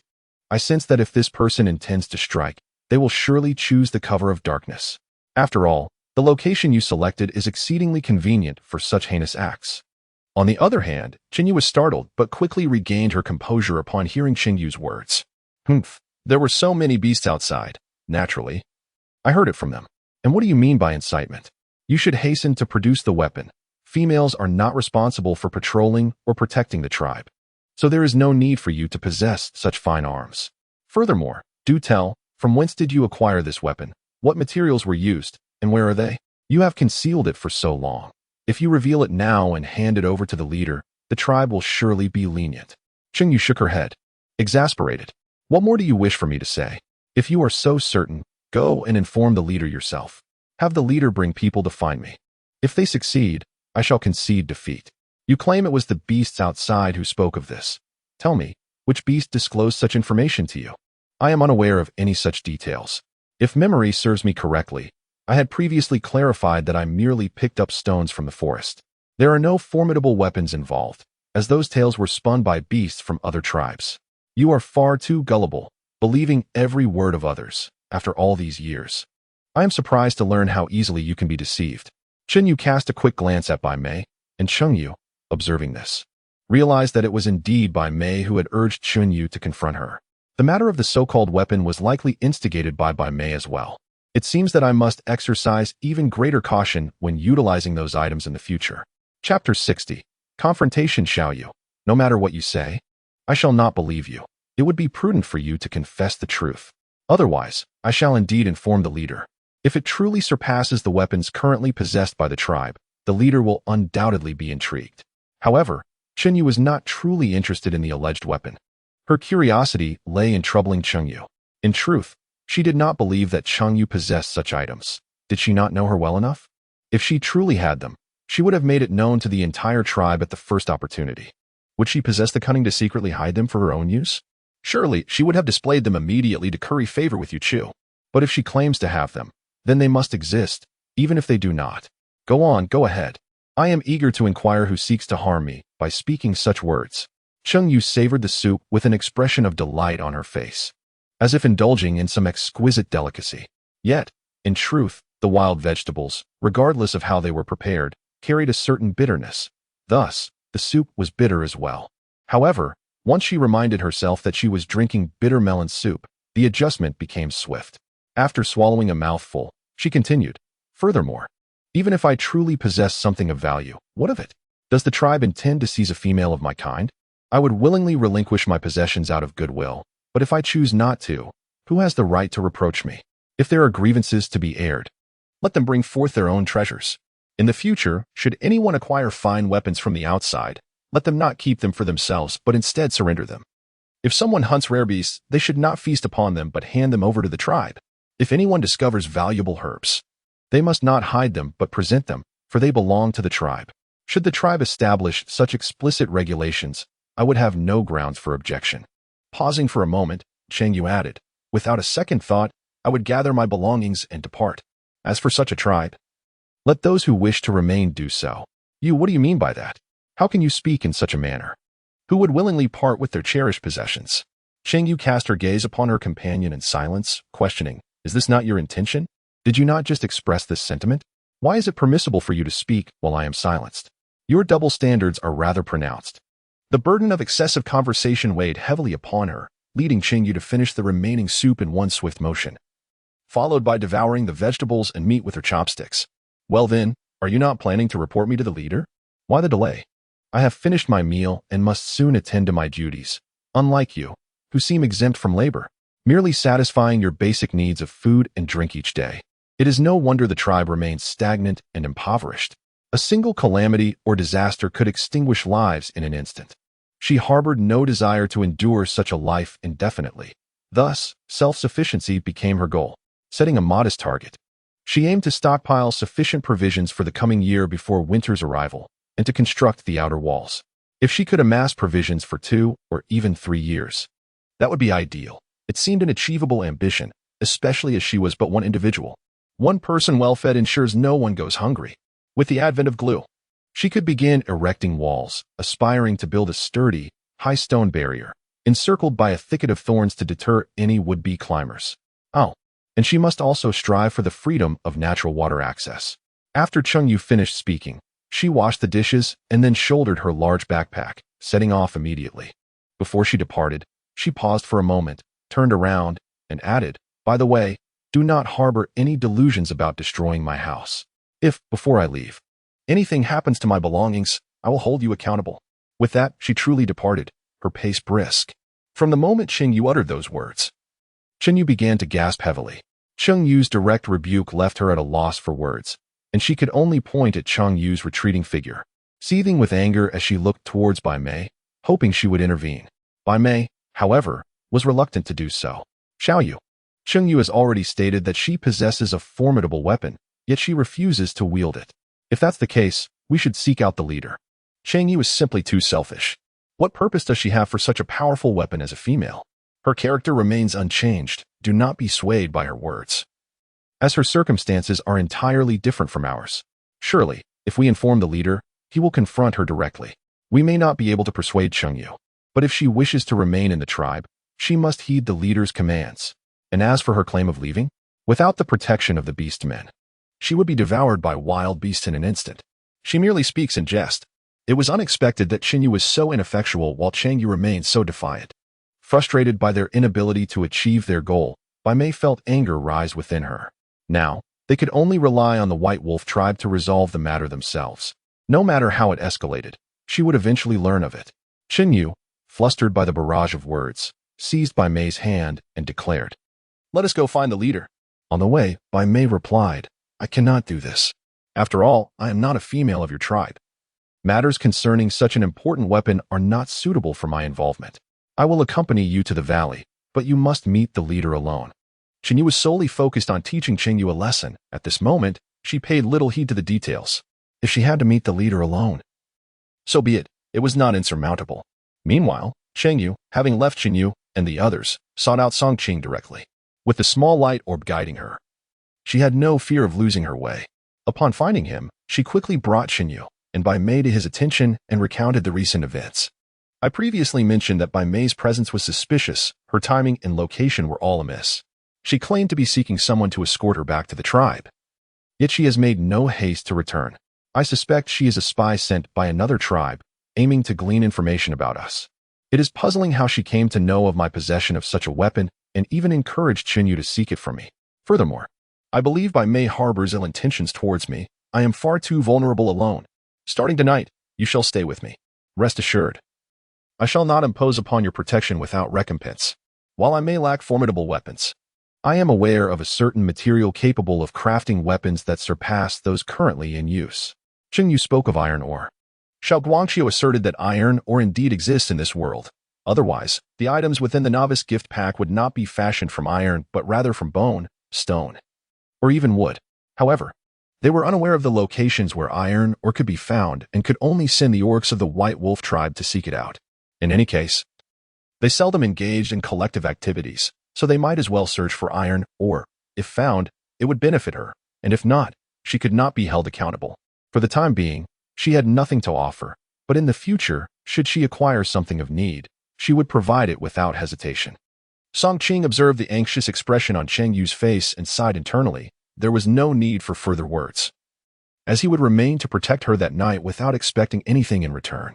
If that Bai Mei attempted anything untoward, it was his duty to safeguard her as an orc. Yet, he hoped that Cheng Yue was mistaken. Do not fret. Perhaps it is merely your misunderstanding. This is our White Wolf tribe, inhabited by our orcs. Even at night, patrolling orcs ensure your safety. That is not a certainty. When a person is determined to accomplish something, they invariably find a way. There is no rush. Please elaborate on the matter of the iron ore. What sort of stone is it? What does it look like? Where might it typically be found? Where did you hear this information? Cheng Yue blinked innocently at these inquiries. Chapter 61. A lament. Upon hearing the words of the robust orc before her, Cheng Yue was taken aback. She had not anticipated that she would indeed seek out the tribe leader. But what would that accomplish? She intended to inquire about who had rendered her unconscious and abandoned her near the mountains where the Yin tribe lay hidden. That had nearly cost her life. The matter concerning weapons was uncertain, yet this incident was undeniably real. Very well, I understand. Let us proceed. With that, she stood to leave, and Song Qing furrowed his brow, following closely behind her, evidently intent on accompanying her. The orc did not intercede, and Cheng Yue welcomed the presence of a protector. Upon arrival, Cheng Yue and Bai Mei were absent, and within the cave stood 3 stern-faced male orcs, none of whom Cheng Yue had encountered before. Chief, I have arrived. Uncertain of which among the 3 was the chief, she entered the cave with her head bowed, avoiding direct eye contact. Ah, you have come. I trust Bai Yi has informed you of the reasons we summoned you. Is there something you wish to convey? The eldest of the 3, who appeared to be the tribe leader, was the first to speak. This is a misunderstanding. You all know what sort of person I am.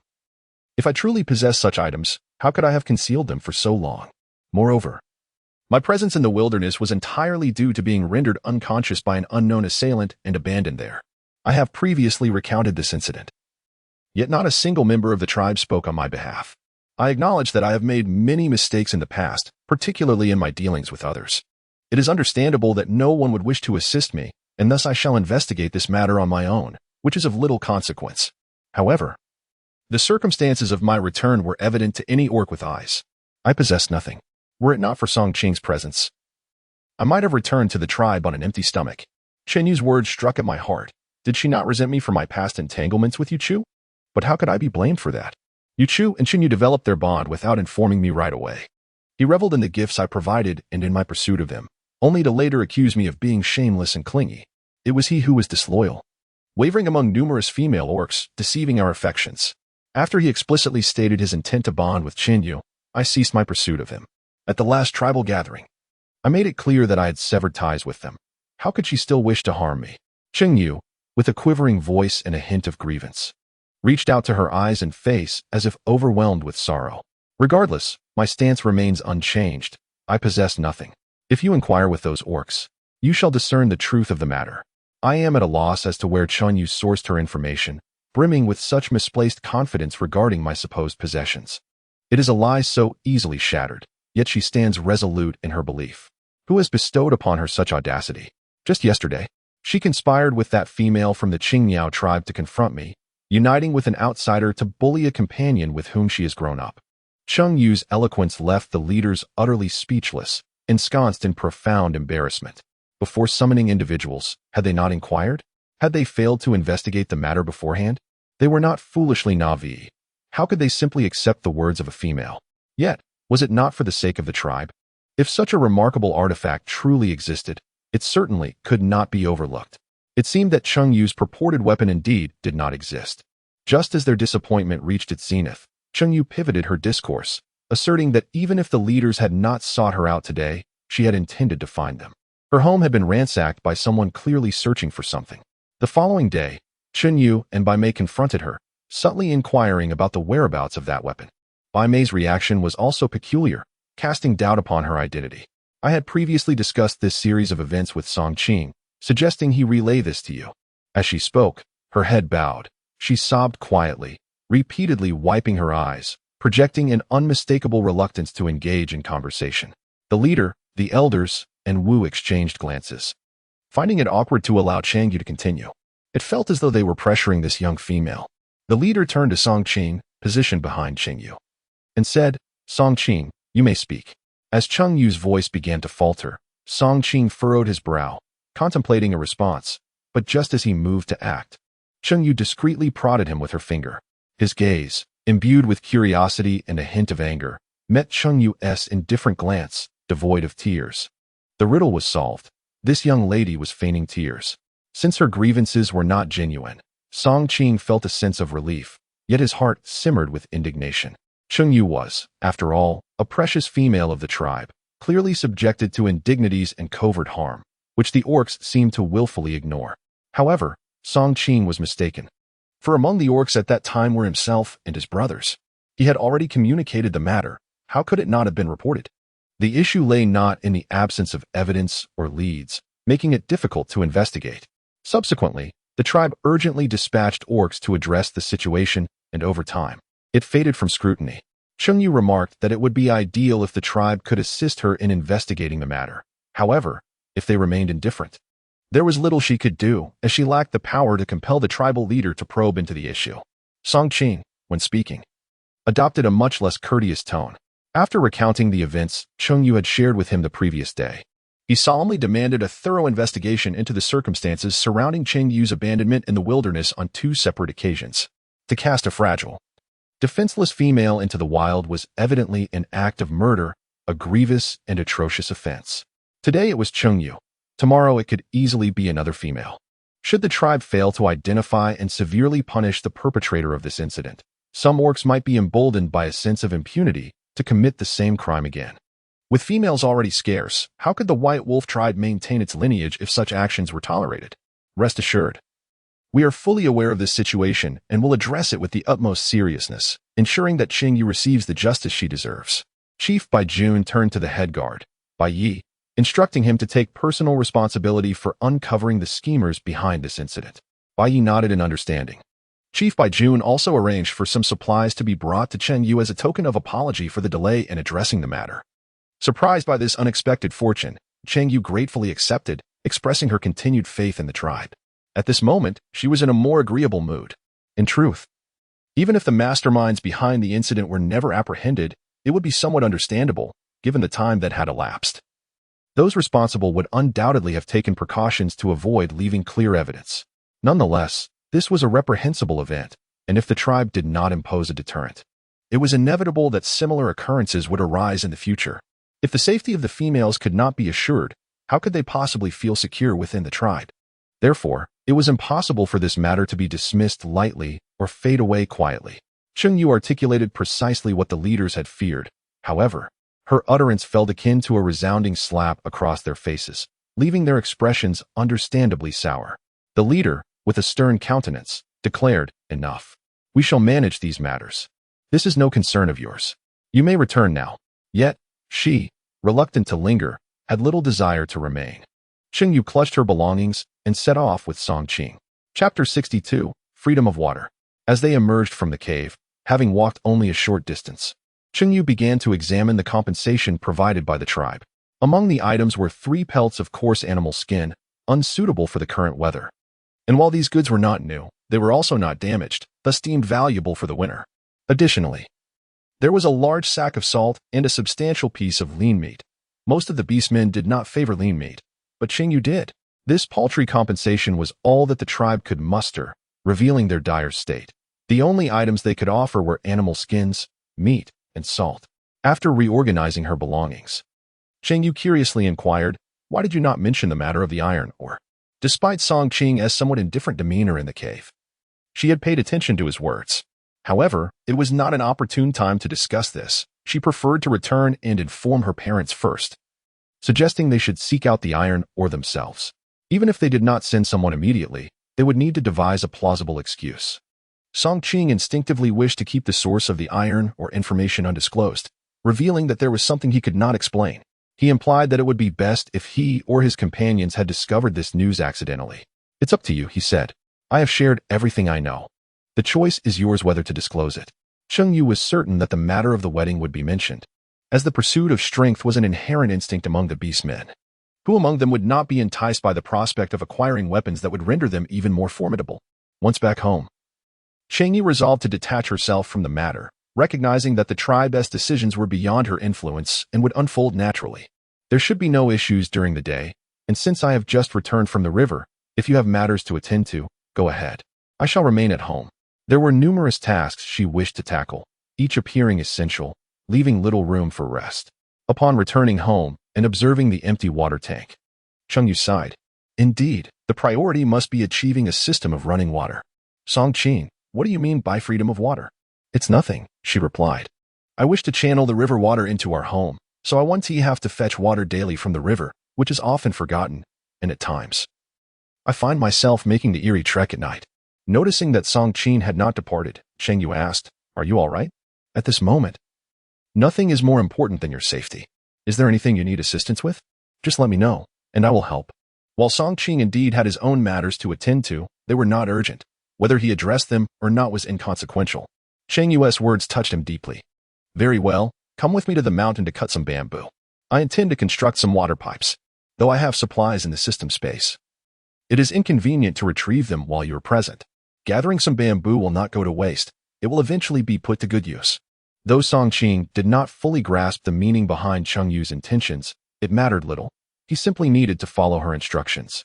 Cheng Yue found herself increasingly fond of Song Qing. When it came to crafting a water pipe, the bamboo that was cut could not be used immediately. It required the joints to be hollowed out and then heated over a fire. Each segment of bamboo needed to be meticulously joined together. Furthermore, a frame had to be erected in the field. Although tilling and irrigation could be approached leisurely, eventually, assistance would be sought for that task. For now, the primary concern was the household water supply, and a simple structure would suffice. Together, they ascended the mountain and each gathered a bundle of bamboo, ample enough for their needs. "I will handle these bamboo pieces. You assist me in constructing a few frames in the field, just like this. Do you see? The frames will also be made of bamboo, which is lightweight and practical." Initially, the plan was to bury the bamboo in the ground and redirect the water back. However, considering the irrigation aspect, it was decided that constructing frames above would be more advantageous. There is a small waterfall upstream that can be tapped for water, which is quite convenient. At one end of the bamboo, they intertwined it and secured it with vines, while the other end was buried in the ground. A frame was to be constructed at intervals, atop which the connected water pipes would be placed, achieving a remarkably efficient system. It is astonishing that bamboo serves such a purpose. As you mentioned, it can indeed channel water, which is incredibly convenient. However, this structure is rather diminutive and lacks sufficient sturdiness. While it may suffice for now, come winter, it might succumb to the weight of ice and snow. Is the snowstorm here really that severe? Cheng Yue pondered. Nonetheless, if it breaks, we shall simply reconstruct it, until we discover better materials. This is the best we can manage. This contraption was never intended for perpetual use, but it should last a considerable time, which is commendable. Moreover, in winter, the water will freeze. If it gets too cold, it may burst. Anything can happen. We cannot let such uncertainties deter us from our plans. Song Qing paused before suggesting, "If you do not uproot those trees, the bamboo pipes could be tied to them, making it less prone to collapse." Cheng Yue dismissed the notion, stating, "There is no regret in that. The trees vary in size and are chaotically grown. In the future, I intend to plant fruit trees according to a plan. And once the construction is complete, various facilities will emerge. At that point, we shall have no reason to fear. Yet, at present, we have nothing. We must proceed incrementally. A dazzling steel city cannot be erected in a single day." With Song Qing's assistance, the frames were swiftly assembled, and the bamboo pipes were positioned atop them, leaving only the connection to the water source. Hurry, I can hardly contain my anticipation. This wretched heat is unbearable. Once we redirect the water home, I shall shower at will. Though bathing and swimming in the river were delightful, there were too many considerations to bear. Thus, she could only indulge occasionally. In the future, when conditions permit, she vowed to construct a grand indoor swimming pool that would be sheer bliss. Do not rush. Just let me place the bamboo pipes, Song Ching replied, equally excited, as if they were on the brink of witnessing something remarkable. With a lengthy bamboo pipe gently resting on the frame and the other end positioned on a specially crafted stone platform beneath the waterfall, Song Ching quickly secured the pipe under the cascading water, completely drenching himself in the process. Let us hasten back. By the time we arrive home, the water may already have arrived, or it may arrive even sooner than we do, Cheng Yue mused. Upon witnessing the clear water flowing from the bamboo pipe, an expansive smile broke across Song Ching's face. It truly works. I am heading up the mountain to cut more bamboo and create a water supply for my home. Are you that eager? Wait, I will join you. You assisted me earlier, and now it is my turn to help you. However, where do you intend to connect the water? If I recall correctly, there is no suitable place to draw water from Life River. It may be somewhat complicated to source water from my small waterfall. While Song Ching lived just above her, there was still a considerable distance between them. His route to the river in the canyon was not as convenient as hers, where she could simply pass through some underbrush to reach it. He faced a small hill instead. Chapter 63, Doubt individuals like Song Ching, residing not far from the banks of the Life River, found that, compared to her frame construction, using a water cart seemed more practical and economical. However, such contraptions were substantial, and only the system possessed the blueprints, with no experience in fabrication, making it impossible to produce in the short term. Moreover, she did not require it. She simply lacked the mood and time to ponder such matters. Upon hearing Cheng Yue's words, Song Ching also came to a realization. I apologize. I must admit that I have been somewhat overly enthusiastic. As a male orc, whether retrieving water from the river, bathing, or processing prey, he found no inconvenience in these tasks. Yet, who wouldn't he appreciate a more convenient and swift method? However, Cheng Yue's observation presented a genuine concern. For the first time, he pondered whether the cave he had chosen was not as splendid as he had initially believed. Nonetheless, he would not change to another cave. At worst, he would forego the luxury of convenience. If that is the case, I shall refrain from climbing the mountain. Is there anything else you require assistance with? After a busy morning, are you not weary or hungry? Let us not dwell on additional tasks, rather. Let us take a moment to rest and then prepare lunch. He was uncertain how the orcs interpreted the weather. In any case, she could not quite master the farmer's skill of observing the sun. Moreover, transitioning to an unfamiliar world only heightened the unpredictability. His daily routine had initially relied on the guidance of the small, luminous orb and his bodily instincts. When fatigued, he rested. When hungry, he ate. And when drowsy, he slept. Yet, there were undoubtedly many illogical aspects to this. Surprisingly, Song Ching did not feel fatigued nor hungry. He had already consumed a substantial breakfast, and the morning's tasks were trivial to him. Nevertheless, given that Cheng Yue was both tired and hungry today, he felt compelled to prepare a meal for her. What would you like to eat today? How shall I prepare it? Cheng Yue contemplated the ingredients available at home and promptly declared, I desire garlic eggplant. A dish of garlic pork and a braised bone. Of course, eggplants were absent. The so-called eggplant was merely a fruit she had previously discovered in the woods, bearing a taste and texture akin to that of an eggplant. The wild fruit lacked a specific name, so she shamelessly referred to it as eggplant. As for whether she would find actual eggplants in the future, or what they would be called, such concerns held little significance. Eggplants come in various varieties. After all, the garlic was foraged wild garlic from the mountains. The garlic sprouts had aged and were no longer edible, while the bulb was a single clove garlic, substantial enough to match the size of her fist, yet not an onion. You handle the bones, and I shall slice the eggplant and peel the garlic, she instructed. Having previously prepared the braised bones, Song Ching was already familiar with the process and did not require Cheng Yue's guidance. However, the terms eggplant and garlic pork were unfamiliar to him, and he wondered where Cheng Yue had acquired such knowledge. Did he harbor doubts? Naturally, but regardless of his suspicions, she remained the same person, the only white tiger of their tribe. No matter how much he questioned, he could not conceive that while the body was unchanged, the soul within had been replaced. In this world, the notion of possession by spirits did not exist, rendering any doubts futile. He could only speculate about where Cheng Yue had learned these things without their knowledge, or perhaps it was simply her own invention, a product of her musings. Song Qing preferred the latter theory. After all, the strength of their White Wolf tribe's beastmen was not to be underestimated. If an outsider had arrived in their midst, they would not be entirely oblivious. Before truly engaging with Cheng Yue, her true character remained a mystery to him. Ultimately, what was the point of overthinking? As long as he was assured that Cheng Yue harbored no ill intentions towards him or the tribe, that was sufficient. Having finished with the bones, he observed Cheng Yue produce a piece of meat, distinctly marked with white fat on top and red beast meat beneath. Why choose such a fatty piece of meat? Do you not dislike fatty meat? Is this meant specifically for me? Such a small portion is hardly enough. I am preparing garlic pork, she responded. Did I not mention this before? Although the seasoning is not yet complete, what we have is sufficient, as I do not possess an overly strong palate. For garlic pork, the meat must be composed of fat on top and lean meat below, boiled in a pot for a time until thoroughly cooked. This ensures the meat is delectable. Of course, the seasoning remains paramount. This task shall be entrusted to you, as you possess the talent to gauge the appropriate quantities. The first attempt may not yield perfection, but practice will surely refine the outcome.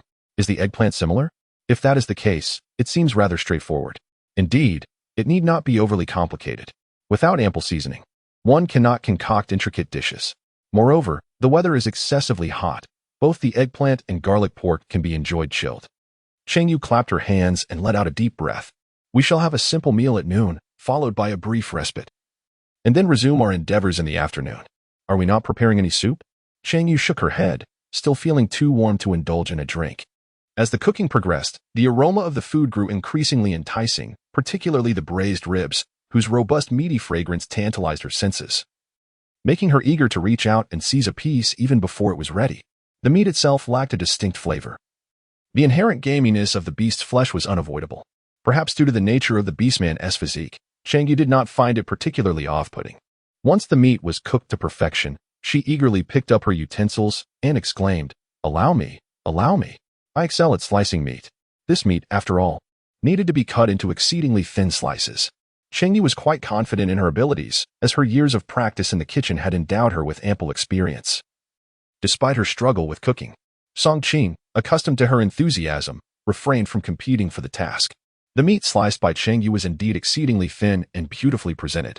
Meeting Song Qing's gaze, she raised an eyebrow with a sense of pride, unconsciously placing her hands on her hips. See, in the culinary realm, she is not entirely inept. Song Qing shook his head, chuckling softly. All right, you may eat first. This, however, was insufficient to satiate him, so he would need to grill some more meat. While Song Qing grilled and nibbled, Cheng Yue could not possibly wait for him to finish cooking, thus she disregarded him. All the dishes were divided into 2 portions, leaving one for Song Qing to enjoy whenever he desired. Once Cheng Yue and her companions finished their lunch, on the other side, Cheng Yue and Bai Mei were still awaiting news, as the leader's side should not take so long. Could it be that something had gone awry? Cheng Yue dispatched someone to inquire, and what did they uncover? Cheng Yue, however, was summoned by the chief early in the morning. Not long after, she emerged, having entered empty-handed but exiting with her arms laden. It is said that these items were compensation from the tribe for Cheng Yue, purportedly in response to her being abandoned in the wilderness on 2 occasions, with the tribe failing to promptly identify the culprits. As for the matters she previously discussed with the chief, Cheng Yue directly dismissed the notion, and naturally, the tribe placed their trust in her. It was truly infuriating. This is all your fault. Cheng Yue glared resentfully at Bai Mei, exclaiming, Look what kind of advice you have given me. The leaders must now harbor a negative impression of her. Bai Mei remained speechless, unwilling to utter a word to the foolish Cheng Yue. However, at this juncture, there was no one more advantageous to utilize than her, so she had no choice but to engage with her further. Chapter 64. What did you say? Cheng Yue was oblivious to the matters concerning Cheng Yue and Bai Mei. Had she known that they nearly fell out over her, she would undoubtedly have found great delight in it. After enjoying a sumptuous lunch, Cheng Yue felt exceptionally cheerful. Once she had washed the dishes and digested her meal, she turned to Song Qing and said, I wish to take a nap. I still have work to do this afternoon. Would you prefer to sleep here with me, or return home? In Cheng Yue's household, there existed but a single room designated for rest. Prior to Song Qing's arrival, naturally, there was no space allocated for him. However, due to Cheng Yue's apprehension regarding the woman Bai Mei and her potential threats, she invited Song Qing to stay the night for her protection. Consequently, she cleared out the storeroom. Although the storeroom was small and somewhat stifling for a beastman, it was an unavoidable circumstance. No, I do not require a midday nap. There is nothing pressing awaiting my attention at home. I shall remain here, patiently waiting for you to awaken. Is there anything you would have me do? I am more than willing to assist you. So please rest easy, Song Qing remarked, completely oblivious to the brothers toiling under the sweltering heat on his behalf. Cheng Yue couldn't help but marvel at the boundless energy of male orcs, who could withstand such sweltering heat without the need for slumber. A feat she herself could not achieve. Suddenly, it struck her that she had forgotten to feed the spiders today. A lapse in memory prompted by the arrival of the captain of the guards. Upon returning, she had been preoccupied with the construction of the water pipes and had entirely overlooked the matter. Thus, she said, if you find yourself at leisure, could you kindly venture to the canyon and gather some leaves for me? They will serve as nourishment for the spiders. By the way, I wonder who was so kind as to send me a few spiders, knowing I needed materials for clothing. I must say, that spider silk is indeed a precious resource. Having remained silent throughout the morning, her intention was to create an opportunity for the host and Song Qing to enjoy each other's company. However, to her dismay, no hint of intimacy had blossomed between them. The host remained as straight-laced as ever, and at this moment, the little light orb ceased to offer any assistance. Host, you truly lack shame. It was I who informed you, yet you claim it was your own discovery. Pray, may I tell Song Qing that you shared this with me? When the little light orb remained silent, she added, if you cannot speak, then it must be acknowledged that I discovered it. With that, she ignored the little orb and continued speaking to Song Qing. The spiders are in the woodshed where I have been keeping them. Once you return with the leaves, simply toss them into the woodshed. There is no need to worry about them, for the spiders will take care of themselves. What did Cheng Yue just say? Did he perhaps mishear? Spider? Did you say spider? Cheng Yue nodded, acknowledging the presence of a rather large black spider, its appearance quite unsightly. Yet, it mattered little as long as it served a purpose. A black spider? Song Qing exclaimed in astonishment. That creature instilled fear even in the females of the tribe, while the few who were unafraid harbored an aversion towards it. How could one like Cheng Yue be so untroubled by it? Aren't you afraid? Cheng Yue nodded, then shook her head. Initially, she was quite fearful upon seeing the enormous spider, its entire body a deep black. Who could say for certain whether it was poisonous? Its large fangs were daunting. A single bite could well spell disaster. However, she soon discovered that the black spider posed no threat, seemingly devoid of venom. It was simply unattractive, yet one could grow accustomed to its appearance. Most importantly, its silk was exceptional. She had yet to encounter such a spider in the tribe. So she decided to keep it in the woodshed. It had been quite some time since she had properly observed the spider, and she wondered how well the black spiders were adapting and whether they were producing ample silk. If their numbers had increased significantly, she could finally take action. Enough about that, Cheng Yue yawned. I need to sleep. I can barely keep my eyes open. With that, she retreated into her room to rest. Song Qing remained in a state of shock from her words. After she had entered her room and silence enveloped the space, he finally stirred. He first made his way to the woodshed, and, upon opening the door, he was taken aback by the sight within. As a formidable beast warrior, he was startled and quickly shut the door. Inside, the shed was thickly woven with spider silk, with thumb-sized black spiders crawling everywhere. This was no mere handful of creatures. Perhaps it had begun with a few, but after being nurtured for so long, those initial spiders had multiplied into an overwhelming number. After all, when it came to insects, their reproductive capabilities were unmatched.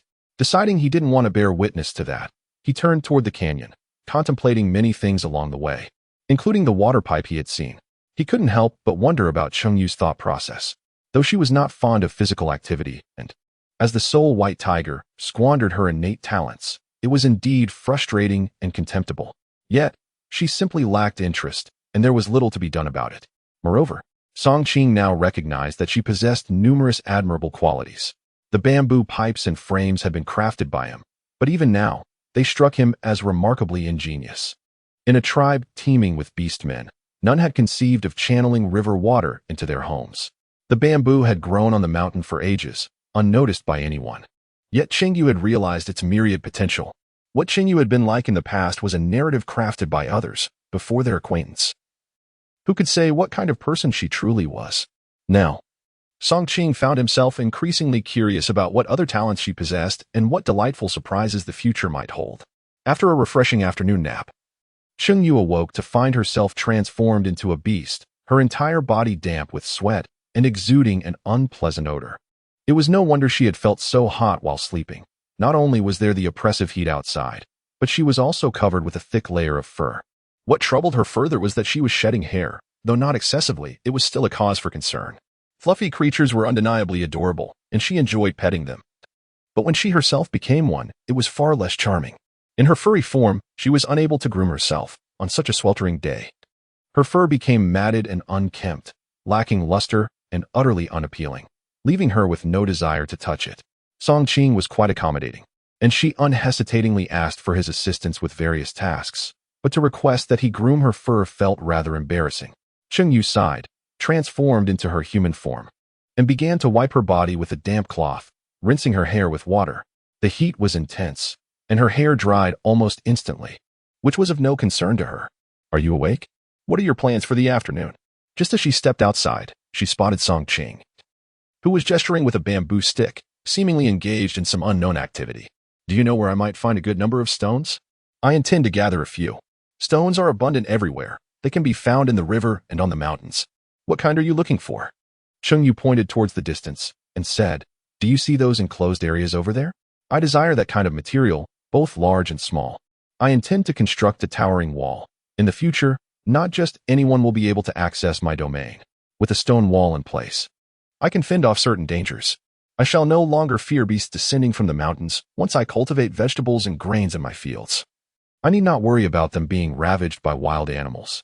Naturally, matters of privacy need not be explicitly stated.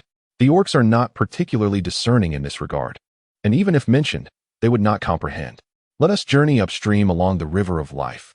There, stones abound in a myriad of varieties. Most of the stone spears and hammers wielded by our tribe's orcs are sourced from that very place. Thus, it stands to reason that the stones there must be of excellent quality." She had once surreptitiously grasped Song Qing's stone spear, thick as her arm, yet exceedingly heavy. It was cumbersome for her to lift, and she could not sustain it for long. Had she possessed her previous physique, she likely would not have been able to lift it at all. "Very well, let us proceed." The two made their way towards the river of life. Chapter 65. Just ask if you're angry from a distance. Cheng Yue spotted Cheng Yue and Bai Mei on the opposite bank, seemingly engaged in conversation. Upon sighting them, Cheng Yue's eyes twinkled mischievously as she hastened towards their rear. Cheng Yue and Bai Mei were deliberating their strategies when suddenly, a hand clapped down on Cheng Yue's shoulder. "Oh, is that not Cheng Yue and Bai Mei? What brings you two here? Out to bask in the sun on this sweltering day?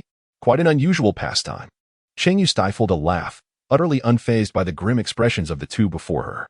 "Oh dear, your faces look rather dreadful. Has something unfortunate occurred? Do share. It would certainly amuse me." Such antics, with their numerous little schemes, were hardly unnoticed by her. Her lack of response stemmed not from ignorance, but from the existence of matters far more significant than their petty games. Did they truly believe her to be an easy target? She would not retaliate nor respond to their provocations, patiently awaiting the moment they would attempt to ensnare her. Without granting the two an opportunity to speak, she feigned oblivion, continuing, "Oh, by the way, I heard you both hurried to the chief early this morning to report my supposed misdeeds. You aren't here because of that, are you? See? I told you. Without substance, your words cannot blossom into anything substantial.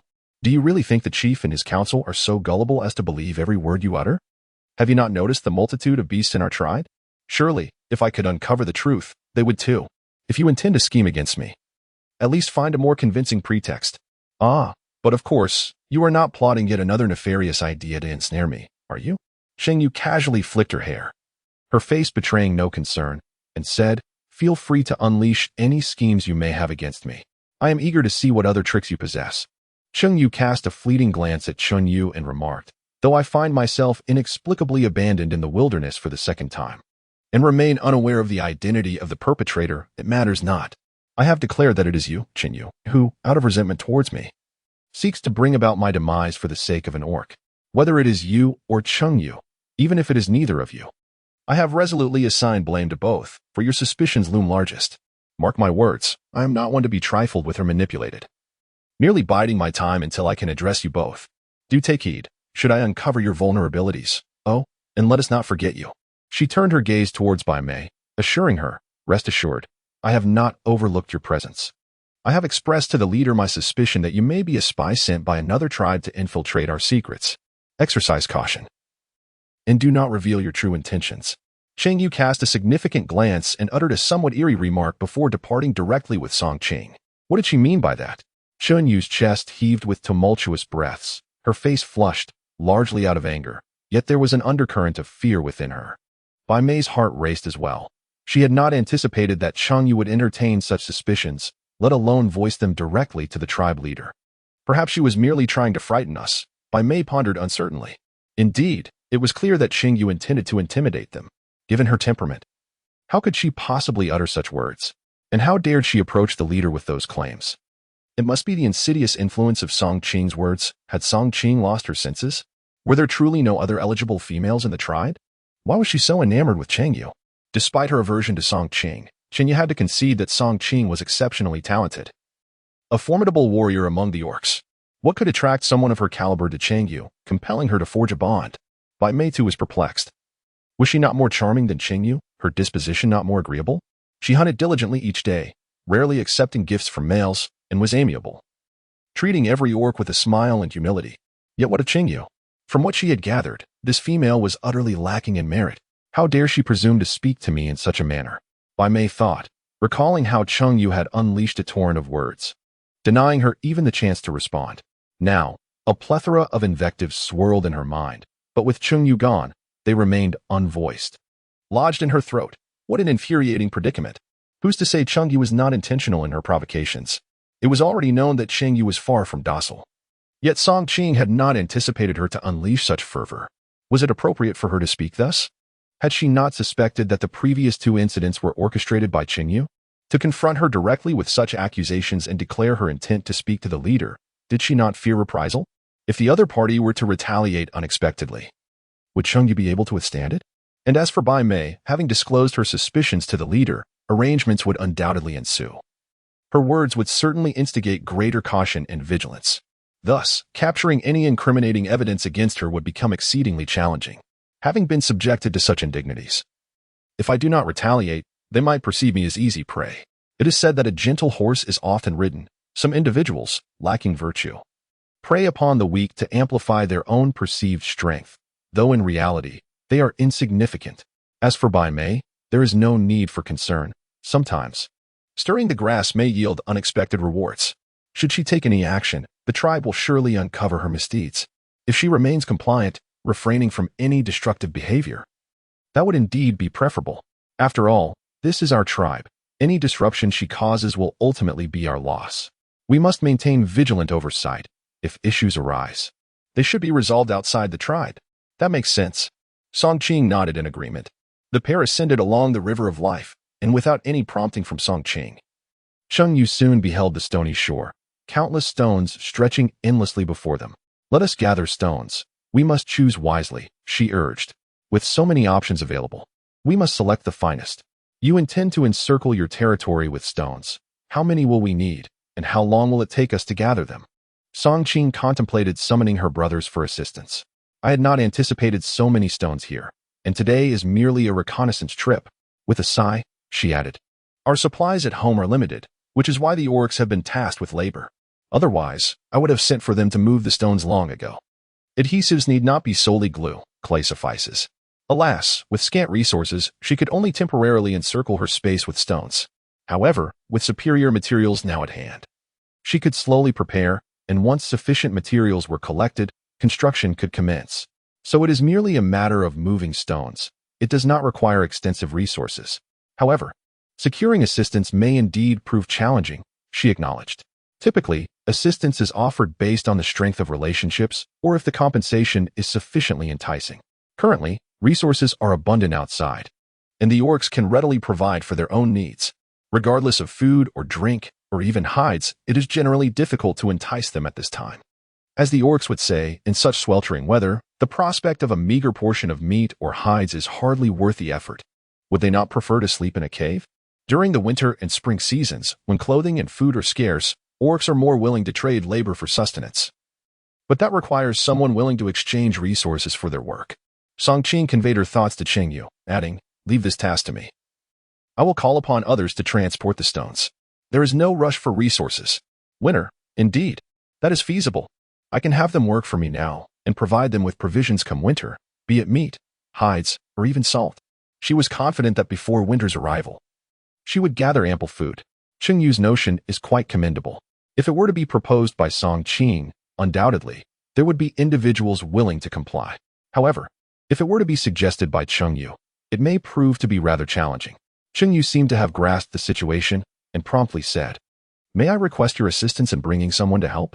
Rest assured, during winter, I will certainly provide you with the necessary supplies. We have spent some time together, and while we may not know each other completely, there is a certain understanding between us.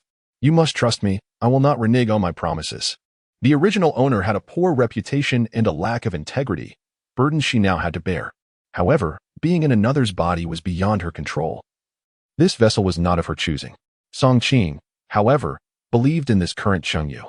Since he regarded her as a potential partner, he naturally would lend his support. "Do not worry, I have taken this upon myself. Nevertheless, given your insistence, you must diligently gather supplies now, for food is of utmost importance during winter. Yet, it poses challenges for storage. After all, no beastman is indolent. How could they possibly lack sufficient provisions for the winter?" Song Qing did not expect Cheng Yue to provide him with supplies. He merely intended to instill a sense of urgency in her, so that she would not fall into complacency as she had in the past. Complacency? No, that was out of the question. She was now focused on how to amass provisions, if it were not an unsuitable time for planting. Her first action would be to cultivate the already tilled land with edible crops. It mattered not if staples did not grow during times of scarcity. Anything edible would be a lifesaver. She also planned to gradually cultivate wild vegetables from the mountains to yield more palatable produce. "Rest assured, I will certainly strive diligently. Thank you in advance. You can trust that I will not betray your faith in me." At this moment, Cheng Yue truly felt gratitude, her gaze imbued with sincerity, and her earnest demeanor was quite moving. The present Cheng Yue bore little resemblance to the version of herself that was recounted in tribal tales. "I shall summon someone now. You take a moment to determine which stones are needed," she suggested. "Are you in such a rush?" Yet, she found delight in it. "Very well, go ahead. I shall remain here and observe for a while." In truth, aside from the instances when the stones were excessively fragile or thin, she wished to collect a variety of them, as there was an abundance here, making selection effortless. After a brief glance, Cheng Yue turned her attention away from the larger stones, crouching down to gather the smaller pebbles. To her astonishment, she discovered an array of exquisite stones reminiscent of rainflower stones, their colors strikingly vibrant. The purpose of collecting these small stones was to use them for paving, and upon encountering such beautiful rainflower stones, her desire to collect even more intensified. When Song Qing and his companions arrived, they beheld Cheng Yue joyfully gathering the tiny stones. "What purpose do these small stones serve?" he inquired. "Such diminutive pieces, what utility could they possibly have?" Upon closer inspection, he noted that Cheng Yue had amassed quite a collection of multicolored pebbles, leaving him somewhat exasperated. Indeed, it was typical of the feminine nature to favor such visually appealing yet impractical objects. Cheng Yue appeared to discern the expression upon his face and remarked, "Do you understand? I intend to use these stones for paving. They are both aesthetically pleasing and practical." She was not merely indulging in frivolity, her desire was rooted in beauty. These small stones, smoothed by the river's gentle caress, bore no sharp edges and were perfectly suited for paving. "Paving? My friend, what is the purpose of this?" An orc beside him nudged Song Qing with his elbow. "Forget it, just observe for now. Come, lend a hand. Rest assured, you shall not be overlooked later." "Ahem.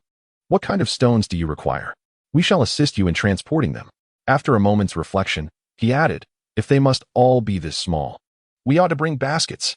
It would be folly to return with merely a handful of pebbles." The orcs, being mighty beings, found such an approach utterly wasteful. This had indeed not been considered beforehand. It had not crossed Song Qing's mind that she could simply summon aid.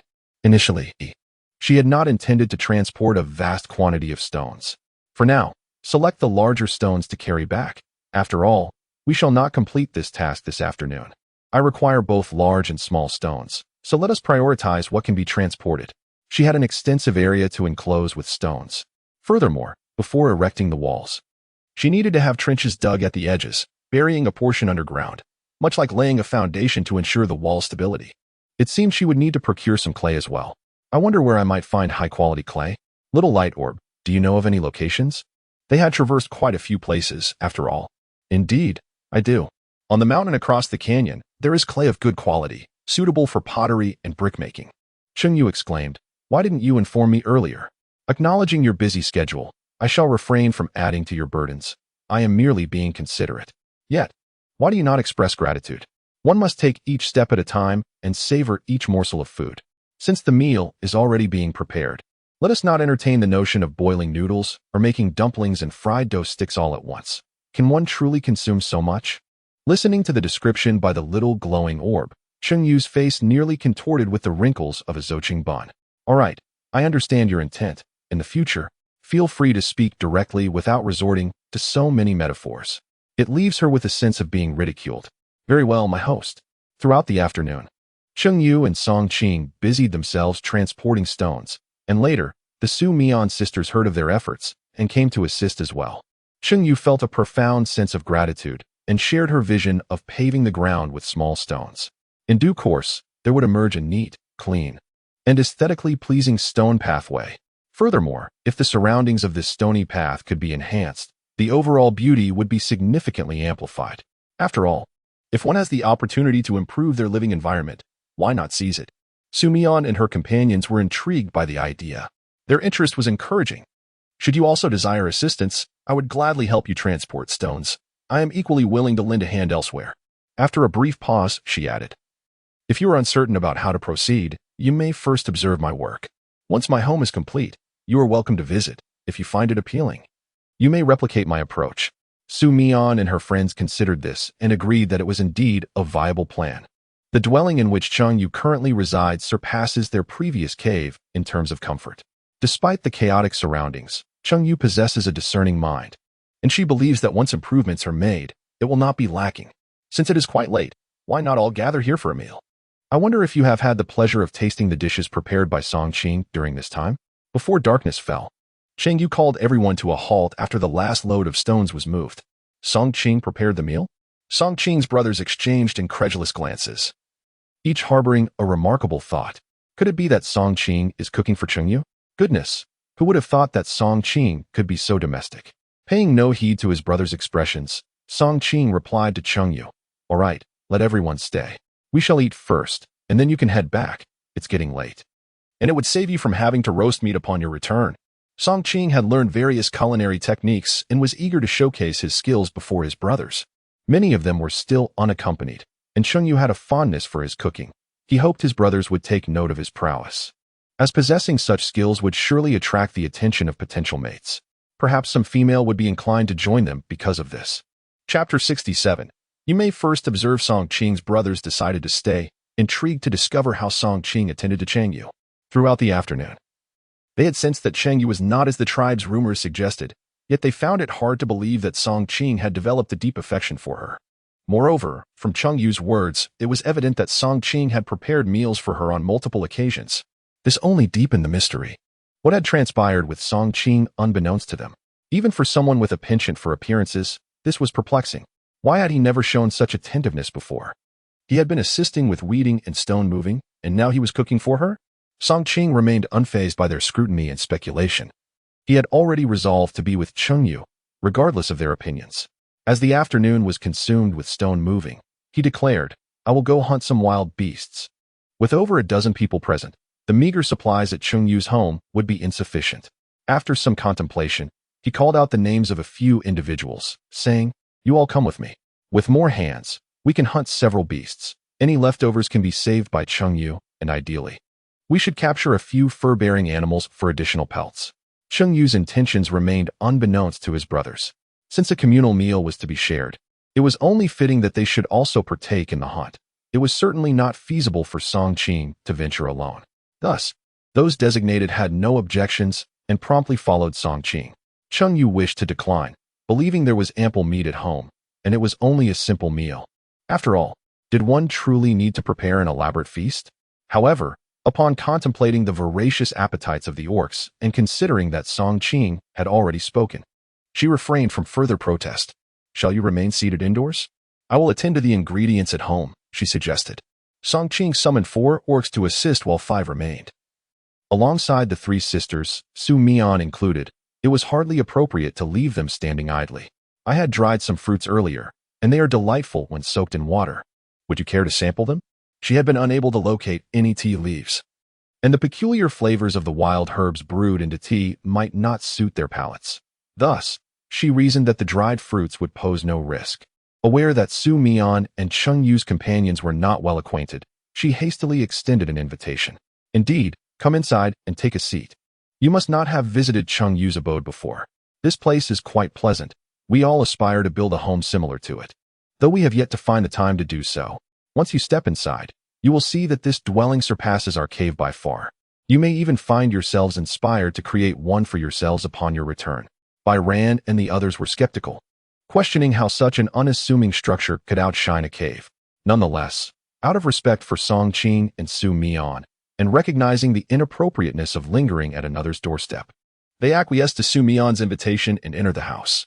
Cheng Yue cast a grateful glance at Su Mian, then entered the room to fetch some dried fruit, specifically selecting a variety that was both tangy and sweet, perfectly suited to whet the appetite. Here, there were no utensils available for storing hot water, so brewing tea necessitated boiling water, a task Cheng Yue was capable of, yet she entrusted it to Su Lu instead. Cheng Yue took out her meat, along with wild vegetables and fruits for washing. Su Yun approached to assist, only to discover that there was running water at Su Qing's place. My goodness, Cheng Yue. How on earth did you manage this? Su Yun's exclamation was quite loud, drawing the attention of everyone in the room, who then beheld the running water in Cheng Yu's home. Su Mian and her sisters, Su El, were equally astonished, as they recalled that there had been none before. Indeed, aside from Cheng Yue, no one knew her home better than the three sisters. Their memories were undoubtedly accurate. Oh, you mean this? I call it running water. It is sourced from the small waterfall in the canyon. Do you see those frames? The water flows through the bamboo pipe from above. I just set it up with Song Qing this morning. Quite convenient, I assent it. Cheng Yue exclaimed, her hands resting triumphantly on her hips. After enduring so much humiliation due to the original owner's shortcomings, she felt entitled to bask in this moment of pride. Bamboo pipes? Could it be that very bamboo? With twilight still lingering, Su Mian and the others could clearly see the bamboo responsible for channeling the water, along with the bamboo framework. Indeed, by hollowing out the bamboo and connecting them in a series, they could redirect water from afar, ensuring a steady supply at home. No longer would they need to toil endlessly at the river for water. Goodness, Cheng Yue, you are truly remarkable. Was this your ingenious idea? It must have been Cheng Yue's, for if it had been Song Qing, she would not have conceived it so late. Nor would she have initiated the construction of the water pipes here. Not to mention, it was Cheng Yue who first discovered the myriad uses of bamboo. Cheng Yue nodded, for it was indeed her own brilliant idea. The reason she conceived it stemmed from her extraordinary spirit. Su Mian and her sisters expressed their admiration fervently, while even Song Qing's brothers gazed at her in astonishment. Could this be the Cheng Yue spoken of in tribal legends? Truly, some phenomena must be witnessed with one's own eyes. Mere hearsay can be easily dismissed, yet one should not take it to heart or place excessive faith in it, lest one finds oneself in a predicament akin to Cheng Yue's. If the matter of the house was not urgent, the issue of running water was certainly pressing. Xiao Yu, you must teach me how to do this. I want to have one of these in my home, so I can utilize water as I please. Su Mian exclaimed, grasping Cheng Yue's hand, her eyes alight with excitement. In such sweltering heat, nothing is more delightful than immersing oneself in cool water. Yet, the water fetched soon turns warm, rendering the experience less than refreshing. Going to the river during the day is out of the question. The heat makes it unbearable to soak in the sun, which is hardly enjoyable. Are there shaded areas?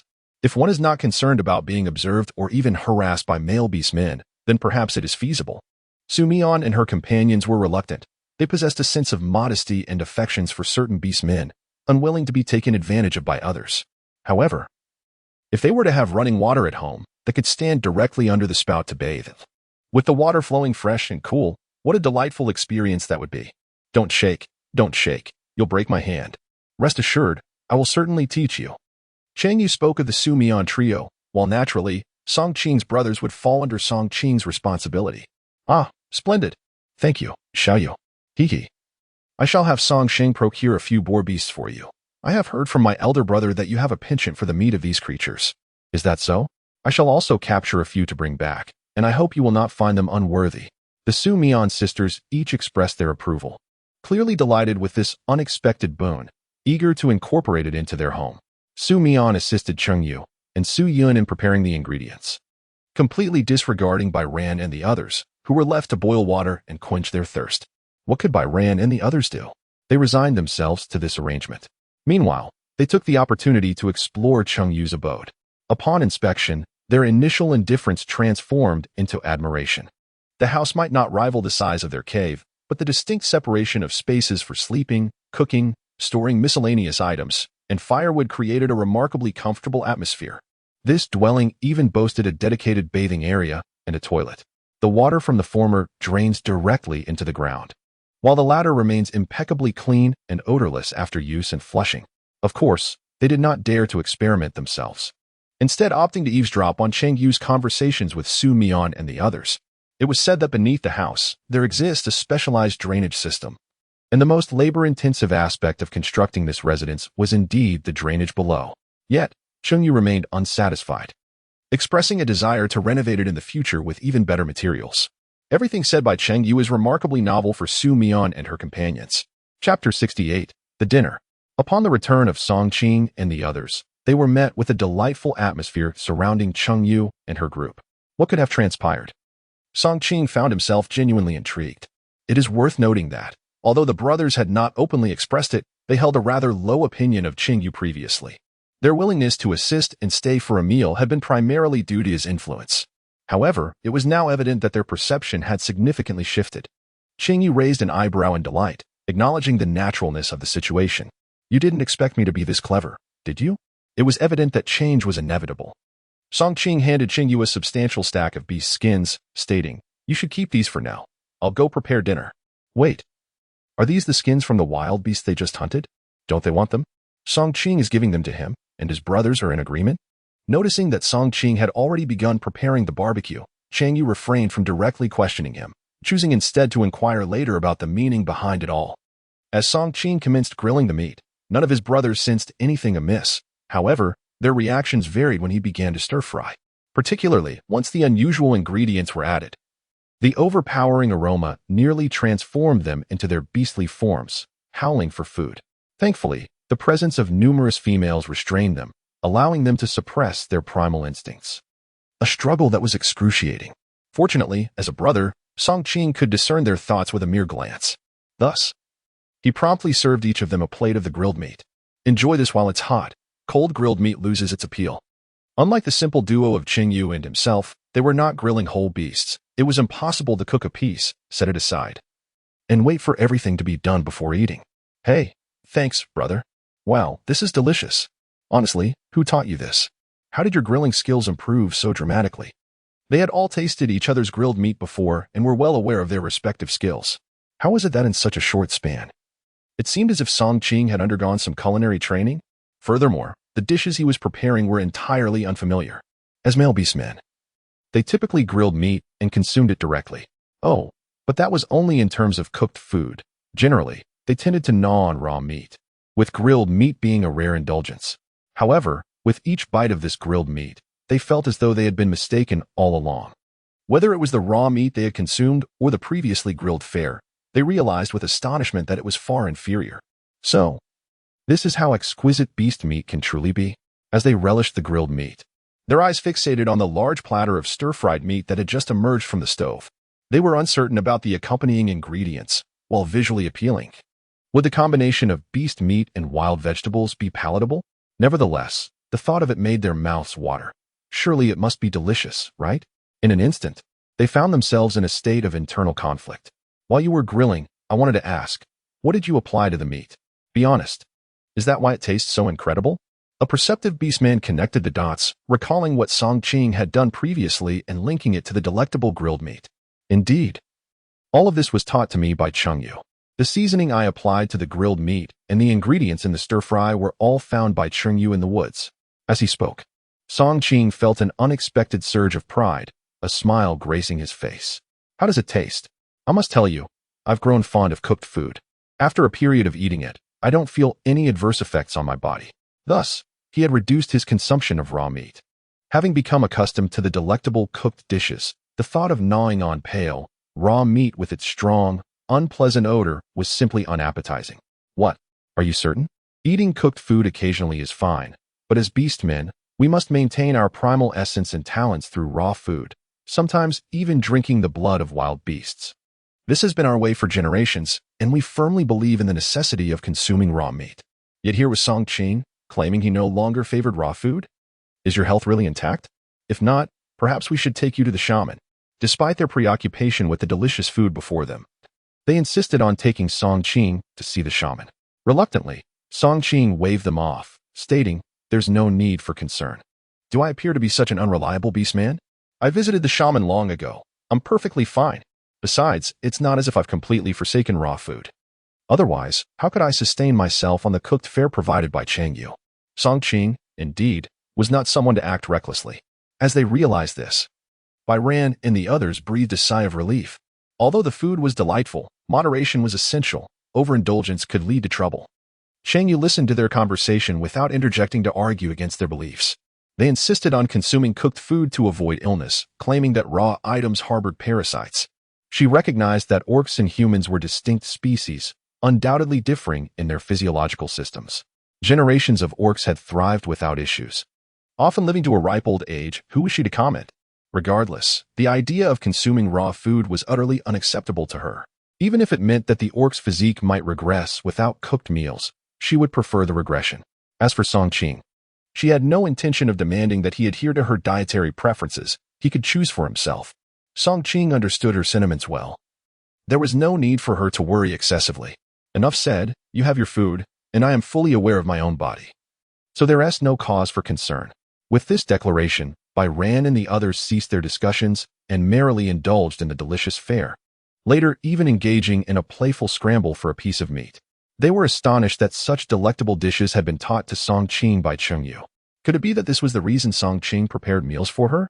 After all, culinary skills were deeply personal, and it was rare for orcs to share their culinary secrets. Previously, Cheng Yue had unhesitatingly handed over her bamboo weaving techniques to Su Mian and permitted her to teach others. The thought was startling whenever they drew a comparison. They found it hard to reconcile the image of Cheng Yue with the one who had shamelessly asked others for food. Later, they inquired of Song Qing whether his eagerness to cook for Cheng Yue stemmed from her mentorship, suggesting it was merely gratitude rather than flattery. To their surprise, Song Qing replied that it was entirely because Cheng Yue was not adept at cooking. It was baffling she could teach others yet struggled in the kitchen herself. Nonetheless, that was the reality. When they eventually had the opportunity to witness Cheng Yue's cooking firsthand, and even tasted it, they found it beyond words. Despite their many questions, the gathering at Cheng Yue's home that evening was undeniably joyous.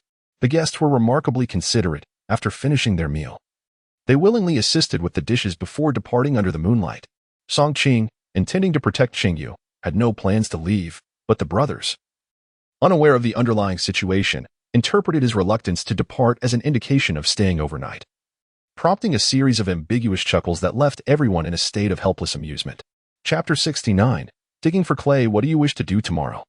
Cheng Yue was brushing her teeth with a pitchfork when she heard Song Qing's inquiry, glancing at him in surprise. Are you still planning to move the stones? Hadn't she already mentioned that she needed to construct the stone wall first? It would suffice to have Bai Ran and the others assist with the task.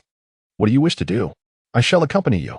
Since someone was already undertaking the work, Song Qing believed there was no need for Cheng Yue to join in, as it would only exhaust her further in the heat. Is that truly acceptable? Cheng Yue felt a twinge of guilt in her heart, as she had yet to offer any form of payment. What is wrong with that? I've already enlisted their help.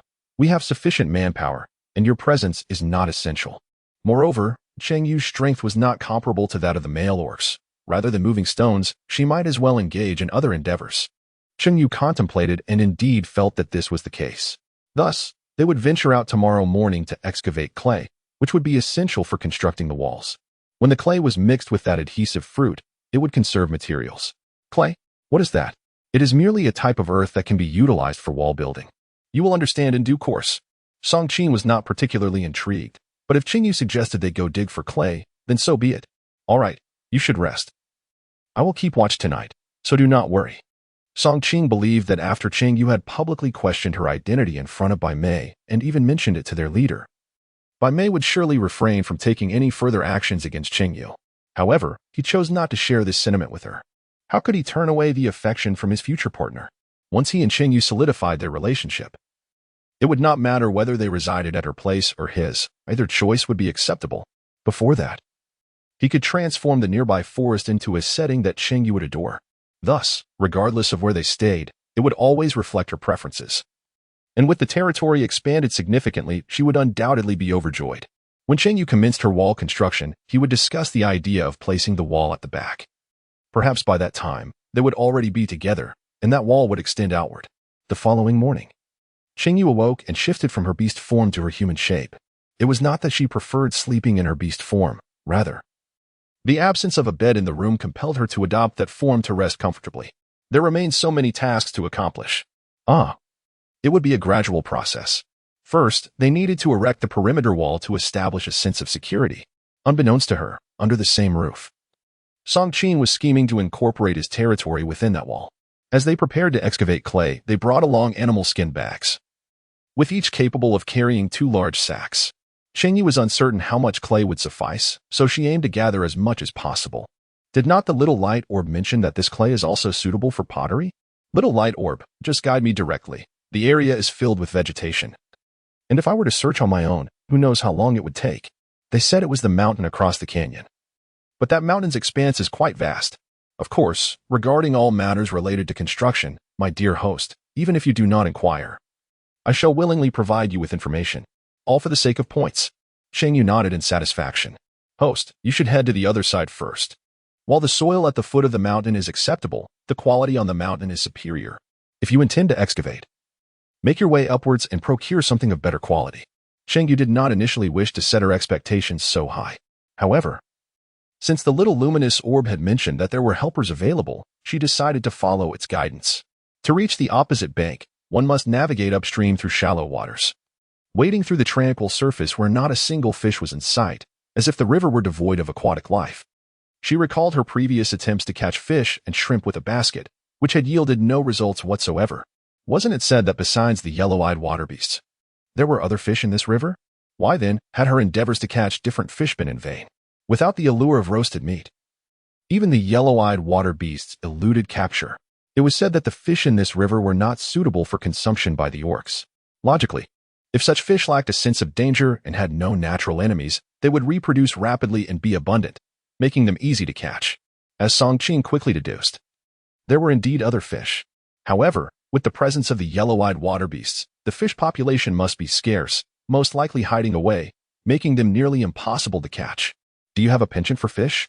She asked, referring to the little creature in the water, which had many spines, little flesh, and an unpleasant odor. Hardly a delicacy. Indeed, sweet and sour fish, braised fish, and the delightful pickled cabbage fish, how delectable they are. With scallions, ginger, garlic, and even Sichuan peppercorns now at her disposal, she could hardly contain her excitement for a sumptuous meal of braised fish. As for the pickled cabbage, that was simple enough. As long as she could gather a sufficient quantity of wild vegetables, she could attempt to make it. Of course, she would need Songqing's assistance for that. If he were unable to help, she would have to trouble Su Mian and her sisters, but she was confident that they could learn to make it well. In Cheng Yue's eyes, the 3 sisters were all skilled and meticulous young women, perfectly capable of preparing pickled cabbage. The little luminous orb had already arrived, contemplating whether to ascend or descend, or to head straight up the mountain. Host, proceed downwards for about 500 meters, then ascend the mountain. I will guide you to ensure you find the finest clay. Constructing a wall was a monumental task, and the little orb could already envision the points that would be awarded once the wall was completed. Its anticipation was palpable, but upon seeing Songqing, it let out a wistful sigh. If only the host could be more proactive.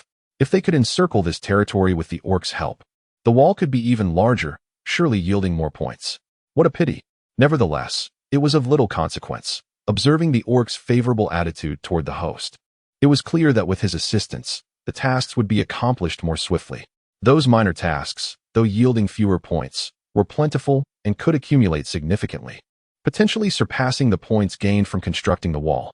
Moreover, for every action the host undertook, anyone following suit would also earn points, which was quite commendable. Host, over here.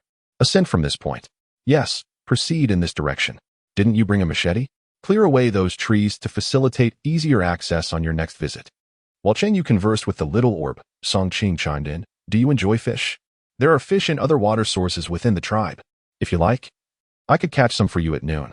As for the braised fish and pickled cabbage fish, he would naturally need Cheng Yue to instruct him on the preparation. He felt confident that even if he had never encountered these dishes before, he could manage to create them. What can Cheng Yue express? She enthusiastically raised both her hands and feet in agreement, exclaiming, "Previously, I ventured to the mountain behind our house and discovered a small river over there, teeming with sizable fish. Why not go there to catch some? I can accompany you. It would also be an excellent opportunity to gather some chocolate vines, which have grown excessively dense and require pruning. The cut vines can be taken back for propagation. Previously, I exchanged chocolate for labor, and this practice can continue. Furthermore, these can be traded with other tribes. Although they are not food, they certainly merit cultivation. All right, let us go together, but be sure not to wade into the water. I shall catch the fish while you remain on the shore." Song Qing chuckled and then inquired, "Where shall we dig for clay? There is soil everywhere. Is the ground beneath our feet not sufficient? Indeed, we will excavate on this mountain. It is quite suitable. Just follow my lead, and I will ascertain the precise location for our digging. We are not in a hurry. We have yet to reach our destination." Chapter 70. Curing meat. Cheng Yue gazed at the red earth beneath her feet, casting a glance at the sky, her brow furrowed as she murmured, "I hope it doesn't rain. Otherwise, if I dig up this soil, a downpour would wash it all away."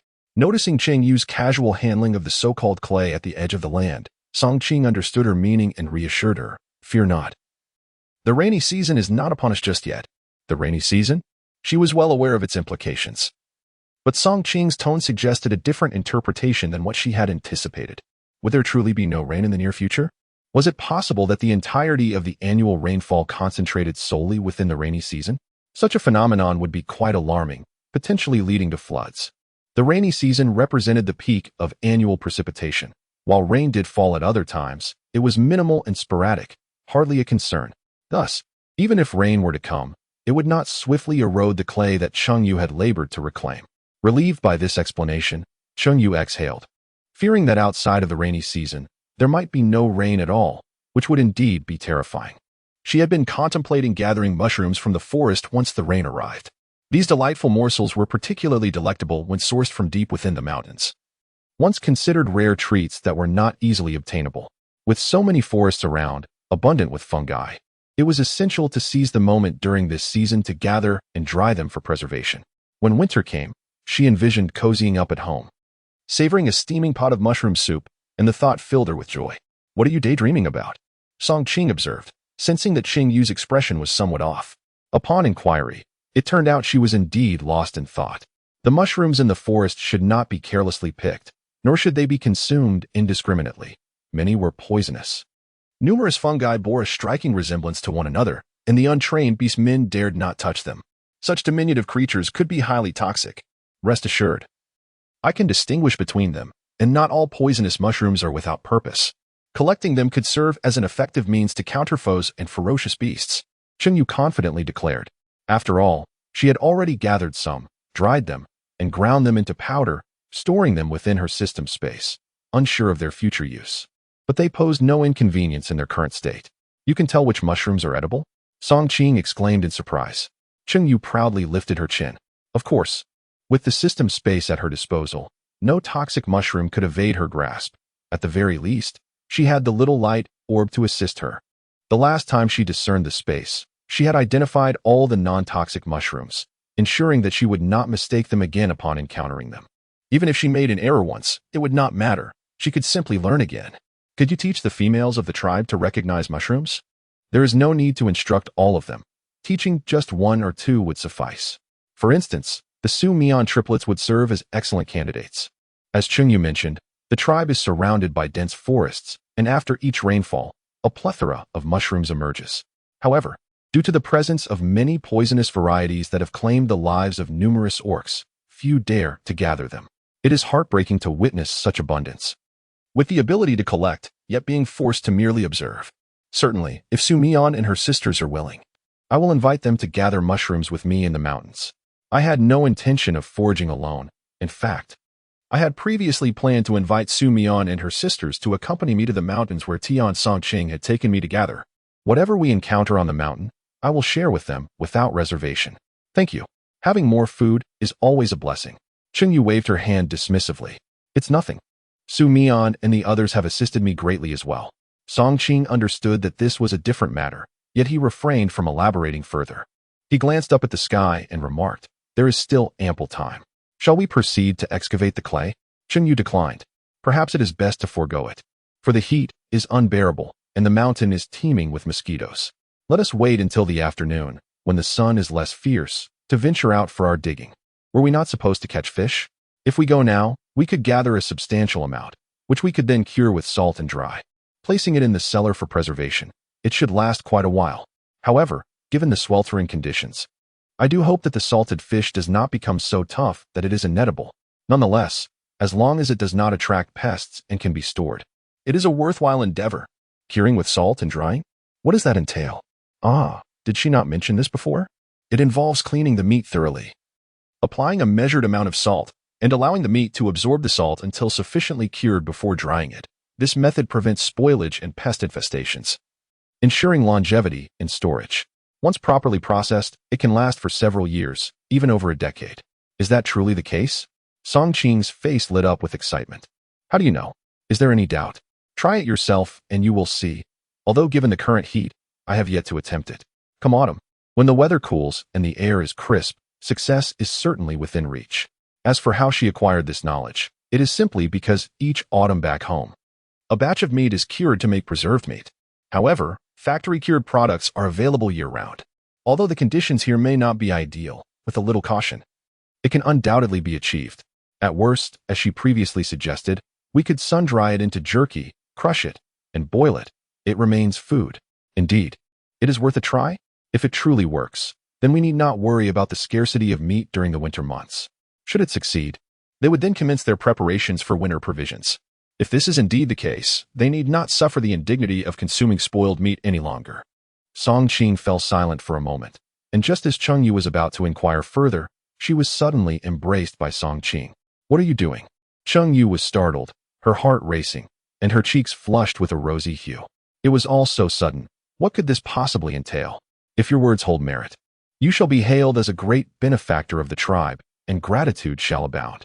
As Song Qing spoke, he drew in closely, causing Cheng Yue's face to redden further. She gently pushed him away, exclaiming, "If you wish to converse, do so properly. What need is there for such closeness?"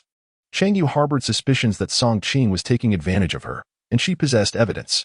Apologies, her emotions simply overwhelmed her. "You see, our beast meat is stored in subterranean caves, but even so, it is not always reliable." Upon noticing Cheng Yue's growing resistance, Song Qing promptly released his grip. He had been quite agitated just moments before. Although Cheng Yue remained silent about how she came to know of this method, it mattered little. If she chose not to divulge, so be it. Song Qing had already sensed that something was amiss with Cheng Yue. However, it made no difference, for the Cheng Yue he engaged with was the one before him, and that sufficed. Fearing that Song Qing might utter something she could not respond to, or become overly familiar, Cheng Yue hastily suggested, "Let us go catch some fish. We still have plenty of salt at home, and we can experiment with the fish later. Once the fish were prepared, you can present it to the tribe and claim it was your own idea. Do not attribute it to me, for I do not wish to invite unnecessary trouble upon myself." At that moment, a small luminous orb interjected, "Host, you may claim it was information gleaned from the Salt Tribe's beasts. They have an abundance of salt and have long employed it to preserve meat, discovering its efficacy, although they have kept this knowledge to themselves. Consequently, the White Wolf Tribe and the Autumn Mountain Tribe remain oblivious to the method of curing meat, often resorting to consuming spoiled beast meat to avoid waste. In winter, the scarcity of stored food forces many to endure hunger during hibernation, leading to numerous fatalities. Chapter 71. Information from the Salt Tribe. Upon hearing the luminous orb's account of the Salt Tribe, Cheng Yue seized the opportunity and remarked to Song Qing, "Of course, you may also say you heard it from the Salt Tribe. Their community has an abundance of salt and has long been aware of using it to preserve food. Not only beast meat, but also wild vegetables can be cured with salt and sealed for preservation, often lasting even longer than the meat itself." Song Qing immediately inquired, "Did you obtain this method from the Yin tribe?" However, the distance between the two tribes is considerable. While a beastman can reach in a day, a female, even when hastened, would require 5 or 6 days to traverse the same distance without sustenance. Has Cheng Yue secretly been away for such an extended period? Does she know how to reach the Salt Tribe? Ahem, please refrain from speaking in such a manner. I might claim that I heard it from the orcs of the Salt tribe. Although Cheng Yue expressed such sentiments, her demeanor suggested an understanding of the truth. Embodying the essence of unspoken acknowledgement, Song Qing initially presumed that she harbored some reservations, or perhaps an incident had transpired upon her discovery of the matter, rendering her hesitant to voice it, thus leading to her denial. Rest assured, when the time comes for me to convey this to the leader, I shall assert that I acquired this method independently from the Yinshan tribe. Cheng Yue nodded in agreement. Song Qing remained silent, furrowing his brow, his gaze appearing dark and profound, clearly lost in thought. Cheng Yue chose not to interrupt him. The Salt tribe, the Autumn Mountain tribe, and the White Wolf tribe were indeed allies. Whenever one tribe faced difficulties, the other two would lend their assistance, as aiding one another was tantamount to aiding themselves. The salt utilized by the Autumn Mountain tribe and the White Wolf tribe was exchanged with the Salt tribe. Salt was an essential commodity for every tribe, and the Salt tribe, controlling a small salt mountain, had never considered relocation despite the desolation and scarcity of resources surrounding them. Any food could be exchanged for a certain quantity of salt stones, which, once crushed, became the salt they currently used. Besides their 3 populous tribes, countless smaller tribes in the vicinity also exchanged goods with the Salt tribe. Thus, the Salt tribe was never lacking in resources and thrived during winter. Being the most prosperous tribe, even in the harshest winters, the Salt tribe could afford to provide supplies to assist other tribes, showcasing their abundance. However, what had he just heard? The Salt tribe had long mastered the method of curing beast meat with salt for preservation. There was no rush. He would send someone to inquire about this matter at the Salt tribe. If it proved true, it would need to be reported to the chief. He had not anticipated that the seemingly warm and hospitable Flame tribe was concealing such significant information. What were their intentions? Unfortunately, the tribe had yet to locate the salt mountain within their territory, unable to find any sign of salt stones. As long as they required salt, they had no choice but to exchange with the Salt tribe. If the Salt tribe harbored ill intentions, it would indeed be a challenging situation to navigate. The orcs of the Salt tribe were not weak, perhaps even stronger than those of the White Wolf tribe, both in individual prowess and overall strength. The Salt tribe's possession of salt always attracted formidable orc warriors to join their ranks. With ample food, they maintained good health and formidable strength. In a sense, the Salt tribe's control over salt was akin to holding their very lifeblood. If they did not trade with the Salt tribe for salt, they would have to venture further to the Cheng Yue tribe for it. Alternatively, they could wait for the Grand Gathering, where they could exchange enough salt for an entire year. The Grand Gathering occurred before the onset of winter, bringing together all nearby tribes for a massive exchange, where salt was, of course, available. Overthinking the situation was futile, as the true state of the Salt tribe remained uncertain. Song Qing had caught around 50 fish, each weighing over 10 pounds. A single fish would suffice for several meals for Cheng Yue alone. If she transformed back into her beast form, 3 fish would be plenty to satisfy her hunger. However, with Song Qing around, that was not guaranteed. Let us gather some long grass to thread the fish for easier transport, she suggested. Once they descended the mountain, Cheng Yue and Song Qing began processing the fish, gutting, scaling, and removing the entrails, ensuring they did not forget the gills. In performing these tasks, the primary concern was to avoid bursting the gallbladder, for otherwise, the flavor of the fish would be ruined. Cheng Yue meticulously conveyed these instructions to Song Qing, apprehensive that Song Qing's heavy-handedness might ruin the fish. The yellow-eyed water beast seemed to lack a gallbladder, unlike other fish, so even if its internal organs were damaged, it would not taint the flesh. Thus, there was little to worry about. When it came to handling fish, the beastmen were far more adept than Cheng Yue. Song Qing, who had little fondness for fish due to its numerous bones and scanty flesh, as well as its pronounced odor, had heard from the females that fish was unpalatable. It now appeared that the inadequacy in preparing the fish might have been the issue. 1 fish will suffice for lunch. You can have that while I indulge in the game meat. The remainder can be preserved with salt. Do you have enough salt here? I have some available and can bring it over. It seems there are quite a few fish. Cheng Yue gazed at the large basin of fish and meat, a hint of exasperation curling her lips. You are rather eager. If you wish to conduct an experiment, 1 or 2 pieces would suffice. The fish is truly delectable. You shall regret it if you do not partake. Naturally, she hoped that her stock of provisions would increase. Yet she felt too bashful to deprive Song Qing of a share. After all, these fish were caught by Song Qing himself. Although he claimed to have caught them for her, she felt it would be inappropriate to accept them all. If you choose not to eat, then you may take half of the fish back with you. I do not have an abundance of salt at home. You shall see how I prepare it. and you can replicate the process when you return. Song Qing shook his head, declining. No need, I do not particularly enjoy this fare. If you find yourself short on salt, I can fetch some from home. Just cure it. Seeing Song Qing's resolute stance, Cheng Yue ceased her persuasion. Ultimately, she could simply cure the fish at her place. If he still did not want it afterward, she could store it until winter, when she would present it to him once more. After all, with her System S storage space, she could preserve the fish and meat without fear of spoilage. She felt somewhat uneasy about storing them in the cellar. As for the experiment, she did not doubt that Song Qing would attempt it upon his return. She would refrain from informing the leader and others, allowing them to discover it for themselves. As long as there was sufficient salt, and the mixture was adequately salty and dry, there was no worry about preservation. Cheng Yue skillfully sliced the selected fish in half, preparing one portion for grilling while reserving the other for a delectable poached fish dish. Lacking pickled vegetables, she found herself unable to create the sought-after sour fish. And without soy sauce, the braised fish would lack its essence. Thus, she reluctantly settled on the poached fish for the time being. With a swift motion, Cheng Yue gathered the necessary seasonings and beckoned Song Qing to assist her in the culinary endeavor. Naturally, their menu extended beyond just these two dishes. There were others as well. Before the meal was fully prepared, a number of orcs began to appear at Cheng Yue's doorstep. Upon noticing that Song Qing was already busy cooking, the enticing aroma wafted through the air, prompting each orc to produce the beast meat they had brought along. After all, they had been toiling away, hot and weary, and were not inclined to return home to prepare their own meals. Since they were already cooking, they thought it only fitting to have their provisions included as well. Cheng Yue felt a twinge of guilt, for the payment had yet to be rendered. However, upon seeing them bring meat to the door, he chose not to refuse. Song Qing, noticing Cheng Yue's acceptance, realized it was a gesture of goodwill in front of the brothers. He too held no grudges among his comrades and thus felt no inclination to oppose. Consequently, this marked the inception of a series of gatherings, with countless subsequent occasions to follow.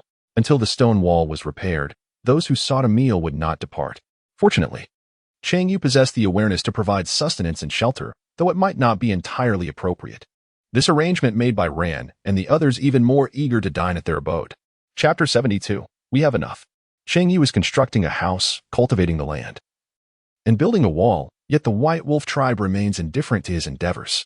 In this sweltering heat, the orcs retreat to their caves to escape the oppressive warmth and conserve their energy, finding amusement in Cheng Yue's misfortunes. Once Cheng Yue realizes his inability to cultivate anything, he will come to understand the folly of his actions, having labored in vain for such a prolonged period. What astonishes everyone, however, is that Song Qing has chosen to follow Cheng Yue in his reckless pursuits. Could it be that in such a short span of time, Song Qing has developed such affection for Cheng Yue?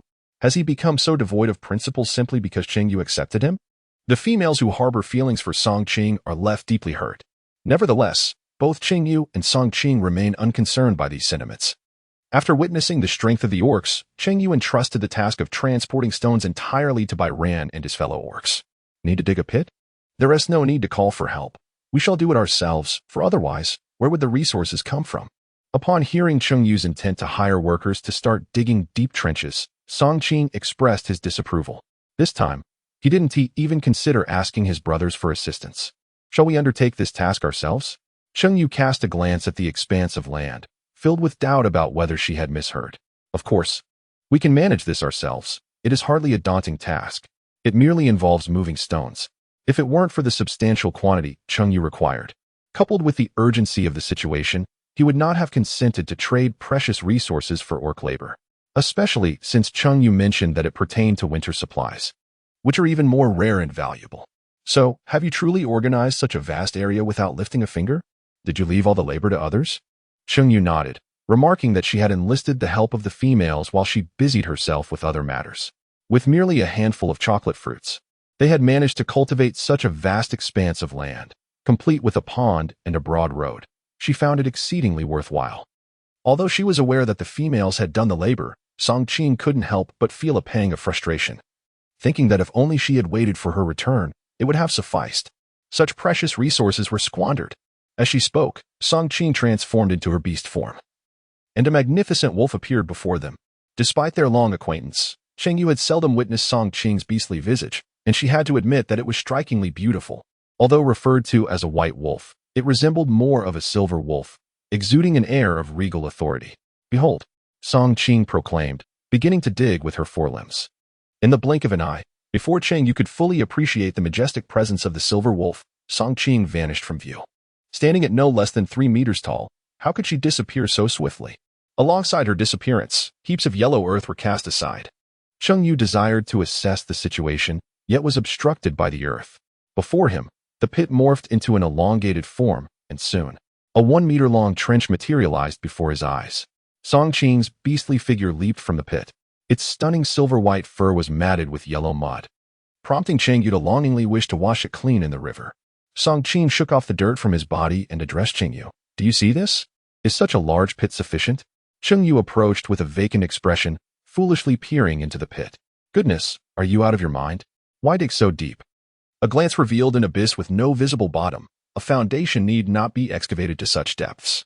There is no need to dig so profoundly, simply refill the earth. I intended to demonstrate my speed to you. If you wish to dig a pit, we are quite capable of handling it ourselves.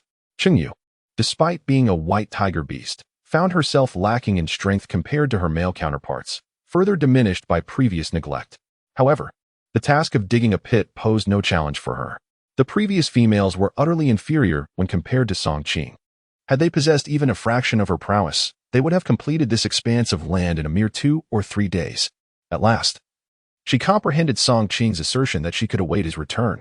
Yet, with matters now resolved, there was no room for regret. With your assistance, there was no necessity for me to seek additional help. Storing food was laborious. Caring for a group was far more arduous than tending to a single individual, an obvious choice for anyone. As for this, I find myself at a loss. Had it not been for the ability to transform, she might have completely overlooked her own capacity to become a beast. In her daily life, she only transformed during sleep, never considering it during work, which left her uncertain about whether to advance with her left or right front leg. Although she had observed dogs digging, she could mimic that. Yet she was perplexed about how to discard the excavated soil. Song Qing, observing her, was at a loss for words. Was she truly not foolish? To struggle with mastering one's beast form as an adult orc was a matter that would invite ridicule if spoken of publicly. With a serious demeanor, Song Qing, in his imposing wolf form, shook his head gravely before resuming his digging. He excavated the width of the largest stone he had brought back, ensuring that there was sufficient space to bury it underground. While Song Qing had already dug 10 meters, Cheng Yue was still struggling to reach even 1 meter. Nevertheless, practice breeds proficiency, and she gradually honed her control over her beast form, allowing her to quicken her pace. However, she chose not to rush, knowing that with Song Qing, the task of digging was in capable hands. Instead, she focused on mastering her beast form more swiftly, preparing herself for any future endeavors that would require her to transition into that state efficiently.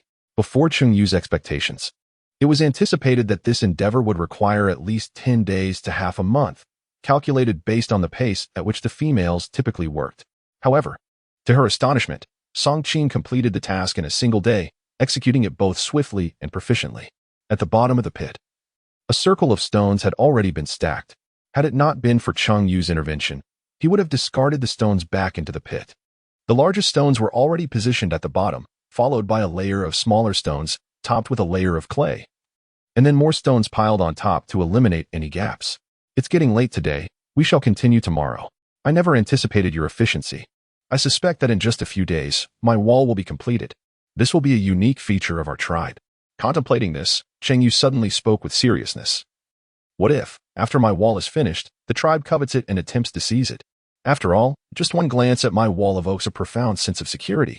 Even if its defensive capabilities are not maxed out, they still surpass the complete lack of defenses found in the White Wolf tribe. Song Qing's lips twitched. Regardless of its quality, the tribe would never dare to steal from her. That would be utterly shameless. Not only is Cheng Yue a female, but this structure is rightfully hers, built through her own hard work and determination. Unless they were completely devoid of shame, such a scenario is simply inconceivable. Will they not steal it? That is reassuring.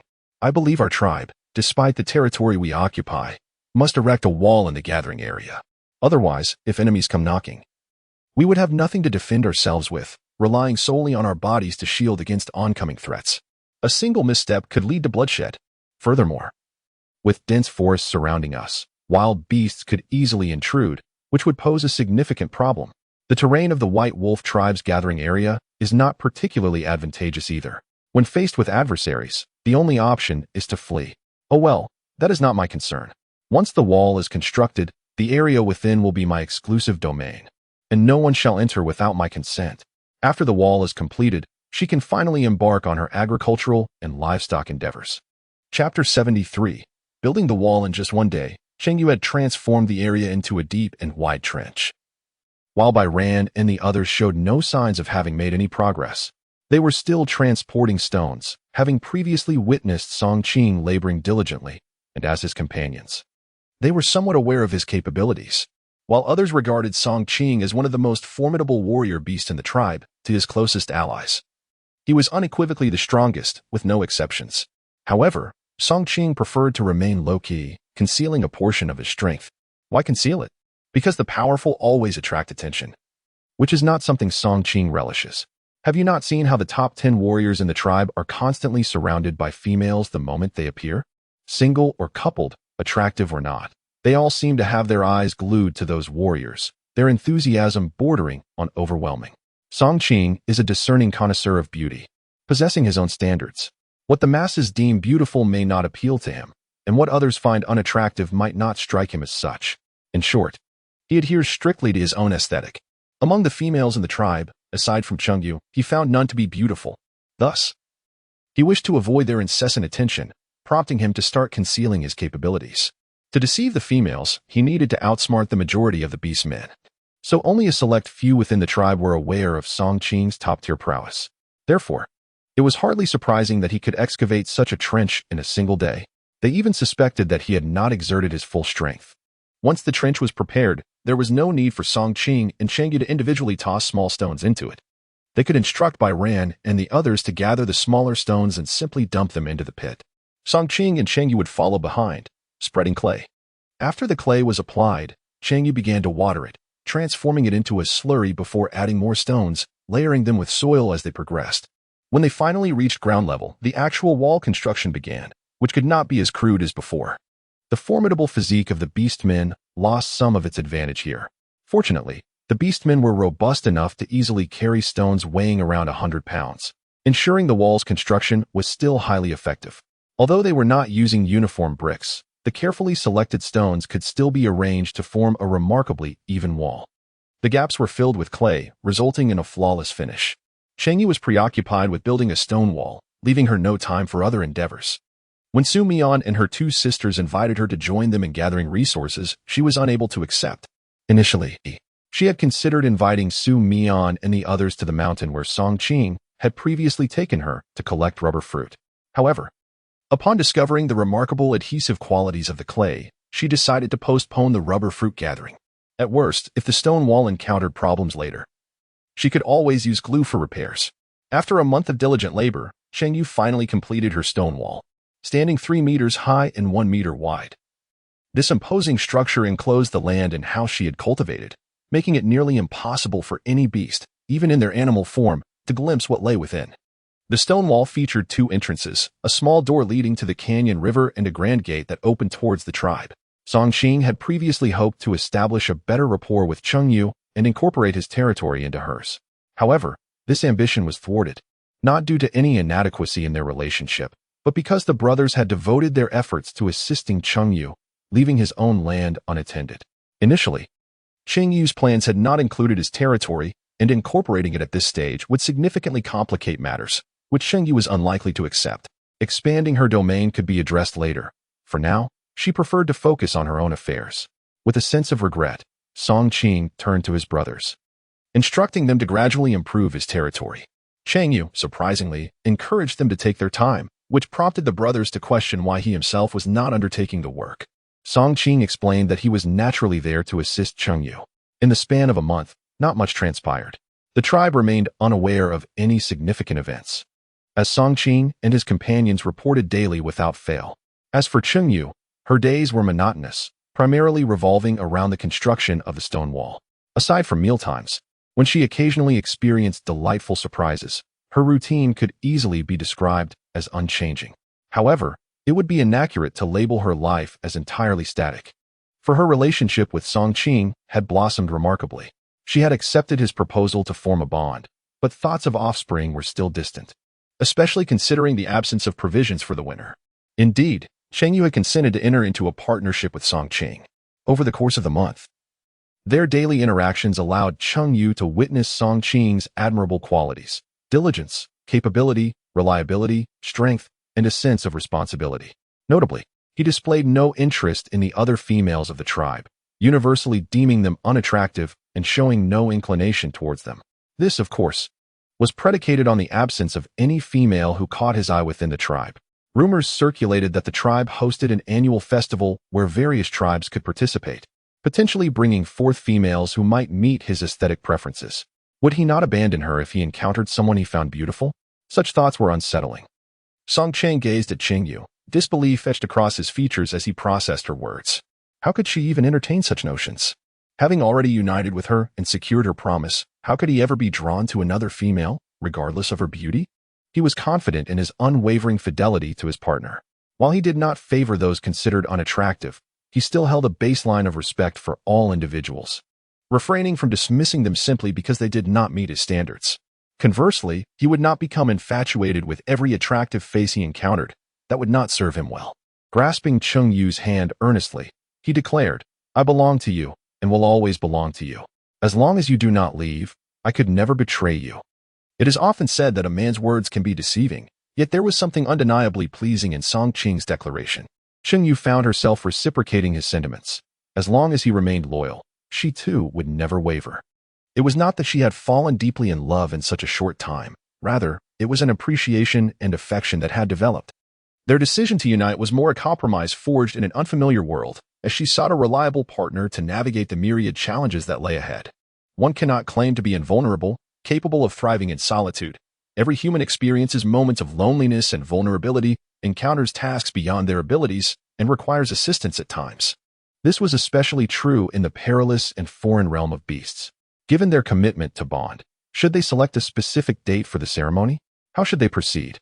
Cheng Yue was entirely unperturbed by her own ignorance regarding the covenant. Upon her arrival, she had heard of a covenant involving Cheng Yue and Yu Chu, which was said to have a dedicated ceremonial occasion held within the tribe. Was it sufficient to invite familiar relatives and friends? Or was it necessary to inform the entire tribe? In Chapter 74, titled Jiao Gua, there was no rush for the covenant ceremony. Her father and mother had taken the young ones of the tribe out for training and would not return for some time. Once they came back, the covenant ceremony would be held. Song Qing harbored no extravagant hopes. He simply wished for the heartfelt blessings of the Cheng family regarding his covenant with Cheng Yue. Thus, it was imperative that he secured the sincere blessings of his parents. He hoped that, with the genuine support of his father and mother, Cheng Yue would feel less sorrow. Cheng Yue was perplexed, but then clarity dawned upon her. It turned out that uncle and aunt were not present. No wonder she had not seen Aunt Yuna. She was absent from the tribe. Perhaps she had been so preoccupied that she had failed to notice. Now, she realized that for an entire month, she had not encountered Aunt Yuna. It was because her father wished to take her mother out for a stroll, which led to him taking on the task of training the young ones. The primary reason was that her mother had been frequently visiting Cheng Yue, causing her father to feel envious, prompting him to whisk her mother away. It was just the right time, as her mother had not ventured out in a while. And now many vegetables and fruits had ripened, allowing them to relish delightful delicacies. Speaking of which, during this busy period of wall construction, she had not gone hunting at all. It was thanks to you that she had food at home. Otherwise, there would have been nothing to eat. Although Bai Ran and the others had been dining at home every noon and evening, they brought their rations, and she did not partake in any preparation. She was able to eat her fill each day, all thanks to these individuals. No worries, you are my intended partner, and caring for you is simply my duty. Female beastmen also engage in hunting, but they primarily prefer gathering various plants and fruit trees. It is the male beastmen at home who take on the hunting responsibilities. Moreover, providing for the family is inherently the duty of the male beastmen. Song Qing did not find this problematic at all. In this world, where is the notion of what is truly meant to be? Cheng Yue shook her head and smiled, saying, "Now that the walls have been completed, we can begin cultivating the land. I wish to transplant some of those trees I previously saw, laden with large yellow fruits. I intend to plant them along both sides of the path, encircling the walls, which will surely create a stunning sight. What do you think?" The jujube trees are quite tall, providing shade along the roadside, and their presence near the walls will form another layer of greenery. Additionally, I plan to plant a ring of thorns outside, creating a triple-layered defense. Yellow fruits? Time had passed, and Songqing did not immediately grasp the significance. But soon he recalled. The fruits were indeed beautiful, yet did you truly wish to plant them? Would it not be better to cultivate fruit-bearing trees that are both aesthetically pleasing and delectable? Beautiful things that are inedible hold little value. Songqing felt perplexed. If her intention was solely for beauty, it seemed rather unconvincing. After pondering, Cheng Yue said, "Come, allow me to show you something." Previously, she had managed to pluck 2 jujubes, and now the resin had been extracted from the fruits. Take a look at this. Can you discern what it is? Cheng Yue presented Songqing with a bamboo tube, within which lay a transparent, solidified gel. What could this be? Songqing took a whiff and detected a faint fragrance reminiscent of fruit. Is this edible? Certainly not. Cheng Yue was concerned that he might be tempted to take a bite. This was the juice of the yellow fruit. Indeed, that was entirely accurate. It was derived from the 2 yellow fruits they had previously harvested. After a bit of processing, it yielded this jar of juice, which was exceedingly sticky, suitable for bonding stones, and would sew firmly that they couldn't be pried apart. Naturally, this substance was in its solidified form. To utilize it, one would need to apply heat to dissolve it. Upon first encountering this substance, I even contemplated using it for wall construction. Alas, my walls are so high and thick that even if I were to gather all the fruits from that tree, it might still prove insufficient. Thus I have left it aside for the time being. My desire to transplant the tree is not solely due to its aesthetic appeal, but also because this juice is remarkably useful. In future building endeavors, I could employ this juice, and if it proves inadequate, I could supplement it with clay, ensuring an exceptionally sturdy structure. Finally, Cheng Yue inquired, by the way, aside from the one you previously showed me, are there any other locations where such trees can be found? If there is only one, that could pose a dilemma. Although this juice remained solid, Songqing had faith in Cheng Yue's words. It turns out that the allure of beauty was not the only factor at play. However, he still felt that transplanting it might not be worthwhile. If you desire these fruits, we can simply go out and gather them when needed, without causing any inconvenience. There is no need to uproot and replant. One reason being that we may not succeed in nurturing the fruit tree, and another is that such trees tend to attract snakes, and I doubt you wish to have snakes lurking around your home, do you? Cheng Yue recalled the serpent that had hung down from the tree, and her face turned pale. Surely not. How unfortunate. If that were the case, she would have no choice but to seek a different type of fruit tree. This was an unavoidable circumstance. She certainly did not wish for her home to become a den of snakes. Songqing nodded, assuring her that he would accompany her to find suitable fruit trees when the time came. That sounds promising. I must select them carefully. Ordinary fruit trees will not suffice. If we are to plant, let it be those of high value. If we cannot excavate the rubber fruit trees, then let us find a time to gather the fruits. She had discovered them first. Before anyone else was aware of their potential, she certainly intended to cultivate them first. The fruits we had seen previously were quite large. And with another month having passed, they surely haven't all fallen, have they? Or been consumed by pests? Do not worry. At that time, they had not yet reached maturity. This moment is just right. Those fruits will be unpicked, attracting only serpents and insects, and there must still be plenty remaining. That is reassuring. Cheng Yue nodded, suggesting that we embark on our journey tomorrow.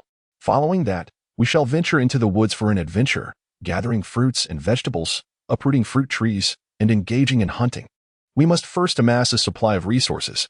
After a moment, she added, by the way, do you not have any communal activities? It has been a month since I last saw Songqing and Bai Ran. In our tribe, which operates on a semi-communal basis, the absence of collective activities raises the question of where the tribe's resources originate. Moreover, there are always those who are unable to hunt, elderly individuals and children. Do they not require daily sustenance? Who provides their provisions? Cheng Yue may not actively participate in the tribe's activities, yet she is aware of the existence of a certain group of individuals. Upon her remark, Songqing responded, indeed, there are collective endeavors. Did I not mention this to you before? Periodically, the tribe organizes hunting parties to venture outdoors. However, we have made exchanges with others, and during the autumn hunt, we shall compensate by capturing additional wild game. With several thousand members in the White Wolf tribe, their absence from the hunt can easily be offset by others. Nevertheless, they must fulfill their responsibilities. If one does not partake, then they must contribute to the provisions. So that is how it is. Cheng Yue expressed her understanding. Since Songqing and the others are all prudent, there is nothing for her to worry about. Previously, the Su Mian sisters invited me to gather resources, but I was preoccupied with building walls and couldn't go. Otherwise, I would have brought them along. I should ask your group of brothers if they would like to join. The more people, the more treasures we can uncover. Cooperation leads to mutual benefit, does it not? After pondering this, Songqing thought it was a splendid idea and replied, I will inquire about it later. However, she assumed that they would prefer to rest, so she did not harbor high expectations. To her surprise, upon hearing that the Su Mian sisters would be joining, the group eagerly agreed to participate. Ah, right, Su Mian's two younger sisters are still single and quite young, lacking even a romantic interest. No wonder these fellows were so enthusiastic. Chapter 75, Out for Gathering. Songqing led a team of 10 orcs, along with the Su Mian sisters and several of their friends, totaling 22 orcs as they set off from the tribe. A gathering of 22 individuals could be considered a collective endeavor, creating quite a stir. Those acquainted with Songqing spotted him from a distance and waved, calling out, Hey, Songqing, what are you all up to? We are taking the females out to gather resources, he replied, a rather obvious statement. The passing orcs certainly recognized this, yet inquiries still emerged. Gathering? Where to? Among the tribe, it is common for orcs to form teams with females for gathering expeditions. However, it was quite rare for Songqing to be at the helm. They also noticed Cheng Yue was part of the group. Could it be? Was Songqing genuinely considering a bond with Cheng Yue? If he merely sought to have offspring, that would not be surprising. Yet the notion of forming a bond with someone of Cheng Yue's disposition was quite peculiar. We're heading to the nearby mountains outside the tribe. Any matters can be discussed upon our return, as we need to be on our way. Despite their immense curiosity and questions, the orcs ceased their inquiries after Songqing's declaration. Once they departed, however, the orcs engaged in fervent discussions. After all, this was a matter strictly between Songqing and Cheng Yue. Ultimately, it was not very juicy gossip. Cheng Yue did not notice that her sister, Cheng Yue, along with Chun Yu and Bai Mei, were among the group of beastmen just moments ago. Finally catching sight of Cheng Yue as she dashed out of the house, it was evident that she was still in the company of those beastmen, and this time they had paired up to embark on a gathering expedition. The expressions on the faces of the three were rather grim. Throughout this month, they had not been devoid of the desire to stir up trouble. It was merely that opportunities had eluded them. As for Cheng Yue's household, there is little to say. Bai Ran and those orcs come and go, unable to perform even the slightest underhanded maneuver, let alone take action themselves.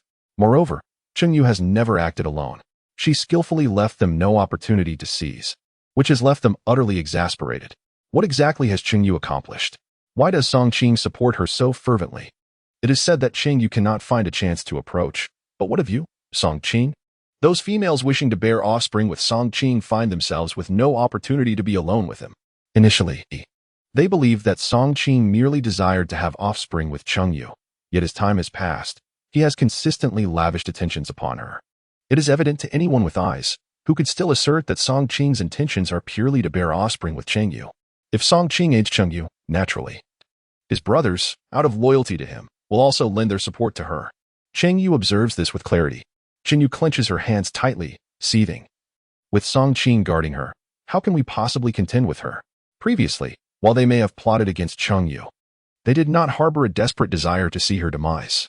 But now, witnessing Cheng Yue thrive, adored by Songqing and surrounded by so many orcs, merely contemplating it ignites a searing frustration within them. Cheng Yue's misfortune brings them joy. If not, let us join in the gathering. Although we are a bit later than Songqing and her companions, the orcs can be summoned swiftly, allowing us to catch up in no time. It is fortunate that we are in the wilderness, where unexpected incidents are quite commonplace. I refuse to believe that Songqing will remain by Cheng Yue's side indefinitely. Once we venture into the mountains, I am confident opportunities will present themselves. The process of handling matters will be exceedingly convenient. Bai Mei's words ignited a spark of desire in both Cheng Yue and Chun Yu, and after a moment's contemplation, they readily acquiesced. Unbeknownst to them, Bai Mei was scheming. In the wild, she could not only find a chance to relay information but, if the opportunity arose, could directly capture Cheng Yue. She was convinced that once she had the person in her grasp, extracting information would be a trivial matter. Even if she failed to elicit any responses, it would be inconsequential. They could later send a female from the tribe to assume Cheng Yue's identity, allowing the two of them to support one another within the White Wolf tribe. The trio reached a consensus. And then Cheng Yue and Cheng Yue set off to summon the orcs and their friends for the gathering. With winter still a considerable time away, they were somewhat puzzled as to why they needed to gather collectively at this juncture. But since it was Cheng Yue and Cheng Yue who suggested it, they thought, why not? Perhaps Cheng Yue and her companion yearned for the wild fruits outside, as many delectable berries were ripening at this time, and once the season passed, they would be lost. The orcs were indifferent to gathering. They did not have a taste for fruits and wild grasses.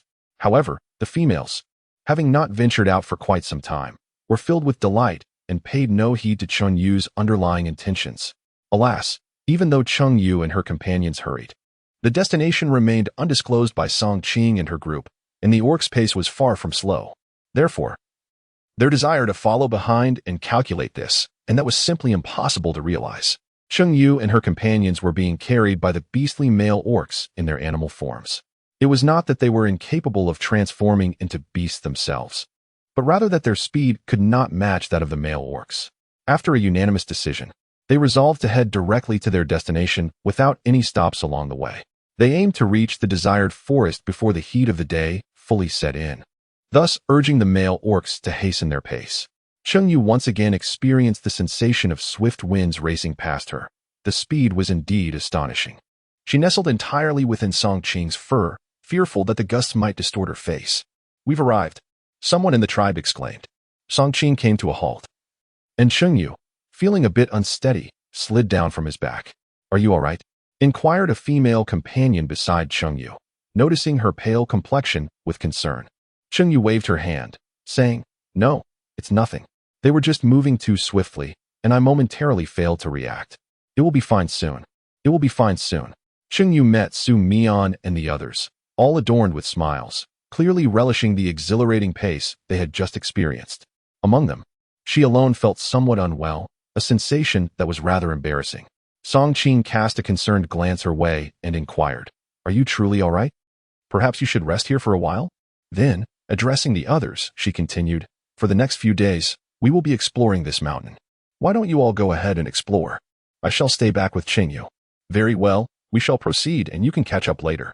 If anything arises, do not hesitate to call out." Having arrived at their destination, it was unlikely they would swiftly venture elsewhere. "Let us take our leave then, allowing Cheng Yue to recuperate. We have already informed the leader that we can linger outside a bit longer, so there is no rush." Song Qing understood this implicitly and waved her hand, signaling by Rand and the others to lead the other females on a nearby excursion. This only intensified Cheng Yue's embarrassment. Clearing her throat, she reassured them, "I am fine now, no need to worry. It was merely that I had never experienced such speed before, and my body took a moment to adjust. Now that my feet are firmly planted and my heart is at ease, all is well." Cheng Yue has truly overcome her issues, for her current form is that of a beastman, inheriting the physique of her predecessor. Her earlier discomfort was likely merely a matter of psychological adjustment. Song Qing, discerning her honesty, nodded and led her deeper into the mountains. They traversed the same path as before, and Cheng Yue, recalling the surroundings and the locations of various resources, did not meander like other females. Instead, she headed directly towards their objective. Chapter 76. I wonder if there are bamboo shoots here. We could procure some bamboo tubes to process the resin fruit. By extracting the glue and taking it back directly, we could save some space. Given that we might stay here for a few more days without any urgency to return, this idea crossed Cheng Yue's mind. The glue is not prone to spoilage. I believe there is indeed some, though it lies deeper within the forest. Let us first gather other items and venture further in when we prepare to return. We can conveniently chop down the bamboo and process the resin fruit before heading back. Furthermore, this resin fruit is relatively abundant in the woods. Although they are scattered here and there, the distances between them are not overly vast, making it rather convenient for gathering. Cheng Yue raised no objections to this. "Let it be as you say. You need not remain constantly by my side. Feel free to explore the vicinity. With you all here, there is no danger." Song Qing inquired, "Are you certain you do not require my presence for protection? We wouldn't want a repeat of the snake incident from last time, would we? How long has it been since that occurred? Why do you still bring it up?" "Rest assured, such an experience is sufficient for one lifetime," Cheng Yue replied. "Surely, you are not foolish enough to let your guard down? Knowing that you beastmen have no interest in fruits and weeds, you may hunt in the area. It is not necessary to capture only the largest of prey. Even the smaller long-eared creatures can be caught in greater numbers. Though diminutive, their meat and fur are genuine. And with winter approaching, one should not disdain their size. She felt a tinge of frustration towards these beastmen, who, despite having survived one winter after another, still exhibited such carelessness. Indeed, Song Qing responded, those creatures are far too small. They wouldn't even suffice to fill one's teeth, and they are quite swift, making them difficult to catch. When discussing these smaller animals, Song Qing's face was contorted with disdain, revealing her reluctance to pursue them. Irritated, Cheng Yue swatted at her, exclaiming, "What is this? Are you truly so dismissive?" When winter arrives, a seemingly insignificant creature could very well be a lifesaver, Song Qing muttered, but it must be preserved until then. If we begin capturing them now, there is no way to keep them until winter. Even if we were to cure them with salt, it would be futile. When winter approaches, the tribe organizes a large-scale hunt. At that time, we will pursue the great beasts, ensuring a stockpile of meat for the cold months ahead. After all, a few hundred long-eared creatures cannot compare to one giant beast. Just do as you're told. Stop the unnecessary chatter. A giant beast is a giant beast, and a small beast is a small beast. The quality of the meat differs, and one cannot dismiss them solely based on size. It became evident why, upon entering, wild chickens and rabbits were scampering through the grass. Clearly, the beastmen looked down upon them and refrained from hunting, resulting in their overwhelming numbers. Moreover, the pelts of long-eared creatures are soft and ideal for crafting gloves, capes, or leg guards during winter. Having encountered them, how could one let such an opportunity pass? She still owed Bai Ran and the others a considerable amount of supplies. Even a small snake would not be spared if encountered. With the conversation having reached this point, Song Qing had no choice but to assist Cheng Yue in capturing wild chickens and rabbits, previously regarded as insignificant during this season. Very well, I shall not wander far. Should anything arise, simply shout, and I will come to your aid post-haste. Originally, Song Qing had intended to help Cheng Yue gather fruits. But since Cheng Yue did not require her assistance, she reasoned that harvesting an excessive amount would be futile, as they would have no means of preservation upon returning. Thus, she decided to heed Cheng Yue's wishes and procure those smaller creatures for her. Cheng Yue gazed with satisfaction as Song Qing pursued a swift, earthbound wild chicken that could not fly. From a distance, she observed the other orcs, who diligently surrounded a female, assisting in foraging for wild vegetables and gathering fruits. Some ventured farther afield, returning with delectable offerings for the female to sample. Upon finding the fruits delightful, she would lead others to the source. Although they claimed not to stray too far, a semblance of distance remained between the females. After all, clustering together could complicate the division of any discovered bounty. By maintaining a slight separation, they could uncover more resources, calling upon friends to join in the harvest, while those closer could seize the opportunity to gather for themselves first. When they reconvened, they might exchange their findings if willing. This dispersion allowed for a more fruitful gathering, a tacit understanding among them. Though Cheng Yue did not fully grasp these nuances, she noted their spacing and began to gradually transfer her supplies into her spatial storage. With only 2 baskets and a few animal skin pouches between her and Song Qing, the quantity they could carry home was limited. Given the rarity of such outings and the uncertainty of when they might venture out again, she was determined to collect as much as possible. Uncertain of when she might next visit the salt tribe, she recognized the necessity of acquiring more salt to preserve ample quantities of meat for the winter, ensuring sufficient provisions for the colder months. Without revealing the secret of her system, she would be restricted to consuming only a limited amount of fresh meat during winter. As Cheng Yue furrowed her brow in contemplation, she remained vigilant of her surroundings while diligently foraging for wild vegetables and fruits. She couldn't help but voice her grievances to the small luminous orb, questioning whether its system possessed a navigation feature capable of guiding her to nearby edible sustenance. This would alleviate the tedious task of searching through the forest at a sluggish pace, as a momentary lapse in vision could result in missing out on vital nourishment. Host. The orb replied, I have already informed you that I am a foundational system. All my functions are dedicated to infrastructure. While I can distinguish between edible wild grasses and poisonous ones, that is quite commendable in itself. Unless there is something in this mountain capable of triggering my programs. Do not expect more. You must actively inquire for me to conduct a scan. The small orb had not anticipated that it would bring its host to such a primitive world. Although the infrastructure space was relatively easy to navigate, Cheng Yue was preoccupied with her quest for food, fearing that a lack of foraging might lead to her demise by starvation. The challenge was compounded by the unfamiliarity of many items in this wilderness, leaving her uncertain of their edibility. Host, The orb continued. It would be prudent for you to focus on completing your tasks. Once you accumulate enough points, I can reach out to other system allies to clandestinely transport some supplies to you. You will not be left to starve. Cheng Yue had been tempted by this proposition before, but her insufficient points rendered it futile. Well, at least I possess a unique advantage with my own storage space, which brings me some satisfaction. As for the tasks, you'll have to allow me to progress step by step. She reflected on her previous accomplishments. Having successfully constructed a stone wall that had garnered her a substantial sum of 30,000 points, enough to exchange for numerous items in the marketplace. Indeed, I have faith in you, host. My suggestions and reminders are merely that, suggestions, not coercions. The orb emphasized, noting that there was no pressure involved.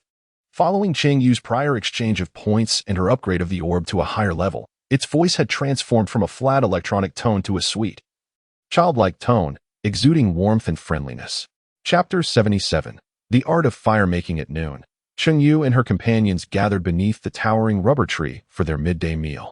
The tree was immense, requiring 4 male orcs to encircle it fully, its branches lush and abundant, free from pests. The sparse undergrowth nearby was ideal for kindling a fire for cooking. Cheng Yue has already completed the fire break, yet here, the orcs are preparing to feast on the freshly slaughtered beast meat. Are you consuming it raw? Cheng Yue was taken aback, dropping the branch from her hand. The gruesome sight sent chills down her spine. Some orcs had already taken a considerable bite, with blood still trickling from the corners of their mouths. It was truly a sight not to behold. Any faint-hearted individual who witnessed it would likely be either nauseated to the point of vomiting or so frightened as to faint. Cheng Yue's lips twitched slightly as she endeavored to divert her attention, deliberately overlooking the crude manner in which these individuals voraciously consumed their food. Indeed, we lack the means to ignite a fire, and it is perilous to do so within the forest. A moment's negligence could unleash a catastrophic wildfire, the consequences of which they could ill afford to bear. What is the matter, Cheng Yue? Aren't you going to eat? Do you yearn for cooked food? If so, there's no remedy. Perhaps you could endure it a little longer, or perhaps subsist on fruits instead. Cheng Yue cast a glance at Su Mian and the others, inexplicably comprehending that their primary concern was not the absence of kindling, but rather the inability to kindle a fire within the forest. Cheng Yue gazed at Song Qing in astonishment. The last time they were in the woods, they had indeed managed to kindle a fire. It had taken her considerable effort to ignite the flames using bricks and wood, and at that moment, Song Qing had not mentioned any prohibitions against lighting a fire in the forest. Allow me, Song Qing said, picking up the logs that Cheng Yue had left on the ground and taking the collected fluff from her hands. Do not rush to eat. I will start the fire. Cheng Yue has prepared the fireproof measures, so the forest will remain unscathed. The preceding words were primarily directed at the females, as they had a particular fondness for cooked food. Naturally, after tasting the dishes prepared by Song Qing, Byran and the others had also developed a taste for cooked meals, which were distinctly different from the rudimentary cooking methods employed by the tribe. You will start a fire? How will you manage that? Surely, you haven't brought any fire starter with you? How could one even transport that? They had seen nothing of the sort. Would it truly be impossible to set the forest ablaze? This was their tribe's hunting ground. As brothers, they wished to trust Song Qing, aware that she was not one to act recklessly, yet a tinge of apprehension lingered in their hearts. Nevertheless, not a single person voiced a definitive objection. Am I prone to recklessness? Just observe. The last time I came here with Cheng Yue, we had cooked food for lunch. Therefore, I possess experience. Upon hearing this, the group set aside their belongings, intrigued to witness how Song Qing would conjure fire. In the tribe, fire was always preserved as a sacred ember, and every household adhered to this practice. Should anyone's flame extinguish, they could always fetch fire from the communal source. The atmosphere in Cheng Yue's home was similarly conducive. Once the fire had been utilized, as long as the embers were preserved, igniting the flames anew became remarkably effortless, leaving no opportunity for a traditional method of fire starting with bricks and wood. Song Qing commenced by boring a hole into the dry wood, placing a sharp twig atop it, and began to rotate it steadily and swiftly. Soon, wisps of white smoke began to emerge. Employing soft grass, Song Qing ignited the fire, and with a gentle breath, a flicker of flames appeared. Her actions exuded a remarkable proficiency, far surpassing that of Cheng Yue, and whether in this instance or the last, her success was undeniable, leaving Cheng Yue filled with envy. Wow, this is real fire. Song Qing, how did you manage to create this fire? It's truly astonishing. At that moment, All thoughts of meals were forgotten as they gathered around Song Qing, bombarding her with inquiries. Even those who typically harbored trepidation towards her femininity felt no fear now. As you have just witnessed, it is quite simple to kindle a flame. Whether at home or outdoors, even without a spark, one can ignite a fire independently. It is not as challenging as you might imagine. The wood remains here, so feel free to give it a try. Not only I, but all of you can accomplish this. Song Qing displayed no trace of pride or arrogance on her face. As if starting a fire without a spark was merely an inconsequential feat, she encouraged Bai Ran and the others to attempt the method of fire starting themselves. And then turned to Cheng Yue, saying, "We have no pot here, so we can only prepare simple roasted meat. Do you think you can manage that?" Cheng Yue nodded, aware that they would be out for several days. "I brought salt and various seasonings. That would suffice for grilling meat." She wasn't overly particular. Being able to enjoy cooked food in the wilderness was already quite delightful. Naturally, if conditions permitted, she would prefer a more sumptuous meal. Upon reaching the bamboo grove, she planned to harvest some bamboo tubes, allowing them to brew a vegetable soup, ensuring their diet remained varied and preventing any discomfort from constipation. Watching Song Qing diligently grilling the meat, Cheng Yue sighed.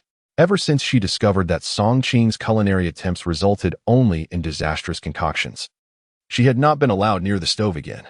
It had been quite some time since she had engaged in cooking, and her eager hands itched to create. Although opportunities had been scarce, upon noticing her expression, Song Qing immediately shot her a look that clearly conveyed, "Do not even think about it." Meanwhile, as Bai Ran successfully kindled fire through friction, the beastmen and females erupted in exclamations of astonishment, their spirits soaring with excitement, bustling about in jubilation. Once everyone had succeeded in creating fire, they paused their efforts, ready to commence their meat grilling, yet their expressions remained brimming with exhilaration. "Song Qing, you're impressive. How come you've never mentioned this skill before? Indeed, isn't it remarkable, brother? You managed to start a fire and kept it a secret from us. Song De, you truly are extraordinary." Amidst the flurry of admiration, curiosity piqued about how Song Qing had acquired such a skill. He had only recently learned. Having stumbled upon the technique that produced sparks, and through careful observation, he discerned the method to ignite a flame. In short, he was simply adept at observation. Cheng Yue gazed at him, a smile gracing her lips, her eyes shimmering with delight. "Ah, Xiao Yu, have you even brought seasonings?" "Indeed, Xiao Yu. You anticipated that Song Qing would start the fire from the very beginning, hence you brought the seasonings?" Su Mian, observing Cheng Yue as she presented the condiments to Song Qing for grilling the meat, felt a wave of envy wash over her. Although they were now able to indulge in barbecued delicacies, they had neglected to bring even a pinch of salt, destined to savor the flavorless grilled meat. "I brought quite a bit. If you need any, feel free to take some." Uncertain of how many days they would stay, she had not packed as many other seasonings. But there was certainly an ample supply of salt. Su Mian's face lit up with joy as she rushed over and embraced her, exclaiming, "Ah, thank you.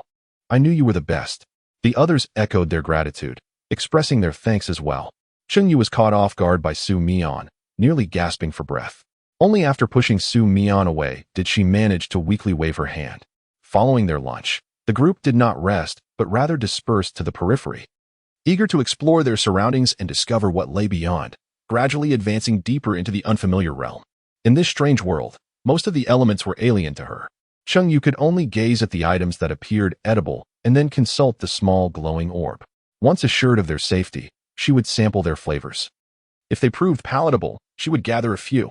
Cheng Yue encountered a cluster of vine-like plants, their delicate tendrils entwined among the wild underbrush, with the majority sprawling upon the ground and a few daring to reach upward. Recalling that many vine roots are edible, she retrieved a beast bone, intending to excavate one of the vines to investigate. Indeed, beneath these vines lay sizable tubers, their skins somewhat tough. A sharp jab from the beast bone released a milky white sap. What could this be? Is it edible? Chapter 78. As long as it's edible, unfamiliar substances often deter others from sampling them. Yet Cheng Yue was undaunted, for she possessed a small luminescent orb. The orb assured her that the substance was non-toxic, emboldening her to pluck and taste it. To her delight, it proved to be quite palatable, prompting her to gather some for later. The fine vine tubers were rich in starch, akin to the previous foul-smelling tree roots, yet without any offensive odor. Even before she could fully extract them, the scent alone nearly overwhelmed her senses. Small orb, can it be consumed raw? The milky sap exuding from the tuber resembled milk, appearing quite appetizing. I'm uncertain. Perhaps you should try it yourself. Host? The orb merely provided the results of its system scan, leaving the question of whether it could be eaten raw or required cooking unanswered. Cheng Yue pondered for a moment, but ultimately hesitated to speak. Never mind. I'll dig it up first and decide later. This area was abundant with vines, and Cheng Yue summoned Su Mian over, confirming that she was indeed being called. Su Mian approached and inquired, "What's wrong, Xiao Yu? Have you discovered something?" I attempted to excavate this vine and came across this object. Su Mian, do you recognize what it is? Is it edible? Su Mian first glanced at the root tuber in Cheng Yu's hand, then at the slender vines nearby. Initially shaking her head, she eventually nodded and replied, "I have never seen the one you are holding, so I cannot say whether it is edible. However, I am familiar with those vines over there. We have a large patch not far behind our village. Is that one edible?" The object in Cheng Yu's hand was about the size of her palm, with a pale, broken skin that appeared quite attractive. This entity grew underground, and under ordinary circumstances, no orc would willingly delve into the depths to unearth its roots. Is that so? I had assumed you might be familiar with it, which prompted me to inquire. If you are not acquainted, then it is of no consequence. I shall excavate a few and ascertain their edibility. Su Mian nodded, advising, "Do not harvest too many, as we are still uncertain of their suitability for consumption. If they prove to be edible, we can return to gather more, especially since there is an abundance of them in the tribe." Cheng Yue nodded with a smile. The flavor was secondary. The primary concern was that it was edible. If the texture of the root was unsatisfactory, it could always be taken back to be pressed into powder, which could then be used to make vermicelli, cakes, or as seasoning. The back mountain of the tribe, located behind the canyon where the chief's cave was situated, was unknown to Cheng Yue, who had never ventured there and thus was unaware of its resources. Although similar resources existed in that area, she remained determined to extract what she could from her current location, digging out half of it without hesitation. The reason she did not excavate the entirety was simply due to time constraints and the necessity to search for other items. Moreover, if she were to extract all of it, her basket would not hold much, drawing unnecessary attention.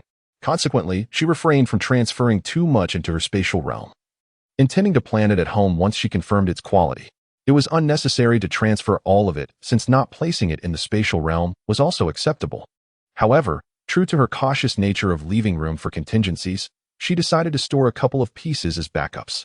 After finishing her task, Cheng Yue shook her aching arms and lamented, "Oh, little light orb, you claim to be high-tech, yet why does no system exist that can directly collect objects? Aren't novels always written this way? To prevent the host's actions from being noticed by outsiders, the system should be able to collect items directly without the host needing to dig them up personally. Host, how could you possibly know of such systems? If you tell me, I shall surely learn those methods." What a fanciful thought. If the system possessed such capabilities, what need would there be for a host? It could simply gather materials and manage construction itself, retaining all the benefits without needing to share with the host. Oh, I don't know. Perhaps, little light orb, you could inquire with the little companions in the system realm. There might indeed be such a system, and you could learn from it, allowing me to never fear exposure again. With such a golden finger, who knows what fate awaits if I were to be discovered? After digging for so long without finding any seeds on the ground, she wondered if this root was the seed of the vine itself. Regardless, she decided to return and bury it to see if it would grow. Enough now, host. Labor is noble. It's best to abandon such fanciful dreams. The little light orb quipped before bouncing away, eager to search the vicinity for other edible items, believing that if the host was satisfied, it could undertake more tasks. It was but a humble construction system, yet here it was, expected to be an all-encompassing system, performing several tasks while receiving only a singular reward. If it were not bound, it would certainly consider going on strike. With the system's assistance, Cheng Yue felt richly rewarded, a sentiment she shared with others. However, that perspective was not universally acknowledged. "Xiao Yu, where is your beast skin bag? Why is there nothing in your basket?" Although they were all preoccupied with their own tasks and at a distance from one another, they could still observe each other's circumstances if they chose to. Su Mian was certain that Cheng Yue had been diligently working rather than resting. Moreover, Cheng Yue had previously called her over to inspect something, during which she had unearthed a considerable amount, expressing her intent to take it home to see if it was edible. What could have possibly happened since then? Cheng Yue reclined beneath a tree, lifting her hand to tap her shoulder. "The leather pouch is filled to the brim. I left it behind for now, as dragging it along is quite inconvenient. I shall retrieve it upon our return." She paused, ceasing her previous actions. I simply left it in the forest. Surely it won't be devoured by wild beasts? Even if not consumed, it could be trampled by them. She sighed. No, I must go back and fetch it. Moments ago, she had lamented the burden of so many items, yet now she sought to find additional belongings, leading her to abandon those she had previously gathered, without a second thought. Only now did she realize the potential folly of her decision. Cheng Yue, disregarding her fatigue, hurriedly set about transporting her gathered items. The Su Mian sisters swiftly joined her in assistance, and soon they beheld Cheng Yue's impressive bounty. Goodness, Xiaoya, what have you gathered? How could there be so much? They had traversed the same woods, covering a similar distance, and had only managed to collect a meager amount, at most a single beast hide bag. Yet, here stood Cheng Yue, with only one basket left empty, while the rest brimmed with her finds. We still need to venture further into the forest. With so much already collected, how will you carry anything more? You have no baskets left. If she were to discover something truly remarkable, it would be a shame to leave it behind. Oh, it's no trouble. I plan to wait for Songqing to return and have him take these items back first, and then he can come back for me. After all, the speed of the beastman is quite remarkable. I can continue searching here while he makes the return trip. It won't hinder our progress.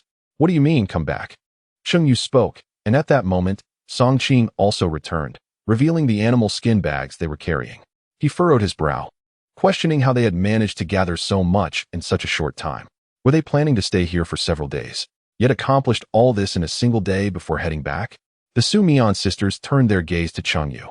Clearing her throat, she asserted, "All of this is mine. I originally came here to gather. It is entirely normal to collect such a quantity. If we do not gather the edible items we come across, when shall we? Must we traverse the entire mountain, meticulously selecting only the finest to bring back? These are merely the items I found to be satisfactory and edible, and while none are abundant, we can further refine our selection upon our return. We can concentrate our efforts on gathering during our next visit. By the way, we were just discussing that I would like you to make a trip back first, to take these items home and free up the animal skins." Cheng Yue glanced at Songqing's basket and discovered it was also brimming with her earlier mentioned small creatures, including wild chickens, hares, and even an unfamiliar creature. Furthermore, Songqing bore the weight of two substantial beasts resembling roe deer on her shoulders, their coarse fur leaving one puzzled about their identity. Songqing cast a resigned glance at Cheng Yue and said, "I will consult with Bai Ran and the others to see if they have anything they wish to take back first, regardless of whether there was anything." Given the current circumstances, it was imperative for her to return home temporarily. Chapter 79, A Brief Return. Ultimately, Songqing did return home first, carrying back the assorted items Cheng Yue had gathered, along with the belongings of Su Mian and the others. She and Bai Ran placed everything at Cheng Yue's residence, intending to retrieve it later upon their return. "I never anticipated, little Yu, that you would collect such a plethora of items, while we merely picked familiar things.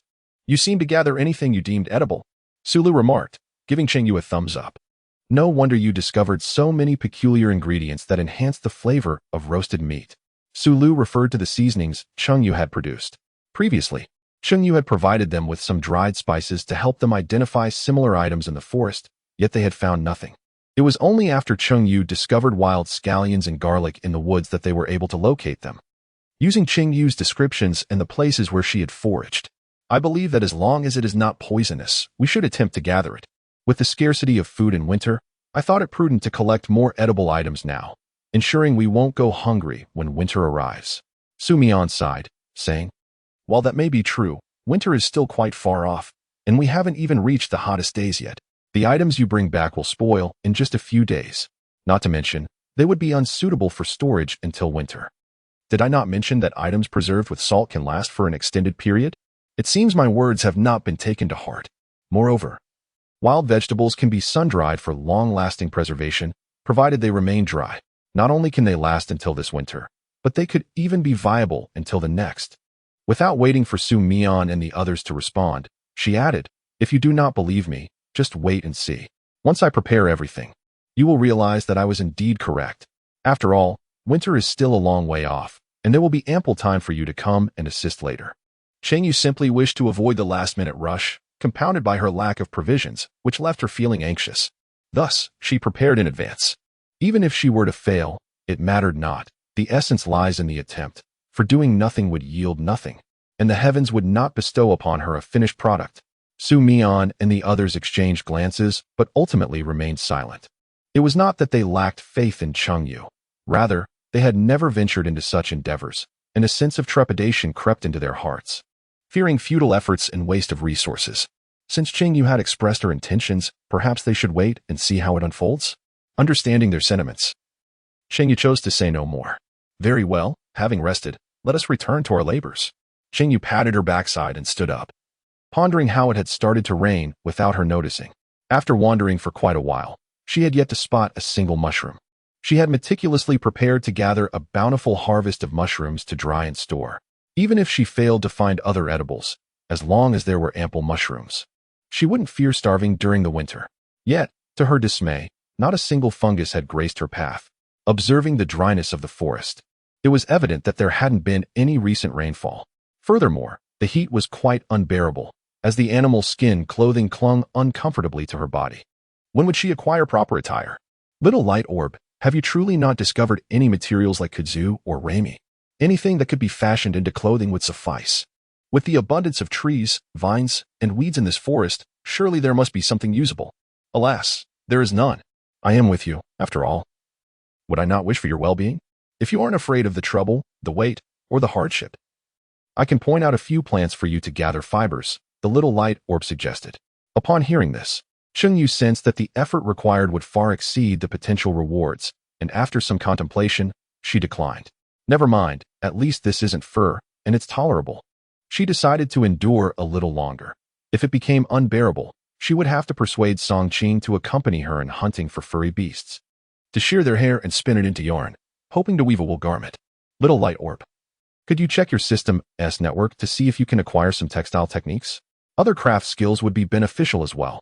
As for the points, you can handle that as you see fit. Cheng Yue was indifferent to the points. They were all to be used within the system anyway, and she appreciated not having to worry about them herself. Rest assured, dear host, I shall keep an eye out for you and inform you of any good news at the earliest opportunity. The little light orb relished in Cheng Yue's trust and her generous spirit, contrasting sharply with other system hosts who were suspicious of their system's intentions over trivial points. Song Qing was absent, leaving his younger brother Song Xing to keep an eye on Cheng Yue, but with Su Mian present, Song Xing would undoubtedly be preoccupied with her, only occasionally glancing in Cheng Yue's direction. This situation, however, allowed Cheng Yue to feel more at ease, as she stored some small items that were inconvenient to place in her basket within the system's space. Yet, Song Qing returned swiftly, in just over an hour, and Cheng Yue and the others hadn't ventured far. Upon his return, he found Cheng Yue fixated on a massive beehive. What are you staring at? Watching the flying insects? Song Qing approached Cheng Yue, noting her unwavering gaze on the hive, her eyes glinting with a hint of desire. Desire? Cheng Yue gazed longingly at the flying insects, leaving Song Qing to question whether her eyes had deceived her. Yet, the reality was unmistakable. Upon witnessing the beehive, Cheng Yue's mind instantly conjured images of honey. Here, sugar was a luxury, and the only way to satisfy her cravings was to seek out sweet fruits or grasses. However, neither option offered mere sweetness. The fruits were predominantly tart, while the wild herbs and greens often bore a bitter taste. As for the sweet reed roots, she had yet to discover any. Hey, how did you return so swiftly? I instructed you to spread the wild vegetables out to dry and store the fruits in the stone cellar. Have you completed those tasks? Her return seemed almost instantaneous, a mere fraction of the time they had spent together. Rest assured, I followed your instructions to the letter. I didn't carry anything back, so of course, I returned quickly. Song Qing replied before steering the conversation back to its previous course. Cheng Yue pointed at the enormous beehive, swallowing hard, and said, I see that beehive. So large, it must contain honey, yet I dare not attempt to harvest it. There are bees the size of my thumbs buzzing around it. And surely there are guardians within the hive. Do I truly wish to risk being stung to death by those formidable creatures? Honey? Song Qing inquired, perplexed. It is the sustenance of those bees, contained within that hive, sweet and delightful. Oh, how I long to taste it. Do you have any means to drive those bees away? Let us venture forth and procure some honey. Song Qing ruffled her hair and shook his head in refusal. Do not entertain such thoughts. Though those flying insects may appear small, they are rather fierce, and their numbers are great. No beastman would dare disturb their nest. Cheng Yue, unwilling to relent, continued, bees, those flying insects, are afraid of smoke. We can drive them away using smoke. You must act swiftly to harvest the honey and then flee. If you find it too daunting to do alone, summon by Ran and the others to assist you. When we gather the honey, we shall share it amongst ourselves. Honey is truly delightful. I assure you, once you taste it, you will yearn for more. Cheng Yue had not previously harbored a particular fondness for honey. Yet perhaps due to her arrival in this place, where sweet delights were scarce, her desire for such sweetness intensified. Song Qing cast a glance at Cheng Yue, noting that this was indeed the first time she had displayed such yearning and urgency for something. As an orc, if this need could not be fulfilled, Song Qing shook her head. Let us give it a try. If it proves fruitless, then you must not dwell on it any further. Cheng Yue nodded, fully aware of the gravity of the situation. If it were unfeasible, she would certainly not seek her demise. Chapter 80.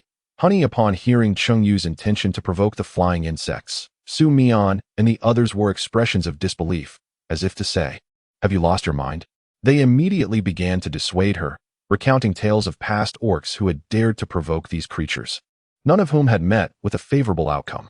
Yet, was Cheng Yue so easily swayed? As Su Mian and the others attempted to persuade her, Cheng Yue countered with the myriad benefits of honey, extolling the virtues of various honey-infused roasted meats to entice them and awaken their desires. Ultimately, the group consented to embrace the peril, albeit with the understanding that should it prove unwise, they would abandon the venture entirely. Adventure was permissible, but courting death was not. Cheng Yue was no longer a child. When she set her sights on something desirable, she would resort to any means necessary to obtain it. Had she not been assured of the efficacy of the smoke to drive away bees, and if there had not been a nearby river to escape to, she would not have insisted that Song Qing and the others attempt it. Once the fire stick was prepared, Cheng Yue reminded Song Qing, "Take a waterproof bag. If we collect honey and the bees pursue us relentlessly, we can jump into the water to hide until they leave." Song Qing nodded and instructed Song Sheng to lead Cheng Yue and the others to a safe distance. Then, he and Bai Ran ventured forth to extract the honey. Their method of honey gathering was rather crude. After driving away the bees, they simply seized a third or half of the honeycomb. Listening to the incessant buzzing overhead made by Rand's scalp tingle with unease, he swallowed hard and hesitantly remarked, "Are we really going to provoke these flying creatures? They seem quite fierce. Moreover, they appear more menacing than those near our tribe." Song Qing shot him a helpless glance. They had already committed to this endeavor, and retreating now would be unwise. "Let's give it a try. If it doesn't work, we will run." After contemplating, he handed the smoking wood to Bai Ran.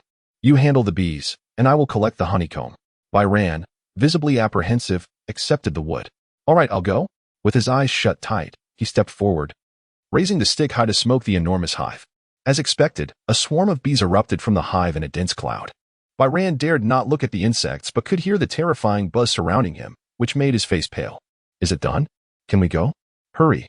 Song Qing pushed Bai Ran forward, perplexed by his hesitation. They were completely surrounded, and he still stood there. Bai Ran, upon receiving the nudge, wasted no time and ran.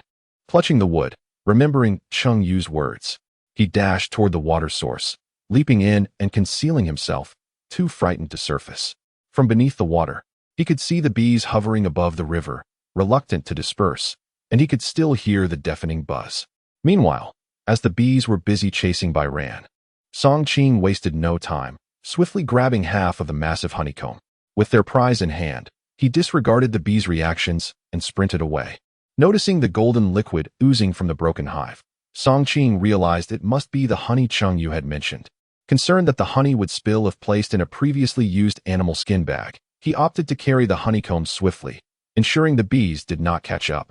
The furious bees, realizing their nest had been breached, abandoned all else and swarmed towards the hive, leaving Song Qing to worry about the remaining half. If they pursued him, what would happen to the other half?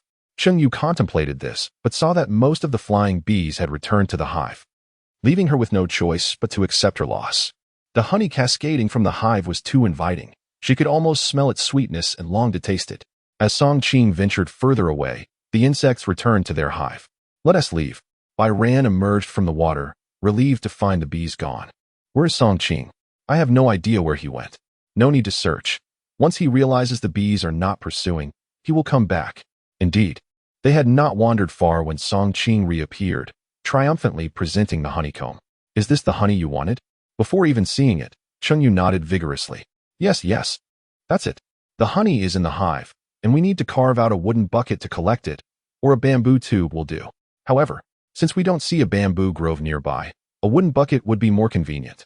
The honeycomb was impressive, even larger than she had anticipated, brimming with honey. Quickly, let us divide it. Song Qing and Bai Ran deserve the most significant share. You each take 2 portions, and we will take 1. That's unnecessary, we hardly contributed. But isn't this what you wanted, Xiaoya? Just keep it for yourself.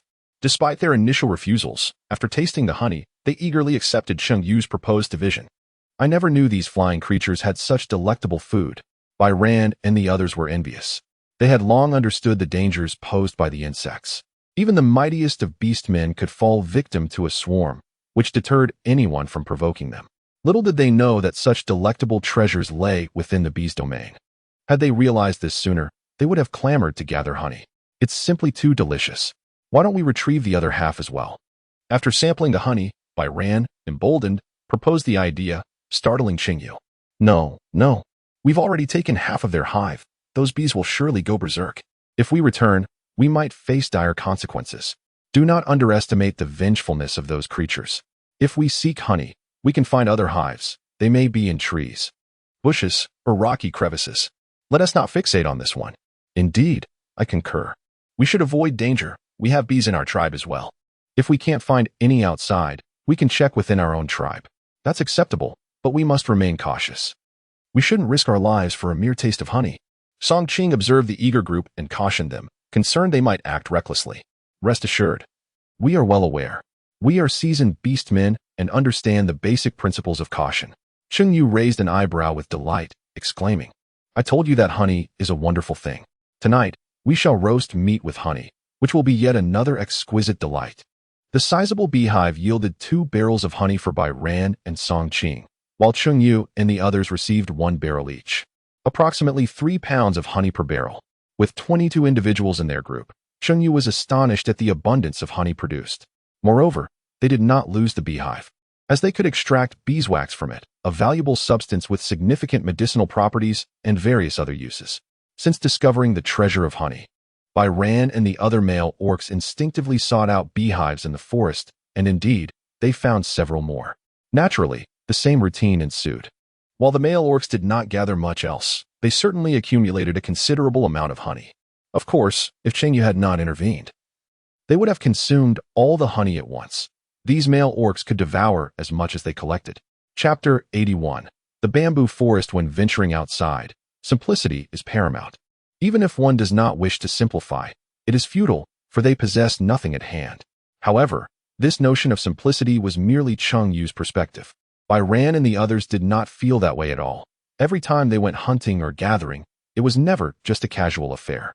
This time, they not only enjoyed cooked meals, but also had a plethora of grilled meat varieties. Furthermore, they discovered for the first time that the forest was teeming with edible treasures. Alas, these items would be gone once the season passed. Indeed, why is it that winter brings such scarcity? If there were plenty of wild vegetables and fruits during winter, they would not fear the cold, regardless of how frigid it became. In winter, snow freezes everything, leaving no wild vegetables or fruits to be found. It was futile to dwell on such matters. The whims of nature are beyond their control. Song Qing brought Cheng Yue a barrel of water. After drinking, Cheng Yue smiled and remarked, as long as we properly store the wild vegetables and fruits we desire, we can indeed enjoy them in winter. If we construct a warm shed, the winter here may not be unbearably frigid, and we might even savor fresh green vegetables. However, without the necessary materials. Cheng Yue chose not to dwell on such distant aspirations. She had already expressed this notion to Su Mian and the others more than once. Hearing it again now made them feel somewhat embarrassed. Ahem, well, we were just saying. Yes, just casually mentioning it. Xiaoya, we truly believe you can store the vegetables and fruits well. Indeed, since you mentioned it, we are certainly willing to trust you. You must do your best. Whether we can enjoy vegetables and fruits in winter depends on you. Listening to their eager explanations and coaxing tones, Cheng Yue felt the urge to reassure them that it was unnecessary. People find it difficult to avoid skepticism regarding matters they do not understand, particularly without first-hand experience or participation. When will we arrive at the bamboo forest? There should still be bamboo shoots. I wonder how vast the bamboo forest is and how plentiful the bamboo shoots might be. If there are many, we should excavate plenty to take back. They are truly a treasure. Dried bamboo shoots are delicious. stir-fried with shredded meat, braised with pork ribs, fresh bamboo shoot, and pickled vegetable soup. And deep-fried treats filled with fresh bamboo shoots and minced meat are all exquisite dishes. Merely thinking about it made Cheng Yue's mouth water. What are bamboo shoots, you ask? We know bamboo well as a material for crafting backpacks. They are simply the young shoots of bamboo. Our tribe has a bamboo forest, and there are bamboo shoots there. Have you never gone to dig them up and taste them? Cheng Yue recalled the moment she encountered the bamboo grove, where she had eagerly excavated numerous bamboo shoots, both newly sprouted and those reaching a greater height, amassing quite a collection. It was only upon spotting a panda that she ceased her foraging. As time passed and tasks piled up, the bamboo shoots slipped from her memory, not entirely forgotten, but rather relegated to the confines of her system space, with little opportunity to retrieve them. If there were indeed bamboo shoots here, she mused, it would be prudent to gather a few more to take home. Once her household was stocked with bamboo shoots, the ones stored in the spatial realm could also be extracted and sun-dried for preservation. Oh, you mean those? They must still be plentiful. There's a vast expanse of bamboo forest here, brimming with shoots. As they approached the bamboo grove, she asked Xiao Yu, would you like to dig for bamboo shoots? Otherwise, we could linger nearby. Let us go and gather some. Su Mian felt that their current bounty was already ample. Even if their subsequent endeavors yielded nothing, it would pose no issue. She reflected on the items they had previously entrusted to Song Qing, harboring concerns that if they returned too late, those provisions might spoil. Yet, she recalled that they had instructed Song Qing to place the items in the sun. As long as rain did not fall, they should remain intact. Unlike Cheng Yue, they were not prone to indiscriminately collecting everything in sight. Even when familiar wild vegetables caught their eye, they would refrain from uprooting them. If they desired wild vegetables, they could simply gather some that were absent in their tribe on their way back. Their focus lay on foraging for fruits that would not spoil easily, particularly nuts, which were encased in thick protective shells. At this time of year, it was not the season for autumn harvest, and the fruits in the forest were relatively sparse. Given the distance to the bamboo grove, even if there were any fruits, they would likely be few in number, and missing them would not be a cause for regret. Cheng Yue remarked, if it is still quite far, let us not rush. We shall proceed at a leisurely pace to avoid missing out on delightful treasures. However, if it is relatively close, we may as well head there now. If it merely consists of wild vegetables, I would not lament. But I do fear missing out on useful seasonings and medicinal herbs. Song Qing gathered everyone together and declared, it is indeed quite near. So let us make our way there directly. After approximately 10 minutes of walking, they were greeted by a sprawling bamboo grove. Throughout the journey, Cheng Yue had not come across anything particularly remarkable. Upon sighting the bamboo, her eyes widened in astonishment. Why were the bamboo stalks here so enormous? Although they appeared to belong to the same species, these bamboo shoots were more than twice the size of those found in their tribe. The bamboo in their settlement was also sizable, yet Cheng Yue had encountered such grandeur before, deeming it typical. However, the specimens before her were each as thick as her thigh. Was the soil and water here truly superior? Cheng Yue used her foot to gently push aside the bamboo leaves on the ground. Discovering that the soil here was not significantly different from that of the tribe's bamboo growth, could it be the invisible trace elements? Was this not rather ordinary? Just as some trees grow small while others flourish robustly, Su Mian and the others found nothing peculiar. Instead, they regarded Cheng Yue's reaction as somewhat exaggerated. Although all these plants are termed trees, they vary in species, age, and consequently, in size. Observing their calm expressions, devoid of any surprise, Cheng Yue let out a sigh, conceding that perhaps her knowledge was lacking. If these bamboos were larger, they could be harvested to create water buckets, naturally hollow and of good quality.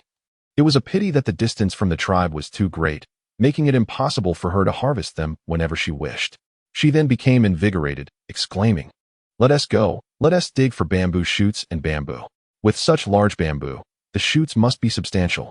However, she pondered whether, in this densely growing bamboo grove, there was sufficient space for bamboo shoots to thrive, as she had yet to spot a single shoot outside the grove.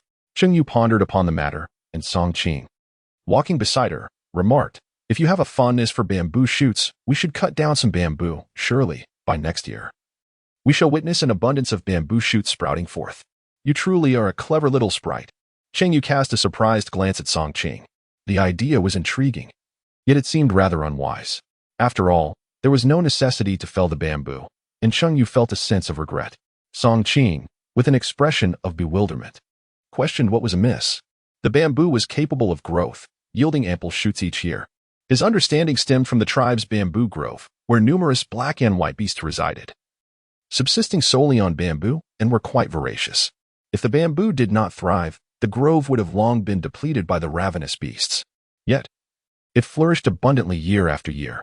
Cheng Yue was certainly aware that bamboo could grow, yet the thought of merely cutting it down without utilization felt like a waste.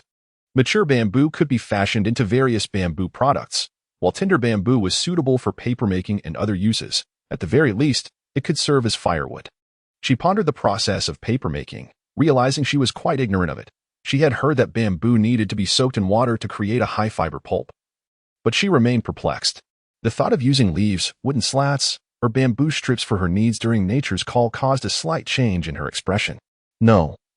Even if she lacked knowledge, she felt compelled to experiment. As long as she could produce something, she wouldn't concern herself with quality. Chapter 82. Digging bamboo shoots. What troubles you? I merely mentioned cutting bamboo, which is intended to encourage the growth of more bamboo shoots for her consumption next year. Why the sudden change in demeanor? If you are averse to it, then let us abandon the task. Cheng Yue shook her head, saying no, merely reflecting on an unpleasant thought. The bamboo must indeed be cut, but perhaps it would be best to postpone it until next time. The bamboo has grown splendidly and proves to be quite useful. We shall return to harvest it when the need arises. Previously, she had discovered a small stream in the mountains, neither deep nor wide, where a few bamboo poles could easily create a dam. To soak the bamboo, however, a larger pond would need to be excavated. Her purpose for this trip was primarily to gather resources. Other matters could be addressed later. Cutting down the bamboo to craft a bamboo bed would be quite appropriate, especially since there is currently no bed at home. Cheng Yue turned to Song Qin and said, "Once we return, could you assist me in harvesting some bamboo to take back?" Before Song Qin could respond, Song Qin interjected, expressing his discontent. "But our tribe has bamboo groves as well. Why must we travel so far to gather bamboo? It is not my concern whose brother is involved. Bamboo shoots may be edible, but we have bamboo in our tribe. Why should we trouble ourselves to venture such a distance for bamboo? Even though orcs possess great speed and strength, it is unwise to waste energy in such a manner. The weather is exceedingly hot. This is quite a hardship."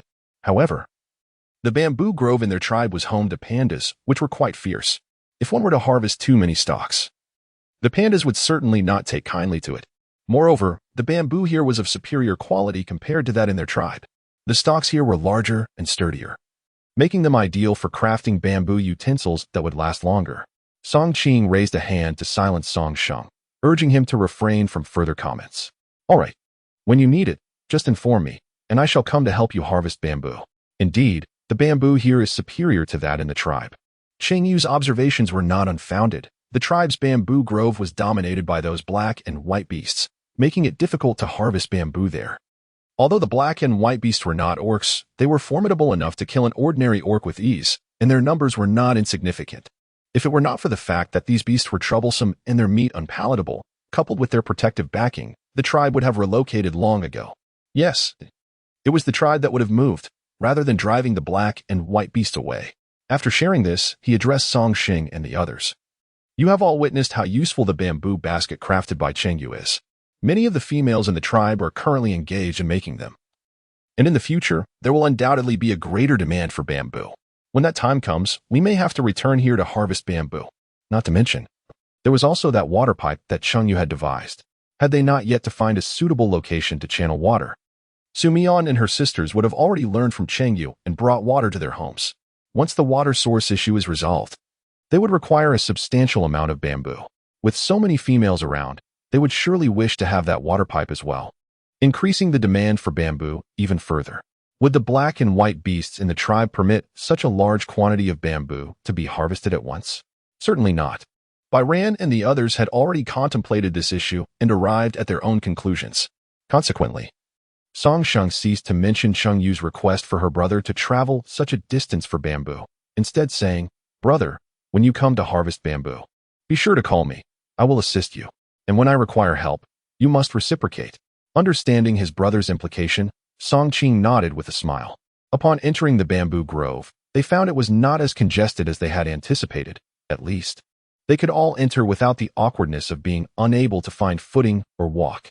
Once inside, they beheld a plethora of bamboo shoots, some tall, some short, and many peeking through the dry leaves.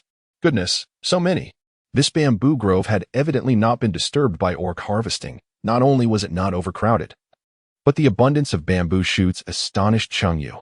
Upon reflection, the absence of orc activity raised the question of whether other wild beasts might not be present. Aside from pandas, there could be other creatures that enjoyed bamboo and bamboo shoots. Given the proximity to the tribe, it was plausible that those pandas might venture here to nibble on the bamboo shoots. Or perhaps, there existed a whole group of pandas in this grove? Song Qing remarked. No, there are no black and white beasts living here. Thus, Cheng Yue had inadvertently unearthed that answer. I see. Regardless, feel free to proceed. I shall begin digging for bamboo shoots. Gathering was an individual endeavor, with no obligation to contribute to the collective. Whatever one obtained through their own efforts truly belonged to them. Cheng Yue undoubtedly yearned to unearth as many bamboo shoots as possible. She could collaborate with Song Qing, relying on her to exert more effort in both the excavation and transportation of the bamboo shoots, which could then be shared more generously with Song Qing. The sight of such an abundance of bamboo shoots was irresistible to Cheng Yue.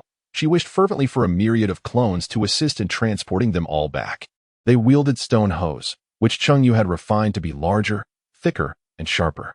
Previously, the tribe's hoes were designed for the females, enabling them to conveniently forage for wild vegetables on the mountainside, characterized by short wooden handles and small stone heads.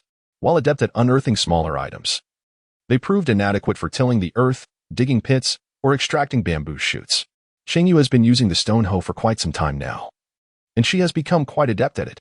With just 7 or 8 strokes, she can effectively sever a bamboo shoot. She does not rush to gather them. Instead, she leaves them where they are, planning to collect them all at the end. Observing Cheng Yue's excitement, it is evident that these bamboo shoots must be delectable. Without further ado, let us hasten to dig. The Sumian sisters have dined with Cheng Yue on more than one occasion, be it barbecued meat or wild vegetables, all exquisitely prepared by Song Qing, from whom they have learned quite a bit. Song Qing's culinary skills were taught by Cheng Yue, utilizing the wild vegetables and fruits that Cheng Yue had foraged, many of which they had never tasted or even seen before. Now, with Cheng Yue so animated, it is certain that these bamboo shoots will also be delightful. Upon witnessing them digging, the friends of the Sumian sisters naturally joined in, reasoning that if it is edible, they should collect some to take home. After all, one cannot merely dig for sport. With the females hard at work, Song Qing was helping Cheng Yue while Song Sheng assisted Sumian. The other beastmen also began digging with their claws. The claws of the beastmen are far more powerful than the stone hoe. However, seeing them toil away, Cheng Yue couldn't help but feel sympathy for their claws, which must be sore and muddied. With such strength, wouldn't it be better to use a hoe? But she decided to let them be. This expanse of bamboo forest is indeed vast. Cheng Yue continued to dig upon spotting bamboo shoots, piling them high without regard for her surroundings, until she was so fatigued that she had to sit down and rest, having not noticed any other plants outside the bamboo. In such a large bamboo grove, could there truly be no small creatures? It said that bamboo groves often harbor bamboo rats, and they're usually mini mountain chickens. Yet thus far, she has not encountered a single one. How could that be possible? The problem is, with so many beastmen entering, any creature with sense would have long since fled and hidden away. Just like in the previous forest, when Song Qing went to catch the long-eared beast, he had to venture far to find them. Xiao, you are truly impressive. We've been watching you dig tirelessly, and now you're only just taking a break. Does your arm not ache? Are you not fatigued? The Sumian sisters all took breaks 2 or 3 times, but Cheng Yue, upon seeing a bamboo shoot, continued to dig without pause until now. Fortunately, she has finally stopped. It is nearly dusk. Cheng Yue had only just realized the extent of her own capabilities. She spent an entire afternoon engrossed in the task at hand, her gaze fixated on the bamboo shoots as she repeatedly bent down to excavate them. It was not until she paused that she became acutely aware of the fatigue coursing through her hands, shoulders, and lower back, as if they no longer belonged to her. To her astonishment, she also noticed that twilight was fast approaching. While immersed in her labor, she had lost track of time, but now the weariness washed over her, prompting a sudden question. Where would they be staying tonight? She had no idea where her companions were within the bamboo grove. Right here is fine, came the reply. Where else could we possibly go? The bamboo forest? Is that what you are uncertain about? Indeed, we are currently in the bamboo grove, the other assured her. There are no formidable beasts lurking here, and the smaller creatures have been driven away by us, making this place far safer than the outer woods. Of course, we could always choose to camp outside in the forest or return to the tribe if we wish. Are we really going to sleep on the ground? Cheng Yue inquired. Cheng Yue glanced around and noticed that Su Mian and the others were devoid of any actions. Considering that the beastmen typically slept in caves, she was uncertain about the circumstances of the other beastmen. However, the original cave lacked even a stone bed. It seemed that sleeping directly on the ground was the only option available to them. Su Mian pondered for a moment and suggested, if you find it unclean, you could gather some bamboo leaves to lay on the ground. But she wondered, what difference would that make? Cheng Yue searched all around but could not locate Song Qing. Bai Ran and Song Sheng were also absent, so she inquired, where is Song Qing? The sky was darkening. Had they gone hunting? We have helped you pack all the bamboo shoots, but there are still quite a few that need bags. Look, they are all right there. Before, Cheng Yue had only focused on digging bamboo shoots. Although the shoots were not scattered everywhere, they were merely piled up in a few locations, and she herself could not recall where exactly she had placed them. However, she had no worries about the small glowing spheres. To her surprise, Su Mian and her companions had helped her organize them. She was truly grateful to them. They had planned to pack everything after finishing the digging. Wondering if the others were not interested in harvesting bamboo shoots, she wanted to tell them how delicious bamboo shoots are, whether fresh or dried. They are utterly delightful. Stir-fried or simmered in soup, they are simply exquisite. Any method of preparation one can think of is worth trying. As long as it does not resemble her dark culinary experiments, it is bound to be delicious. Dried bamboo shoots are easier to preserve than wild vegetables. When it's time to eat, simply soak them in hot water, and they are best when stir-fried with meat. Cheng Yue spoke, smacking her lips, clearly craving something delectable. Oh, Cheng Yue, did you used to dig for bamboo shoots to eat? If not, how could you possibly know so many ways to prepare them? Yet, wasn't it said in the past that Cheng Yue was quite lazy, never cooking for herself at home, always seeking others for food? But now, listening to her articulate descriptions, it seems entirely different. Indeed, as Su Mian and the others remarked, without genuine interaction, one cannot truly comprehend what kind of person Cheng Yue is. The rumors circulating in the tribe are utterly false, a far cry from the reality. Ah, indeed. Cheng Yue lowered her head slightly, her gaze somewhat evasive.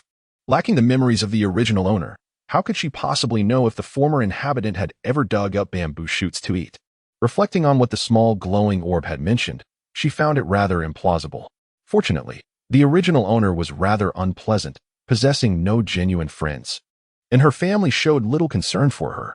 Whether she had done something or refrained from action, it was likely that no one would know. Upon hearing her words, Su Mian's friends immediately displayed expressions of confirmation. However, the Su Mian sisters were perplexed, for they were well aware of Cheng Yue's culinary skills, which were so dismal that she could hardly manage to cook even a decent barbecue. Previously, Cheng Yue's relationship with Song Qing had not been as amicable. Cheng Yue could not possibly create such delectable dishes on her own. If it was not Song Qing, then who prepared such exquisite food for her? Was it Yu Chu? Yet, they were entirely unaware of Cheng Yue's past and the specifics of her relationship with Yu Chu. After some contemplation, they ultimately refrained from posing the question directly. Cheng Yue felt a sense of relief that they did not inquire further. Ah, indeed, it is better for one to harbor fewer secrets. For someone like her, it becomes all the more complicated. Fortunately, none of them are overly inquisitive. As for the doubts in her heart, let them remain as doubts. Cheng Yue gazed at the pile of bamboo shoots she had unearthed, exclaiming, "Did I truly dig up so many?" How remarkable she was. Her eyes sparkled with excitement. Though the bamboo shoots were encased in a thick shell and would not appear as substantial once peeled, they would shrink considerably when dried. Still, the quantity was impressive. You have all worked so hard. Upon our return, I shall treat you to a lavish bamboo shoot feast. Once they savored the exquisite flavors of the bamboo shoots, they would surely be eager to join in the digging. However, it was only the first day, and we had already gathered such a bounty. Would we continue tomorrow? These bamboo shoots could not simply be taken home. To dry them properly, the shells must first be removed. Cheng Yue was not particularly concerned about Song Qing's ability to manage things. However, it would be unwise to leave him alone at home to handle everything. Once he finished, he would still need to return to gather more. Indeed, I had not anticipated that we would discover so many items in a single day. Perhaps we should consider returning early tomorrow morning? It is certainly feasible to head back now. The only drawback would be traversing the night road, but for them, it is hardly a significant issue. After all, the distance to the tribe is not great, and within their hunting grounds, the dangers are minimal. Cheng Yue inquired, "With so many bamboo shoots, can we carry them all back at once?" Although she had not discovered any additional seasonings, nor had she found staple food, Her harvest was nonetheless bountiful. Should they return now, Cheng Yue would harbor no regrets. Is this not a modest amount? Of course we can take it back. With so many orc companions, everyone can carry a bit. They could also transform into their beast forms, allowing them to transport items back. Though their speed might be somewhat diminished. Perhaps we can explore a bit more tomorrow and return in the afternoon or after sunset. These bamboo shoots will remain fresh for a day. Cheng Yue and her companions engaged in a fervent discussion, while the male orcs nearby, who were diligently foraging for bamboo shoots, refrained from voicing their opinions. Regardless of whether they should return or remain, the females had reached a consensus, and the males were content to listen. When Song Qing and the others returned, Cheng Yue naturally broached the subject. She remarked that the primary concern was indeed the bamboo shoots. If taken back to the cellar, they would not spoil after a day. But prolonged storage would lead to decay. The bamboo shoots required peeling and boiling before they could be sun-dried. Additionally, certain wild vegetables also needed blanching prior to drying, although those that were coarser could still be consumed. After considering Cheng Yue's words and glancing at the pile of bamboo shoots, Song Qing suggested, "Let us have lunch tomorrow and then return. You may gather more bamboo shoots or explore the surrounding forest." Cheng Yue deemed this acceptable and remarked, "I believe digging for bamboo shoots would be preferable. What do you all think? Let us then gather some bamboo shoots. A singular item is easier to transport, without the concern of one crushing another. The bamboo shoots are well guarded by their thick husks. If placed properly, there is no worry of compression or loss. For dinner, we shall feast on roasted meat." As night fell, devoid of entertainment, each indulged until satiated and then succumbed to slumber. The bamboo grove could accommodate their human forms, yet there was insufficient space for them to lie down in their beastly forms. Ultimately, they had to fell a considerable number of bamboo to clear a space. A thick layer of bamboo leaves lay beneath them, providing a surprisingly comfortable resting place. However, Cheng Yue tossed and turned, unable to find sleep. Her mind preoccupied with thoughts of the various small insects that might inhabit the ground below. Would these tiny creatures crawl onto her? The idea of such bothersome pests was disconcerting. Should they venture onto her, it would be quite the ordeal to remove them. Was she destined to suffer their bites? Thus, she frightened herself into wakefulness, leaving no chance for rest. Chapter 84. What is that thing? Song Qing had been attentively observing Cheng Yue. She could not sleep, and so neither could he. What is it? Unable to rest? Song Qing felt no discomfort in the wilderness and suspected she harbored some concerns. Well, it is rather unsettling. Although the bamboo grove appears quite clean, I cannot shake the thought that there may be small insects lurking beneath these leaves. Cheng Yue did not conceal her concerns from Song Qing. She candidly expressed her apprehensions. Regardless of being deemed finicky, she simply could not endure it. The mere thought of tiny insects scuttling into her hair made her skin crawl with discomfort. As she spoke, Cheng Yue turned over, feeling an irritating itch, as if those very insects were gnawing at her. "This is unbearable. I cannot sleep." With that, she rose from the ground. Su Mian and the others had not truly fallen into a deep slumber either. Upon hearing Cheng Yue's voice, they too awakened. After comprehending her words, they too felt a wave of unease wash over them. Although they knew rationally that no insects were upon them, they shared Cheng Yue's sentiment, as if an itch began to spread across their own skin. Yet, where could they possibly sleep? There was no suitable place nearby. Not only were there no caves, but even the mountains necessary for excavating one were non-existent. As for sleeping in trees, it was no simple matter to find an appropriately large tree for that purpose. Cheng Yue pondered for a moment and suggested, "Since there are so many bamboo stalks here, why not lay them down and sleep on them?" The bamboo they had previously cut was more than sufficient. Without requiring assistance from others, Cheng Yue proceeded to drag the bamboo over and arrange them in a neat row, which appeared quite pleasing to the eye. This would suffice. The bamboo tubes, elevated off the ground, provided a more comfortable sleeping arrangement, even in the presence of insects, compared to lying directly on the earth. Sleeping atop the bamboo was also refreshingly cool. Su Mian and the others soon recognized the truth in this. Although the bamboo beneath them was somewhat uneven and not as soft as a bed of bamboo leaves, it posed no significant issue for them. Next time, I shall also bring back some bamboo to place in the cave. It is certainly more comfortable than sleeping directly on the cave floor. As the rainy season passed, the weather would grow increasingly warm.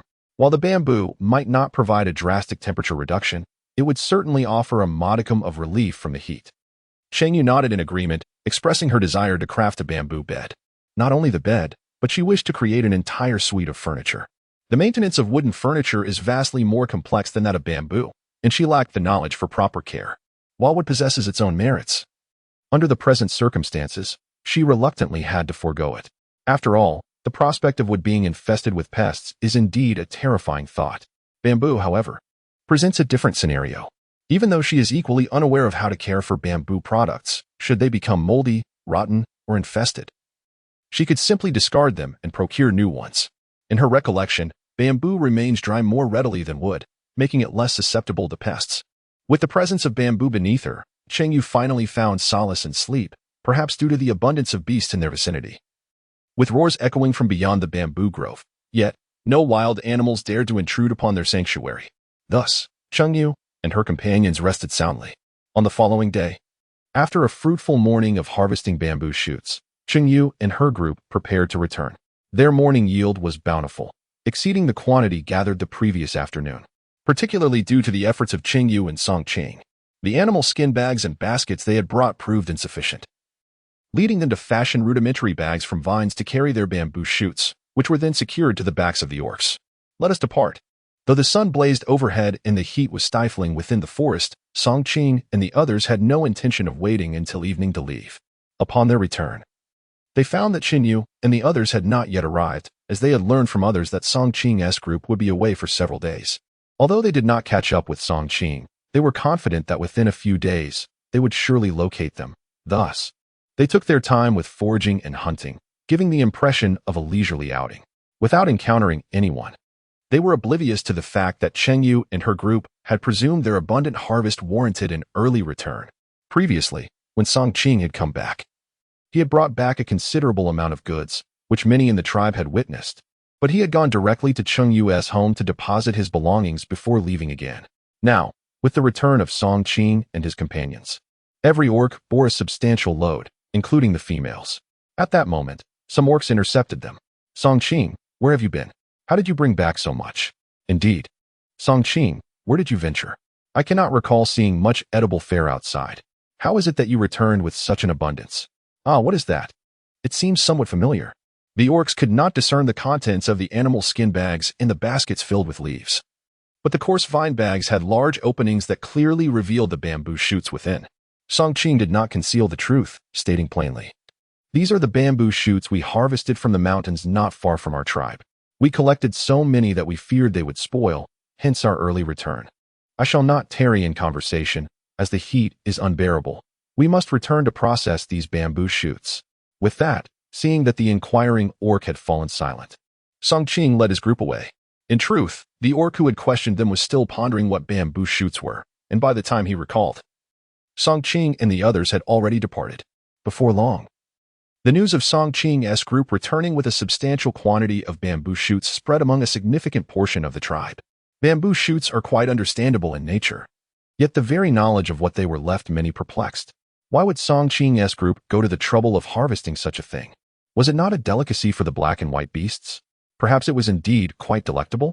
After all, those black and white beasts had a penchant for bamboo. Whenever an orc passed by the bamboo grove, they would find the creatures either munching on bamboo or gnawing on bamboo shoots. Some black and white beasts would even fight over the bamboo shoots, fiercely guarding the grove. Any orc daring to damage the bamboo would face severe repercussions from the black and white beasts. Recently, the females had been learning to weave baskets from bamboo, carefully harvesting it from the grove, fearful of provoking the black and white beasts. If something was so sought after, it must surely be a valuable commodity. Yet, who could be certain? Just because the black and white beasts enjoyed it did not guarantee it would be to their taste. They observed the food habits of the beasts to ascertain whether something was edible, but what the beasts found delicious was not necessarily suitable for them. For instance, there exists a creature that relishes a certain type of insect, yet that insect is both unsightly and repulsive, with a putrid odor. Could they truly claim that insect was delicious? Alas, we have never tasted it, so we cannot determine whether it is palatable. However, since Song Qing brought it back, it must be good. Do you think we should gather a few to sample? Though they hesitated to venture into their own bamboo grove, they were aware of the location Song Qing had mentioned. No, that seems pointless. Only the females would find such things appealing. I have no mate. I shan't traverse such a distance for something I am unlikely to enjoy. Upon hearing this, most of the orcs swiftly realized the truth. Indeed, The male orcs favored meat and seldom encountered vegetables they enjoyed. Thus, it was clear that bamboo shoots would not align with their tastes. The considerable haul brought back by Song Qing was undoubtedly at the behest of the females. Chapter 85. A precious find. Cheng Yue and her companions paid no heed to the discussions of the orcs behind them. Upon returning home, their first instinct was to inspect the items they had collected the previous day. Following Cheng Yue's instructions, Song Qing placed the gathered goods in a well-ventilated and cool area. Remarkably, within just a day, the wild vegetables had nearly dried out, while the fruits appeared somewhat wilted. These items remained unwashed, many still bearing traces of soil. Was it truly unnecessary to cleanse them? They looked far too unappetizing, leaving one to wonder if these provisions would go to waste. However, it mattered little, for they would need to be washed before consumption regardless. During their foraging, they had exercised considerable caution, ensuring minimal dirt clung to the produce. The leaves contained no sand or gravel, and when the time came for cleaning, a simple rinse under running water would suffice to restore their freshness. Cheng Yue glanced at the condition of the wild vegetables and remarked, "Let them dry for another night. Tomorrow we can package them up. As for these fruits, they should be washed and then allowed to dry before being sprinkled with salt for preservation. These wild fruits, though undeniably sweet, have yet to reveal a single variety. All that has been foraged thus far tends to be rather sour, and salting them should greatly enhance their flavor." She certainly wished to use sugar for the preservation, but alas, it was simply unavailable. Next, let us turn our attention to peeling the bamboo shoots. The excitement of digging them up was soon overshadowed by the tedium of peeling and cutting. I am utterly exhausted. It feels as though my hands no longer belong to me. My neck and waist feel equally foreign. After squatting for too long, when I finally stood, my legs were numb, nearly causing me to unceremoniously collapse. The weather is stifling and hot, making this the perfect time for a refreshing bottle of chilled soda. Alas, it remains but a fleeting thought. Cheng Yue recalled that saltpeter could be used to create ice, and she was aware of the method to do so. The question remained. However, where could one find saltpeter? Cheng Yue sighed once more. Song Qing cast a glance in her direction, took the stone knife from her hand, gently kneaded her shoulders, and said with a warm voice, "If you are weary, please retreat indoors to rest. I shall handle the remainder." Cheng Yue cast a glance at the remaining half of the bamboo shoots, shaking her head in refusal. There was still so much left. How could she allow you to handle it all alone? Her pride had not yet grown so thick. After all, it was she who had insisted on harvesting the bamboo shoots, and she had stubbornly gathered so many.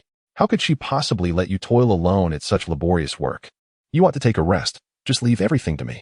I can work faster than you. Rest assured, I will manage to process them all before dusk, ensuring that the bamboo shoots remain fresh and do not spoil.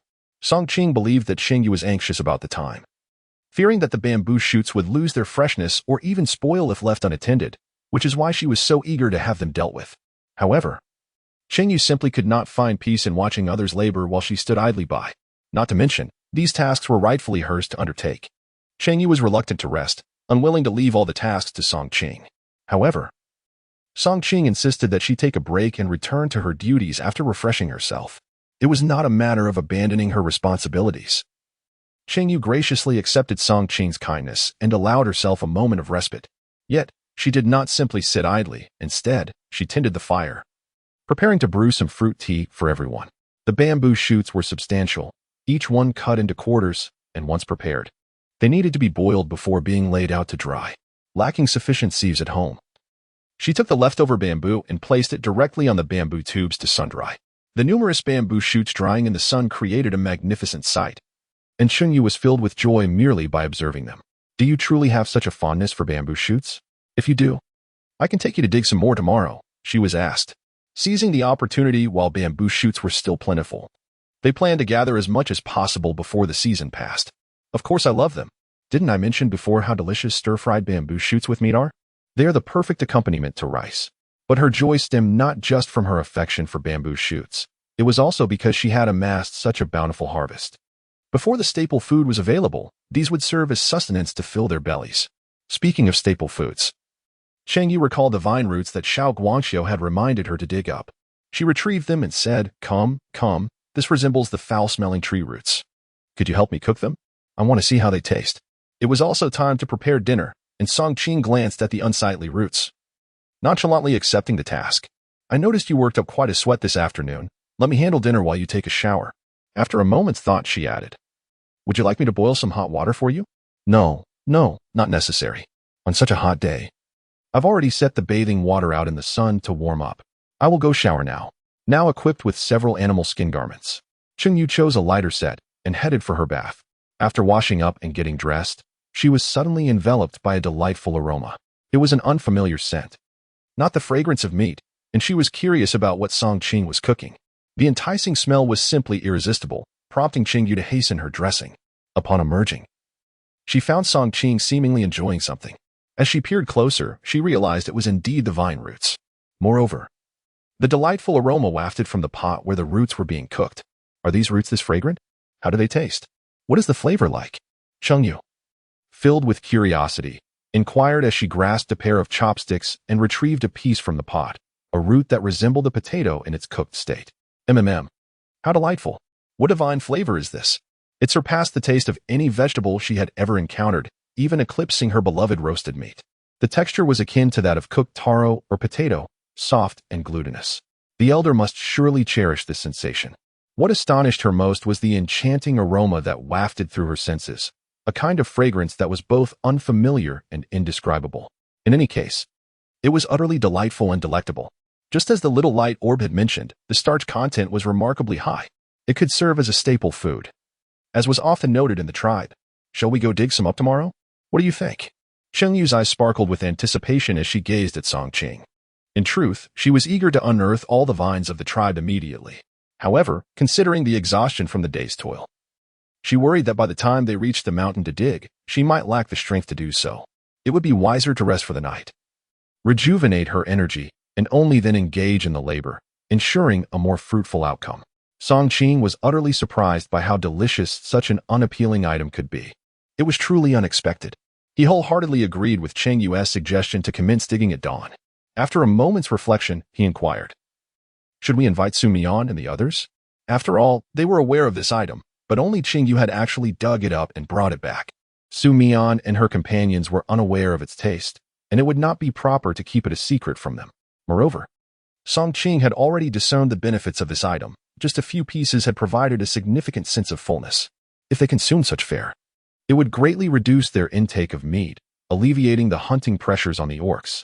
If a substantial supply of tubers were available during winter, concerns about hunger would diminish. Song Qing wished to inform the chief and the tribe about this discovery, but he sought Cheng Yue's approval, as it was she who had made the find. Of course, speak your mind. However, let us first gather a portion for ourselves, and tomorrow we can invite Su Mian and the others to join us in digging, she replied. She herself had not yet gathered much. If she revealed it to the tribe too soon, they would have no opportunity left for themselves. Regardless, she intended to secure some for her own use first. Very well, we shall wait until after our digging tomorrow to approach the chief, Song Qing agreed. He added, there are indeed many of those vines in the tribe. If we wish to excavate in abundance, we must venture outside. Shall we return to that grove? If he remembered correctly, Cheng Yue had mentioned a vast expanse there, initially intending to gather more, but due to uncertainty about its edibility, she had only brought back a few pieces. Compared to searching in unfamiliar territories, it was indeed more convenient and expedient to dig in known locations. Absolutely, we must go. Such a splendid find, especially as a staple food. I am most eager to dig it up. Other foraging can wait, she declared. Chapter 86. The delicate vine roots. After Cheng Yue and Song Qing exchanged words, the little glowing orb eagerly exclaimed, host, you must excavate more of this delicate vine root. Such an obvious matter hardly required a reminder. She would certainly gather as much as possible, perhaps even clearing out the entire patch upon sight. It remained uncertain whether this root could serve as a seed. If not, she resolved to uproot some along with the vine for planting. With winter still a considerable time away, planting now should ensure their survival, shouldn't it? Cheng Yue did not harbor any illusions. These items were all sourced from the wild. Once the orcs of the tribe realized their value, they would surely strip the mountains bare. Cultivation is the true path, ensuring a continuous yield. Yet, dear host, what I wish to convey is not this. This system is truly remarkable. I just conducted a scan and discovered a faint energy within it. While it remained undetected in its raw form, I was able to identify it after cooking, perhaps due to some chemical reaction. The small luminous sphere was unable to detect it. Host, if you could procure some fine vine roots for me, I could exchange them with other systems. Host, I could trade those for seeds. Seeds? Are those the familiar ones I know? And what energy do you refer to? Thus, these fine vine roots are not only delectable but also valuable. Enough to excite you so. The prospect of exchanging them for various seeds she recognizes is indeed enticing. Yes, what we covet is the energy associated with this system. Although faint, it accumulates over time, stirring the interest of other systems. Initially reluctant to engage in trade, they now exhibit an eagerness that is palpable. Host. Have you not cultivated so much land and still ponder what to plant? Why not sow these fine vine roots? They are edible and can be exchanged. A better option could scarcely exist. I have observed that these fine vine roots are not even in their fully matured state. Perhaps planting another batch could yield larger roots and greater energy. Cheng Yue stroked her chin, lost in contemplation. I shall venture to gather some tomorrow and share a portion with you. You can then exchange it for some seeds in return. Since we are to cultivate the land, let us plant a variety of crops. The little luminous orb agreed and, after promising to engage with other systems, vanished from sight. Cheng Yue felt somewhat unaccustomed without the twinkling presence of the orb by her side. The next day, when she went to see Su Mian and the others, Cheng Yue brought along the already cooked fine vine roots. Though the pot had been off the heat for some time, the enticing aroma of the fine vine roots lingered, unabated. How delightful! What is this? Is it edible? It smells so wonderful. It must surely be food. Early in the morning, Cheng Yue set off to find Su Mian. Song Xing was still at home, and upon seeing the items Cheng Yue had brought, he could already detect the delightful aroma before even laying eyes on them. Although the scent did not make him drool outright, the covetous gleam in his eyes was unmistakable. Here, this is for you to enjoy. Hurry and taste it. Once you've finished, we shall go dig for the fine vine roots. Cheng Yue explained. This is the same delicacy we unearthed in the forest. Song Qing and I savored it yesterday, and it truly is a treasure. Hence, today we are preparing to excavate more. Song Qing mentioned that we should inform the tribe. But before that, let us gather some first. As Cheng Yue elucidated, Su Mian and Song Xing had already taken a bite of the fine vine root, instantly captivated by its flavor. Without waiting to finish, Su Mian turned to fetch her basket. Let us go dig for it now. I know where to find it. And I shall lead you, she exclaimed, eager to drag Cheng Yue along, her enthusiasm surpassing that of Cheng Yue's. Shouldn't we call Su Lu and the others? Cheng Yue inquired.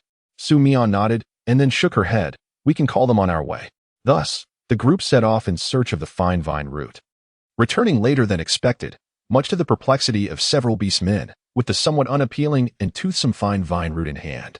The fine vine root possesses a hard exterior, allowing it to be preserved for an extended period as long as it remains unbroken. Upon their return, Cheng Yue did not hasten to wash the roots, but instead placed them directly in the cave. Isn't this a precious find? Aren't you keeping some for yourself? Cheng Yue asked, astonished to see that all the fine vine roots Song Qing had unearthed were being delivered to his cellar. Is there truly someone who finds food to be excessive? She pondered, or perhaps he had already regarded her as part of his family, thus blurring the lines of possession.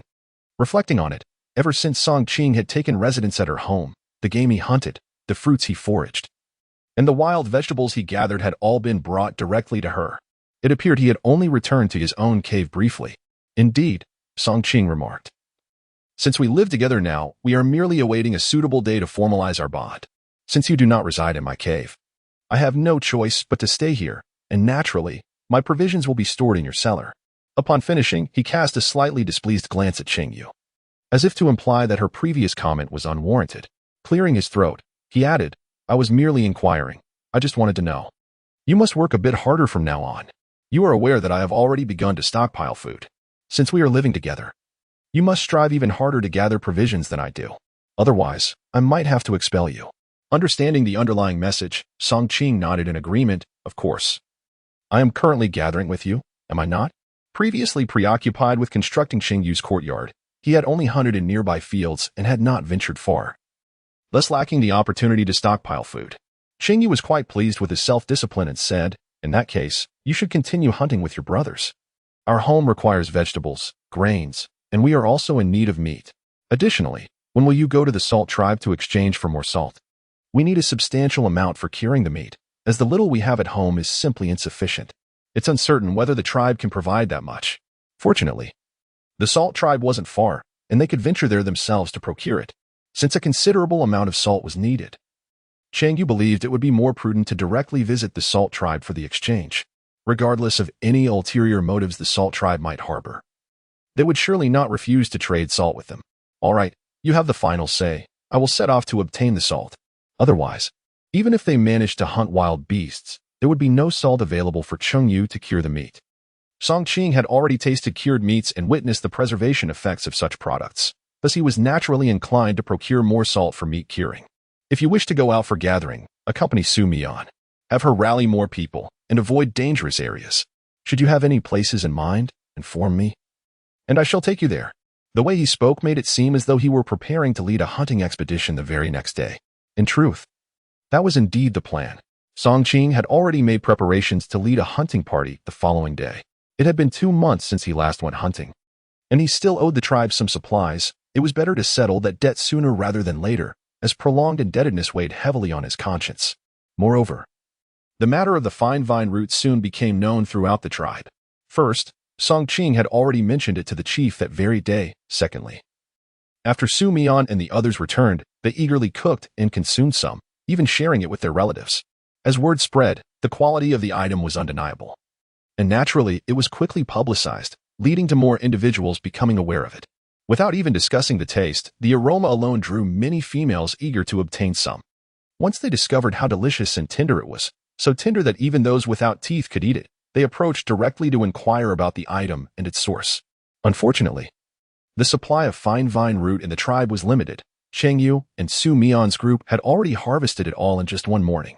To acquire more, they would have to search outside or return to the mountain they had previously visited, which was known to have an abundance of fine vine roots. Chapter 87. A fortuitous opportunity. Song Qing was indeed a man of his word. Having declared his intention to hunt with his brothers, he set out early the next morning. Cheng Yue also rose early, as the slender roots of the vines in the tribe had all been unearthed. A few individuals divided them amongst themselves, but in truth, there was scarcely a substantial amount. Cheng Yue placed the harvested fine vine roots in the cellar. Now, the cellar has accumulated a considerable number of items, all scattered haphazardly on the ground. Here a pile, there another. Host, perhaps you should construct a rack. It would appear more orderly and facilitate categorization, suggested the little glowing orb. Cheng Yue concurred with this notion. Thus, she decided to venture up the mountain today to see if she could procure some bamboo for a makeshift rack in the cellar.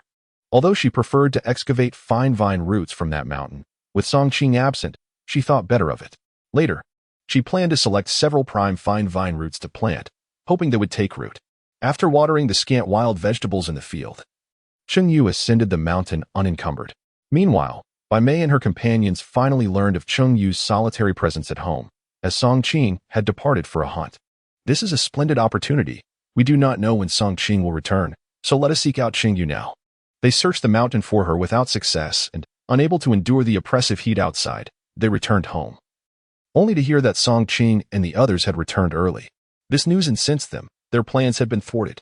Yes, let us go now. However, Bai Mei hesitated. You all go ahead. I shall not accompany you.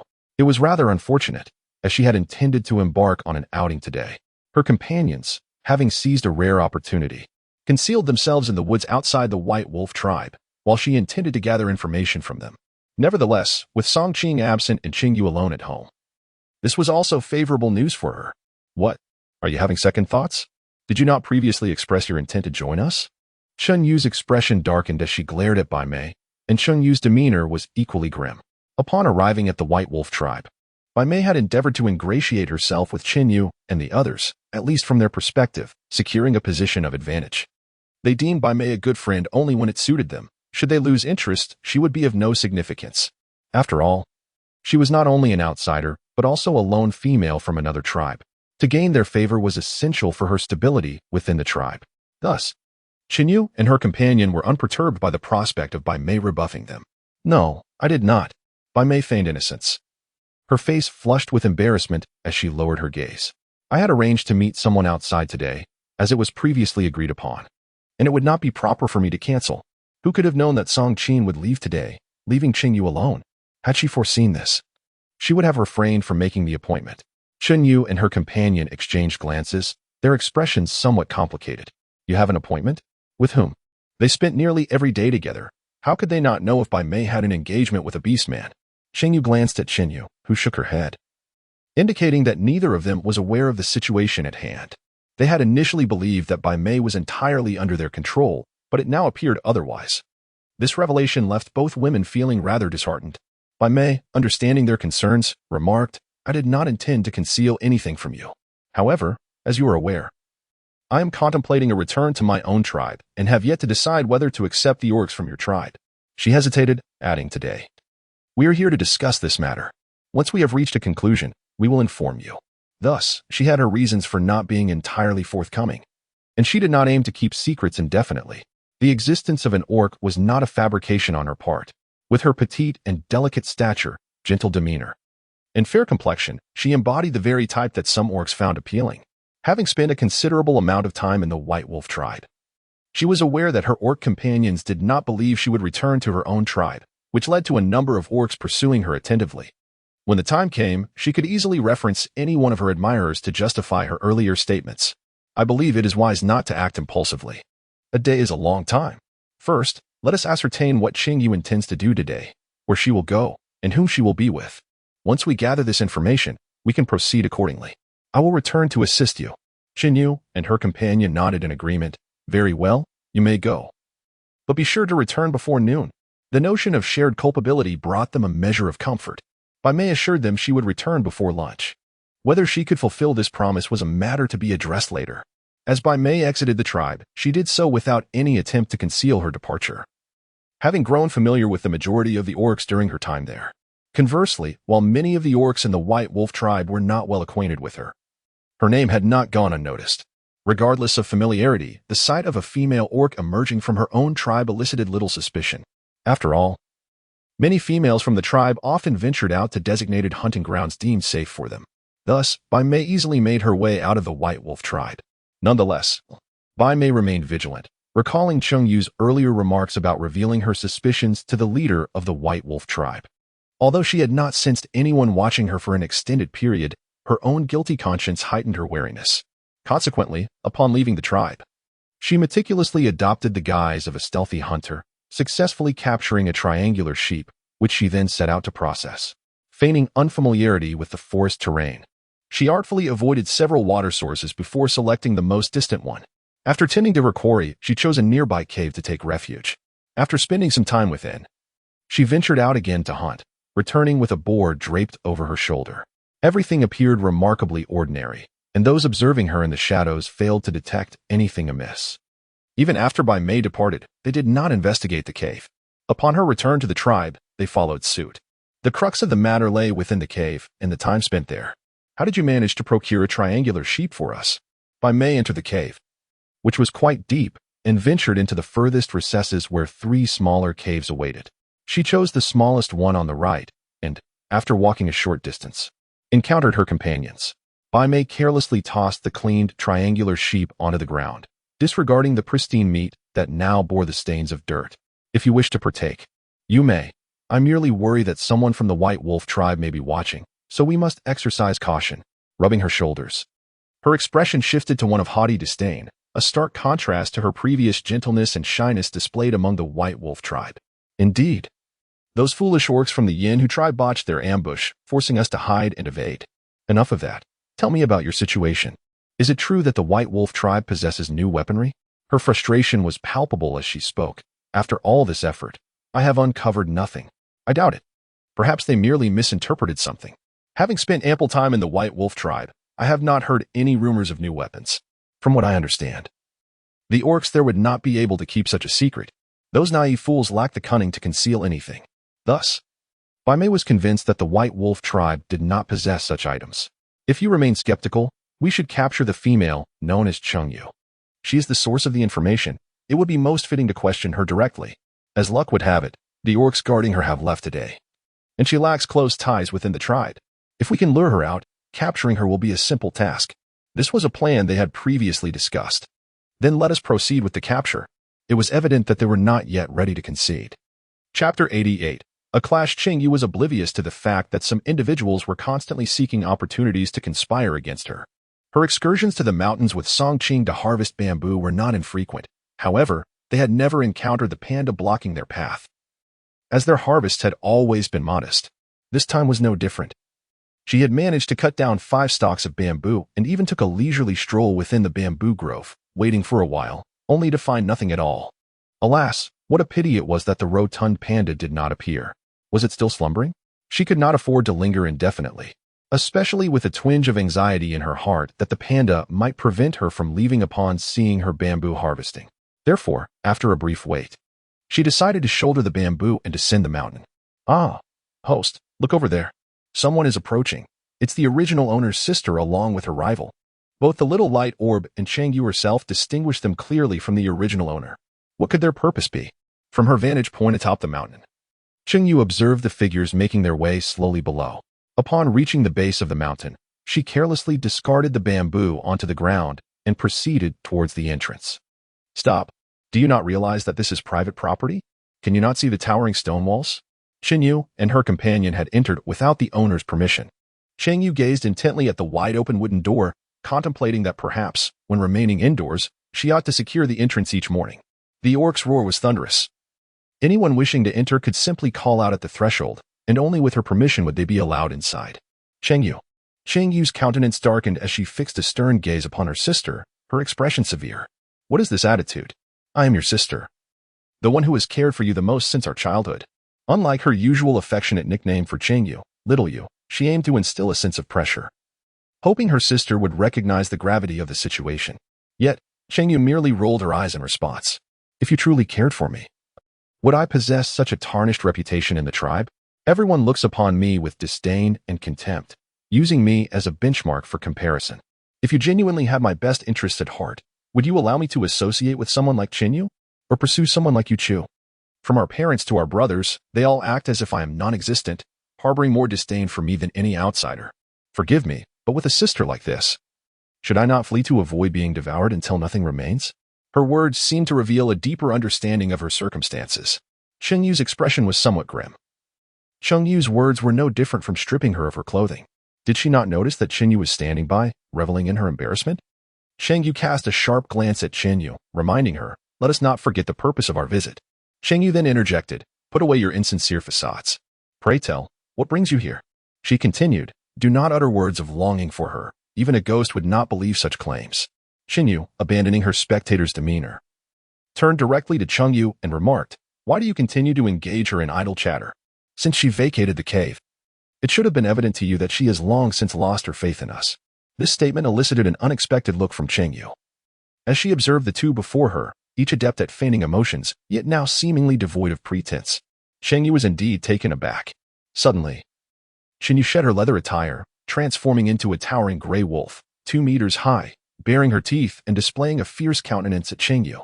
There was no point in exchanging words. Today, she was resolute in teaching her a lesson. The frustration that had been pent up for over a month could no longer be contained by Cheng Yue. Previously, with Song Qing always around, both day and night, she had found no opportunity to unleash her feelings. Even if she wished to erupt, she could not. She had to endure, persistently. Now, upon seeing her, she found it utterly intolerable. Thus, any plans or notions of having others intervene were of no concern to her anymore. Cheng Yue was taken aback by Cheng Yue's sudden outburst, but that momentary astonishment quickly faded, and she chose not to intervene. To be honest, Cheng Yue was also startled. However, who among us does not harbor a primal side? Would she be afraid? Host, let loose. It was evident that a confrontation was imminent. The little light orb was even more exhilarated than Cheng Yue, bouncing with excitement, as a powerful wolf's leg swept toward her with a fierce gust of wind.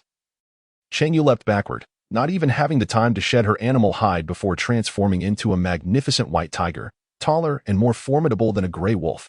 Her fur gleamed and flowed smoothly, a testament to her exceptional upbringing. Her tiger eyes sparkled with intensity, and her jaws were clenched tightly. The wolf's leg struck down with a resounding thud, causing the ground to tremble violently, and when the wolf's leg lifted once more, a deep crater remained on the earth.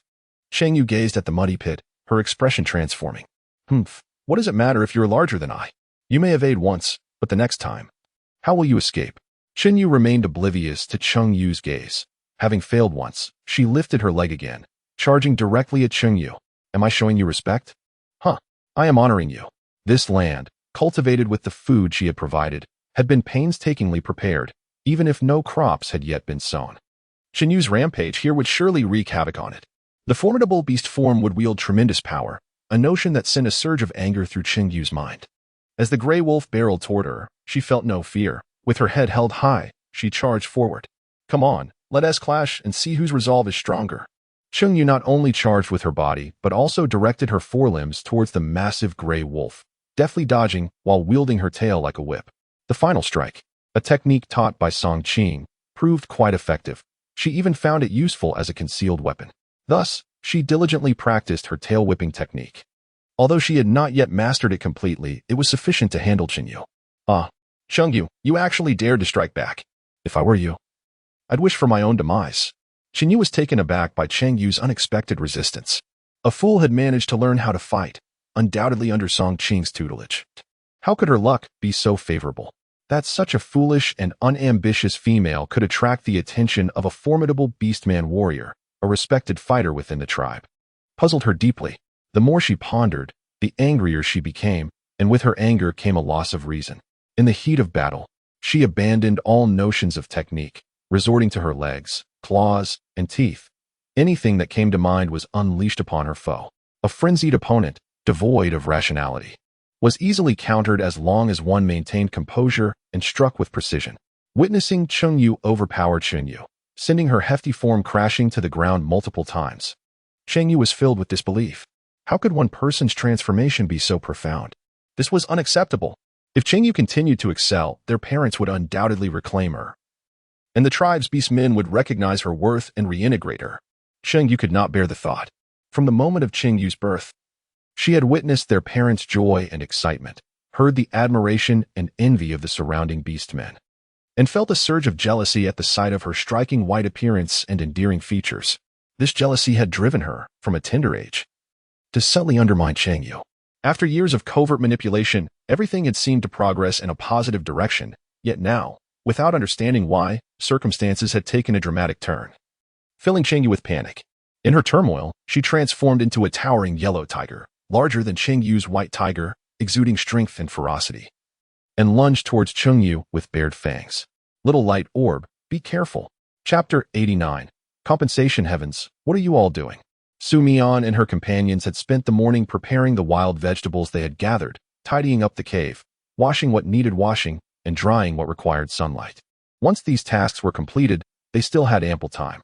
Thinking of the abundance of wild vegetables Cheng Yue had gathered, as well as their earlier discussions about starting a garden, they decided to pay her a visit. However, before they could enter, they overheard the roars of beasts from within. Transforming into their beast forms, they rushed inside, only to witness Cheng Yue and Cheng Yue conspiring to bully Cheng Yue. This was unacceptable. Aunt Yuna had entrusted them with the care of Cheng Yue before her departure, and having spent time together, they had come to regard Cheng Yue as a dear friend.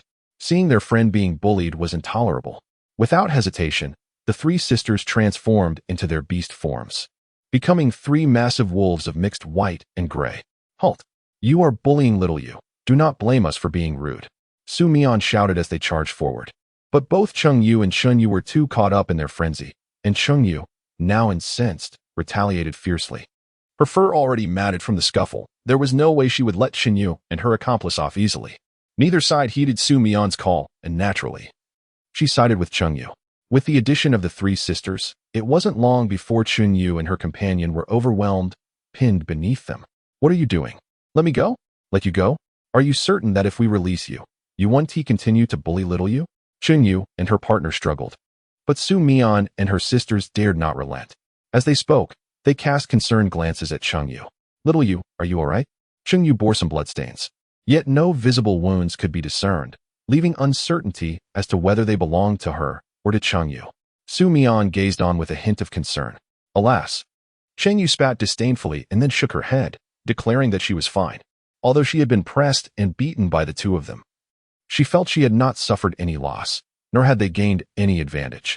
Arriving in this unfamiliar realm, a world of orcs filled with primitive forests and perilous beasts, how could she not strive to acquire the skills necessary for self-preservation, even though the time had been brief? Cheng Yue and her companion could not expect to gain the upper hand. They were not particularly formidable orcs. What, then, would they do? Su Mian remarked upon the two beneath her. Cheng Yue cast a glance at the two and said, "Take it to the leader." They initiated the provocation.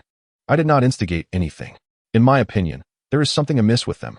Cheng Yue and her companion were compelled to revert to their human forms. Cheng Yue also returned briefly, and upon entering her dwelling, she transformed back into her human guise, donning another set of animal hide garments.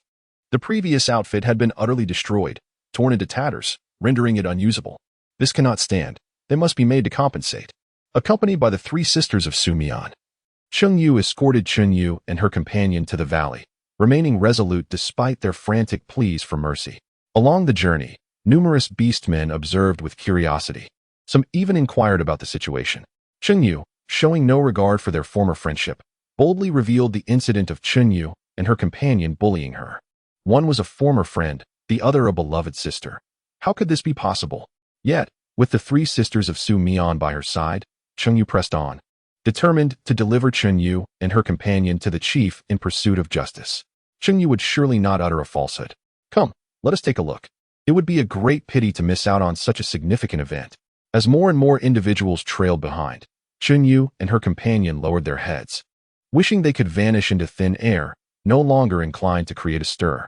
Cheng Yue harbored an intense resentment towards Cheng Yue.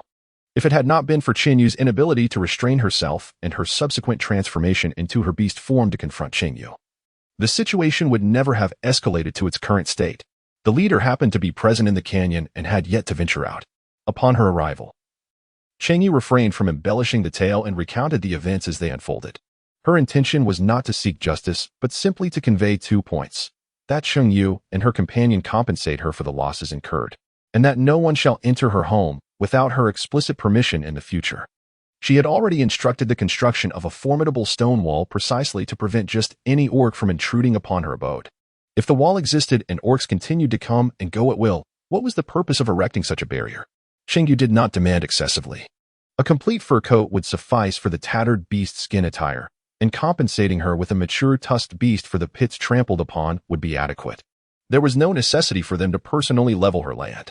Cheng Yue's decision to escalate the matter directly to the chief took both Cheng Yue and her companion by surprise, drawing a considerable audience of onlookers among the orcs. At that moment, they felt utterly humiliated, their reputations tarnished beyond repair, and they were nearly driven to the brink of fury. All they desired was to swiftly comprehend the situation and depart from this suffocating environment. Thus, the matter of compensation that Cheng Yue sought was promptly resolved. With the items to be delivered to her before dinner, Cheng Yue was undeterred by the prospect of the two changing their minds if they dared not deliver the goods. She would not hesitate to return to the chief and create a scene. Upon Bai Mei's return, she learned from others about the unfolding events and their outcome, leading her to grit her teeth and curse, "Fool." Had they not agreed to lure the target outside the tribe for resolution? Only in the wilderness could she orchestrate Cheng Yue's capture.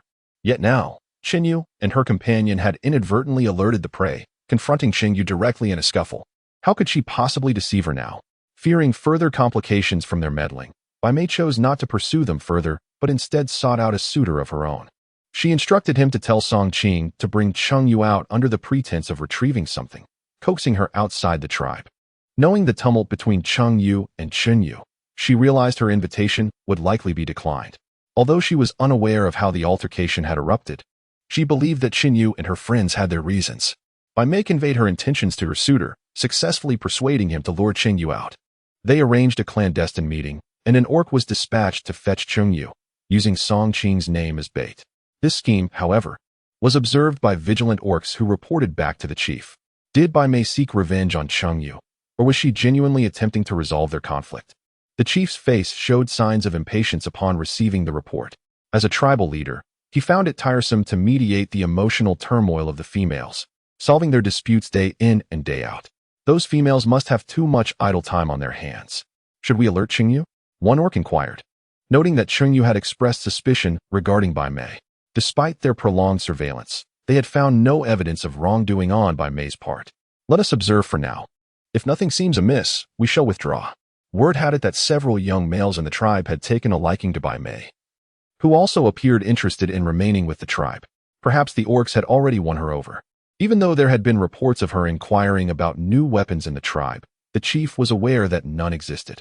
Thus, regardless of her schemes, they would ultimately come to naught. With little else to concern themselves about, they decided not to dwell on Bai Mei. The chief considered it a boon for the tribe to retain a valuable female, while the squabbles between Cheng Yue and the other females were mere trifles. Bai Mei's plans were well laid, but would Cheng Yue truly heed the words of a stranger or follow them blindly? In this age of deceit, How could a young woman lack a sense of caution? Chapter 90. Captured again, little light ball. Please do not tell me I have been captured once more. Remembering the moment before her unconsciousness, Cheng Yue felt a wave of sorrow wash over her at the memory of the alarmed exclamation and the sudden onslaught of a fierce orc. What deity have I offended to suffer such misfortune? It had not been long since her arrival, yet she had been repeatedly rendered unconscious and abducted. Such a cruel fate. Host, events transpired too swiftly. We did not anticipate that the orc from the White Wolf tribe would knock you unconscious so brazenly. Indeed.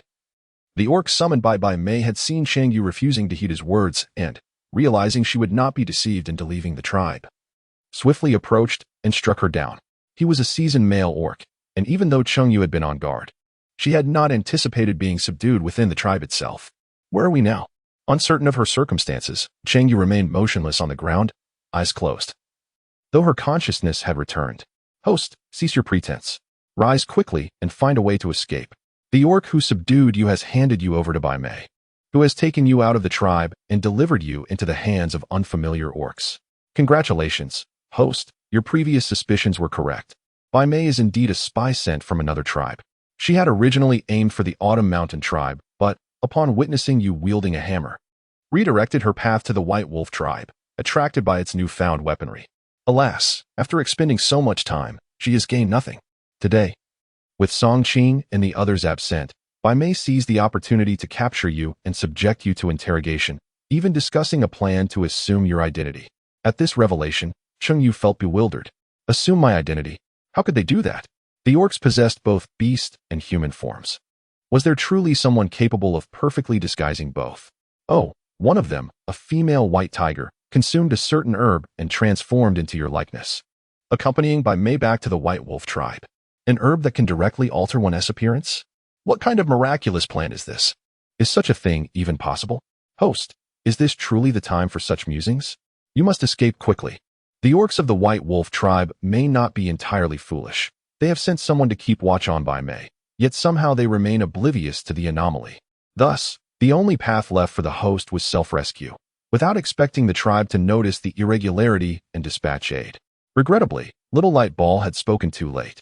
Cheng Yue had yet to emerge from the cave when 5 men and 3 women, 8 imposing orcs, stepped inside. Upon their entrance, they immediately spotted Cheng Yue, who wore an expression of vigilance and caution. Ah, our little prey. Are you attempting to flee? One of the female orcs taunted, a mocking glint in her eyes.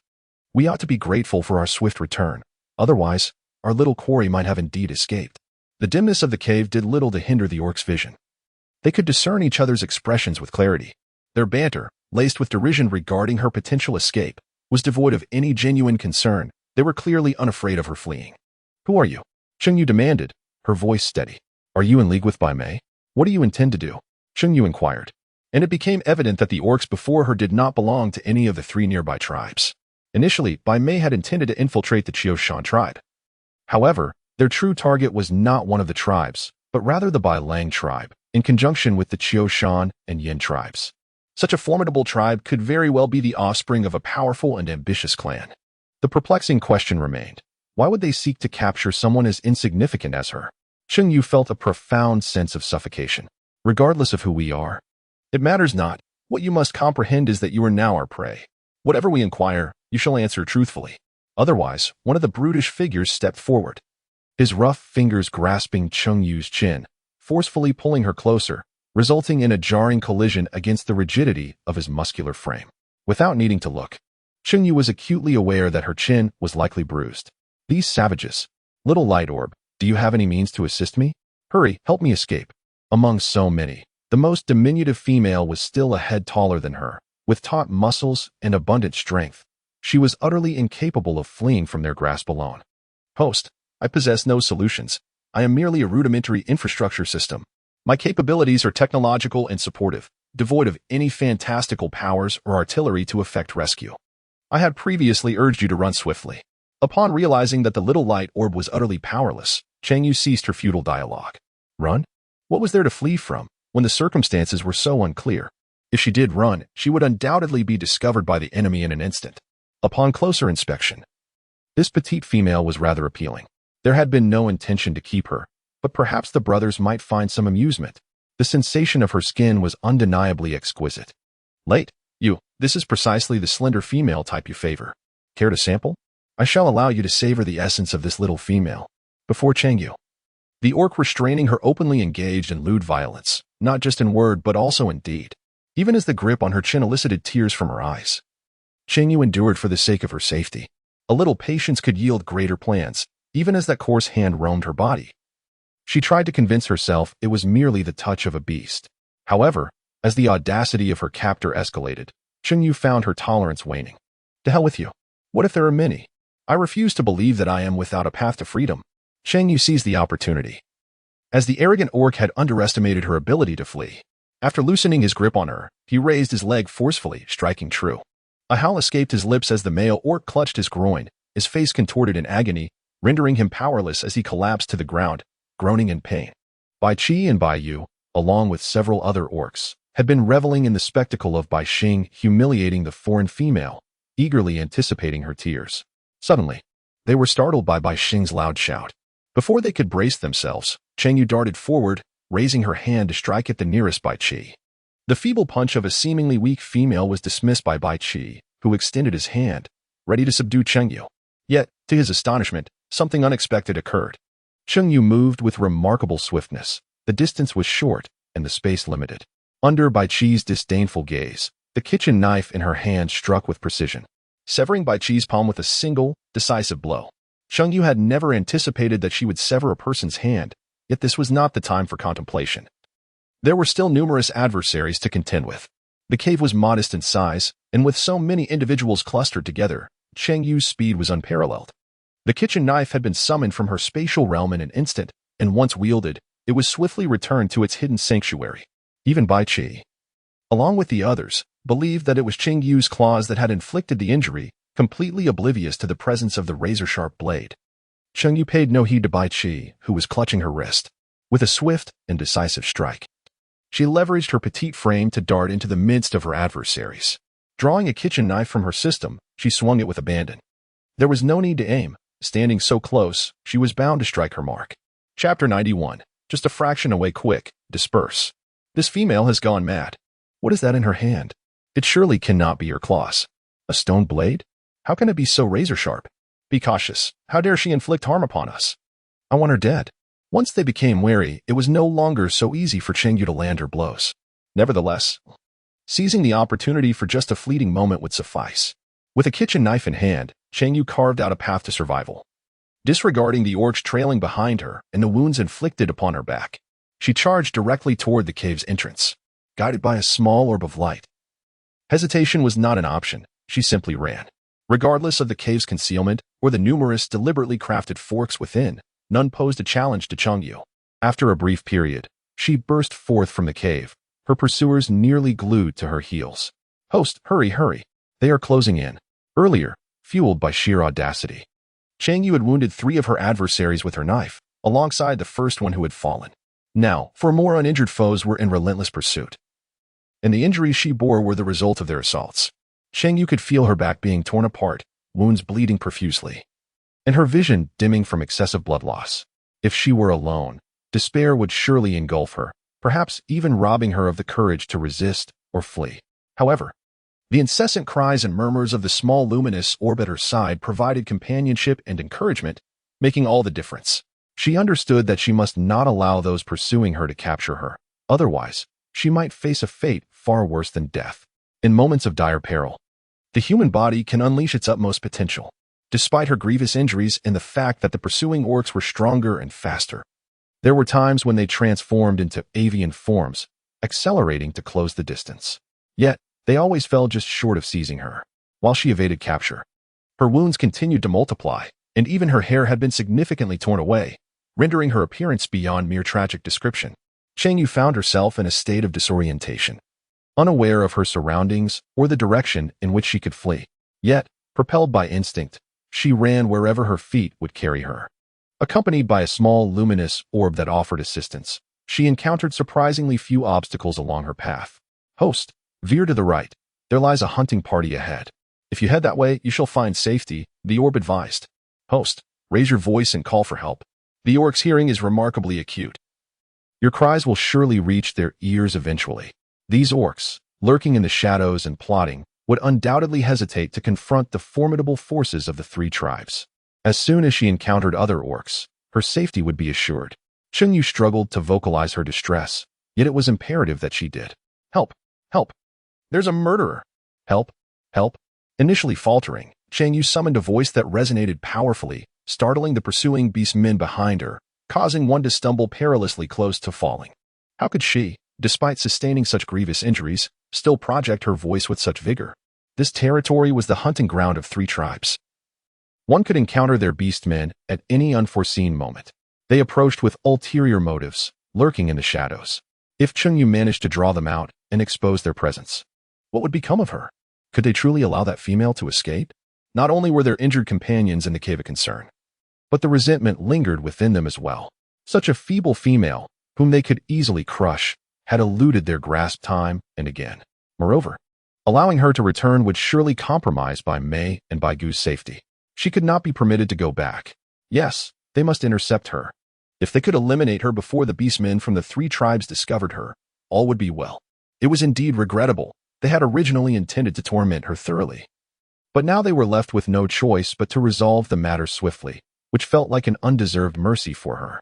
Cheng Yue, however, felt no sense of honor as she traversed through a dense forest. Before her lay an expansive meadow, a vast grassland unfolding in sight. Meanwhile, the orcs behind her, constrained by the terrain and unable to transform into their beastly forms, finally shifted into their true shapes, their mighty wings unfurling, generating a powerful gust that sent Cheng Yue tumbling through the air. Unfortunately, as she landed, her lower back struck a protruding rock, causing her vision to darken in pain. Surrounded by colossal birds, Cheng Yue forced a desperate smile. How long had she been alive as a newcomer?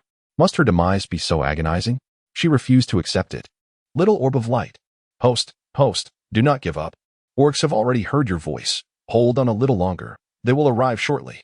Yet, time was not on Cheng Yue's side. The little orb continued. Host, rise. There is a small patch of swamp not far from you. It possesses unique properties. Go there, and I can shield you from suffocation until the orcs arrive. Cheng Yue's eyes sparkled with excitement. Without a moment's hesitation, she tumbled and scrambled toward the swamp indicated by the small glowing orb. Heeding my instructions, dear host, do not stray from your path. Otherwise, even if you momentarily evade suffocation, you shall find yourself ensnared in the mire, with no hope of escape. Cheng Yue could perceive nothing else. Her singular desire was to survive, her ears attuned solely to the words of the small luminous orb. As a pair of coarse bird talons reached out towards her, the orb sprang into action, prompting Cheng Yue to exert her hind legs and leap forth. Then, with a resounding thud, the creature vanished into a patch of grass. The pristine green meadow was abruptly torn apart, revealing the dark, murky sludge hidden beneath the weeds. A swamp? Yun, return, and exercise caution.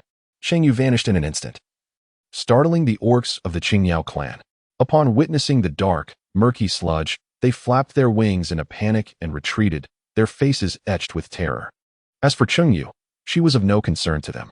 Not a single orc that ventured into the swamp ever emerged unscathed.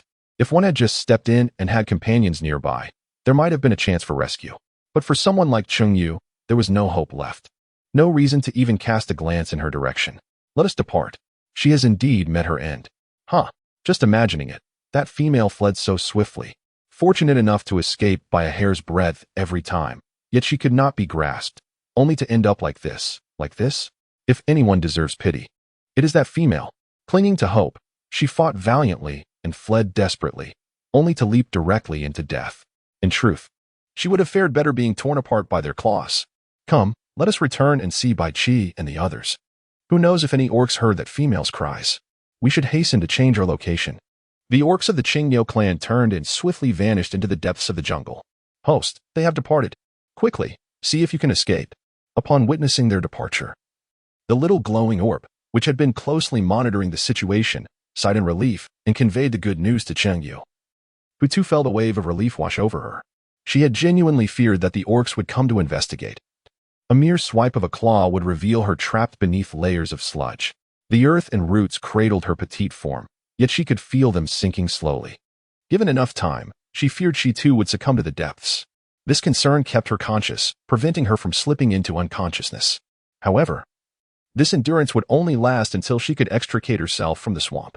Had the orcs of the Cheng Yue clan returned at that moment, they could have easily retrieved her.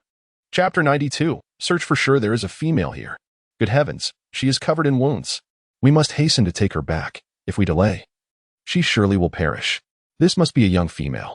Who could be so cruel as to inflict such harm upon her? Just moments ago, Sure had heard a cry for help. Could it have come from this female? What of her assailant? Had they fled upon sensing our approach? It was unlikely they would leave her behind otherwise. Sure glanced at Cheng Yue's condition and declared, "First, we must bring her back." Cheng Yue and her companions had never encountered one another, nor were they privy to Cheng Yue's circumstances. However, being a young female, they could not simply disregard her. Sure contemplated that once the female regained consciousness, he would inquire about her situation. Should she belong to one of the two neighboring tribes, they would naturally notify them to come collect her. If she were not from those tribes, they could attempt to keep her in their own tribe. As an additional female would be an advantage. The orc from the Salt tribe carried the unconscious Cheng Yue away. The small light orb concealed in the shadows. Sighed in relief upon overhearing their intentions. Wait a moment, I seem to detect Cheng Yue's scent. In the evening, Song Qing and his companions, burdened with their hunt, traversed through the mountains when suddenly, Song Qing halted. He sniffed the air, furrowing his brow in uncertainty. Could it be Cheng Yue's scent? That was implausible. Cheng Yue should be in the tribe. How could she be here? Moreover, when did Song Qing's sense of smell become so acute that he could discern Cheng Yue's aroma? They were only capable of detecting the scent of orcs at best. Could it be that Song Qing merely missed Cheng Yue and was mistaken? The distance from the tribe was considerable. How could she possibly venture out alone? Initially rolling his eyes, Song Qing set down his catch and declared, "I cannot possibly be mistaken. Assist me in searching." He recalled that Cheng Yue had been abandoned outside the tribe on 2 occasions. And had they not found her in time, she would have perished. The scent in the air was faint, and without a clear target, locating her would prove challenging. Yet, Song Qing was not one to abandon a quest upon encountering difficulties. Worried that Cheng Yue might be in danger, he felt compelled to make an effort. After discarding his catch, he stood still, meticulously discerning the scent, then set off in the direction where the aroma was most potent.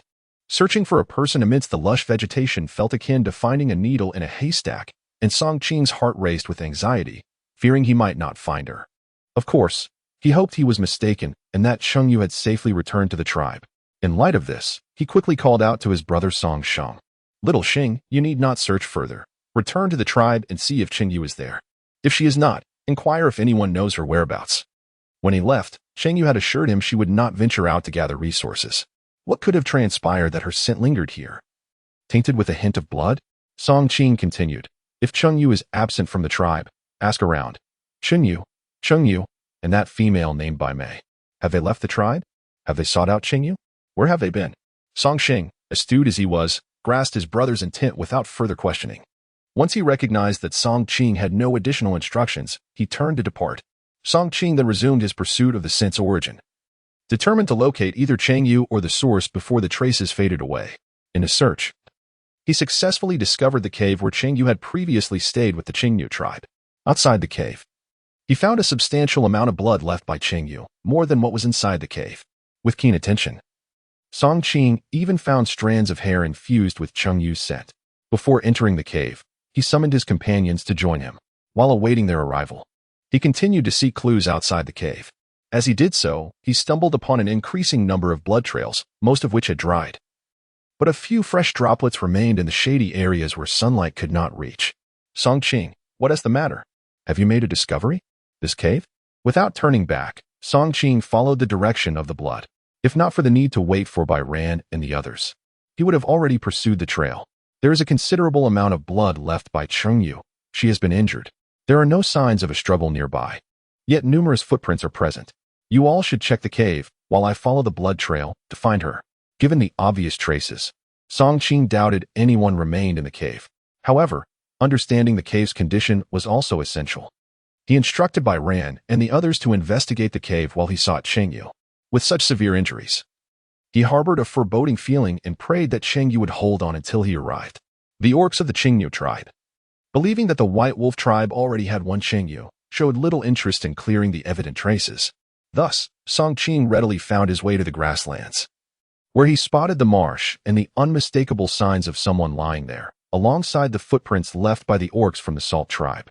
Song Qing meticulously analyzed the traces left at the scene, deducing that Cheng Yue had not been taken away by her assailant, but rather rescued by someone. This area was a shared hunting ground among the three tribes. The White Wolf tribe hunted here, and orcs from the Qiushan and Salt tribes came as well.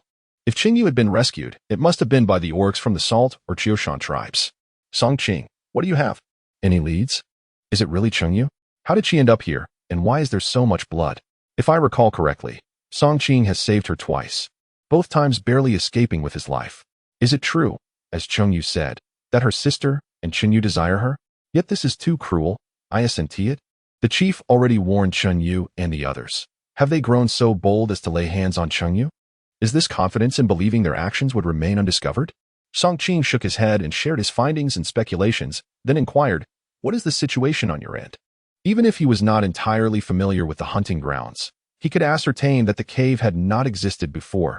Judging by its appearance, it had been freshly dug. The interior was chaotic, with numerous footprints suggesting at least a small team was present, comprising both males and females, and the scent within was mingled with unfamiliar orc aromas. It seemed the Cheng Yue tribe had occupied the cave for a period, and due to poor ventilation and a relatively short departure time, their scent lingered distinctly. Upon entering, Byran and the others detected the pungent aroma of strange orcs. As for Cheng Yue's scent, they could not identify it. They also discovered a plethora of bloodstains, especially in the innermost part of the cave, where the blood bore an unfamiliar scent. It was certain that a conflict had occurred within the cave involving unfamiliar orcs. However, it remained uncertain whether these unfamiliar orcs hailed from the other two tribes or were merely orcs from another region that had intruded upon their hunting grounds. Pointing at the humanoid black imprint, Song Qing instructed, remember this. We will split into two groups and head to the Salt tribe and the Qiushan tribe. I suspect Cheng Yue has been rescued by them. Shouldn't we wait for news from Song Shang's side? What if Song Qing is mistaken? No need to wait. I, too, hope I am mistaken, but if not, Song Qing shook his head. I must hurry to bring Cheng Yue back. Otherwise, who knows what kind of fear she might endure. With Song Qing stating this, Byran and the others, as brothers, naturally agreed to assist. They abandoned the fruits of their labor from a long day of hunting and swiftly divided into two groups to search for Cheng Yue. Song Qing opted to head to the Salt tribe, as they typically sent more hunters to this hunting ground, and the distance was shorter, making it more likely that Cheng Yue had been taken by the orcs from the Salt tribe. Chapter 93. Rescued. Cheng Yue awoke in agony, every part of her body aflame with pain. More alarmingly, she realized she was unable to move. Am I paralyzed? She pondered, momentarily forgetting the ache that enveloped her. The small glowing orb hovered just above her eyes, reassuring her, host, do not panic. You are merely encased in mud and temporarily immobilized. Mud? Where am I? She wondered, noting that the surroundings bore no resemblance to the grassy field she had previously known. Have I been rescued? If I were captured, I wouldn't be in such a tranquil state. Indeed, host, you are currently in the Salt tribe. The hunting team of the Salt tribe discovered you and brought you back. After a brief pause, it continued, you are quite fortunate. Although your external injuries are severe, your internal injuries are not critical. With proper care, you shall recover. Cheng Yue let out a sigh of relief, only to be immediately overwhelmed by the pain she had been intentionally ignoring, nearly causing her to faint once more. Oh, it hurts so much. Little orb of light, is there any way for you to divert my attention? Even losing consciousness now would be preferable to the agony of being awake. Are you awake? How do you feel? As Cheng Yue gasped and moaned in pain, an elderly woman entered the room. She had come in upon hearing the commotion inside, and this female had awakened earlier than she had anticipated. Who are you? Cheng Yue croaked, swallowing hard in an attempt to sound more natural. Here, have some water, the woman said. I am Nung, the shaman of the Salt tribe. Which tribe do you belong to, and how did you come to faint in the grass? Where are your companions? Cheng Yue lay upon her back, unable to rise. A bowl of water had spilled, soaking half of her while the other half provided a modicum of relief. I am a female of the White Wolf tribe, and my name is Cheng Yue. I extend my heartfelt gratitude for your rescue. Once I have recovered, I shall undoubtedly repay your kindness. Upon hearing that Cheng Yue belonged to the White Wolf tribe, the woman's eyes clouded with disappointment. She had hoped to acquire a female without any effort. It was apparent that this female was already bound to a partner, or at the very least, had an orc companion, making it quite challenging to keep her. The initial moment of disappointment swiftly passed, and she replied, focus on your recovery for now. We can discuss other matters later. There is no rush. Cheng Yue attempted to nod, but was unsuccessful. She weakly managed to raise the corners of her mouth and said, "Yes, I must express my gratitude to you all. I encountered a group of unfamiliar beastmen in the wilderness, and they assaulted me. Had it not been for the beastmen of the Salt tribe arriving, I fear I would have lost my life." She elaborated on the reasons behind her grievous injuries. Unfamiliar beastmen? Upon hearing this, Nong furrowed his brow, his expression turning grave as he inquired, "From the Chioshan tribe? It is impossible for the Salt tribe to be involved. As for the White Wolf tribe, the females would not be referred to as unfamiliar beastmen." Cheng Yue remains uncertain, having even harbored doubts about the Salt tribe. Although she was rescued by the orc of the Salt tribe, it does not entirely eliminate their suspicion. In truth, Cheng Yue suspects even more that those individuals do not belong to any of the three tribes. After all, there exists an orc like Bai Mei among them. I cannot say for certain, as I have not encountered those individuals. Their presence feels unfamiliar, leading me to ponder if they might be orcs from elsewhere. As for the rest, I am not privy to further details. Cheng Yue spoke slowly and intermittently, her expression serious. Once she finished speaking, I handed her a glass of water and advised her to rest well before taking my leave. Cheng Yue surmised that she intended to relay the information obtained from her to her tribe. However, she harbored doubts regarding the Salt tribe and the recent priestess, thus refraining from disclosing the incident of being rendered unconscious by her own tribe's orcs and subsequently handed over to the orcs of Bai Mei. After engaging in such extensive conversation, Cheng Yue found herself fatigued and dozed off once more. Upon awakening again, she discovered that the cave was even dimmer than before. This time, she was not alone. The female priestess she had encountered earlier was present. Cheng Yue had just awakened when she noticed a presence. She approached with a bowl of meat soup in hand. "Awake? You must be hungry. Have something to eat. It's a relief that you have come to, fortunately. There is no fever. Do not fret. After a few more days, you shall be well. The constitution of beastmen is quite robust. Had you been a male beastman, such an injury would have healed in a mere 2 days. However, as a female, your physical resilience is not as pronounced, thus requiring a bit more time for recovery. Given Cheng Yue's current condition, what other options does she have then to endure? Little light orb, can you exchange some medicine? Please procure some for me." Although everything seems fine at the moment, Cheng Yue remains anxious. In the past, even a minor wound could have cost her life. Despite her body being somewhat extraordinary now, she believes it is prudent to exercise caution after sustaining such a serious injury. Cheng Yue said, "Do you not require that fine vine root? I shall exchange it for you. Just arrange the trade." "Certainly, esteemed host. I shall need some time, as I must locate a suitable remedy for you. After all, your bodily structure has undergone significant alterations, and one cannot indiscriminately consume medication." Cheng Yue wholeheartedly agreed. "Let us not concern ourselves with anything else for now. I urgently need a pain reliever. The agony is unbearable.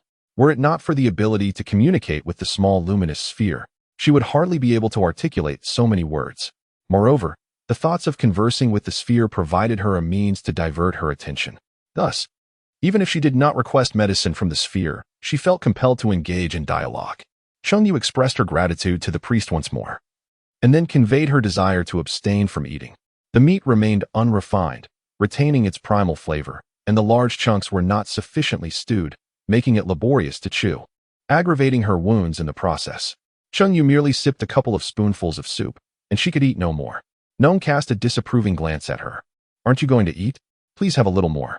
How can you recover without nourishment?" "I'm sorry, but I truly cannot eat any further. I had something earlier, and it is possible to abstain from food for a short while," she replied.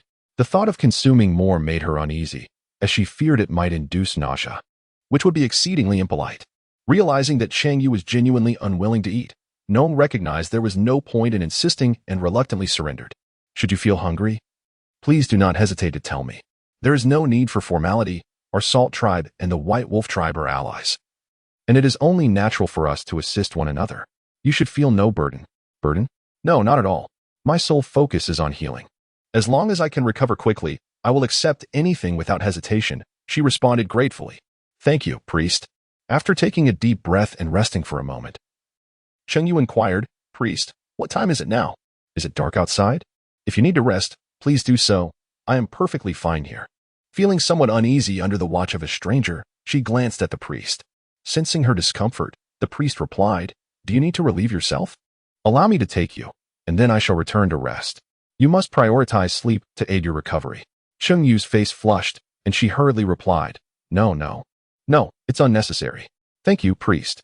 She truly did not possess such feelings. Perhaps it was due to the peculiar constitution of the beastmen. It was rather fortunate, as it spared her from any potential embarrassment. Gnome nodded in understanding and proceeded to inquire further about the injuries Cheng Yue had sustained and the matters concerning the beastmen. It was only when Cheng Yue fell silent once more that Gnome took her leave. Clearly, she had been waiting for an opportunity to pose her questions to me. Once her queries were satisfied, she departed. Indeed, it would be quite beneficial if the Salt Tribe could uncover even a fragment of information. However, certain matters must await the arrival of our own people before they can be disclosed. Chapter 94. The arrival of the partner in the dead of night. Cheng Yue was awakened by hunger. After consuming some of the cooked food she had stored in her space, she found herself unable to return to slumber. Alas, she had slept too much during the day. Little light orb, what time is it now? How long until dawn? Upon waking again, she noticed that her body seemed to ache less. Was the medicinal efficacy of the Salt Tribe's herbs truly that remarkable?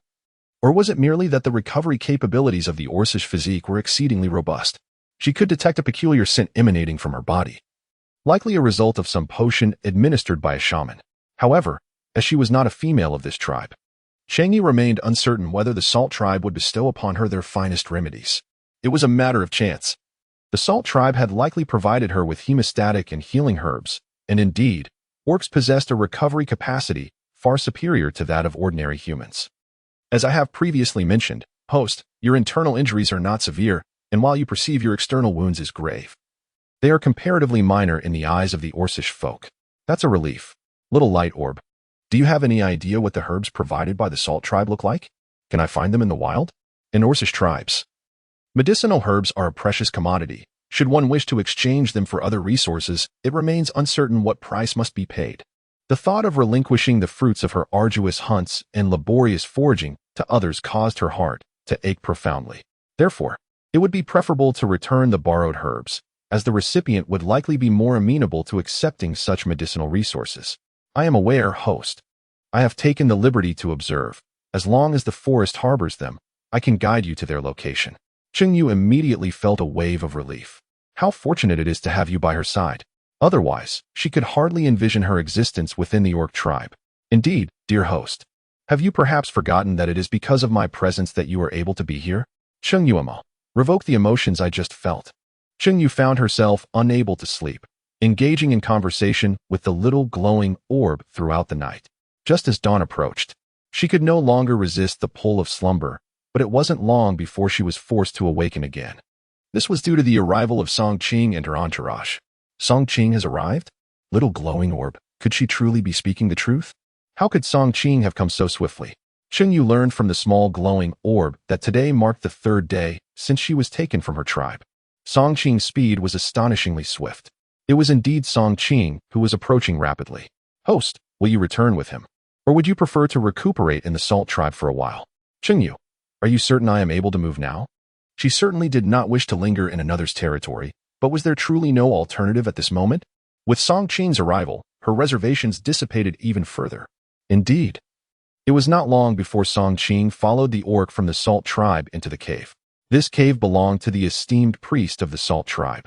The outermost section was a large cavern, which extended inward to reveal several smaller chambers. This arrangement was quite reasonable, considering the need to accommodate the wounded and the ill. Cheng Yue currently resides in the cave designated for rituals, in a smaller adjacent cavern not far from the larger one outside. Even before anyone had entered, she could already hear the sound of footsteps. Cheng Yue, is that truly you? Bai Ran exclaimed, astonished at the sight of Cheng Yue lying on the bed, her entire body covered in mud, with only her face visible. He couldn't help but reflect on the irony. Despite Cheng Yue's seemingly compliant nature within the tribe, she had still fallen victim to schemes, time and again, all aimed at her life. Cheng Yue turned to Song Qing, exclaiming, "Ah, you've arrived. Did you come out to search for me upon discovering my absence? How did you know I was in the Salt Tribe?" Song Qing approached and settled beside Cheng Yue, inquiring, "Are you all right? What happened?" Prior to entering, he had already gathered information regarding Cheng Yue's condition. Although she bore some superficial wounds that appeared rather alarming, they were merely skin deep and would heal without leaving any lasting effects. She had not lost any limbs, though she had sustained some injuries. She was recovering well. Now that he saw her, despite her pale complexion, her spirit seemed relatively intact. and he felt a wave of relief wash over him. Thankfully, she was still alive. However, as soon as she spoke, Cheng Yu's eyes brimmed with tears, her voice choked with emotion, and she felt an overwhelming sense of injustice. The myriad of emotions she had suppressed earlier erupted upon seeing Song Qing, catching even her off guard, especially with so many others present. Yet, some feelings and sentiments cannot be controlled by mere will alone. Do not be afraid, do not be afraid. Song Qing yearned to embrace Cheng Yue, but alas, she was reclining, and there was no feasible way to do so. The high priest had reassured her that with proper care, she would be fine and urged her not to cry. Cheng Yue did not wish to weep, especially in the presence of so many unfamiliar faces. It was both awkward and embarrassing. She fell silent, suppressing her feelings of grievance and fear. I apologize for my outburst. May I have a moment alone with Song Qing? There were matters she had not disclosed to the Salt tribe, and now she needed to confide in Song Qing first, then decide if he would inform the tribe. Moreover, the tribe remained unaware of the situation.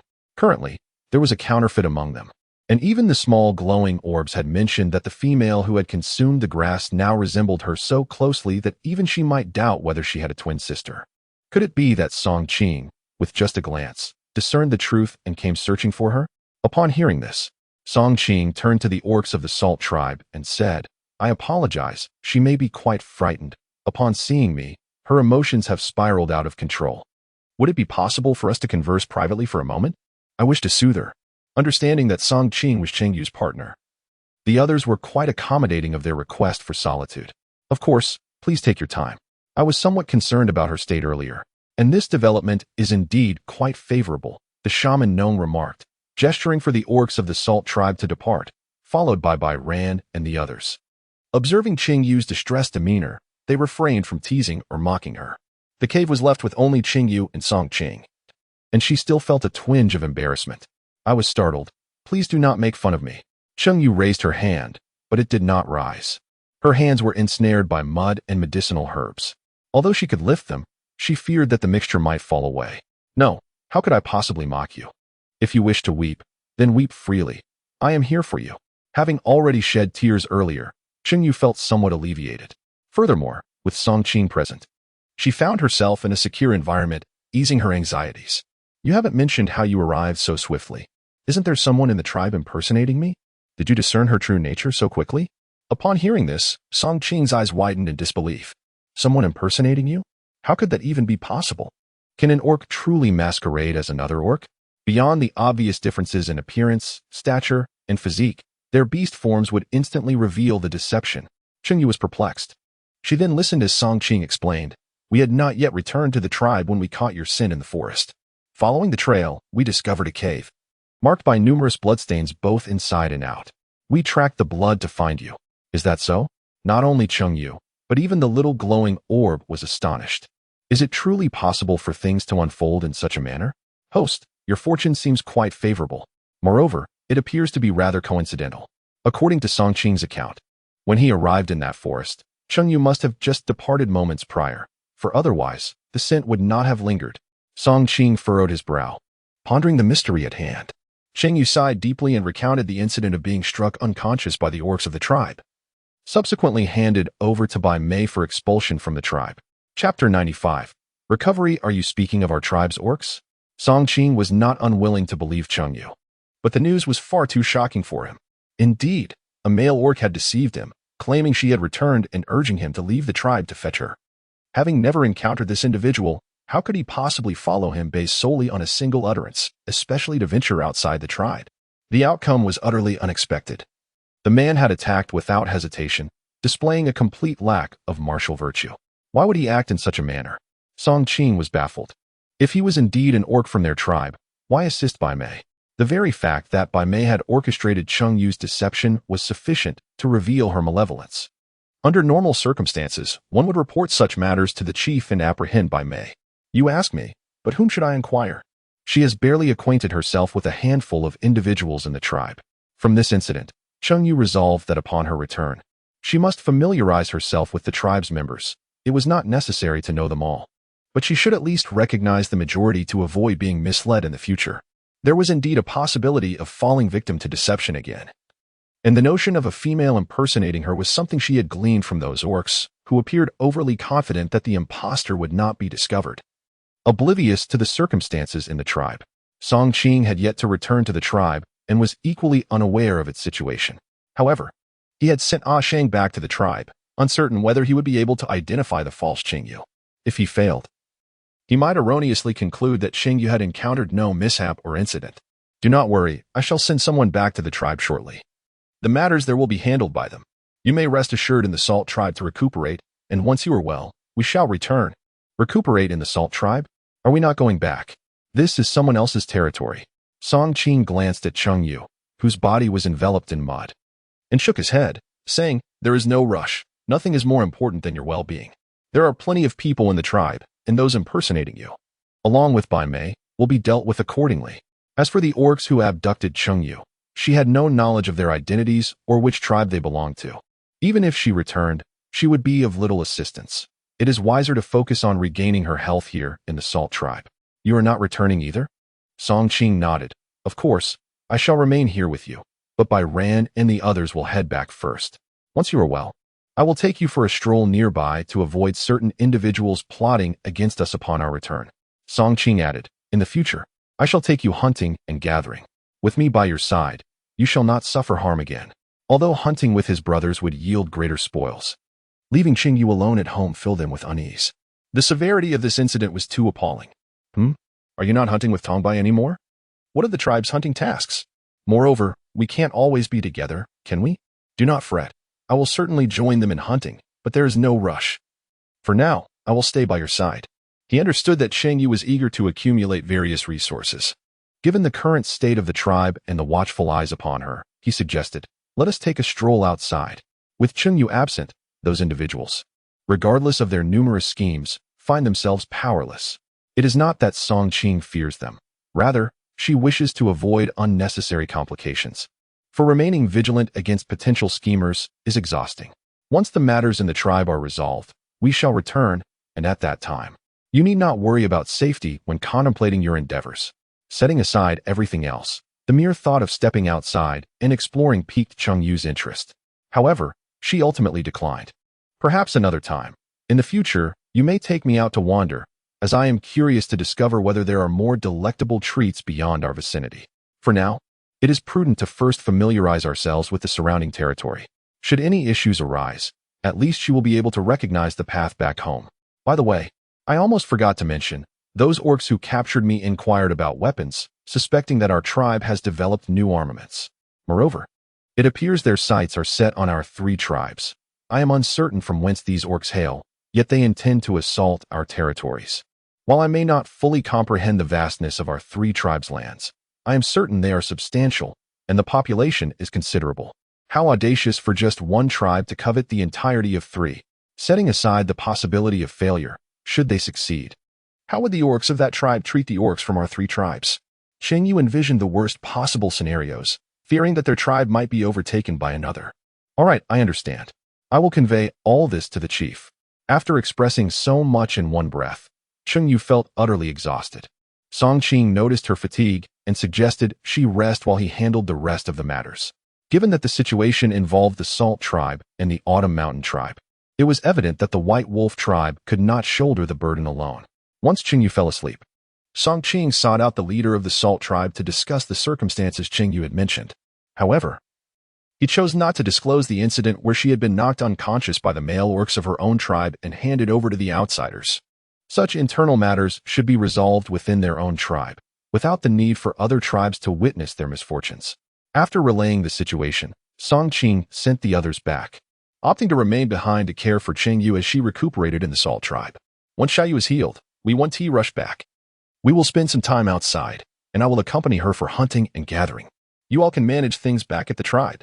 Additionally, Cheng Yue had previously mentioned that the Salt tribe had learned to preserve meat using salt, and during their stay, Song Qing intended to observe this practice closely. He was uncertain if he would indeed witness it. However, he believed that circumstances could be influenced by human actions. For many years, neither the White Wolf tribe nor the Autumn Mountain tribe had noticed any discrepancies. Now that he was within the Salt tribe, it was even less likely for them to uncover any irregularities. Indeed, the Salt tribe had access to salt, which alleviated their need to hunt extensively. Typically, they would only engage in mass meat salting a month before winter, and given the current time, large-scale preservation was not feasible.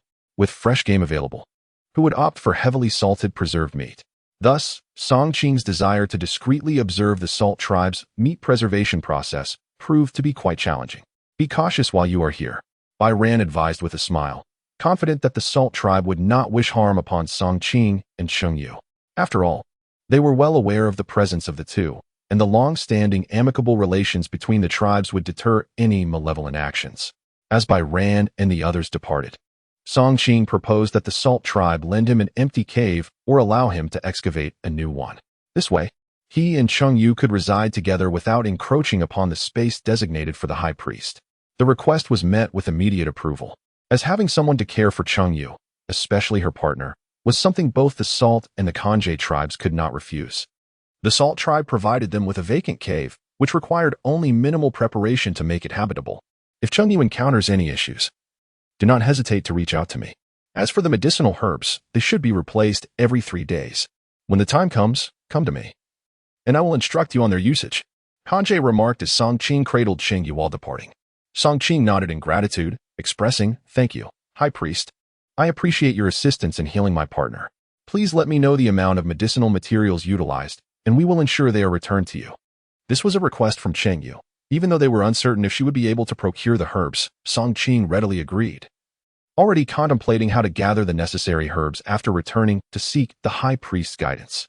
It was not that he was unwilling to replenish the herbs. Rather, he lacked the knowledge and skills to forage for them. The tradition of the priesthood was rigorously guarded, passed down in a one-on-one manner, making it inaccessible to other orcs. Only the priest and their designated successor possessed the knowledge of the herbs' appearances and their applications. If only he knew that Cheng Yue was capable of identifying herbs, foraging for them, and even utilizing this knowledge effectively. Chapter 96. I will reveal a secret to you.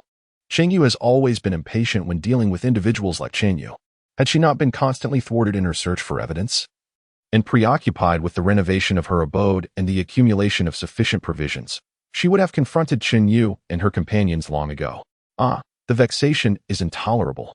This time, it was Bai Mei who took action. Cheng Yue and her associates did not partake. However, the thought of being ensnared by them in the future unsettles me profoundly. I had previously contemplated employing the law to ensnare them, yet what transpired? The orc summoned by Bai Mei, instead of achieving his objective, knocked her unconscious. Little luminous orb, is there truly no shortcut to enhance the strength of this vessel? The original host's body has been rendered nearly ineffective, and although I have endeavored to learn hunting and various combat techniques alongside Song Qing, time is scarce, and mastery cannot be hastily acquired. There exist inherent differences between males and females that led to my unawareness, resulting in my being struck down and taken away. If I do not grow stronger soon, will I not face such perils again in the future? Host, cease your futile thoughts. I have already stated that I am merely a humble infrastructure system. The aspirations you harbor are beyond my capabilities. To pilfer even a modicum from other systems has drained my utmost strength.